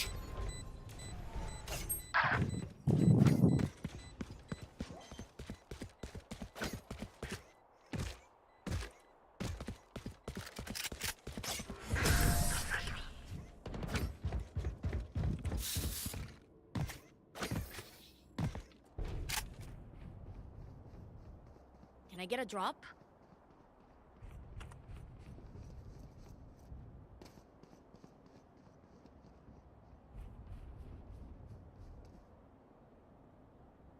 Can I get a drop?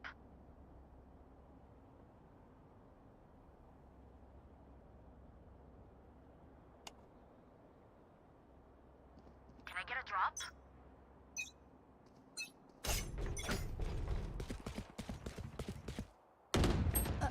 Bro, I'm not a child anymore.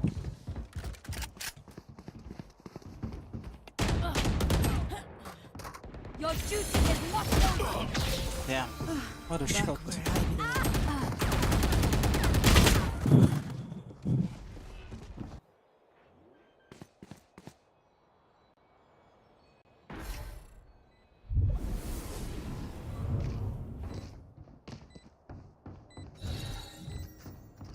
Drop in a smoke.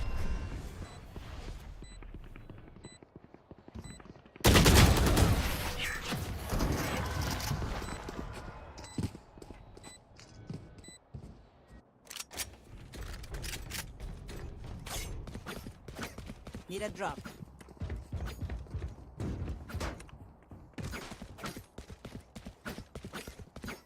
I'm gonna save.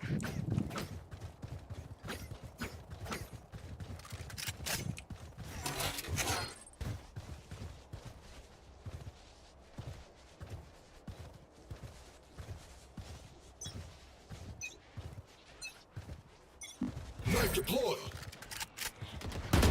5 suppressed. 5. There. Flash.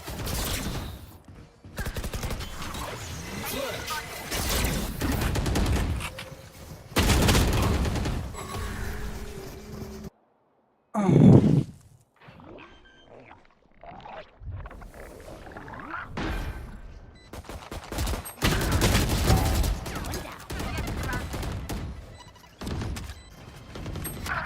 That useless dog shit fucking team, man.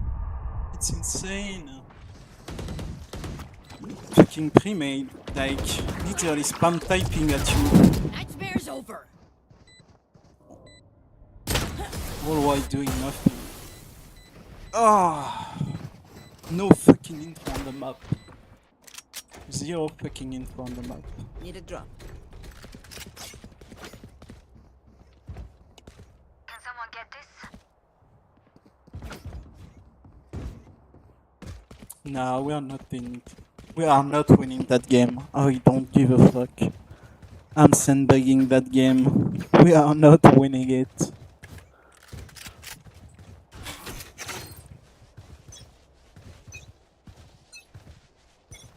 Get out of my way! Suppressed. My ult's ready. I should sandbag more.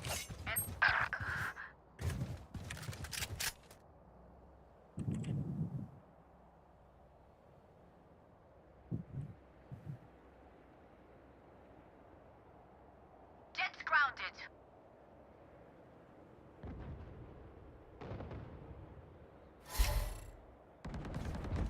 No info. Multiple enemies A. No info, they are planting A.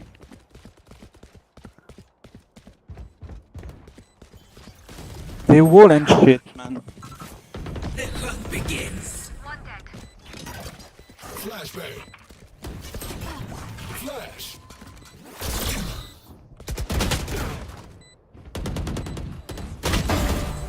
Ready. Damn, I need to sandbag harder.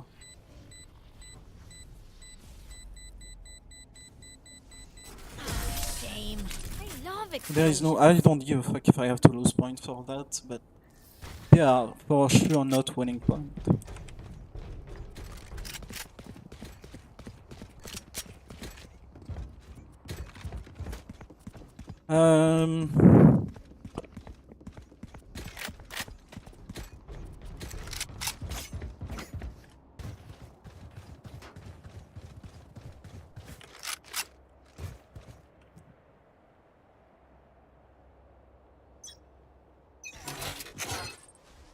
Shutting them down. It's a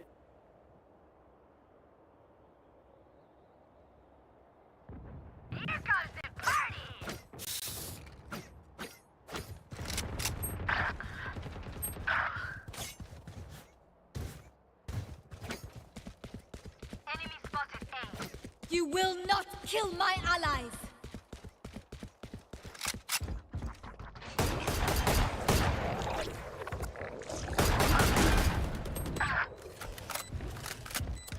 Ah, unlucky, man. Shutting them down. Two suppressed.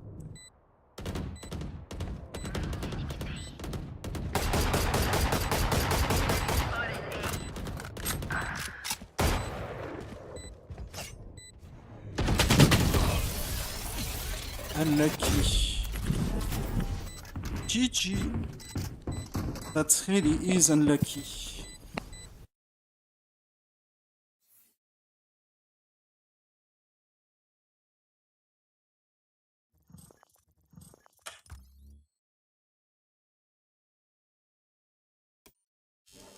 Truly unlucky. I should have reported them. Yeah.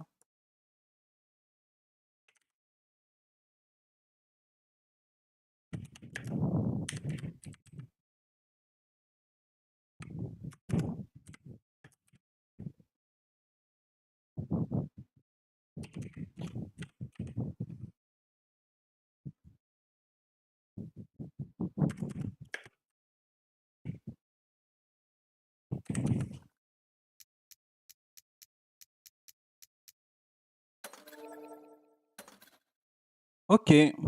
I mean, look at my team, like. Nobody. I have nobody. My smoker is useless, my fucking sage is useless, nobody's speaking. You can't win those games, you just have to. I don't even get mad anymore, like. It's so fucking boring, like. It's so lame that I don't even fucking get mad anymore. Let's look. I'm gonna check my OPGG. Because I was like, I'm like 4 win for 14 lose on fucking Cypher or something crazy like that. Just because I can't have teams. I play something other than Cypher. I have dog shit team comp after dog shit team comp after dog shit teammates. It's not even the team comps anymore. It's literally the teammates. Like nobody's speaking, nobody wants to play, nobody like listen to each other. Like people just fucking throw games. So I'm like 13 wins for 22 lose. Like insane, man. It's insane, man. Fucking insane. I have almost 10 more losses now. Lotus, we have a Brim. I guess I play Cypher. Okay, I said I should stop to play Cypher. My Cypher is in like... Yeah, it's 4 wins in 14 games.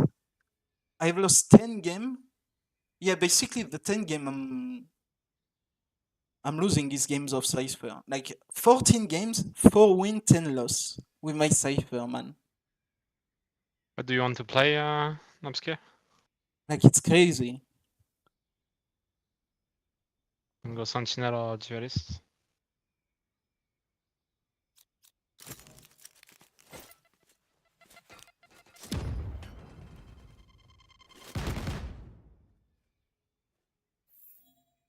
Yes, I'm pumped! Damn. Someone speaking in Chamsadek. Insane. That's crazy. Instead of my dog shit toxic teammate that don't ever fucking give info. What a change. Bro, my Gecko game, I'm almost at fucking 30% headshot. And we lose that game. It's insane. When I'm on average, I'm like at 15 or some shit. And I'm at 6% headshot on the fucking KO game after. Yeah, I just gave up that fucking game. Like, it's useless. Like, when you have dog shit teams like that, you just mentally FF and you don't even give your info, you just focus on yourself. Focus on your aim, focus on winning your 1v1s. But just give up the game, like it's already lost. I realized that when I fucking give up the game mentally, I just focus on my aim. I don't focus on fucking retarded teammates. Generally, I have more fun with the game.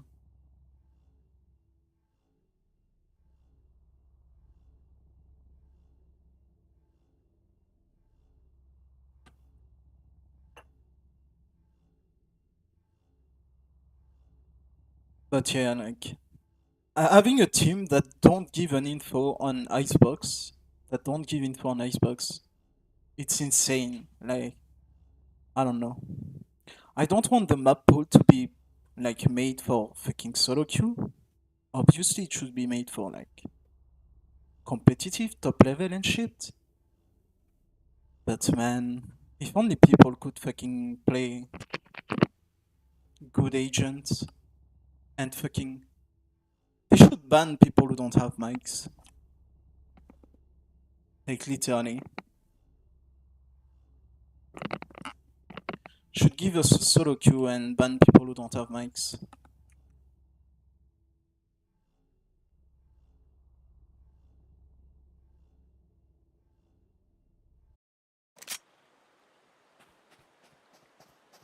I got eyes here.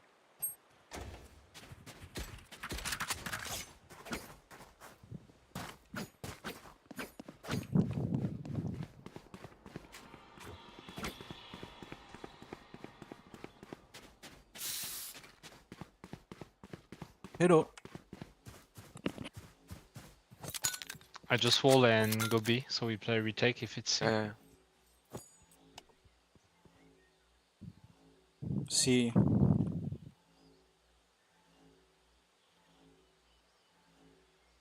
The dude literally just asked if we are competitive. Like, look at the fucking teammates I have. Nothing, eh? 1A, 2. Brim, help me. Bomb buddy. Reloading. Caution here. They're on A, they are pushing. Launching smoke. If you can heal me. Dizzy's up. Dizzy has targets. Healing you. Thank you. Enemy spotted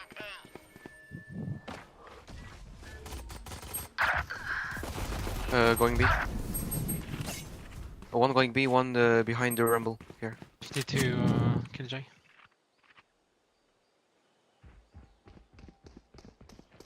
One was A, be careful. Planting B. Planting on B.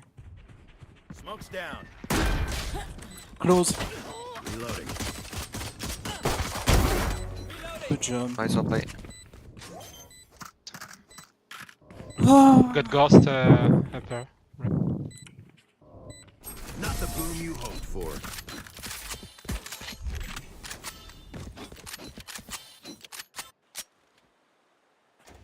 I knew one of them was gonna be like picking up there.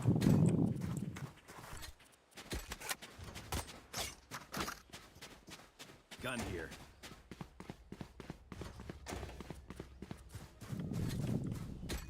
Caution here. Caution here. Watching here. Grenade!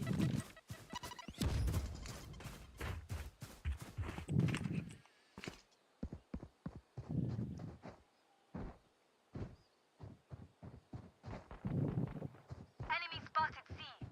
On me.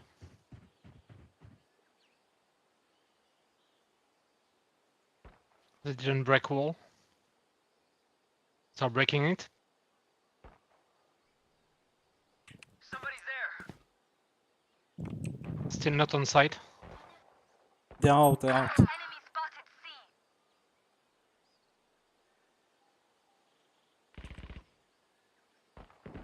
Enemy removed. Enemy spotted C. Good job. Time for a protein shake. Satchel out. Oh shit.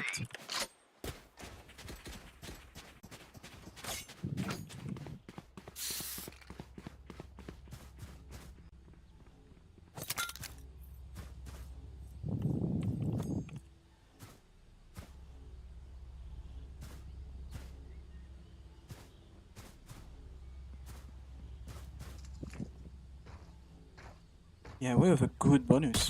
Reloading. Grenade! Satchel out.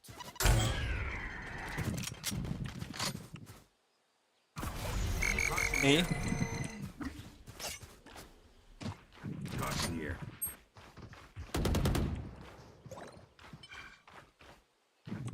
Volley.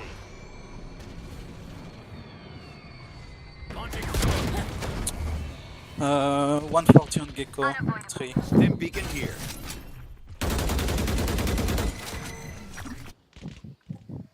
Enemy spotted A. Someone's there. Still in sight. Cutting their vision. Perfect.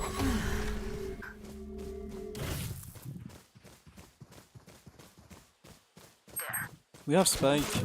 We have Spike.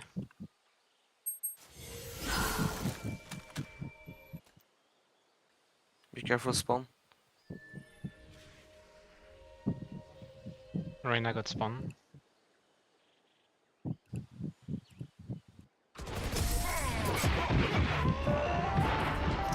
Good shit. That's the bonus in defense on Lotus.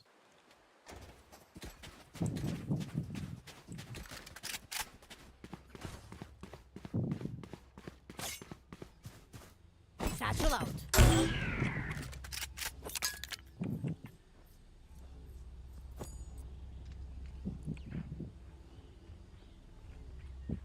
Reloading.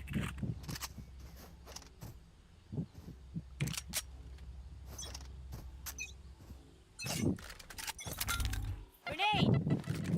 Launching smoke.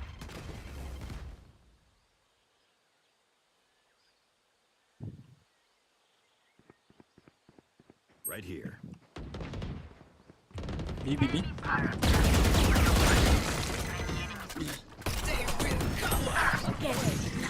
120 Killjoy. Inside as well.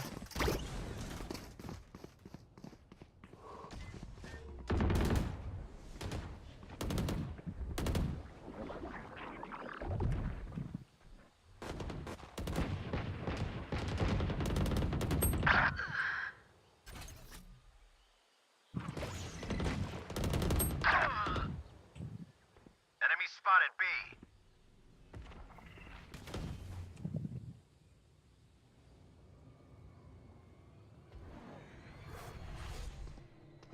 On side B. On side, coming on you. Spike B, Spike B. He's low, 120, 30 HP. Grenade!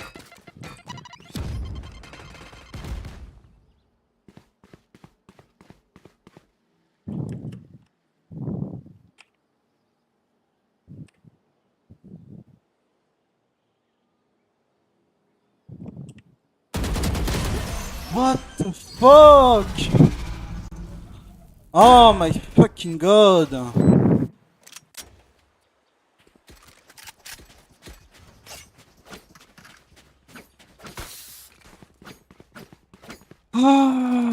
Oh.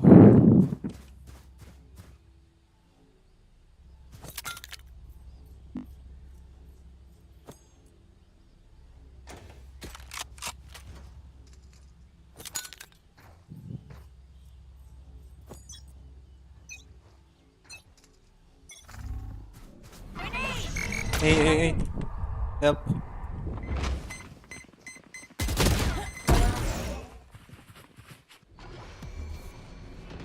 Three.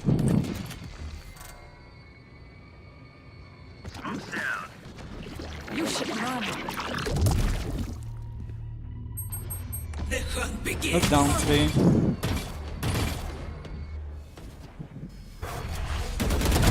Caution here. That's the spike.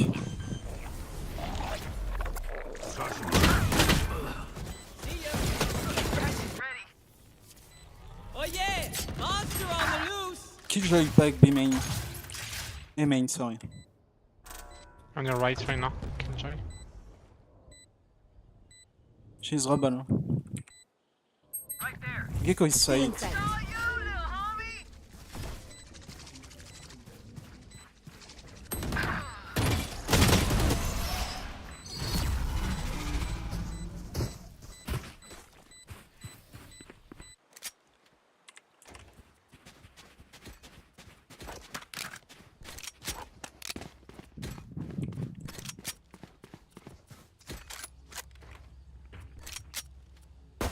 Reloading.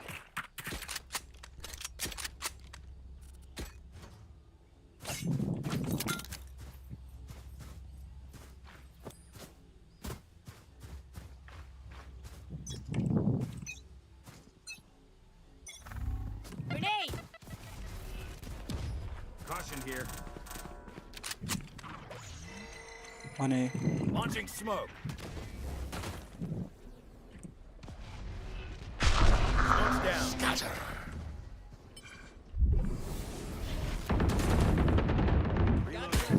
Pushing. Here. Bomb buddy out. Dizzy has targets. Peace! Enemy A. I'm good for 3. Reloading.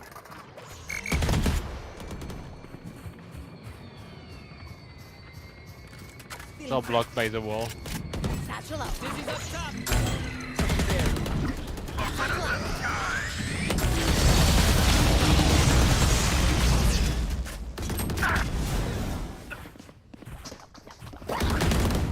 He's going B.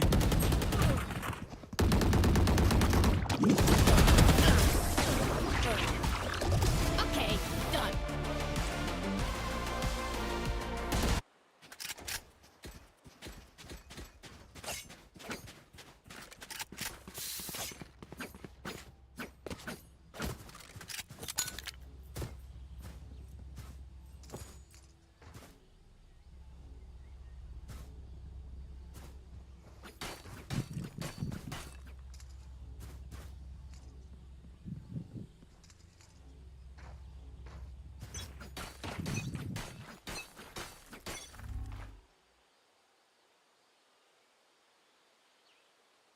On me.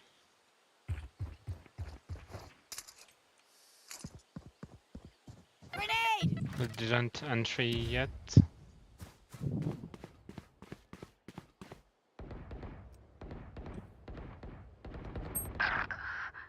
One 120 Gecko, nice.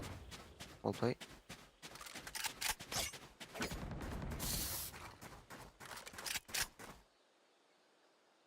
Let's go get your ace. Enemy. Nice, well played. Must I do everything?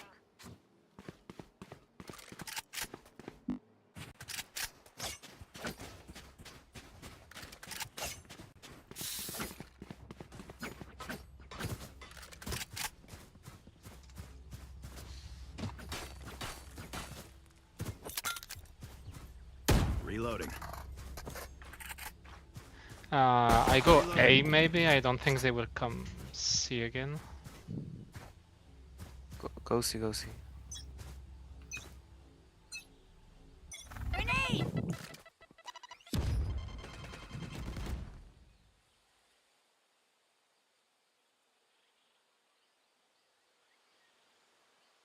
Nothing. My ult's ready. Here comes the party!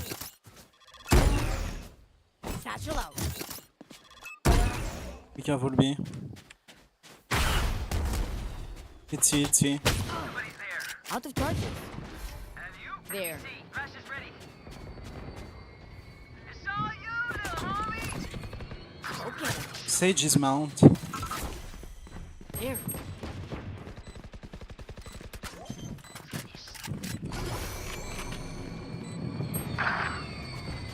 Spawn. Valiant effort. We cannot let them unweave our world. Is ready. Gone here. It was an eco for them. They're gonna buy. Reload. Yeah, it's fine.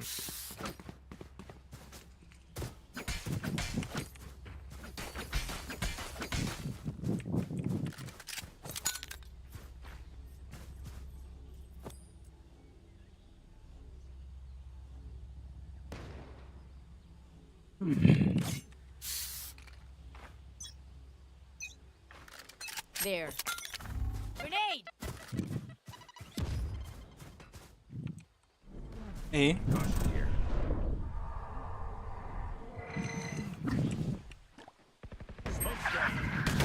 140 stage. Let's push for Reyna. I can res. Spike here.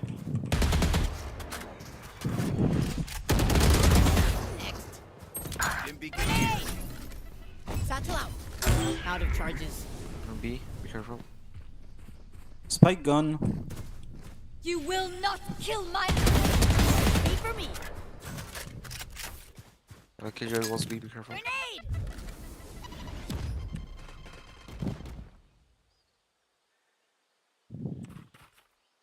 Be careful, see.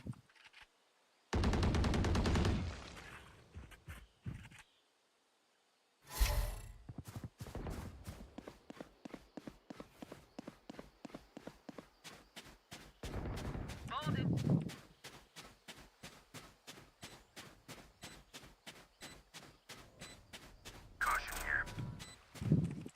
Wingman's on defuse. I'll play.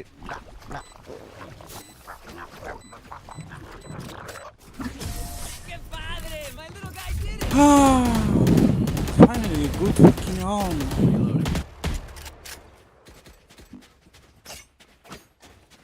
Anyone need something? I can buy you right now. Can someone get this?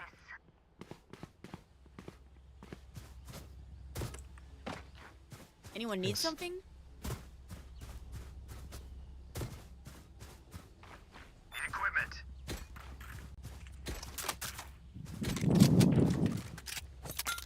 Fucking brimstone. Grenade. Oh yeah! Monster on the loose! Spotted B. My ult's ready. Scatter.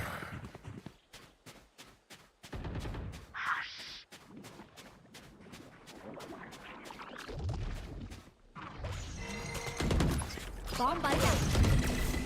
Satchel out. Satchel out. Little man! Take it down.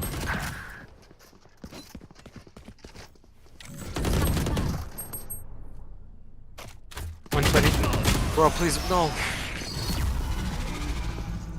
Brimstone is something, man. Should not push, I guess.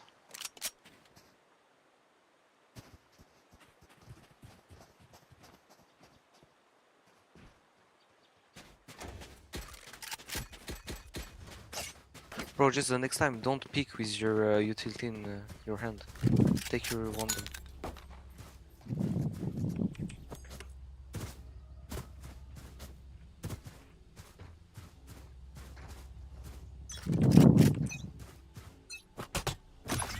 Go get him. On A. The hunt begins! Grenade. Nightmare's over. Out of On A. charges.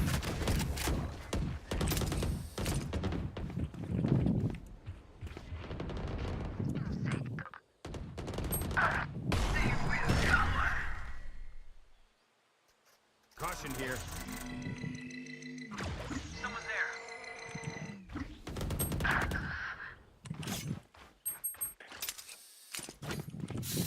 The might Maybe rotate. rotating. Careful. You can leave.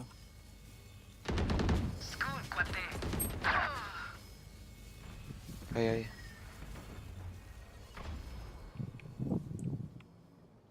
Right side. Come away, bro.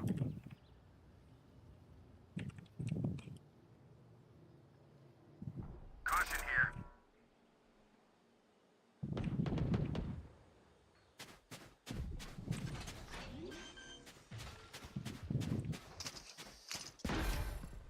Caution here.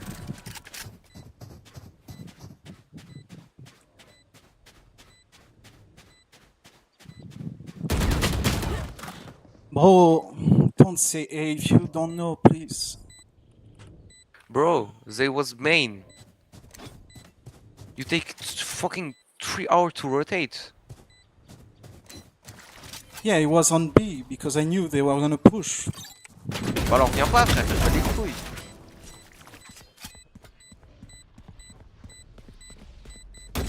Si tu me dis qu'ils sont A, moi je pense que tu regardes le brim et que tu les vois push via le brim.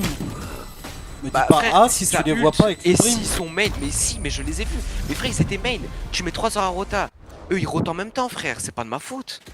Soit tu rotas plus rapidement et tu les chopes sur le chemin, soit tu rotas pas, frère. Genre, casse pas les couilles. J'ai dit rota, t'es venu 30 secondes après sur A. Ah, les gars, au bout d'un moment, arrêtez de jeter la faute sur les autres si vous jouez mal. Hein. Moi, j'ai jamais dit que c'était ta faute, frère. T'as mis 3 heures, c'est pas mon problème.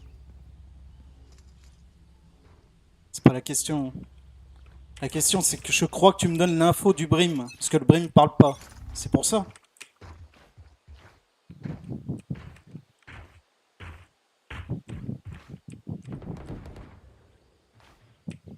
Spike B.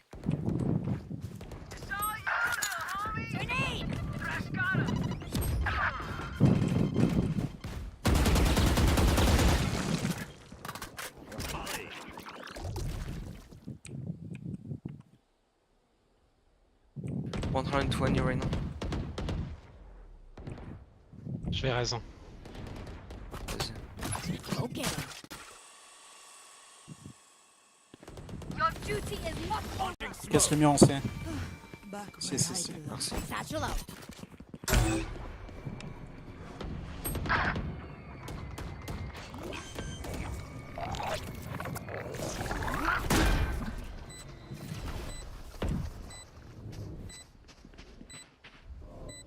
Smoke's down.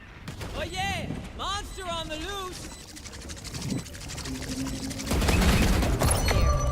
Caution here. Caution here.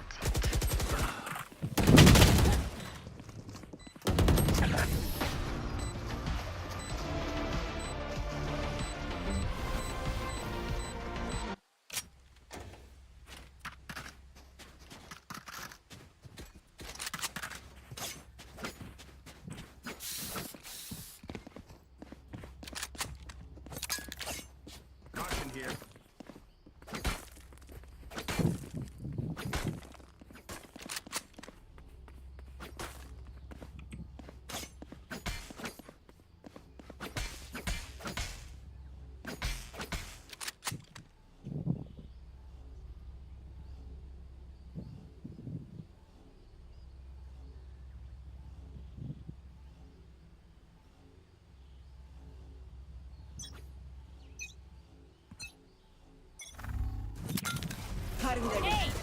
Launching smoke. Caution here. Reloading.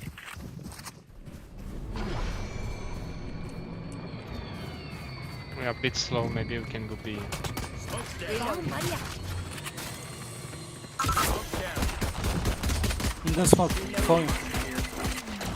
Somebody there. There. Enemy A. Got the spike, Wings. Behind.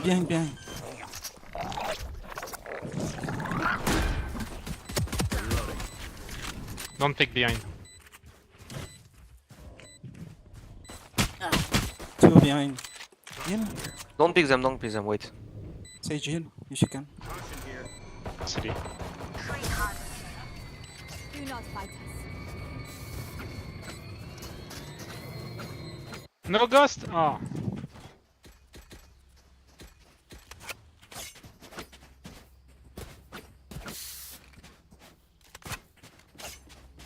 Let's rush Just B, bring maybe? next time, can you smoke drop on top and not on site? You cannot take space with the smoke. Here. I'll let you guys open. Satchel out.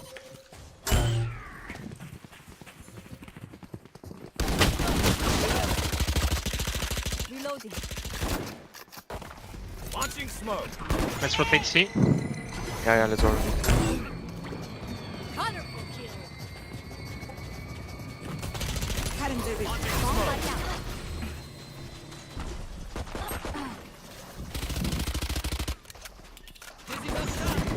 Good done. We have my spec. Door. Brim.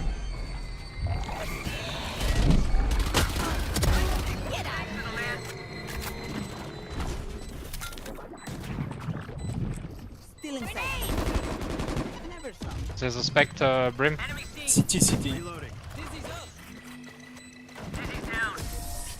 Nice. Reloading. Gun here. Can someone drop a ghost? Okay, never mind.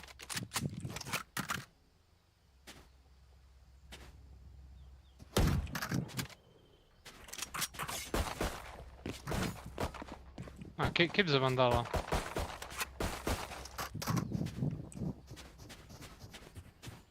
Reloading.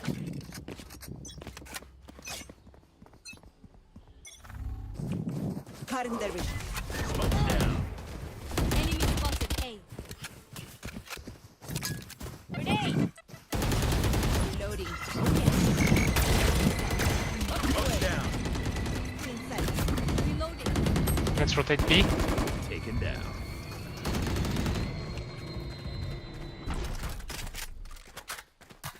Wingman's gonna plant spike.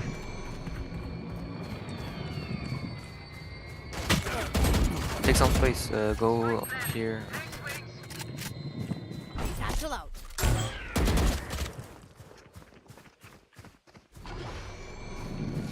Satchel out. On me.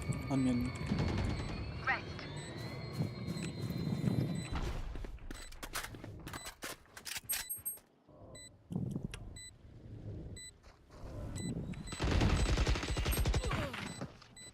There. There. There. Actually saving.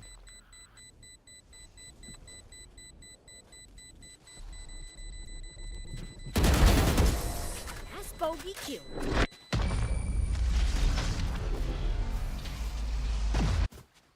Need a drop. Thanks.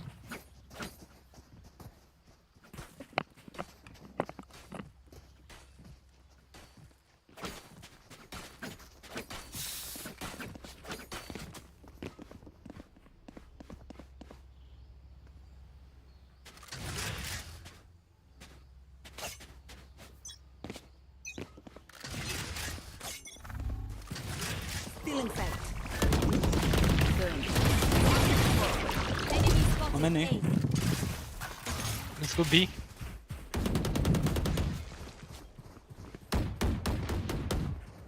Enemy spotted B. Dizzy has targets.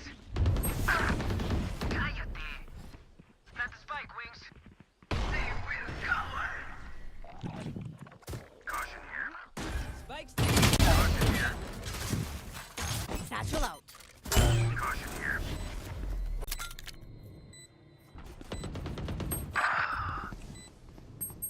Grenade. It's on, homie. Fresh hit him. Satchel out. Out of charges. Cálmate, hotshot. Reload. Can someone get this? Anyone need something? Need equipment. There. Alright, let's go see. Let me orb. I have res with orb, so you can orb pick.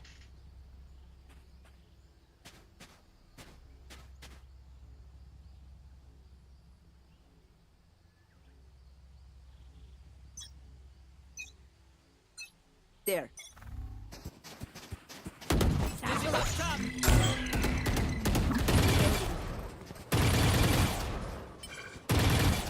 You can push. You should run. Okay, let's rotate. Yeah, let's I think rotate. I break it, but I'm not sure. No, it's fine, it's fine. No, Let's no, just I go A. recover. Quick A. Caution here.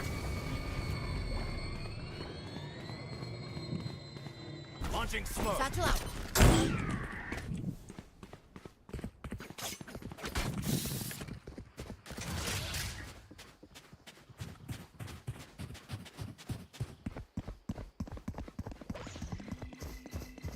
Wingman's planting. Spike planted. Take swing. Caution here. Go get it. Small door behind you, Sage. Out of charges.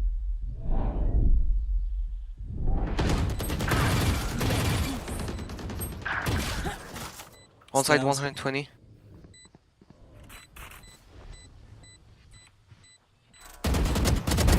You fought well. Oh yeah! Monster on the loose! Oh, nice try. Sorry. Good time. Oh, it's walking. Oh, nice, nice, well played.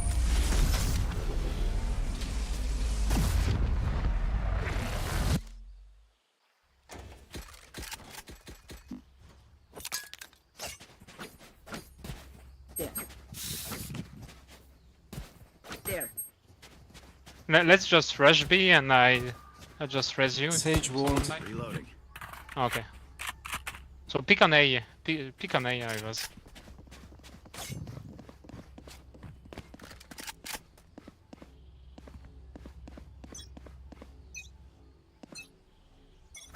Satchel out.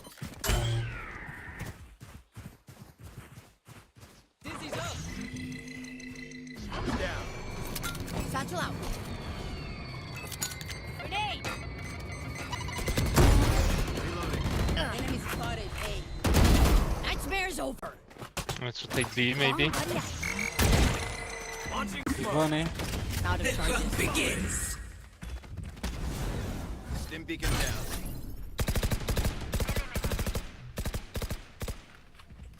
Wingman's gonna plant spike. Goodbye, me. Spike sticking. Thanks, little man.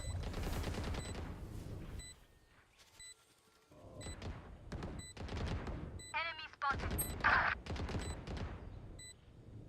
Don't push them, don't push, bro. There. Boom. My ult's ready. GG guys. Bye. GG. Have a nice day. Damn, the difference when I have a team that speak. I mean, outside of the brim, but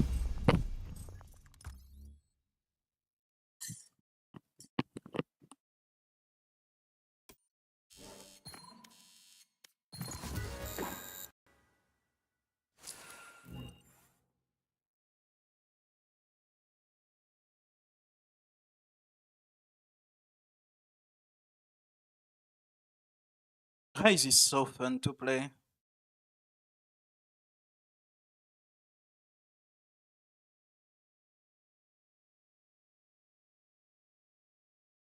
I should play more duelist.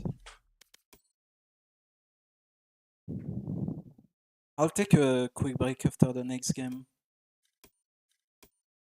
Probably.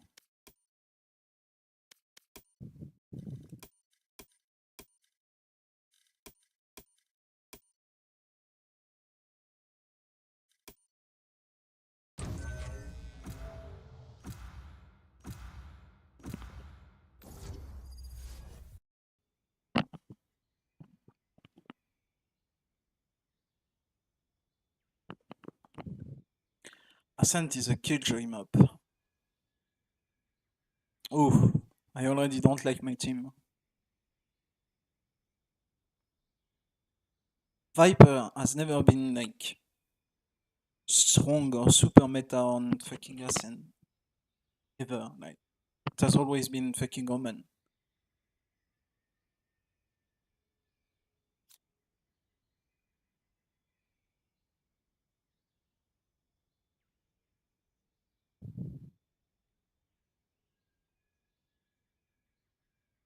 I think that's a dodge, like. It has to be a dodge. But it's insane, like, you have Omen that's broken on Ascent as a controller. You have Haze that's broken as a duelist, and Jet. And you have, like, Killjoy that's broken, you know? And then you have, like, Sovakeo for the classic. Right? That you can play. I think I'm dodging that team. Not gonna play that fucking game. Like, the team comp is just trash, like.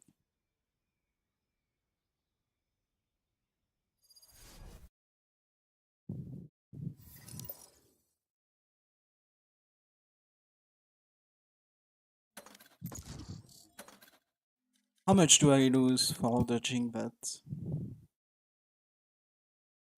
I do lose 10 points. Do I? I'm at 0 here.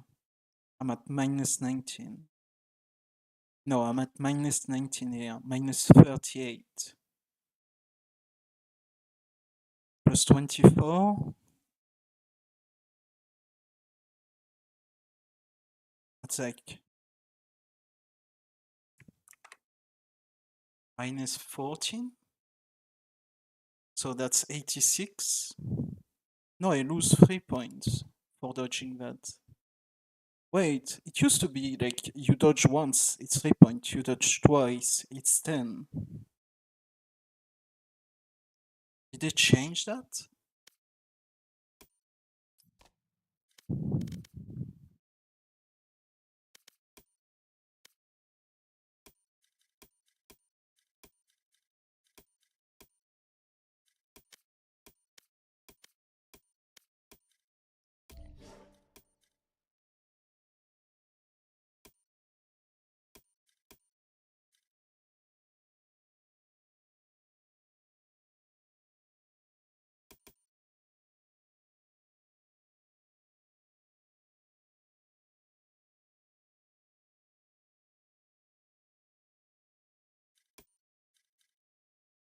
Wait, I'm 1-5 against the Killjoy.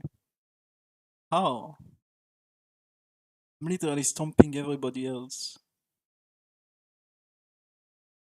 Wait, you remove the Killjoy, they 3 times. What?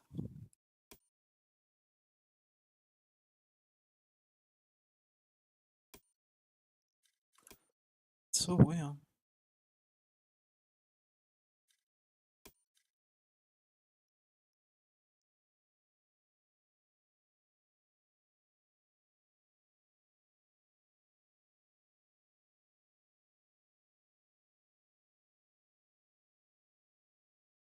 Killed me? Oh, and that fucking rotation, yeah.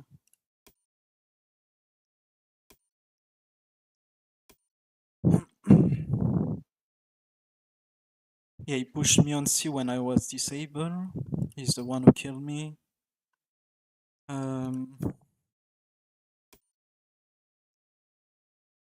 He kills me in the 1v1. I miss my shot. Kill me on pistol. Yeah, I was lurking on the fucking side.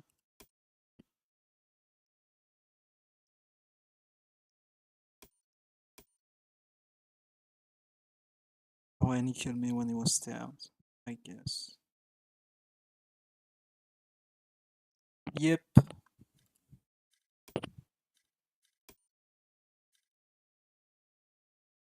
So he basically killed me 3 times when he not he shouldn't have, but one time I was disabled, one time It was the fucking corner play pistol where I like expect him to be, and one time I should kill him, but for some reason my fucking weapon doesn't shoot straight when I move. Meanwhile, people can fucking run and gun on that game and never get punished.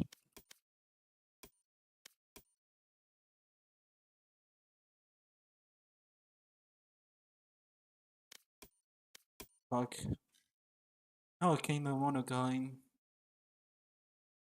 But tomorrow we have games, and we have game the day after, and I also have other stuff to do tomorrow.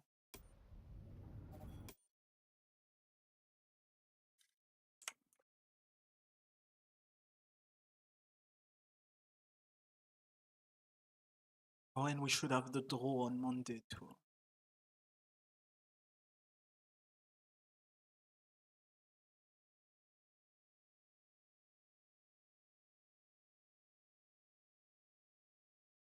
I think my raise is unbeaten.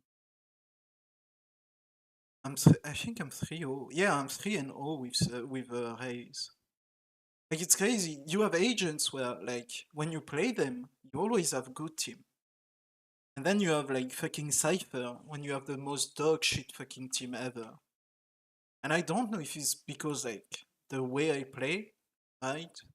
I play super passive with my Cypher. I play way more aggressive with my KO and my fucking other agents. And my fucking Reina, but like... I don't know, man. And it wasn't even like crazy game. Just had a good defense type team.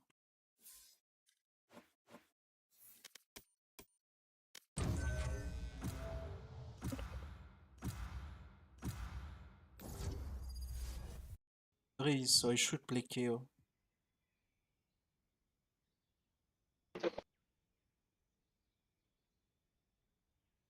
Instead of Reina, Chamber. Yeah, I think it's a kill.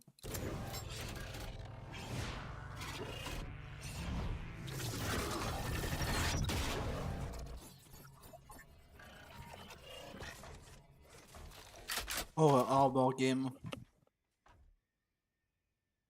Is it an Arbor game?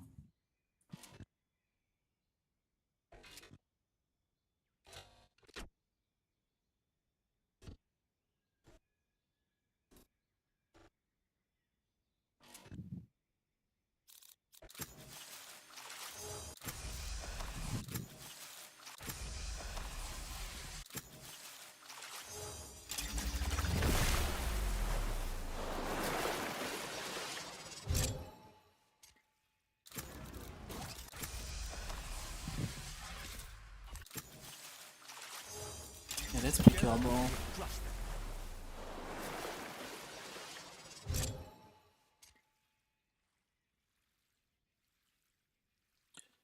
Could have a Gecko or some shit. Or Dodge. Yes. Got a Dodge.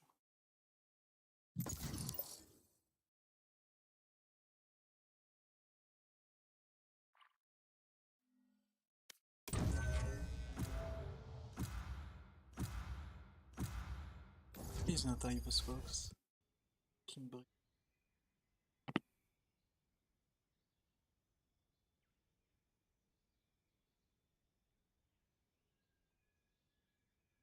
Okay, Jet.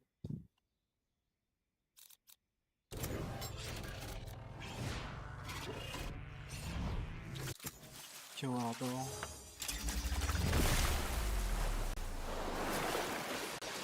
I actually liked Arbor on Juice.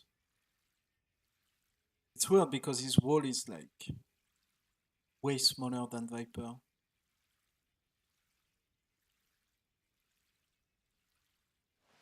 Viper can just drop it and then never give a fuck about it again. And it like does the whole fucking map.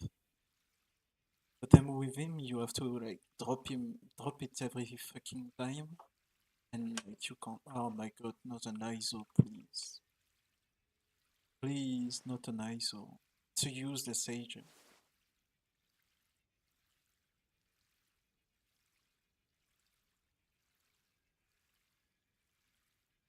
Well, I hope they dodge. They don't. People duelist. No Cypher. No Cypher, no. Nothing. Oh, and they have a Cypher. Look. So we can't go B basically.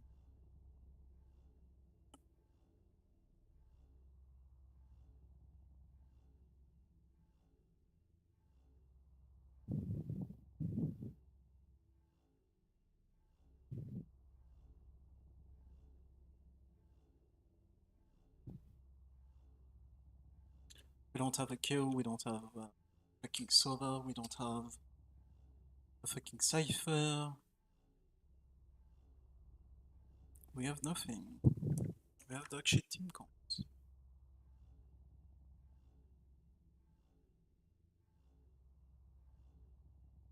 We have a dog shit team comp. This is why dodging is useless. Like, you just lose point to try to get a better team comp and you have the same fucking retards playing the same dog shit team comps.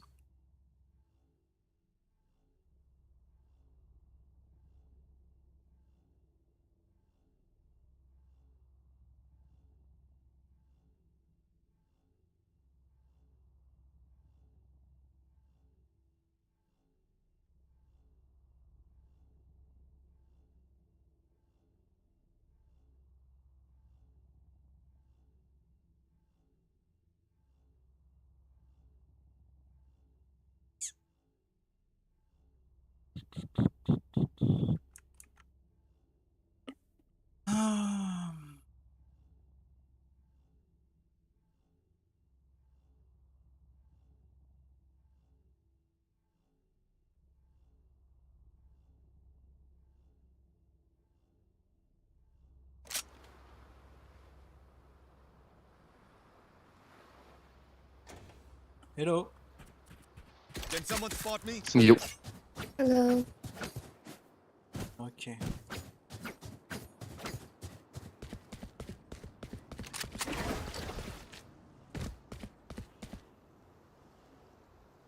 Jet, wake up or I come and put your handcuffs.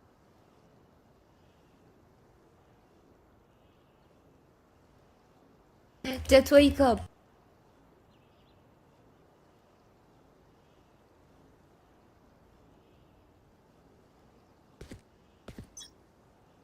Careful here. Going here, sorry. My game is so Where? fucking slow. Welcome back, Jet. Smoke on A. Reyna, tu...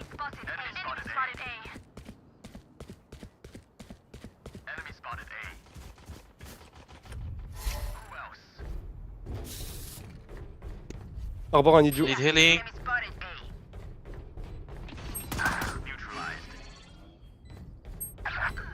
Oh, 60 on Jet.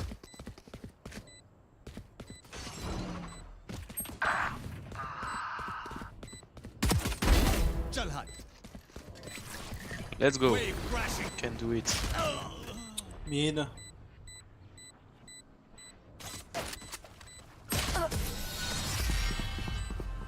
Nice.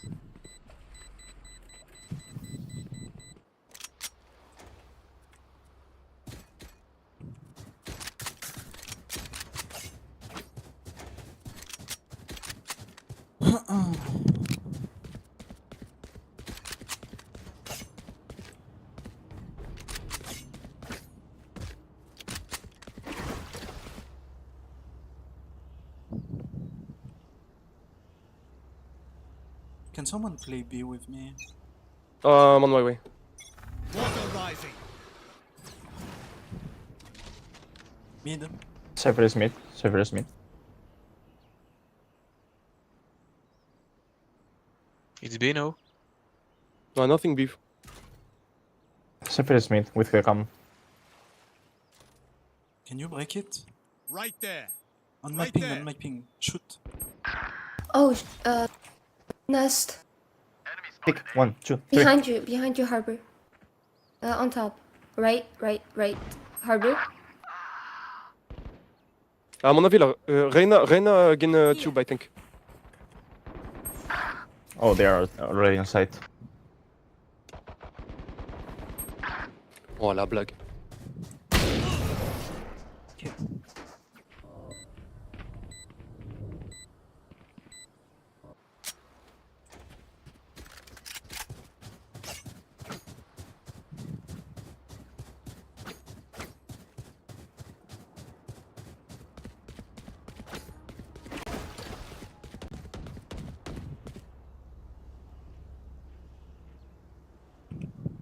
Careful here.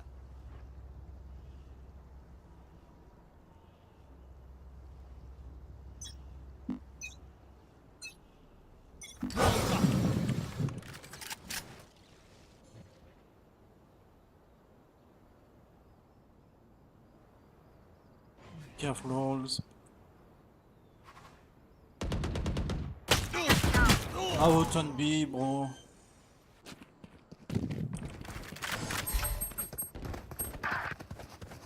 Oh, wall B main. What the fuck is that wall? What the fuck is that wall? Show me a target. Reloading. I made a kill with this, bro. Yeah. And they were able to push me from behind and kill me with no info. You have to check behind, bro. What do you want me to say? It's a team game, bro. You're supposed to roll your shit. As I'm checking like this. Wait. As I'm checking like this, you should check like there or like there. I don't know. I'm checking mid, retard. Retardant. Oh, you can be gay, bro, but don't show it to me, please. I'll kill you.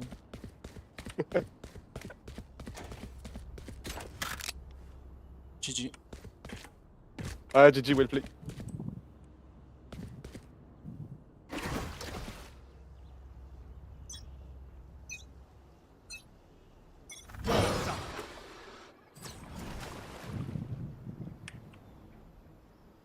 Hey, taking. Enemy spotted A. Enemy spotted Headshot. Nice shot, Jet. Thank you.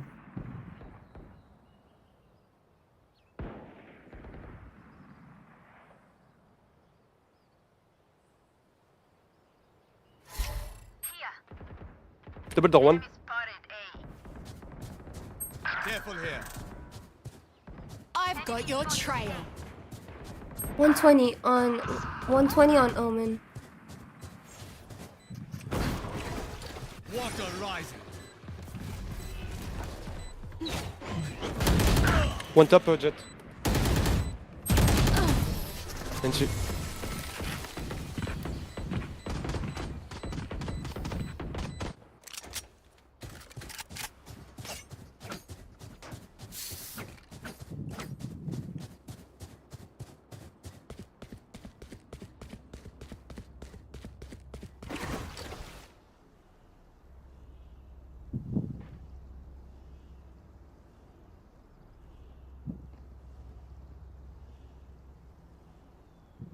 Careful here.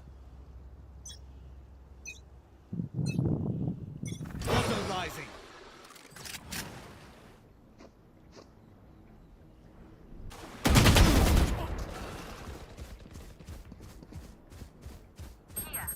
Enemy spotted A.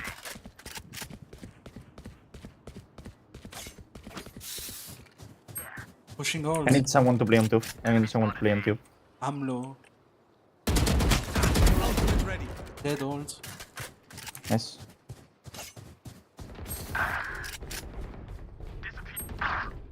One main. If you can aim me, Sage. Yellow, he pushed you. Yeah. Nice.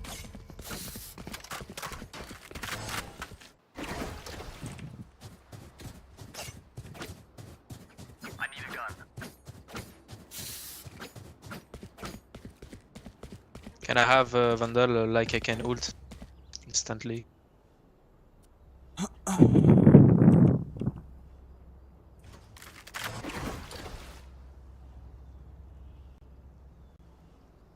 Harbor, can you buy me?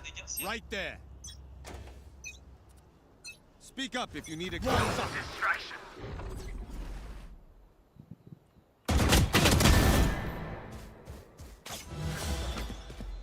Nice. Go one tupper, Sky. Hey, main.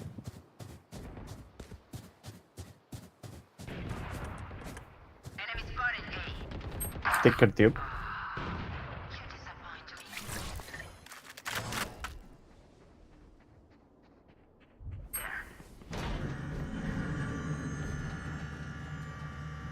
They are rotating. They're both here.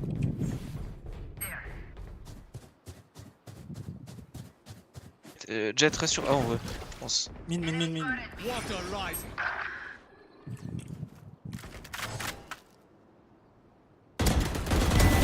Spikes B. Weapon here.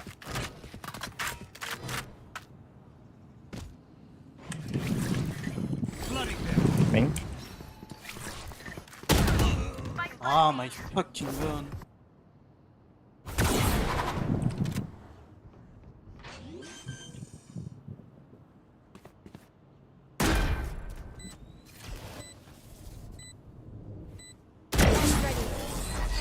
Nice shot. Well played. Thank you.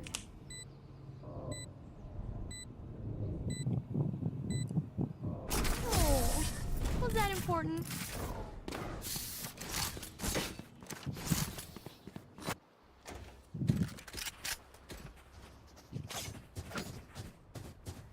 Can someone get this?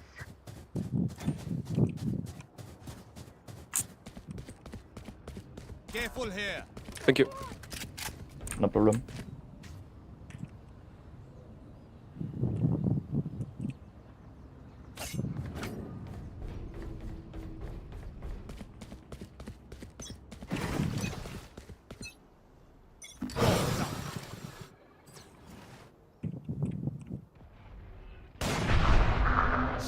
Bomb here.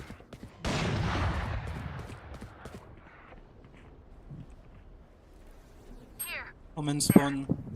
Right there. No. I broke chicken. Elbow. Careful here. Please don't call if you don't know them. I got fucked. Omen is mid still. I know exactly where you are. He's mid. Cypher was mid. Just on A.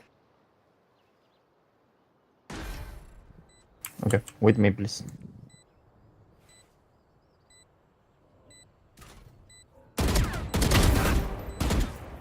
Okay, nice. Water rising.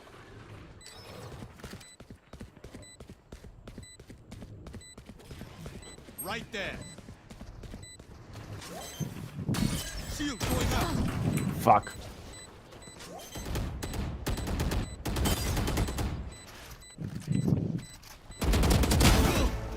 Nice. Go either way. Maybe you can take the op here. I think you can't. It's okay, thank you. Oh, you got it, bro. Thank you.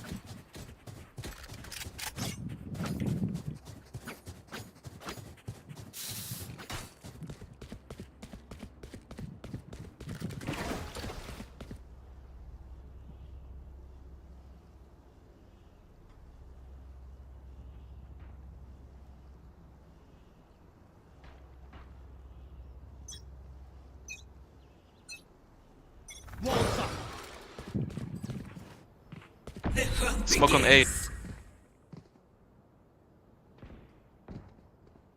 Okay. On me. Close. Clinton?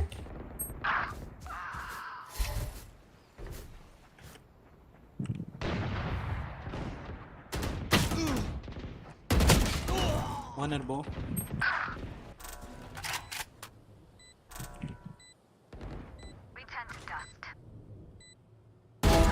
Cypher Yeah, no, it's me.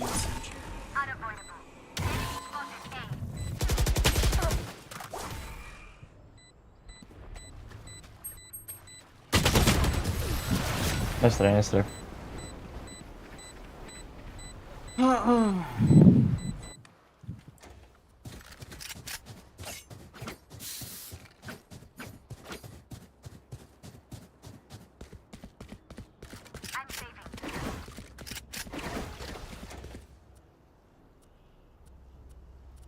Oh, we are saving.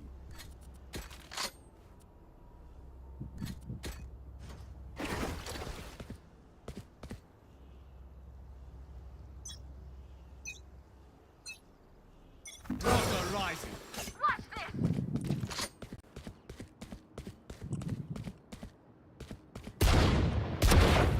EVB. Okay. Mid, I think. Smoking. Jet is mid. On site.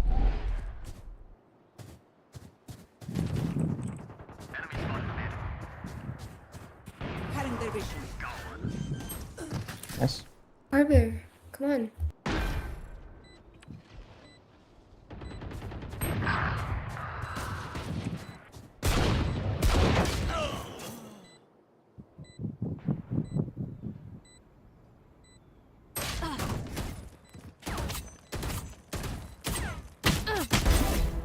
Got him.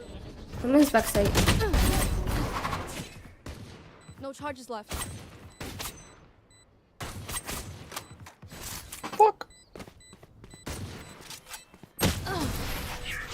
Thank you.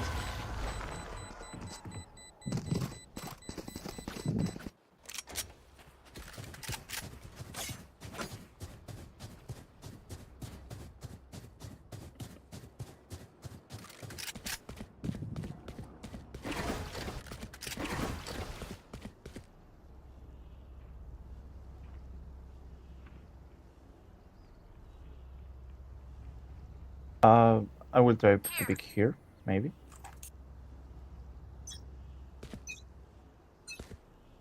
I'm gonna wall. Oh, now I can't pick. Okay, Ole. I'm gonna check tube.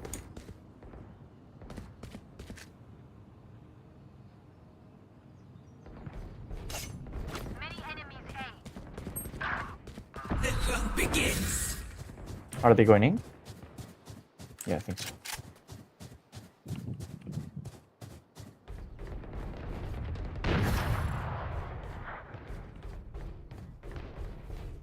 On site, on site.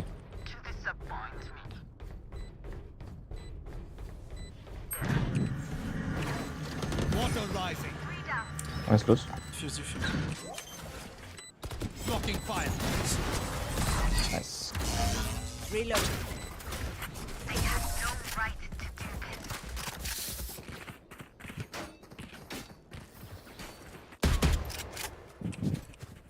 I need a gun.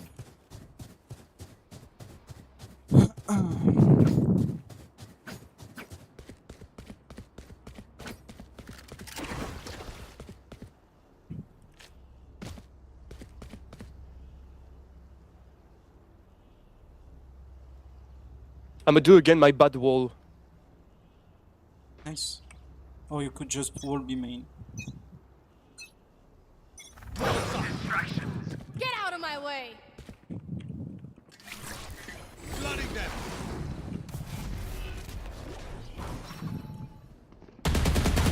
Get grounded.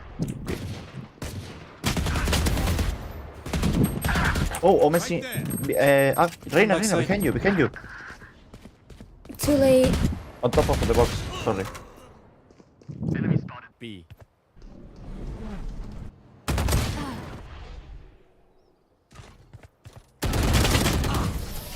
Nice try, nice try.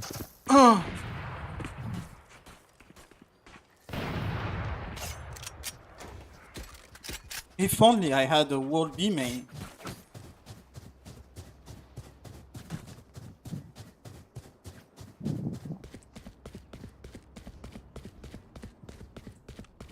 Oh.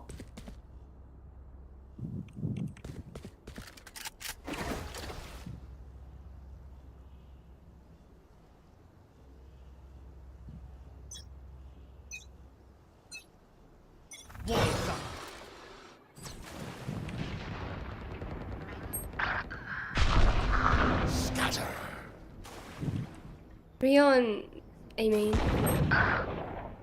He's here. Enemy down. Die. What now? Yeah, nice. I need heal. J'arrive. I know exactly where you are. Careful here.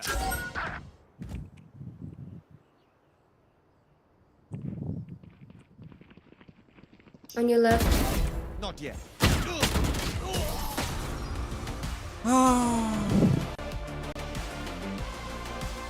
If we can, like, it's insane to play. Can we talk about the shot you just hit?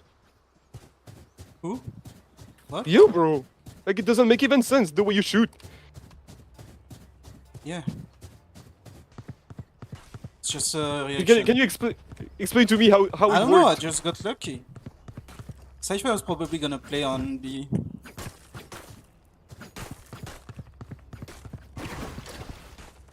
Sometimes you are lucky.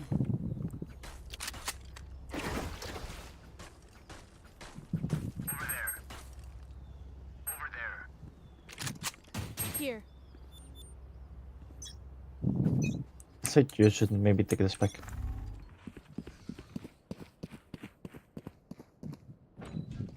Yes, the spike, maybe?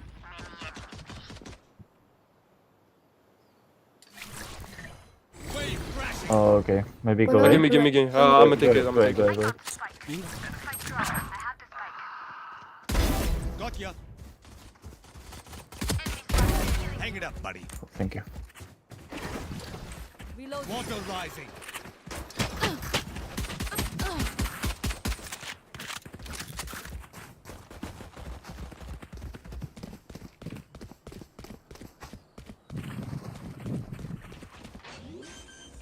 Two breach. Yellow, one yellow. Bridge. Breach and yellow, yeah.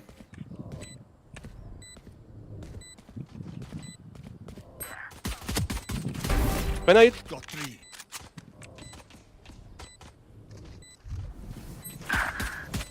Double doors and yellow. 42 on Cypher. Oh, nice try. From where?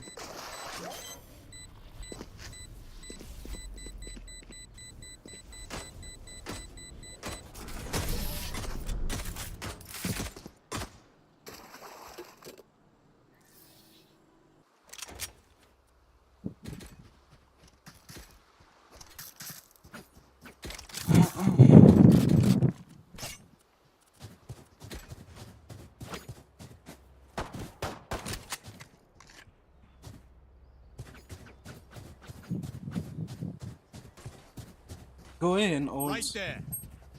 Right there. I'm gonna put a wave and we push behind.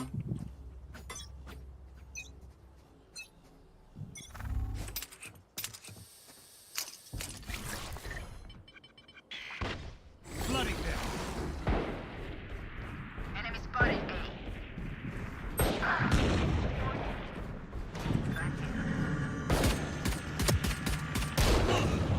A. 25.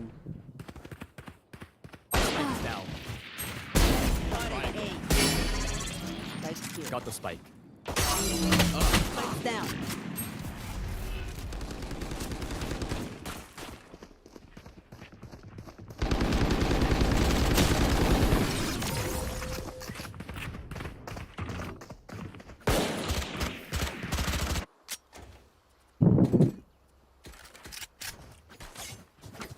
I can't believe I'm gonna lose that game. Second time Arbor, fucking first time playing the agent on the map. I'm gonna lose. Because my team is dog shit. Because I have dog shit team comp. I have a fucking ISO Sage. I have triple duelist and nobody wants to go into site. Water rising. Don't pick OP. Yep. Still inside.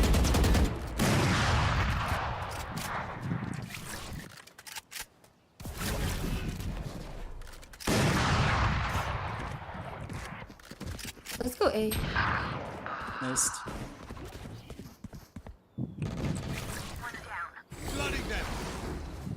Take care mid. Enemy spotted B.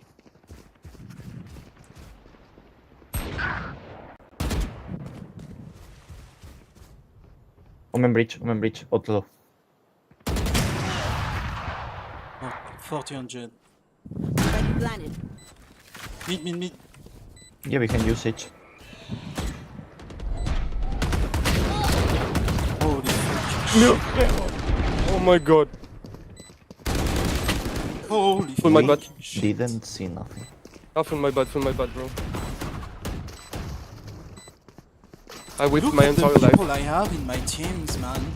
Look at the people I have in my teams. Like, how do you want to rank up? Nobody wants to win. Like, they play and they don't want to win. Like, I give them the play. Like, we're gonna push tube, we're gonna split A and tube. Let's go A.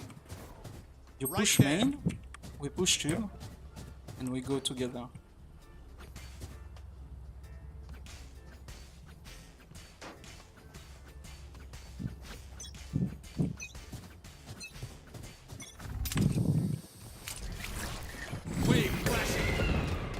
Omen is right.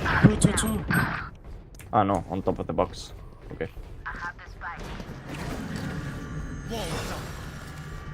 Not yet. Go! Shut up. Why don't you push main? Show me a target. Yellow. Breaking them. Destabilizing. There. Got the spike. He plays on B. Last time he came from mid. Spike planted. My ult is ready. Ay, ay, ay, ay, ay, ay, ay, ay, ay, ay, ay. It's insane to not have fucking teams. Insane, dude.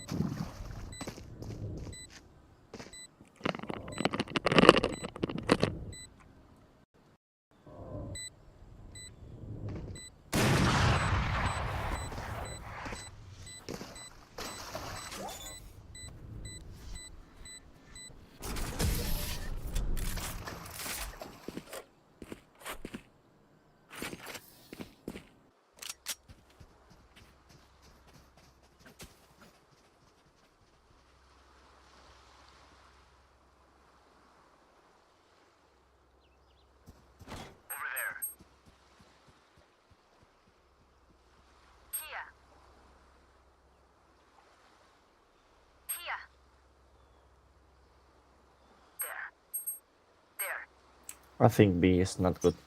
Jet is gonna play Nest.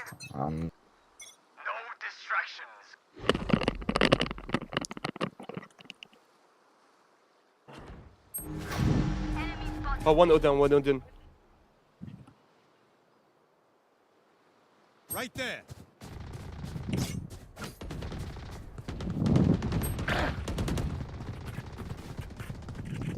Spike Carrying dropped. spike. Spike drop.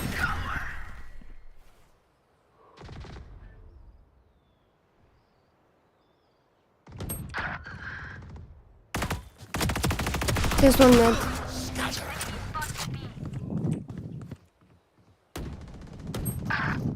Get out of my way. GG's.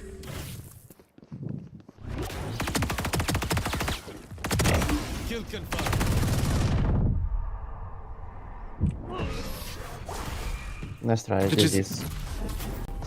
GG's. Fuck me, dude. Fuck me, dude. 4 and 13, man. 4 and 13. Like, look at the team I have, dude. Second time with the agents. First time ever on the map. Look at the team. I lose 15 for that. I lose 15. Not only I use my fucking time, I lose 29 minutes. Not only I lose my fucking time, but look at those teams. Look at those fucking teams. The second guy in my team is a guy who plays Sage and who doesn't want a fucking wall main Every single fucking time. I tell him to wall main like 3 times. They push main 3 times. We don't have the wall 3 times in a row. Like, how? How? How the fuck am I queued with these people? How? Just how? Look! Look at their team. I stomp everyone. Everyone. Outside of the fucking Omen that probably stomps me when I don't have weapon or when I'm not looking at him or some shit like that. You know, or when I'm in a 1v4. Like, outside of the one guy in their team, I stomp everybody. I can't have a team. Look at what I do. I have to do 4Ks, diffuse. That's one of our 4 fucking rounds win. Like, I have to tell them to diffuse and to put my cove on them. I have to do every fucking thing, like. I'm literally alone in my fucking game, like. How do I lose 15 points for that game, man? How? How? Look! Triple kill on pistol, man. Triple kill on pistol. There are 2 people alive at the end. Like, I killed all the people that die in their team. It's me. Like, I don't have teams. I just don't have teams, man. I don't have fucking teams. I can't. I can't fucking play the game. I literally do not have teams. I have 2 duelists. Nobody wants to. 3 duelists. Nobody wants to go inside. I tell them, push main. Push main. I'm gonna fucking push the side and I will wall for you. Like, I tell them. I give them the plan. We push all, we push main. That way we can fucking pincer them and fucking 3 win. Like, 3 A site. No, they are not gonna push A main.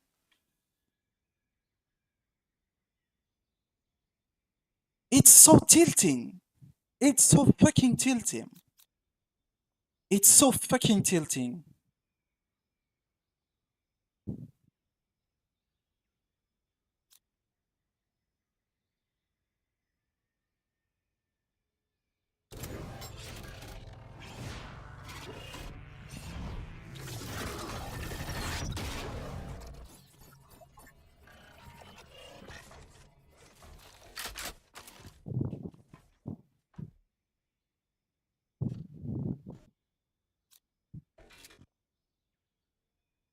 Like, the amount of effort you have to put in the game to fucking win a ranked game, like it's insane, dude. It's insane, dude. Like, I'm fucking 20% of my team if only my fucking teammate could play too, like. Look at that. Fucking big sage when we have a fucking chamber already.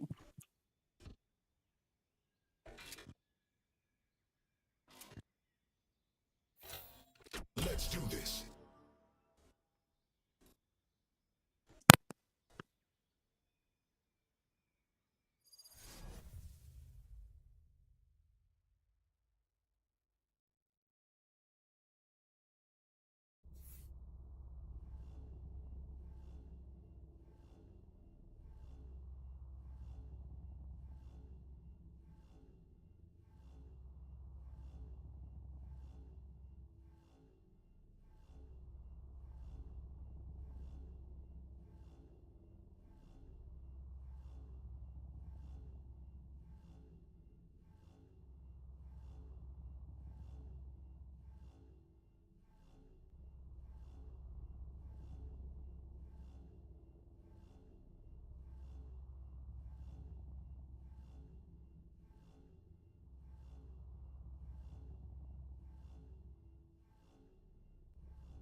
I'm watching here.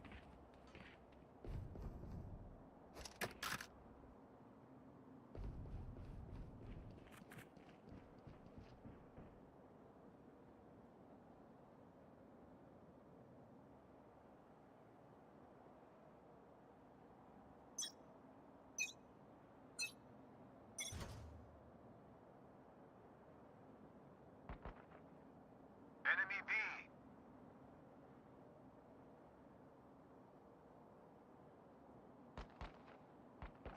There they are.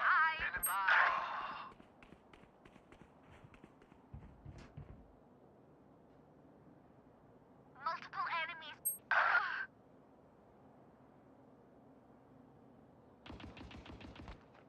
Enemy spotted B.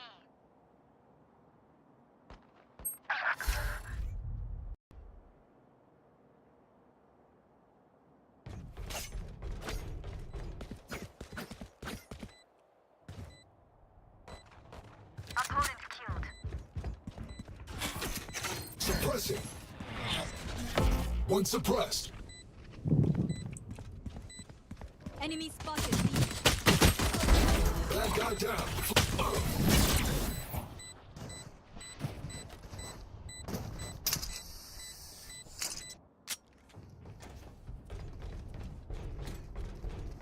Reloading.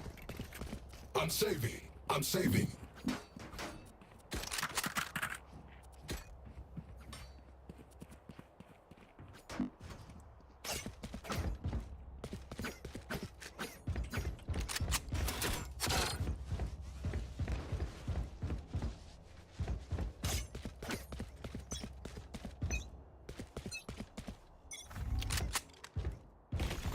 There. Suppressing. 3 suppressed. 3 mid. Enemy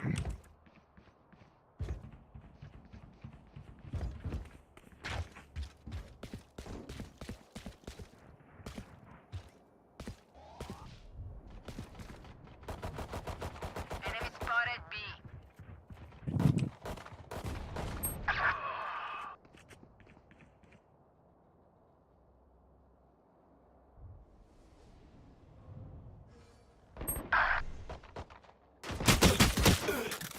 Just go give yourself one by one.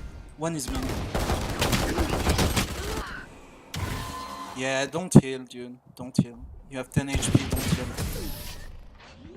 Aye, aye, aye, aye, aye.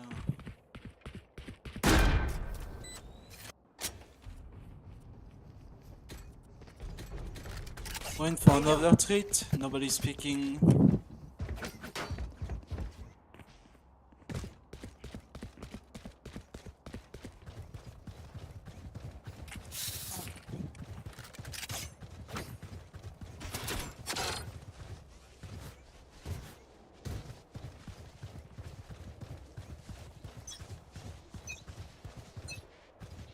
Knife deployed. Hey.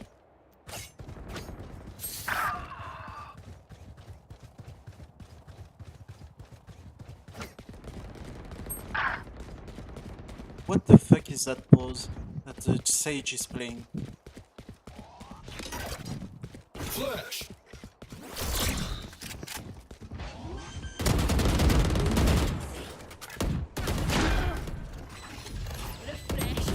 Grenade.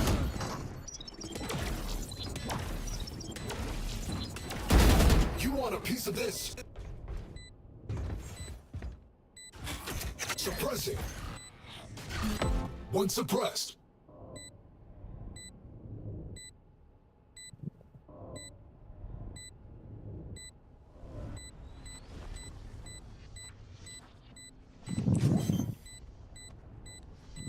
Drop in a smoke.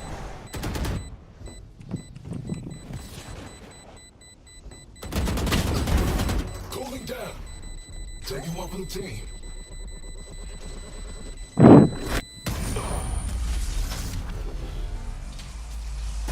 I have another dog shit team. Ah. I'm saving. I have to save again.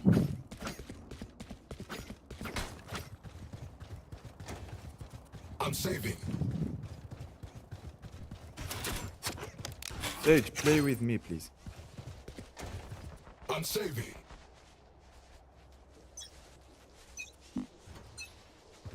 Shutting them down. Nothing B. One mid. Enemy spotted mid.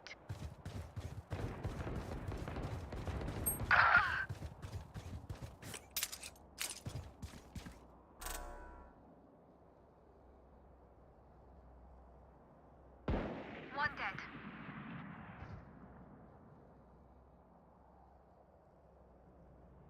Hey.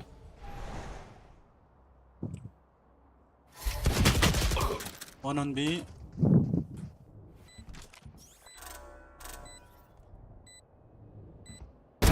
I win again. Rest. Under you. Sage. Last one was on B. Go defuse. My turn.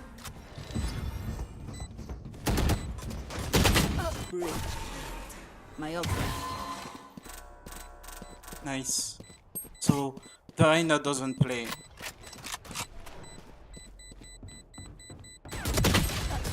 Nice. Thank God Klaus can raise herself and pick up her weapon.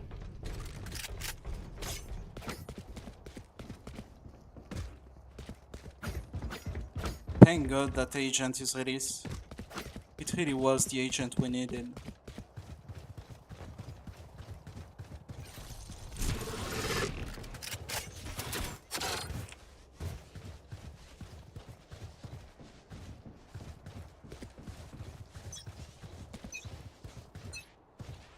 Shutting them down. Nothing B. 2A.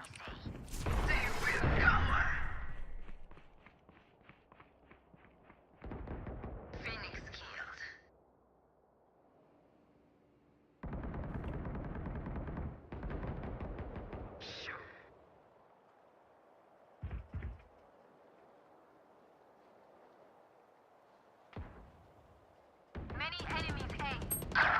One mid. I'll wait with you. My ult is ready.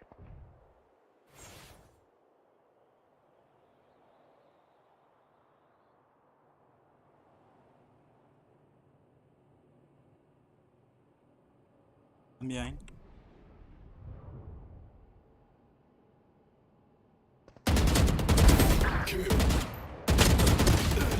Oh, what the fuck are those moves on? 114 on Tellock.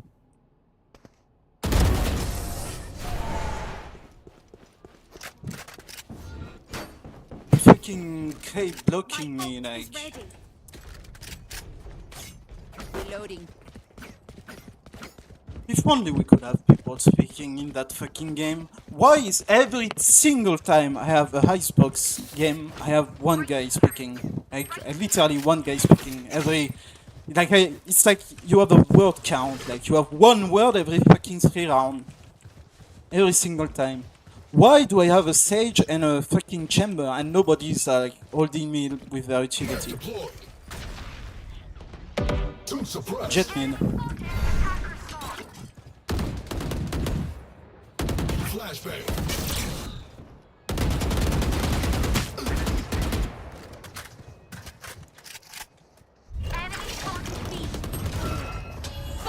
Like I never left. Obstacle removed. Flag it. Yeah, catch. That was close.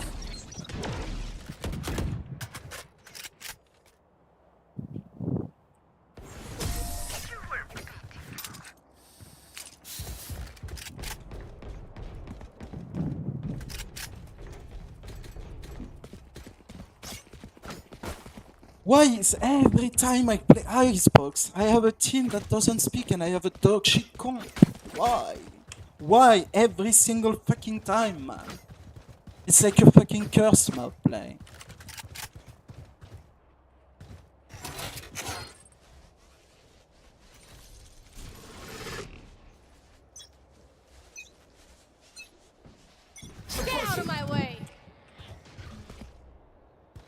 Nothing B.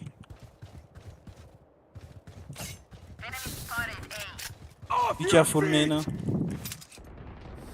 My territory! Joke's over! You're dead!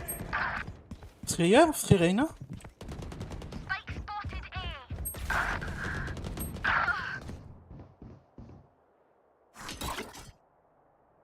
Flashbang.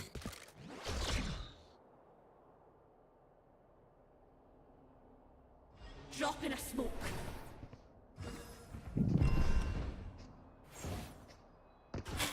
Shutting them down.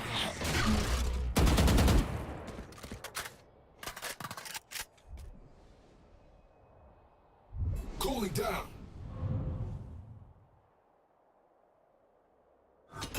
Flash.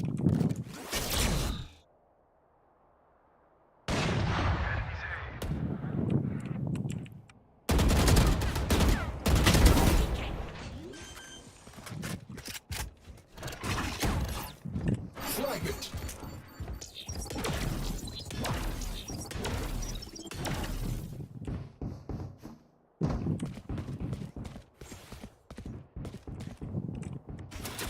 Knife deployed. One suppressed. Go, Breach, go.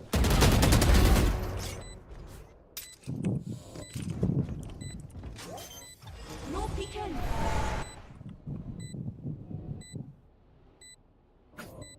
Try again. No charges. The dude literally said go breach. Like, I don't know, man. I must be playing with people with brain damage. Like, the breach in their team is dead, and in our team it's a fucking KO. Like, I'm literally playing with people with brain damage. Like, I literally play with people with brain damage. It's like, it's not that they don't want to speak, it's that they fucking can't speak. Like, they just cannot. Like, Grenade out.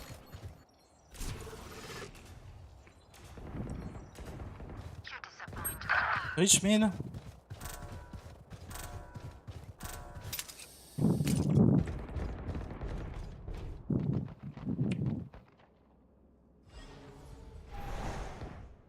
There. Can we have a sage wall in tube or chamber? A chamber mark. Teleport's ready. So we know if they push kitchen. Can we just have that? Enemy spotted.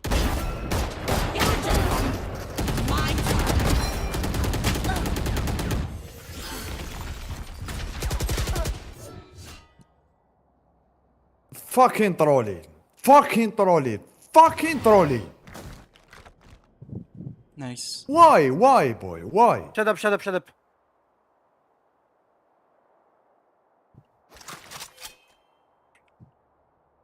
Drop in a smoke.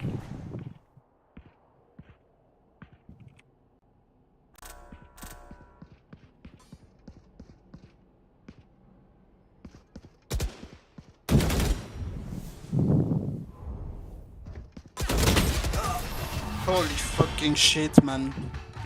Holy fucking shit, man.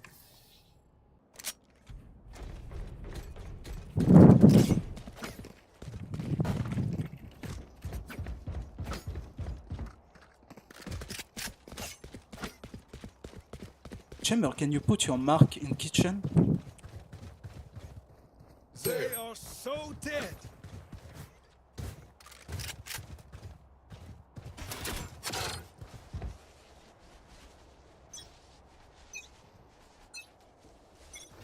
I hope that chamber gets raped. Like, I'm not gonna lie. I hope the worst to. I wish the worst to these people. Going B. Maybe not.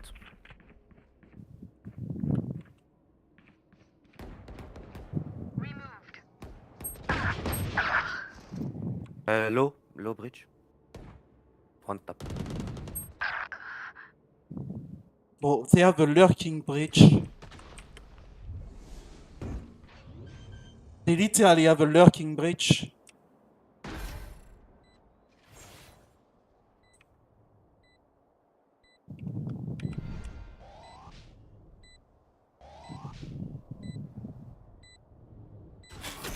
Shutting them down. One suppressed.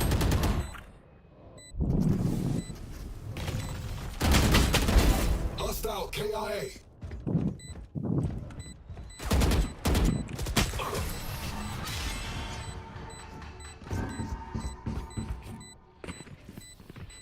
I have to pre-made who don't speak.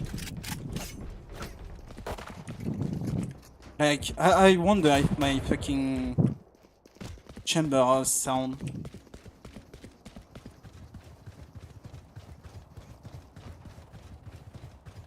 Chamber, can you put your trademark mid, please? So we get info if they push or if they lurk.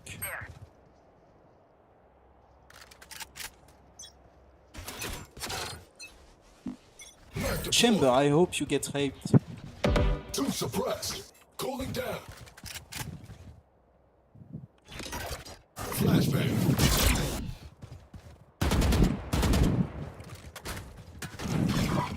Grenade out.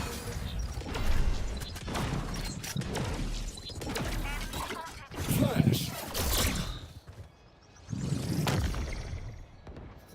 Enemy B. Enemies B. Shut down. Spikes. Train harder. Spike spotted B. Suppressing. Drop in a smoke.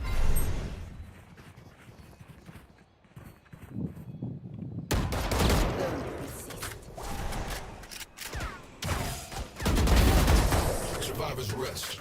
I'll clean up. Yeah, report me, bitch. You don't speak, you don't play as a team. You just troll pick and troll the game. Get raped.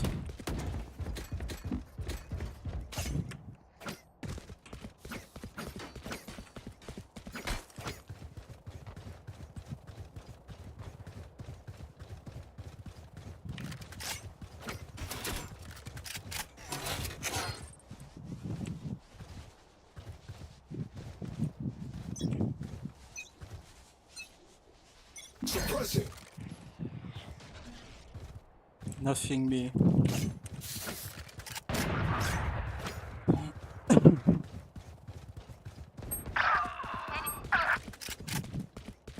Drop in a smoke. Off your feet! Come. One of these. Come. Yeah. Like, my clothes cannot. My clothes is just gonna win. They literally can wall their people off. Like, they literally can wall their people off. That's how useless my team is. She, like, the fucking deadlock walled the fucking jet off.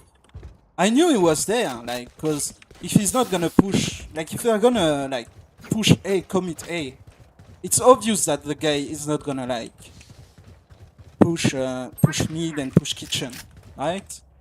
It's obvious he's gonna take that elbow fucking pick. But apparently it's not obvious for my clothes. Shutting them down. One suppressed. You know? Bro, I'm literally losing to a lurking breach. Joke's over! You're dead! Flashbang. Enemy spotted B. Fully charged. Flash. Enemy spotted B. Gun kick.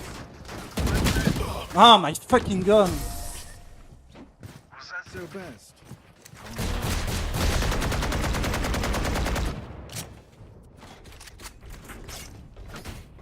Let's see. Let's see if we're gonna have a trademark behind us every time we push somewhere. Let's see, let's just see.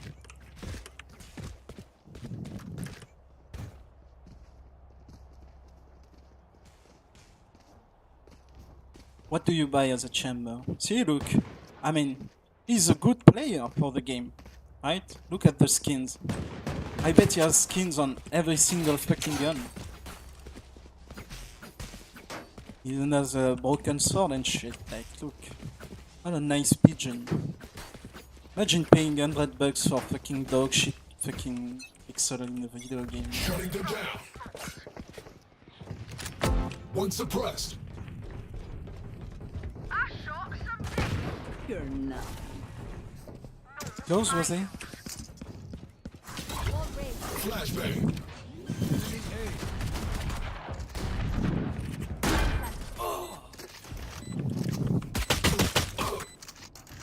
Ah.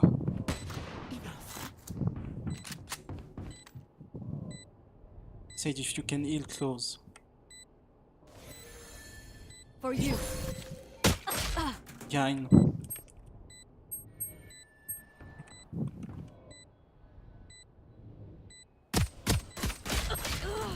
Yes, don't play together.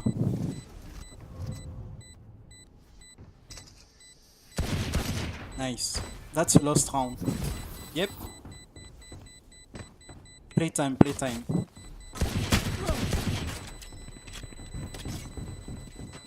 Good job. Holy fucking shit.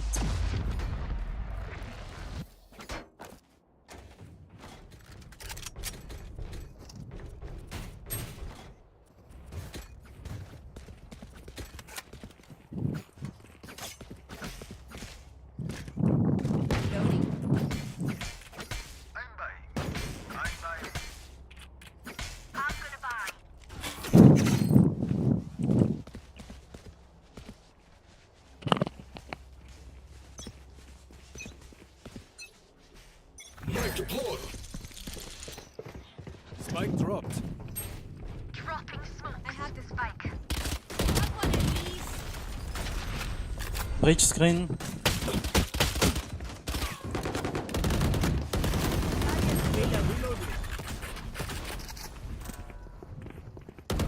Not your best. Enemy A. Down. Enemy A.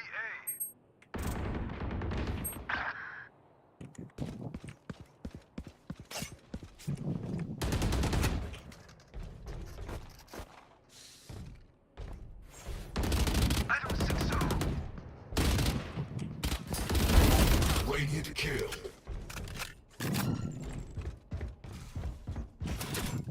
Net deployed. Reloading.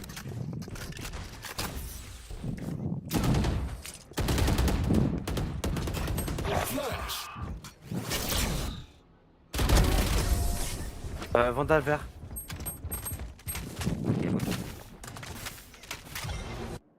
Holy shit. That's a fucking eco. Reloading.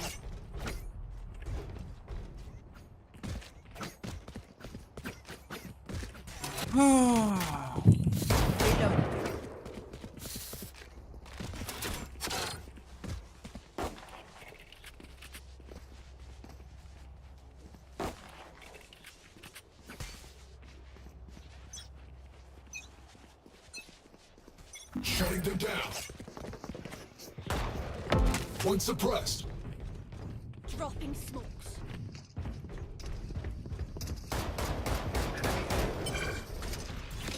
Flash. Dropped. Still in sight. Calling. Throwing charge. Flashbang. I got the spike.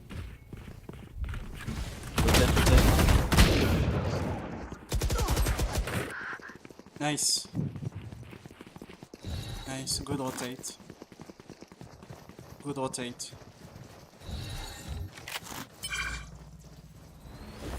Just leave everybody, No, right? we can. Don't allow you the people who are the most push to back up. And just say rotate, rotate once you're already out of My sight. ult is ready. Kitchen, kitchen. Back like I never left.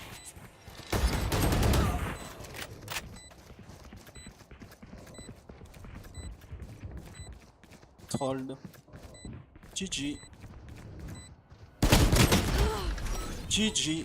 See? Like, when you have people who play with their brain, See what happened? You see what happened? Meanwhile, you have my teammates who can't fucking put a trip. Right here. Can't fucking put a trip on the map.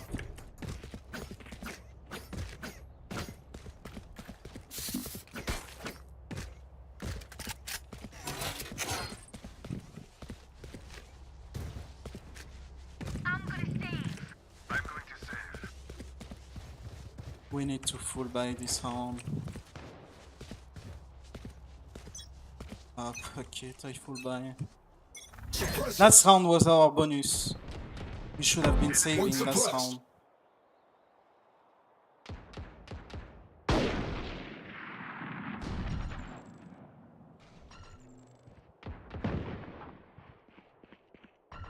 Reloading. Reloading. You had your fun. My turn.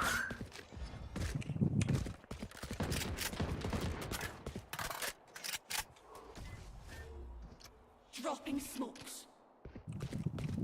Go A, go A, go A. Fast. Reyna, come. Vandal. Mid.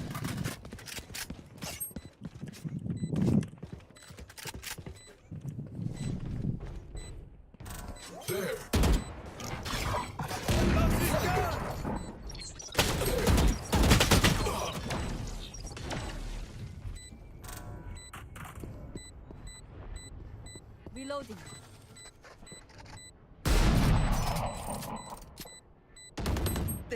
My ult. Maybe behind.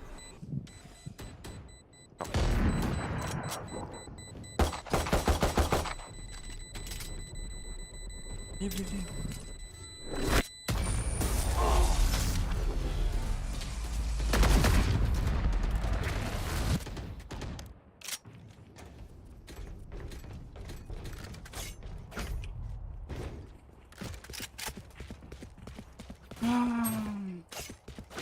Spike's here. I don't trust my team to go in with the KO ult.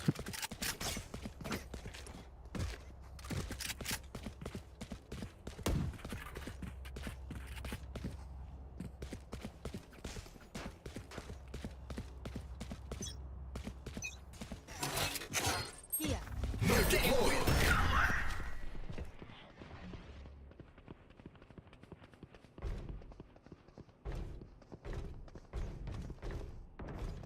My territory, my rules. Enemy removed. Spikes down. There. Target 86.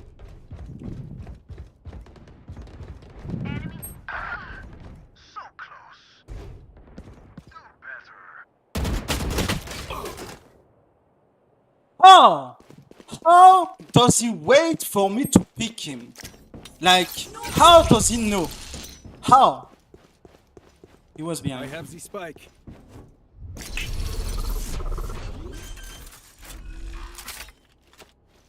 Spike planted.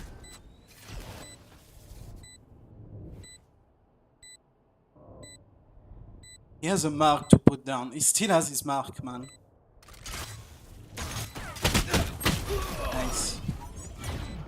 Nice. I don't know, like, what's going on in the breach brain for him to, like, be there, waiting for someone to push, holding in the middle of nowhere, and then be here. Like, how? In a 1v1 clutch. How? Like, what goes on in your fucking brain, dude?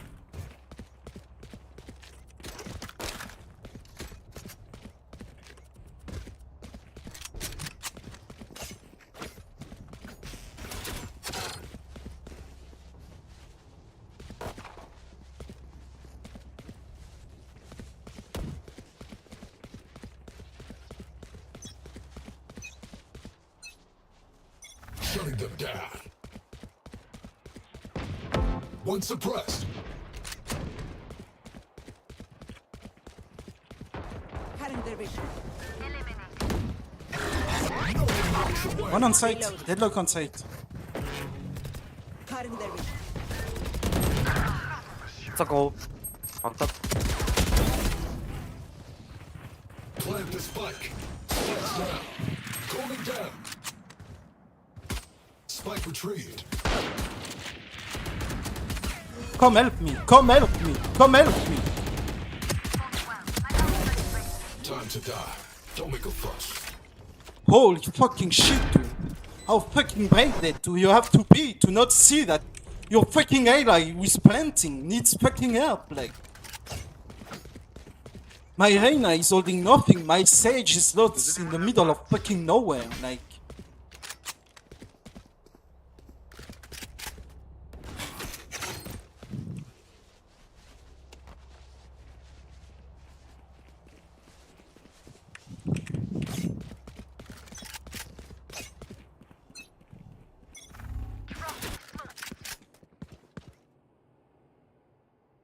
Get out of my way! Tango down. Enemy spotted. Suppress it. Joke's over! You're dead! Flashbang. Spike planted. Many enemies B.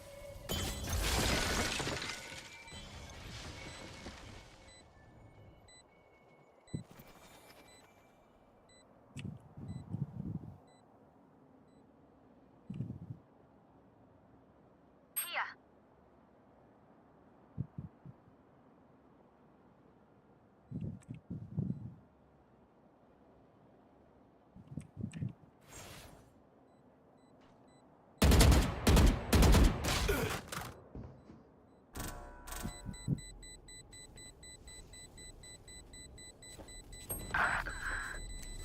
No time.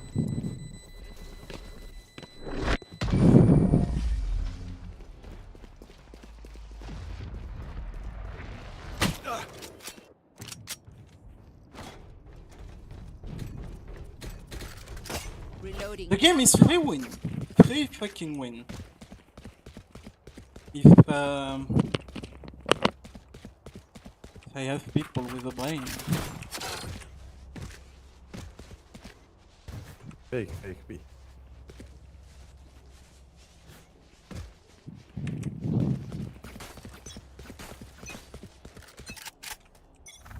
No peeking. Flash. Shutting them down.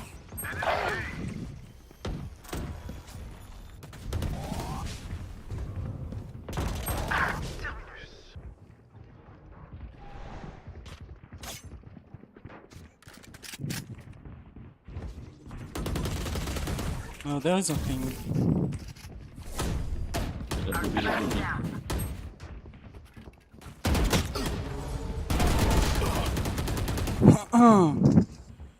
Content.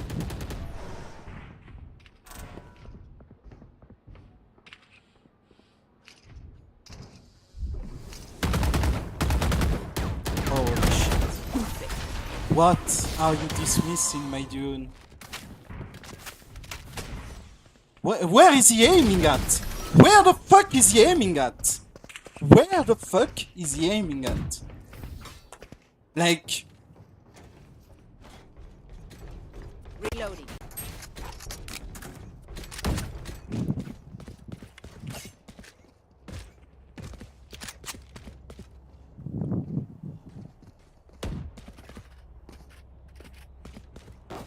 Close, can you smoke mid? There. There.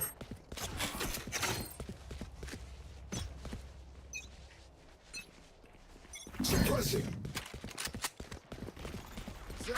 One suppressed. You have weapon, Caillou. My territory!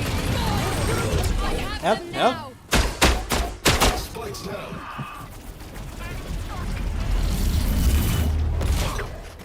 GG. Down you go. GG. My ult is good. I got the spike. One is mid. Enemy spotted. Dead. You can rise, you can rise. Reste sur moi, reste sur moi. Rise chamber. Your duty is not over. Weapon here. Close one's mid, she's probably B, be careful. Wall raised. Where is my sage looking at?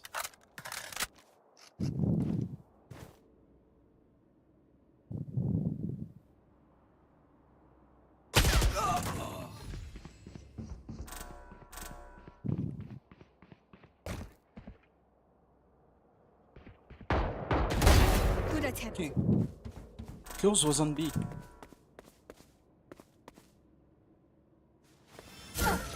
Sage, get the weapon, no? Spike planted. Here, catch. Play yellow together, you don't have to push him.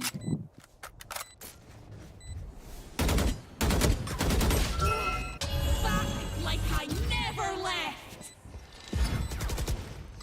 Yeah, and now he's gonna tempo you. No, because he's retarded.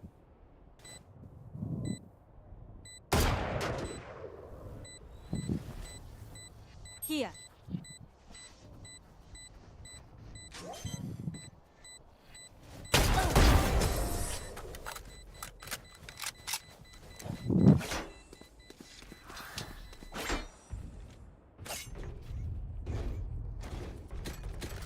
Reloading. Right here. Right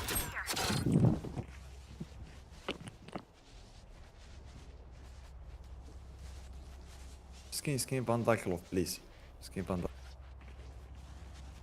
Give me your skin, Phantom. There. I just knifed to fake it. Thanks. Knife deployed.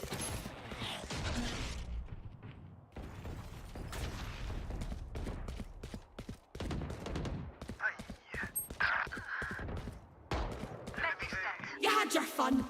My Back, turn. back. Don't let her train. Reloading. I need healing.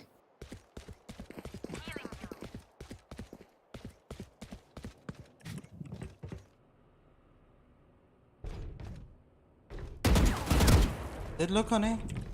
He's wall. You should go B. Spike dropped. Spike retrieved. Comme B. Knife deployed. Come. My ult's ready. Cover the plant. One tap, one tap. Spike planted.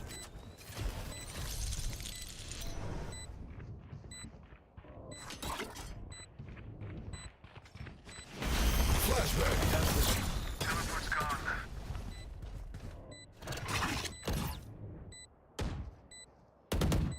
That's 3. Grenade.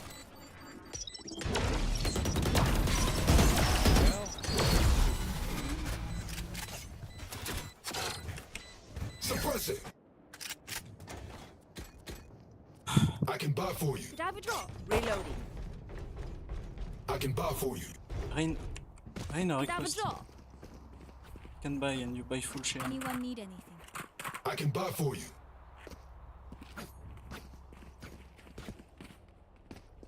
Reloading. Reloading. Holy fucking shit, people who don't speak are so fucking cancer. Shutting them down. One suppressed. Reloading.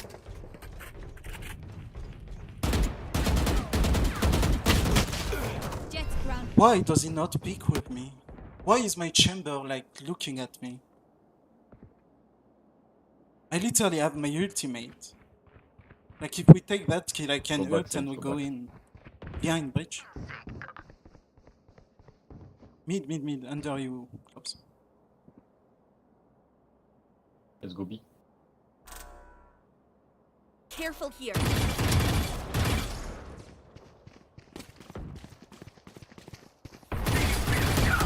This is gonna push him. 2 mid. 3 mid. 3 mid. Be careful kitchen. One was two. Planted. Ay, ay, ay. And they were in eco. Look at my teammates pushing one by one every single fucking time. Every single time.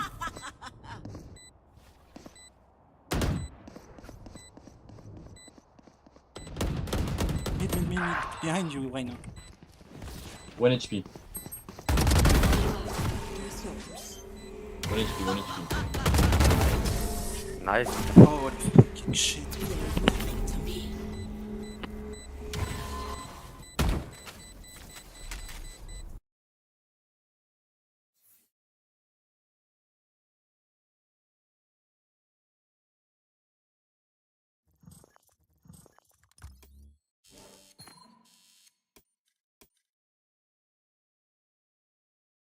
Oh, what the fuck is that, man?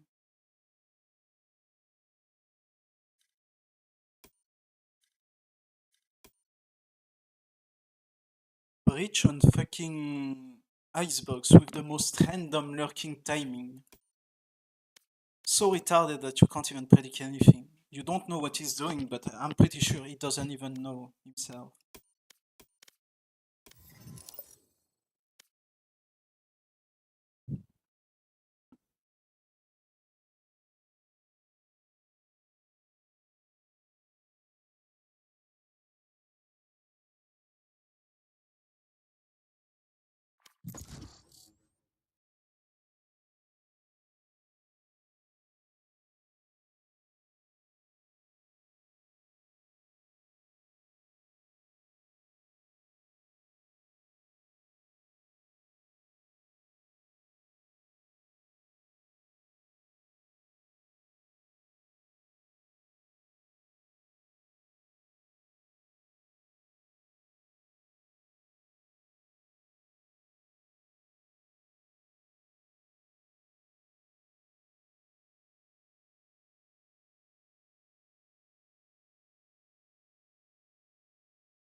Oh, look, guys, look. Another ISO in my team. Look, guys. Another fucking ISO in my team. The most useless agent. Literally useless, like, no abilities. To come out. And every time it's in the game, it's in my games, it's in my team, you know? It's like, I had one earlier today, I had one last time that was just lurking every single time on fucking... On fucking...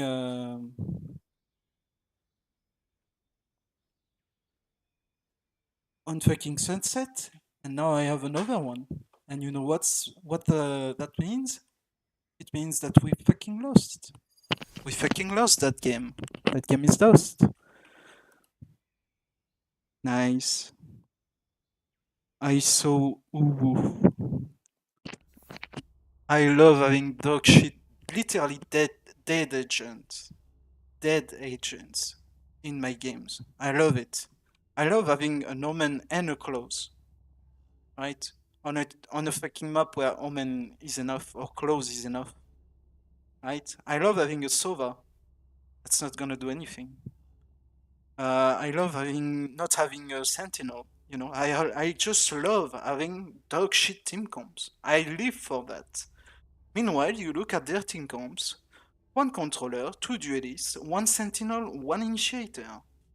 Amazing. Every fucking agent is good. Like, Chamber is played in pro, Gecko is played in pro, outside of the Jet, but it's a fucking duelist. It's a fucking carry agent. Outside of that, every single pick in their team is good. Nice. I love that. I just wish, I wish they would fucking put a rank fucking Q. I wish they would put a fucking ranked Q. A fucking, like, place Q. I can't believe I won last game with how dog shit my team was in defense.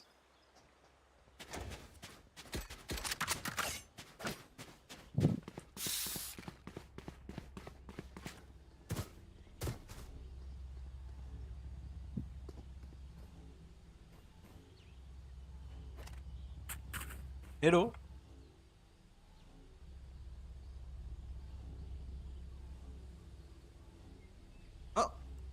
Oh, no one is speaking. Oh, amazing. Hello?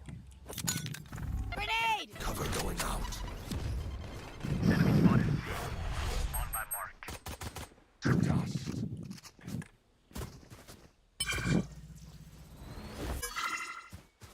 There's something Hello? C. Hello?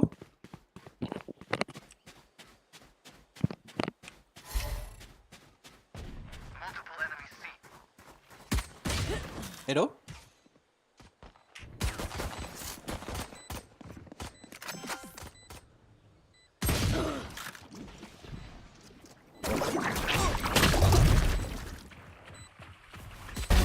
Annihilated. Is my mic working? Hello?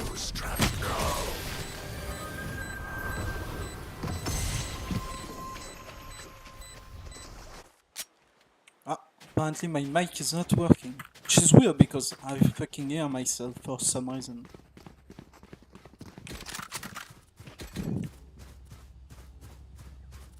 Can I get a drop?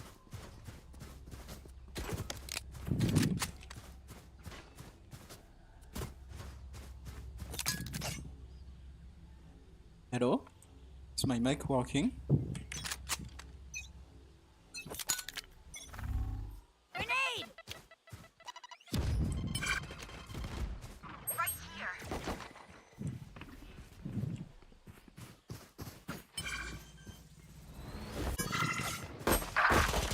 Reloading.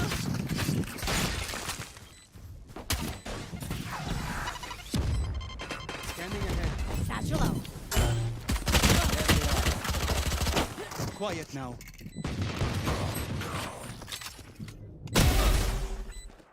Hello? Drop in a smoke.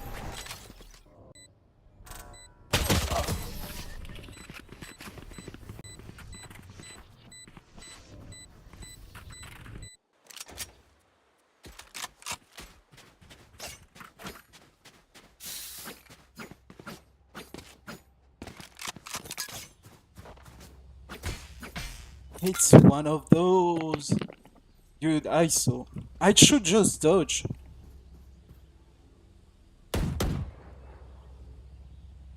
It's one of those games. Are you on a flash? Oh, you can push. Go, go, go. Grenade! Scanning ahead.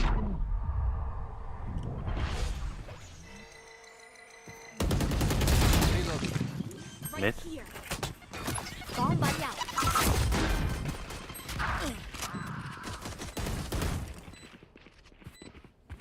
Shotgun. Behind you, close. Reloading. We're gonna lose our bonus. Nice. Nice. Nice. Nice. Nice. Silence. Oh, I'm gonna tilt, man. Why? Oh, it's like one team. It's like you have one good game every 4 games. You have one good team every 4 games. Actually, like, actually.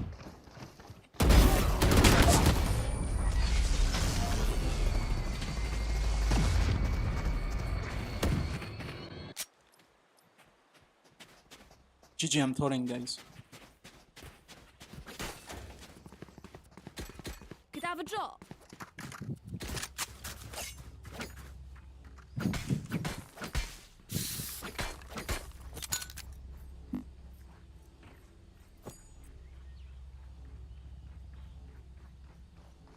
Look at those dog shit buys. I'm saving. Grenade!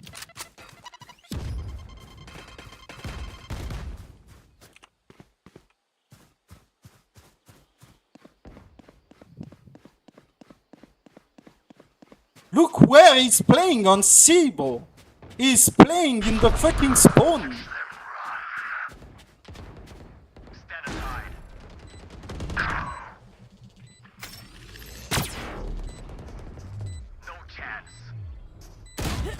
Yeah, of course he clears me. He has his fucking trademark. Monster on the loose. See? There is a chamber in my team. I have 0 trademark on the map. There is a chamber in the enemy team. The first push behind, there is a trademark. Like the difference. Just the difference of the quality of play. Like, just see that. And it's not hard to think about it. Like, the ability is literally made for that. Like, it's not hard to just be like, I'm gonna put my trademark so we know if they're pushing somewhere. That game is epic. That game, I could literally leave. Like, that game is unwinnable. I don't have a team. I'm just gonna hunt down A main and just pick up the whole fucking game. Like, I hate that. Grenade!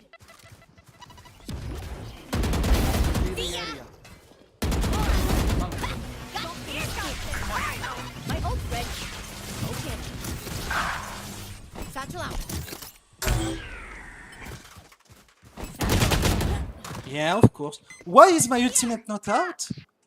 Do I run out just at the end? No, I'm oh fucking.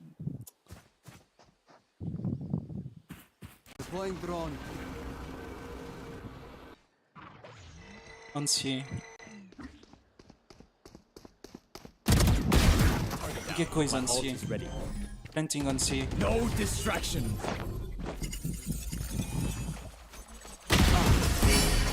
A target like You have that to defuse. keeps you sharp.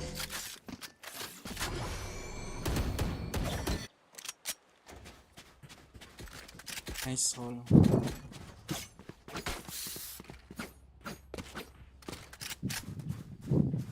Wait, he didn't plant with the wingman.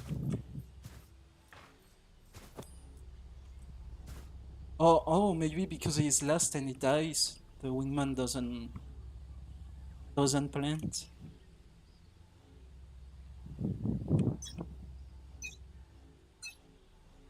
Get out of my way!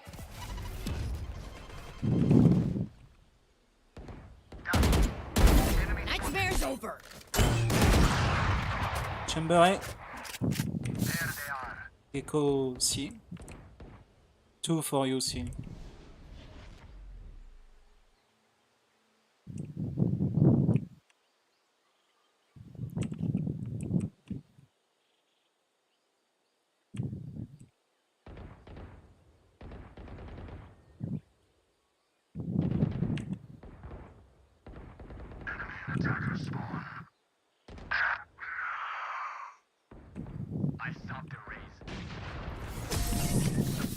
What the fuck are those fights? What the fuck is that elo, man? Like, I can literally rank up on that game. Like, what the fuck are those teams?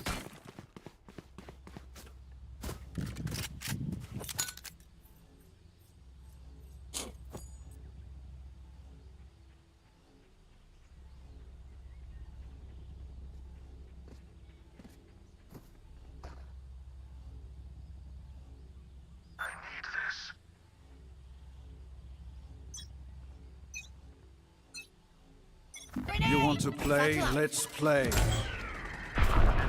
Scatter.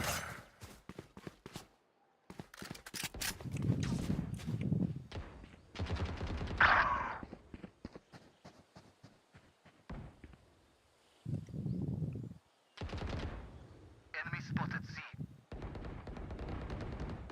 Multiple enemies C. 3 on C. Fire in the hole! Making cover. Reloading. Oh yeah! Monster on the loose! There.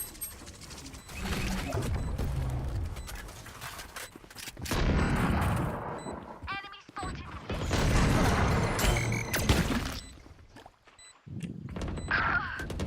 Revealing area.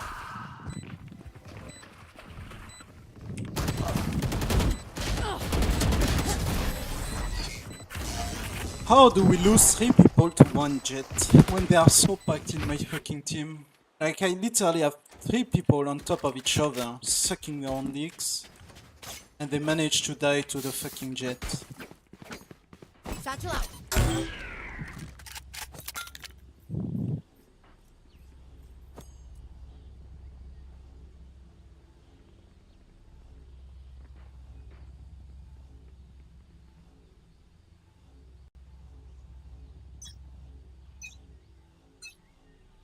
Grenade!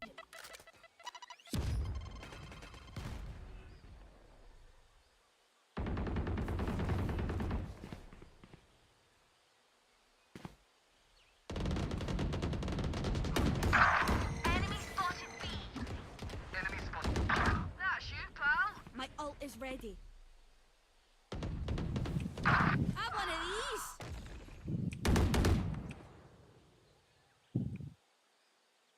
No peeking. Enemy spotted B.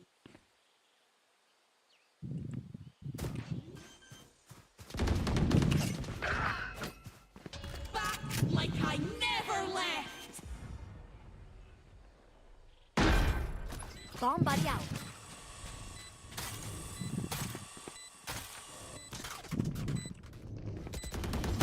Stay.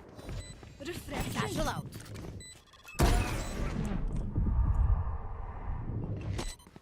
Drop in a smoke.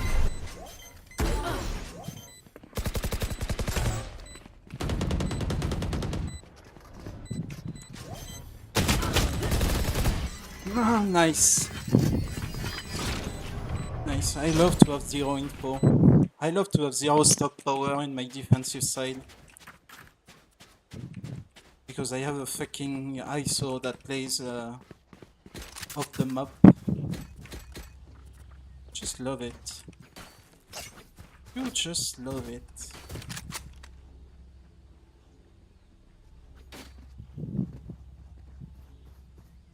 I love to not be able to have any info ever again. Like, ever. Grenade! Scanning ahead. Nice.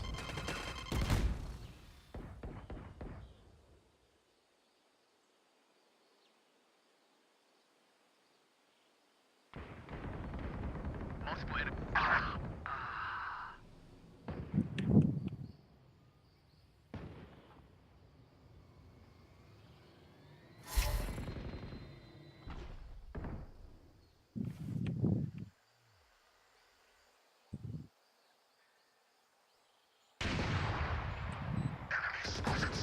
Satchel out. Sleep, brother. My ult is ready. Cover going out. Disappear. Satchel out.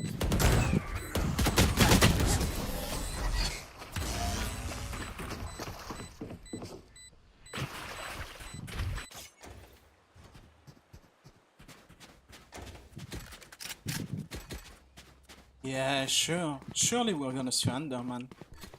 Surely you're gonna spend, like, the game not speaking. Not giving any info. Surely we're gonna surrender. Satchel out. Surely.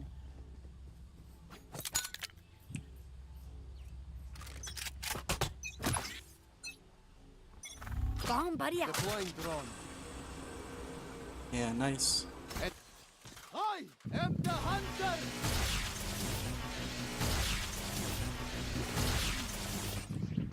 There.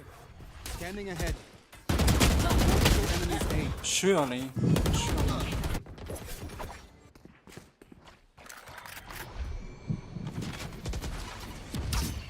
Surely the Sora is gonna come and it's just gonna throw all of his utility for nothing. Literally nothing. Literally threw everything. Destabilizing. What did he get? Nothing. Because it's a dodgy Sora. You're finished. My ult is ready. Breaking them. Drop in a smoke.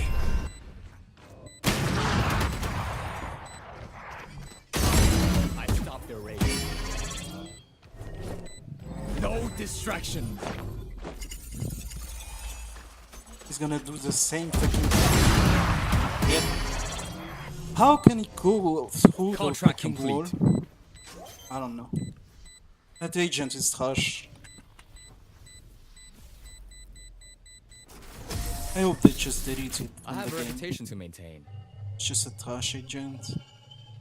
Drop in a smoke. Need a drop. Damn. You're telling me we won a round and we have to save again? Damn. Saving on fucking win round.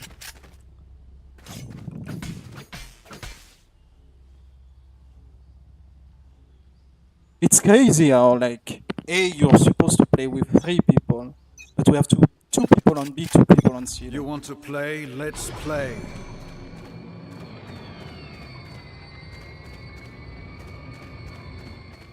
On it.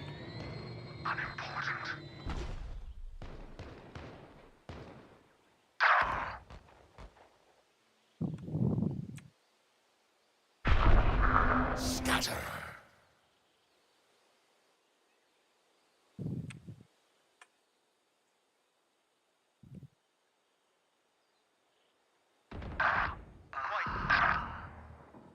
Caution here.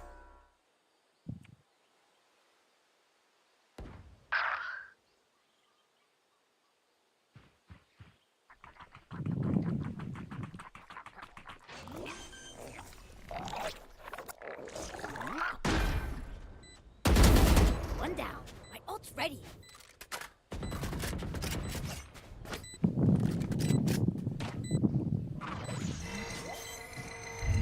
Oh yeah! Monster on the loose! Sure, buddy. It's crazy how you can't fucking destroy that ultimate. It's crazy. They need to nerf that shit. It's so unfun. There is no counter, like literally no counter.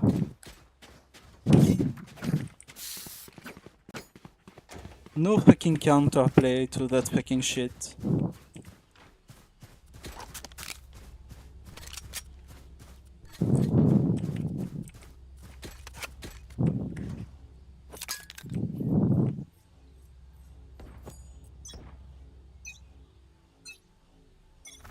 Grenade!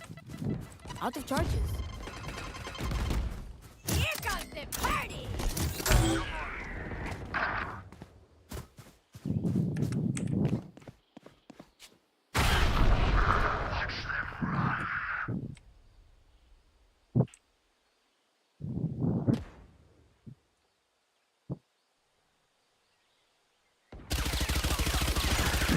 Out of charges. There.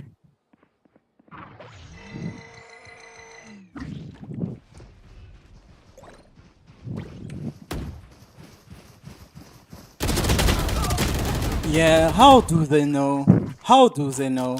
Like, just how? How? Like, they literally run and stop and just fucking check all at once. Like, what? Yeah, it's like they just know, man.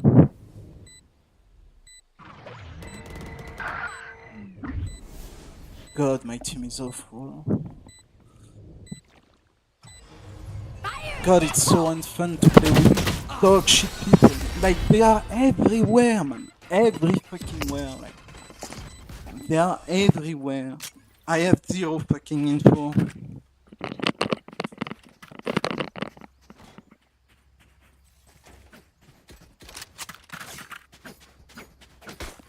Holy shit, man.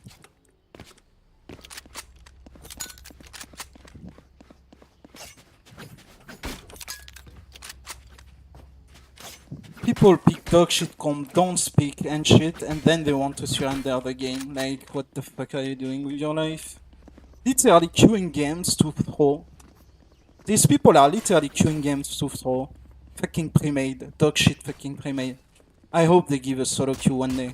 Like, pre-mades need to go. Like, I don't want to play with these people. These people have no mental.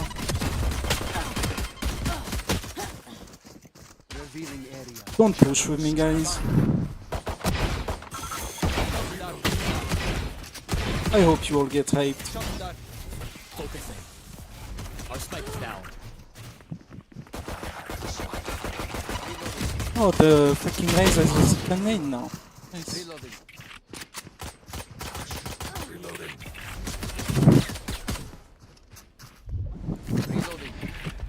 Nice. Yeah, nice.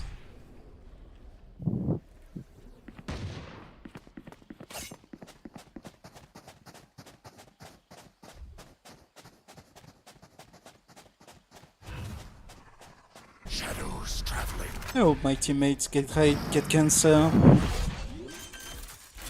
I just wish them the best. Truly, like, look at them not playing together. Look. Look. Look at Sova being alone. Look at Omen.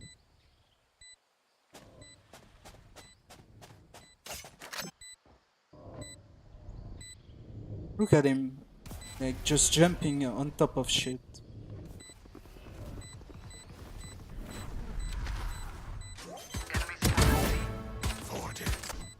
On site. Dropped.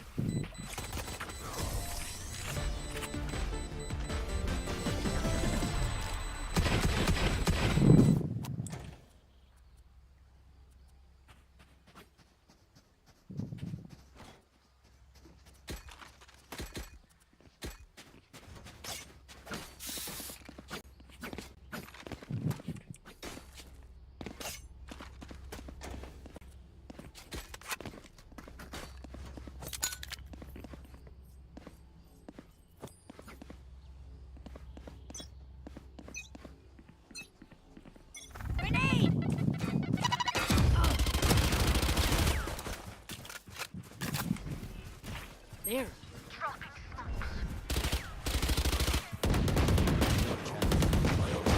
There. Reloading. Okay.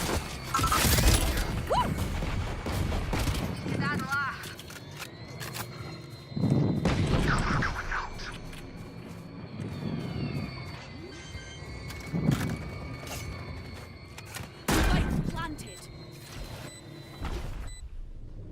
Satchel out.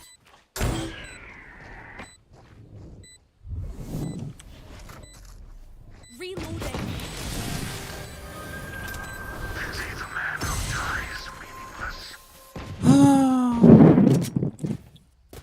We have to win this round.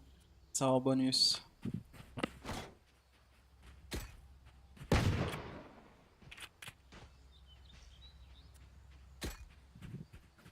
I should play bigger more.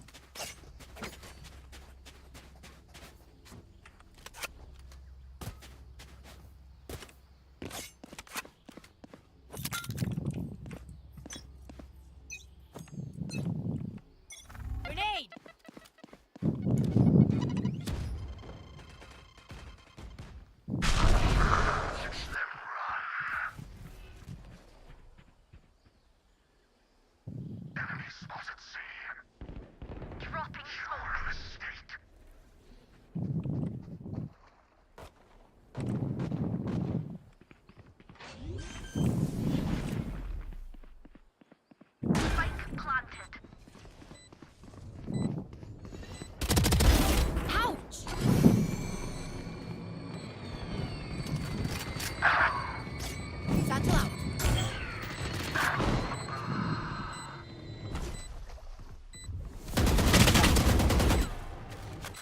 What?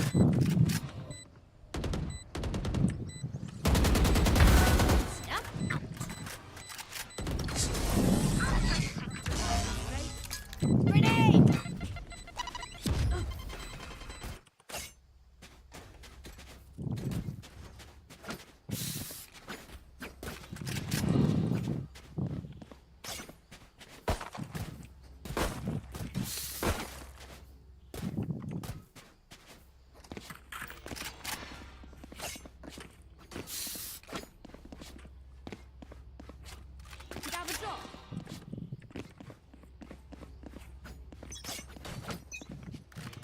Satchel out. Going out. Standing ahead. Enemy spotted A. Reloading. Is dead. Got the spike. Not enemy. Enemy spotted A. Enemy spotted A. Pitiful.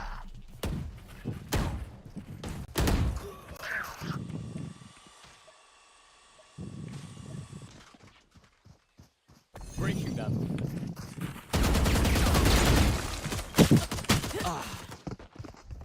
Pushing me as a pistol. Destabilizing.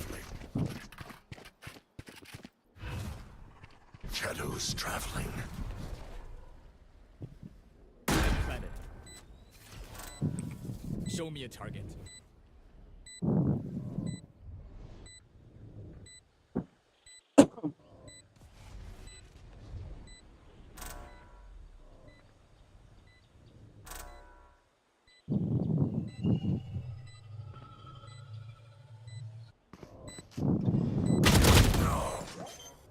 Yep, he had a pistol and now he has a Vandal because we give him the space to go and pick up the Vandal. Oh my fucking gun. Gen. Now that was Holy my shit. ult is ready.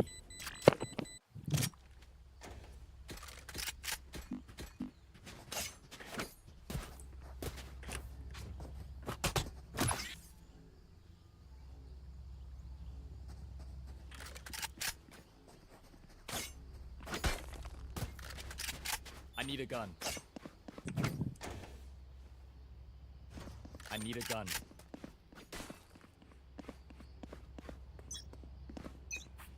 Satchel out. Get out of my way. Going out. Scatter.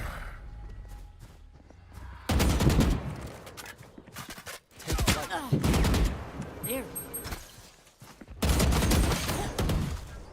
Stealing sight. Shotgun. Shotgun. I'm so tilted, man. It's crazy how people just don't want to play with you, like. Standing ahead. Destabilizing. Cover going out. What is he doing?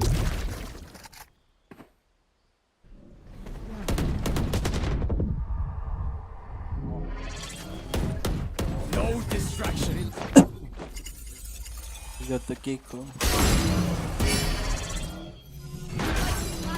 My ult is ready. Die.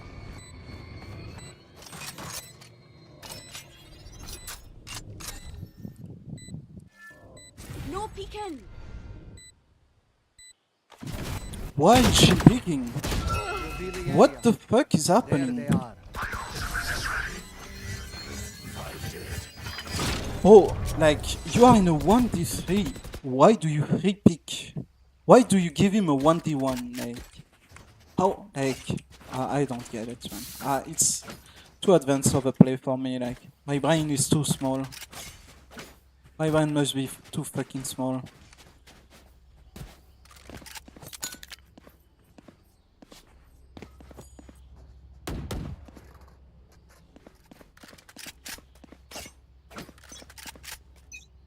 Satchel out.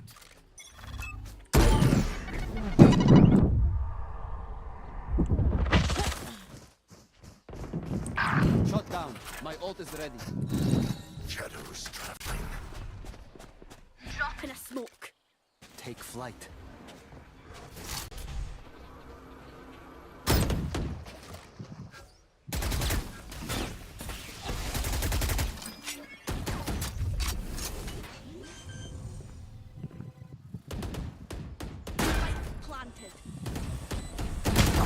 Nice. Util in hand when you're pushing. Nice. Push 1v2. Quiet now. Let's do waterfall.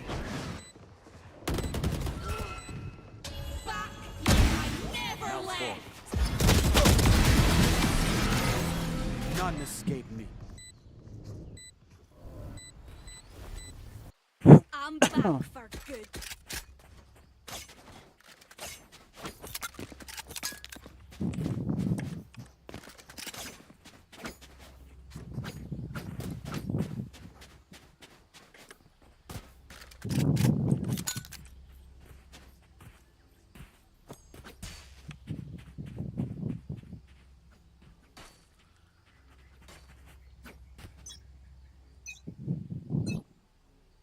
You want to play? Let's play. Reloading. Satchel out.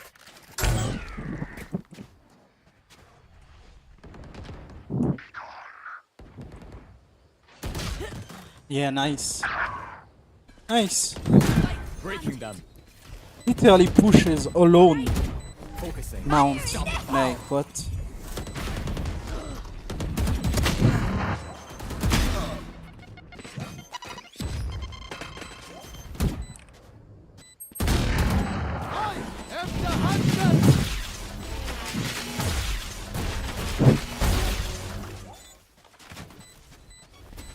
Shock dart.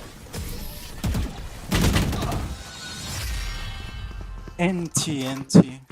I still wish him to get hype. Like, I still hope he gets hype, but NT. NT. It's crazy how they push mount, they push A, we have zero fucking map control. But yeah.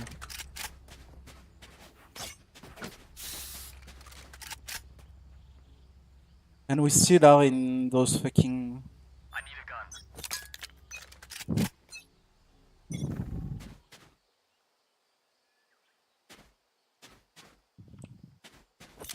Grenade! Oh yeah! Monster on the loose!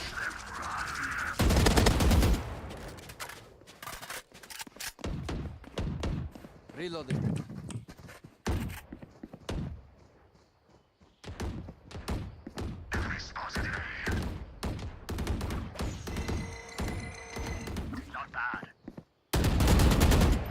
How? Spotted C.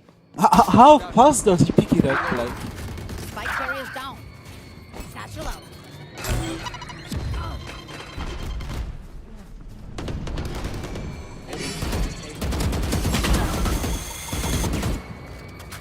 No peeking.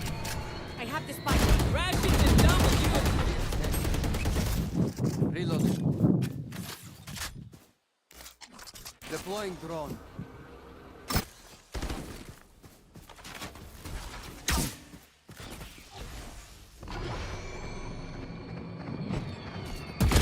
Taken out. 40 on eyes. Revealing area. Drop in a smoke. Out of charges. I have the spike. Yeah, he doesn't hear him. Apparently it doesn't hear him hard on his right. Like, apparently it doesn't hear it.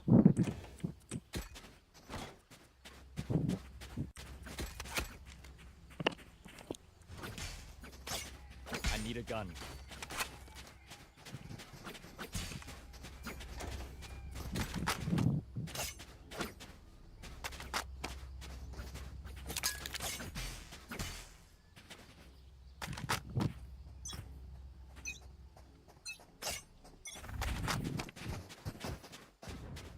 Shadows traveling.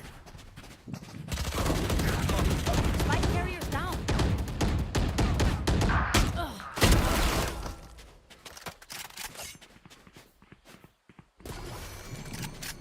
I have the spike. Yeah. Apparently nobody can hold shit. Like, they're pushing mount and pushing A every single round, and apparently nobody wants to fight them. My team just wants to wait.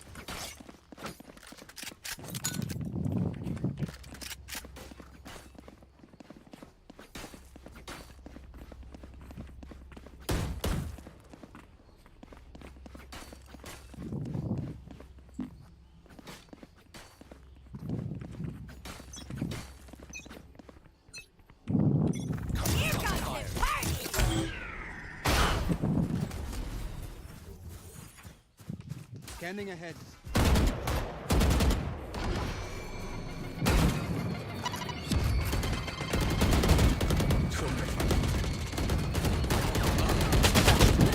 Yeah, sure, man. Sure. Nobody, like... Gone. Yeah, just pick up the Deploying drone. Just drone in the middle of nowhere.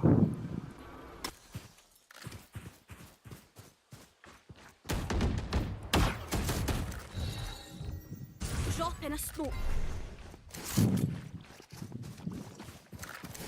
Look at them.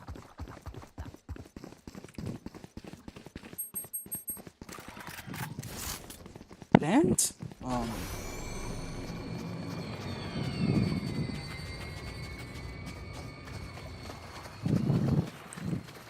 Revealing area.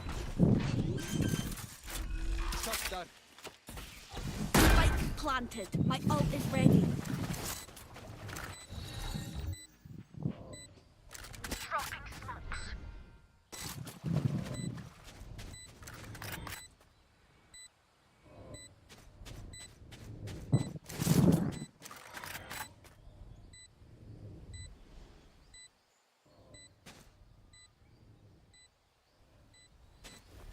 Please make it end.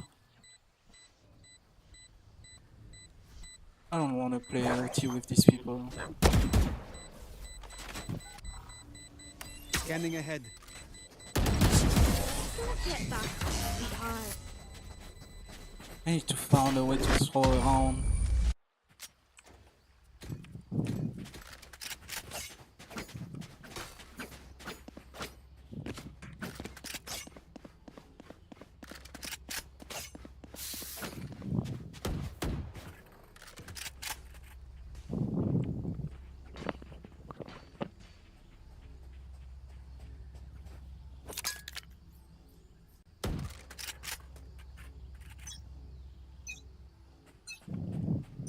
Satchel out. That's a good way to throw around. Enemy down. My ult is ready.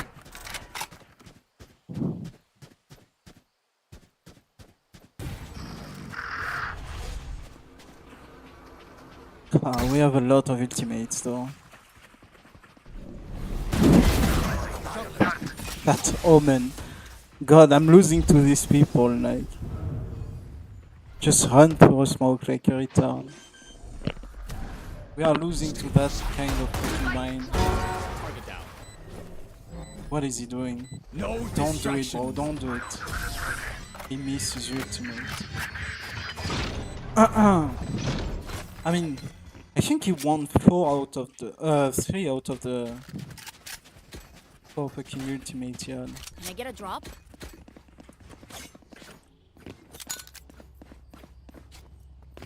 Who needs a buy? Can I get a drop? Who needs a buy? I need this.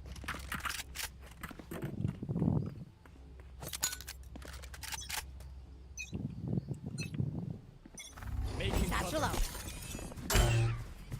Shadows traveling. Focusing. Enemy spotted A.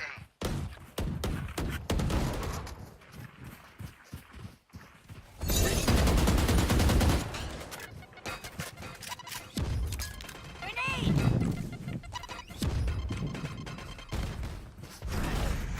Bomb buddy out. No peeking! Shot that.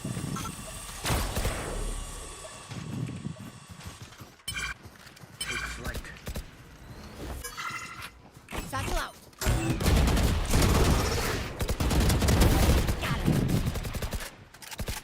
Oh yeah! Monster on the loose! There.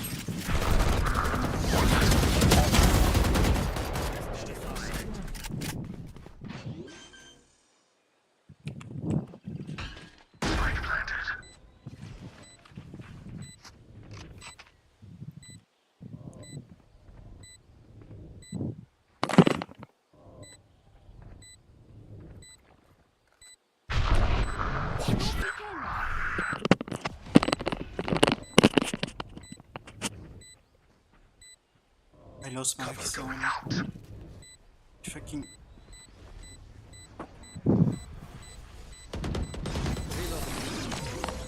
Ah, meus amores, we live another day.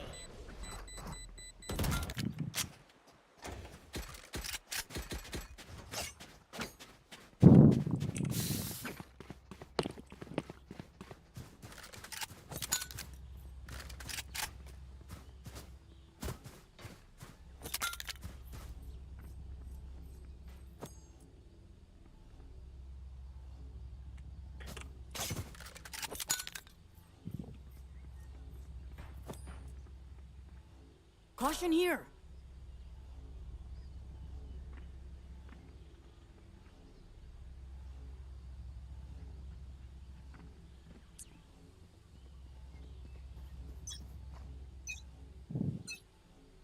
Grenade! Revealing area. B main.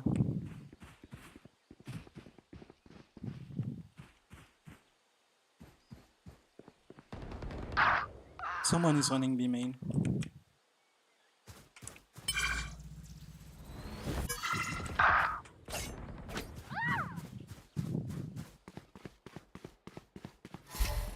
Caution here.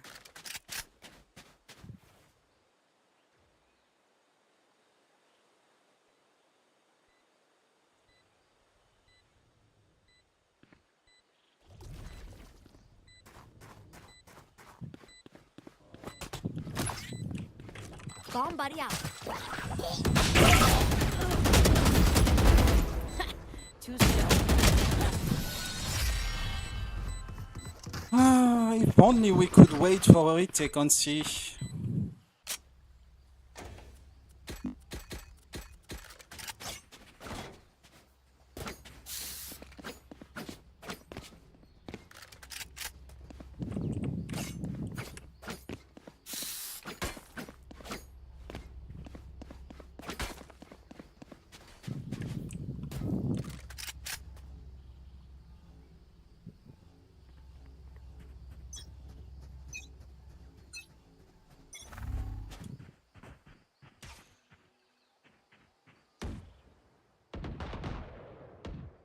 Enemy spotted C. Yeah, of course, you insta flick on me and destroy me.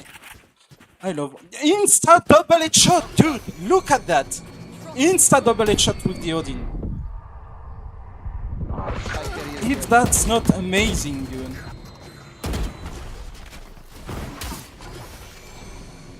I'm so happy we lose that game. I'm so happy we lose it. I'm so fucking happy we lose that game. God, I'm so fucking happy, man. Next time, fucking talk to your fucking teammate. Next time, get a fucking mic. Fucking mic. Like, I'm so fucking happy we lose that game. 92 fucking close. 92 combat score on fucking close.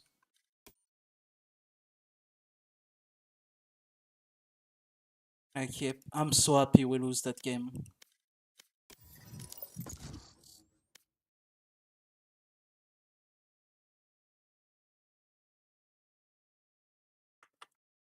My fucking dog shit teammate never deserve a win, mate. You don't have a mic, you don't want to come with your teammates, you want to play in pre-made and never speak, never give your info, and just expect your teammate to give you everything? Go fucking kill yourself. Fucking worthless retard.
Hi, guys. Hi.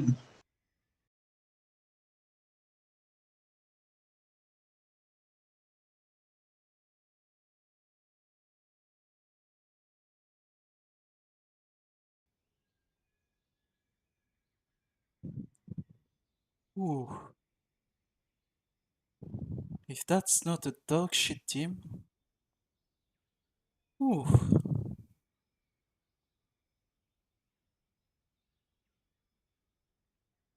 Sunset is a cursed map.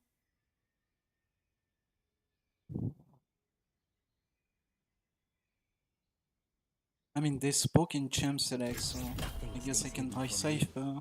Nothing. We'll see. If I lose it, I literally never pick the agent again. I'm fucking 4 wins for 14 games. I'm 4 wins, 10 losses on the fucking agent.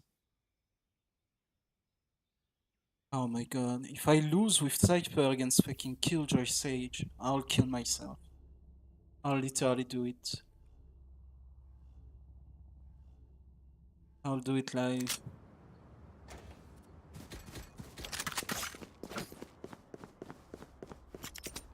Not a joke, not in a video game. I'll literally do it. That goes there.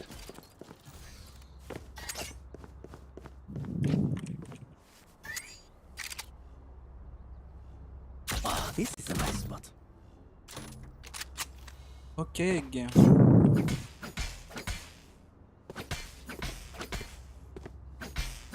Hello. Ah, and now nobody's speaking.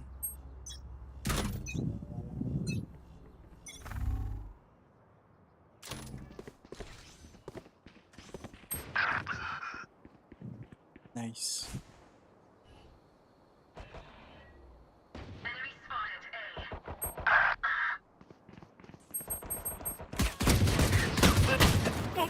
Nice. Yeah, that's a lost game too. Oh my fucking god, what the fuck is this fucking...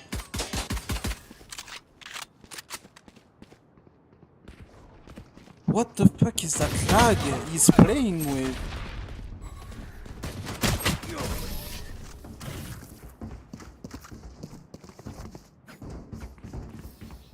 GG.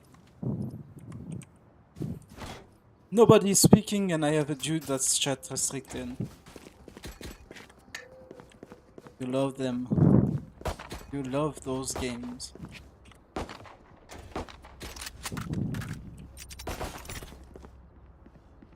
Yes, this should do.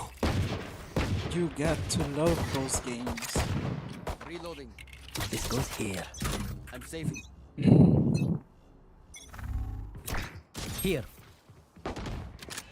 I love that. Yeah, of course. Oh, now we have a stun going out. Nice. So we don't have the stun when we push the first time. Nice. Good use of utility. Back off. Fake teleport. Nobody's speaking still. I love to play games where my team don't come. Fuck that guy, dude. I love it.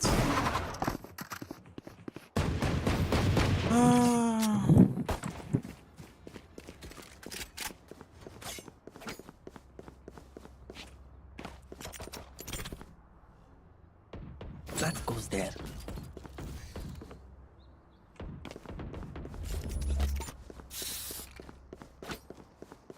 Please, your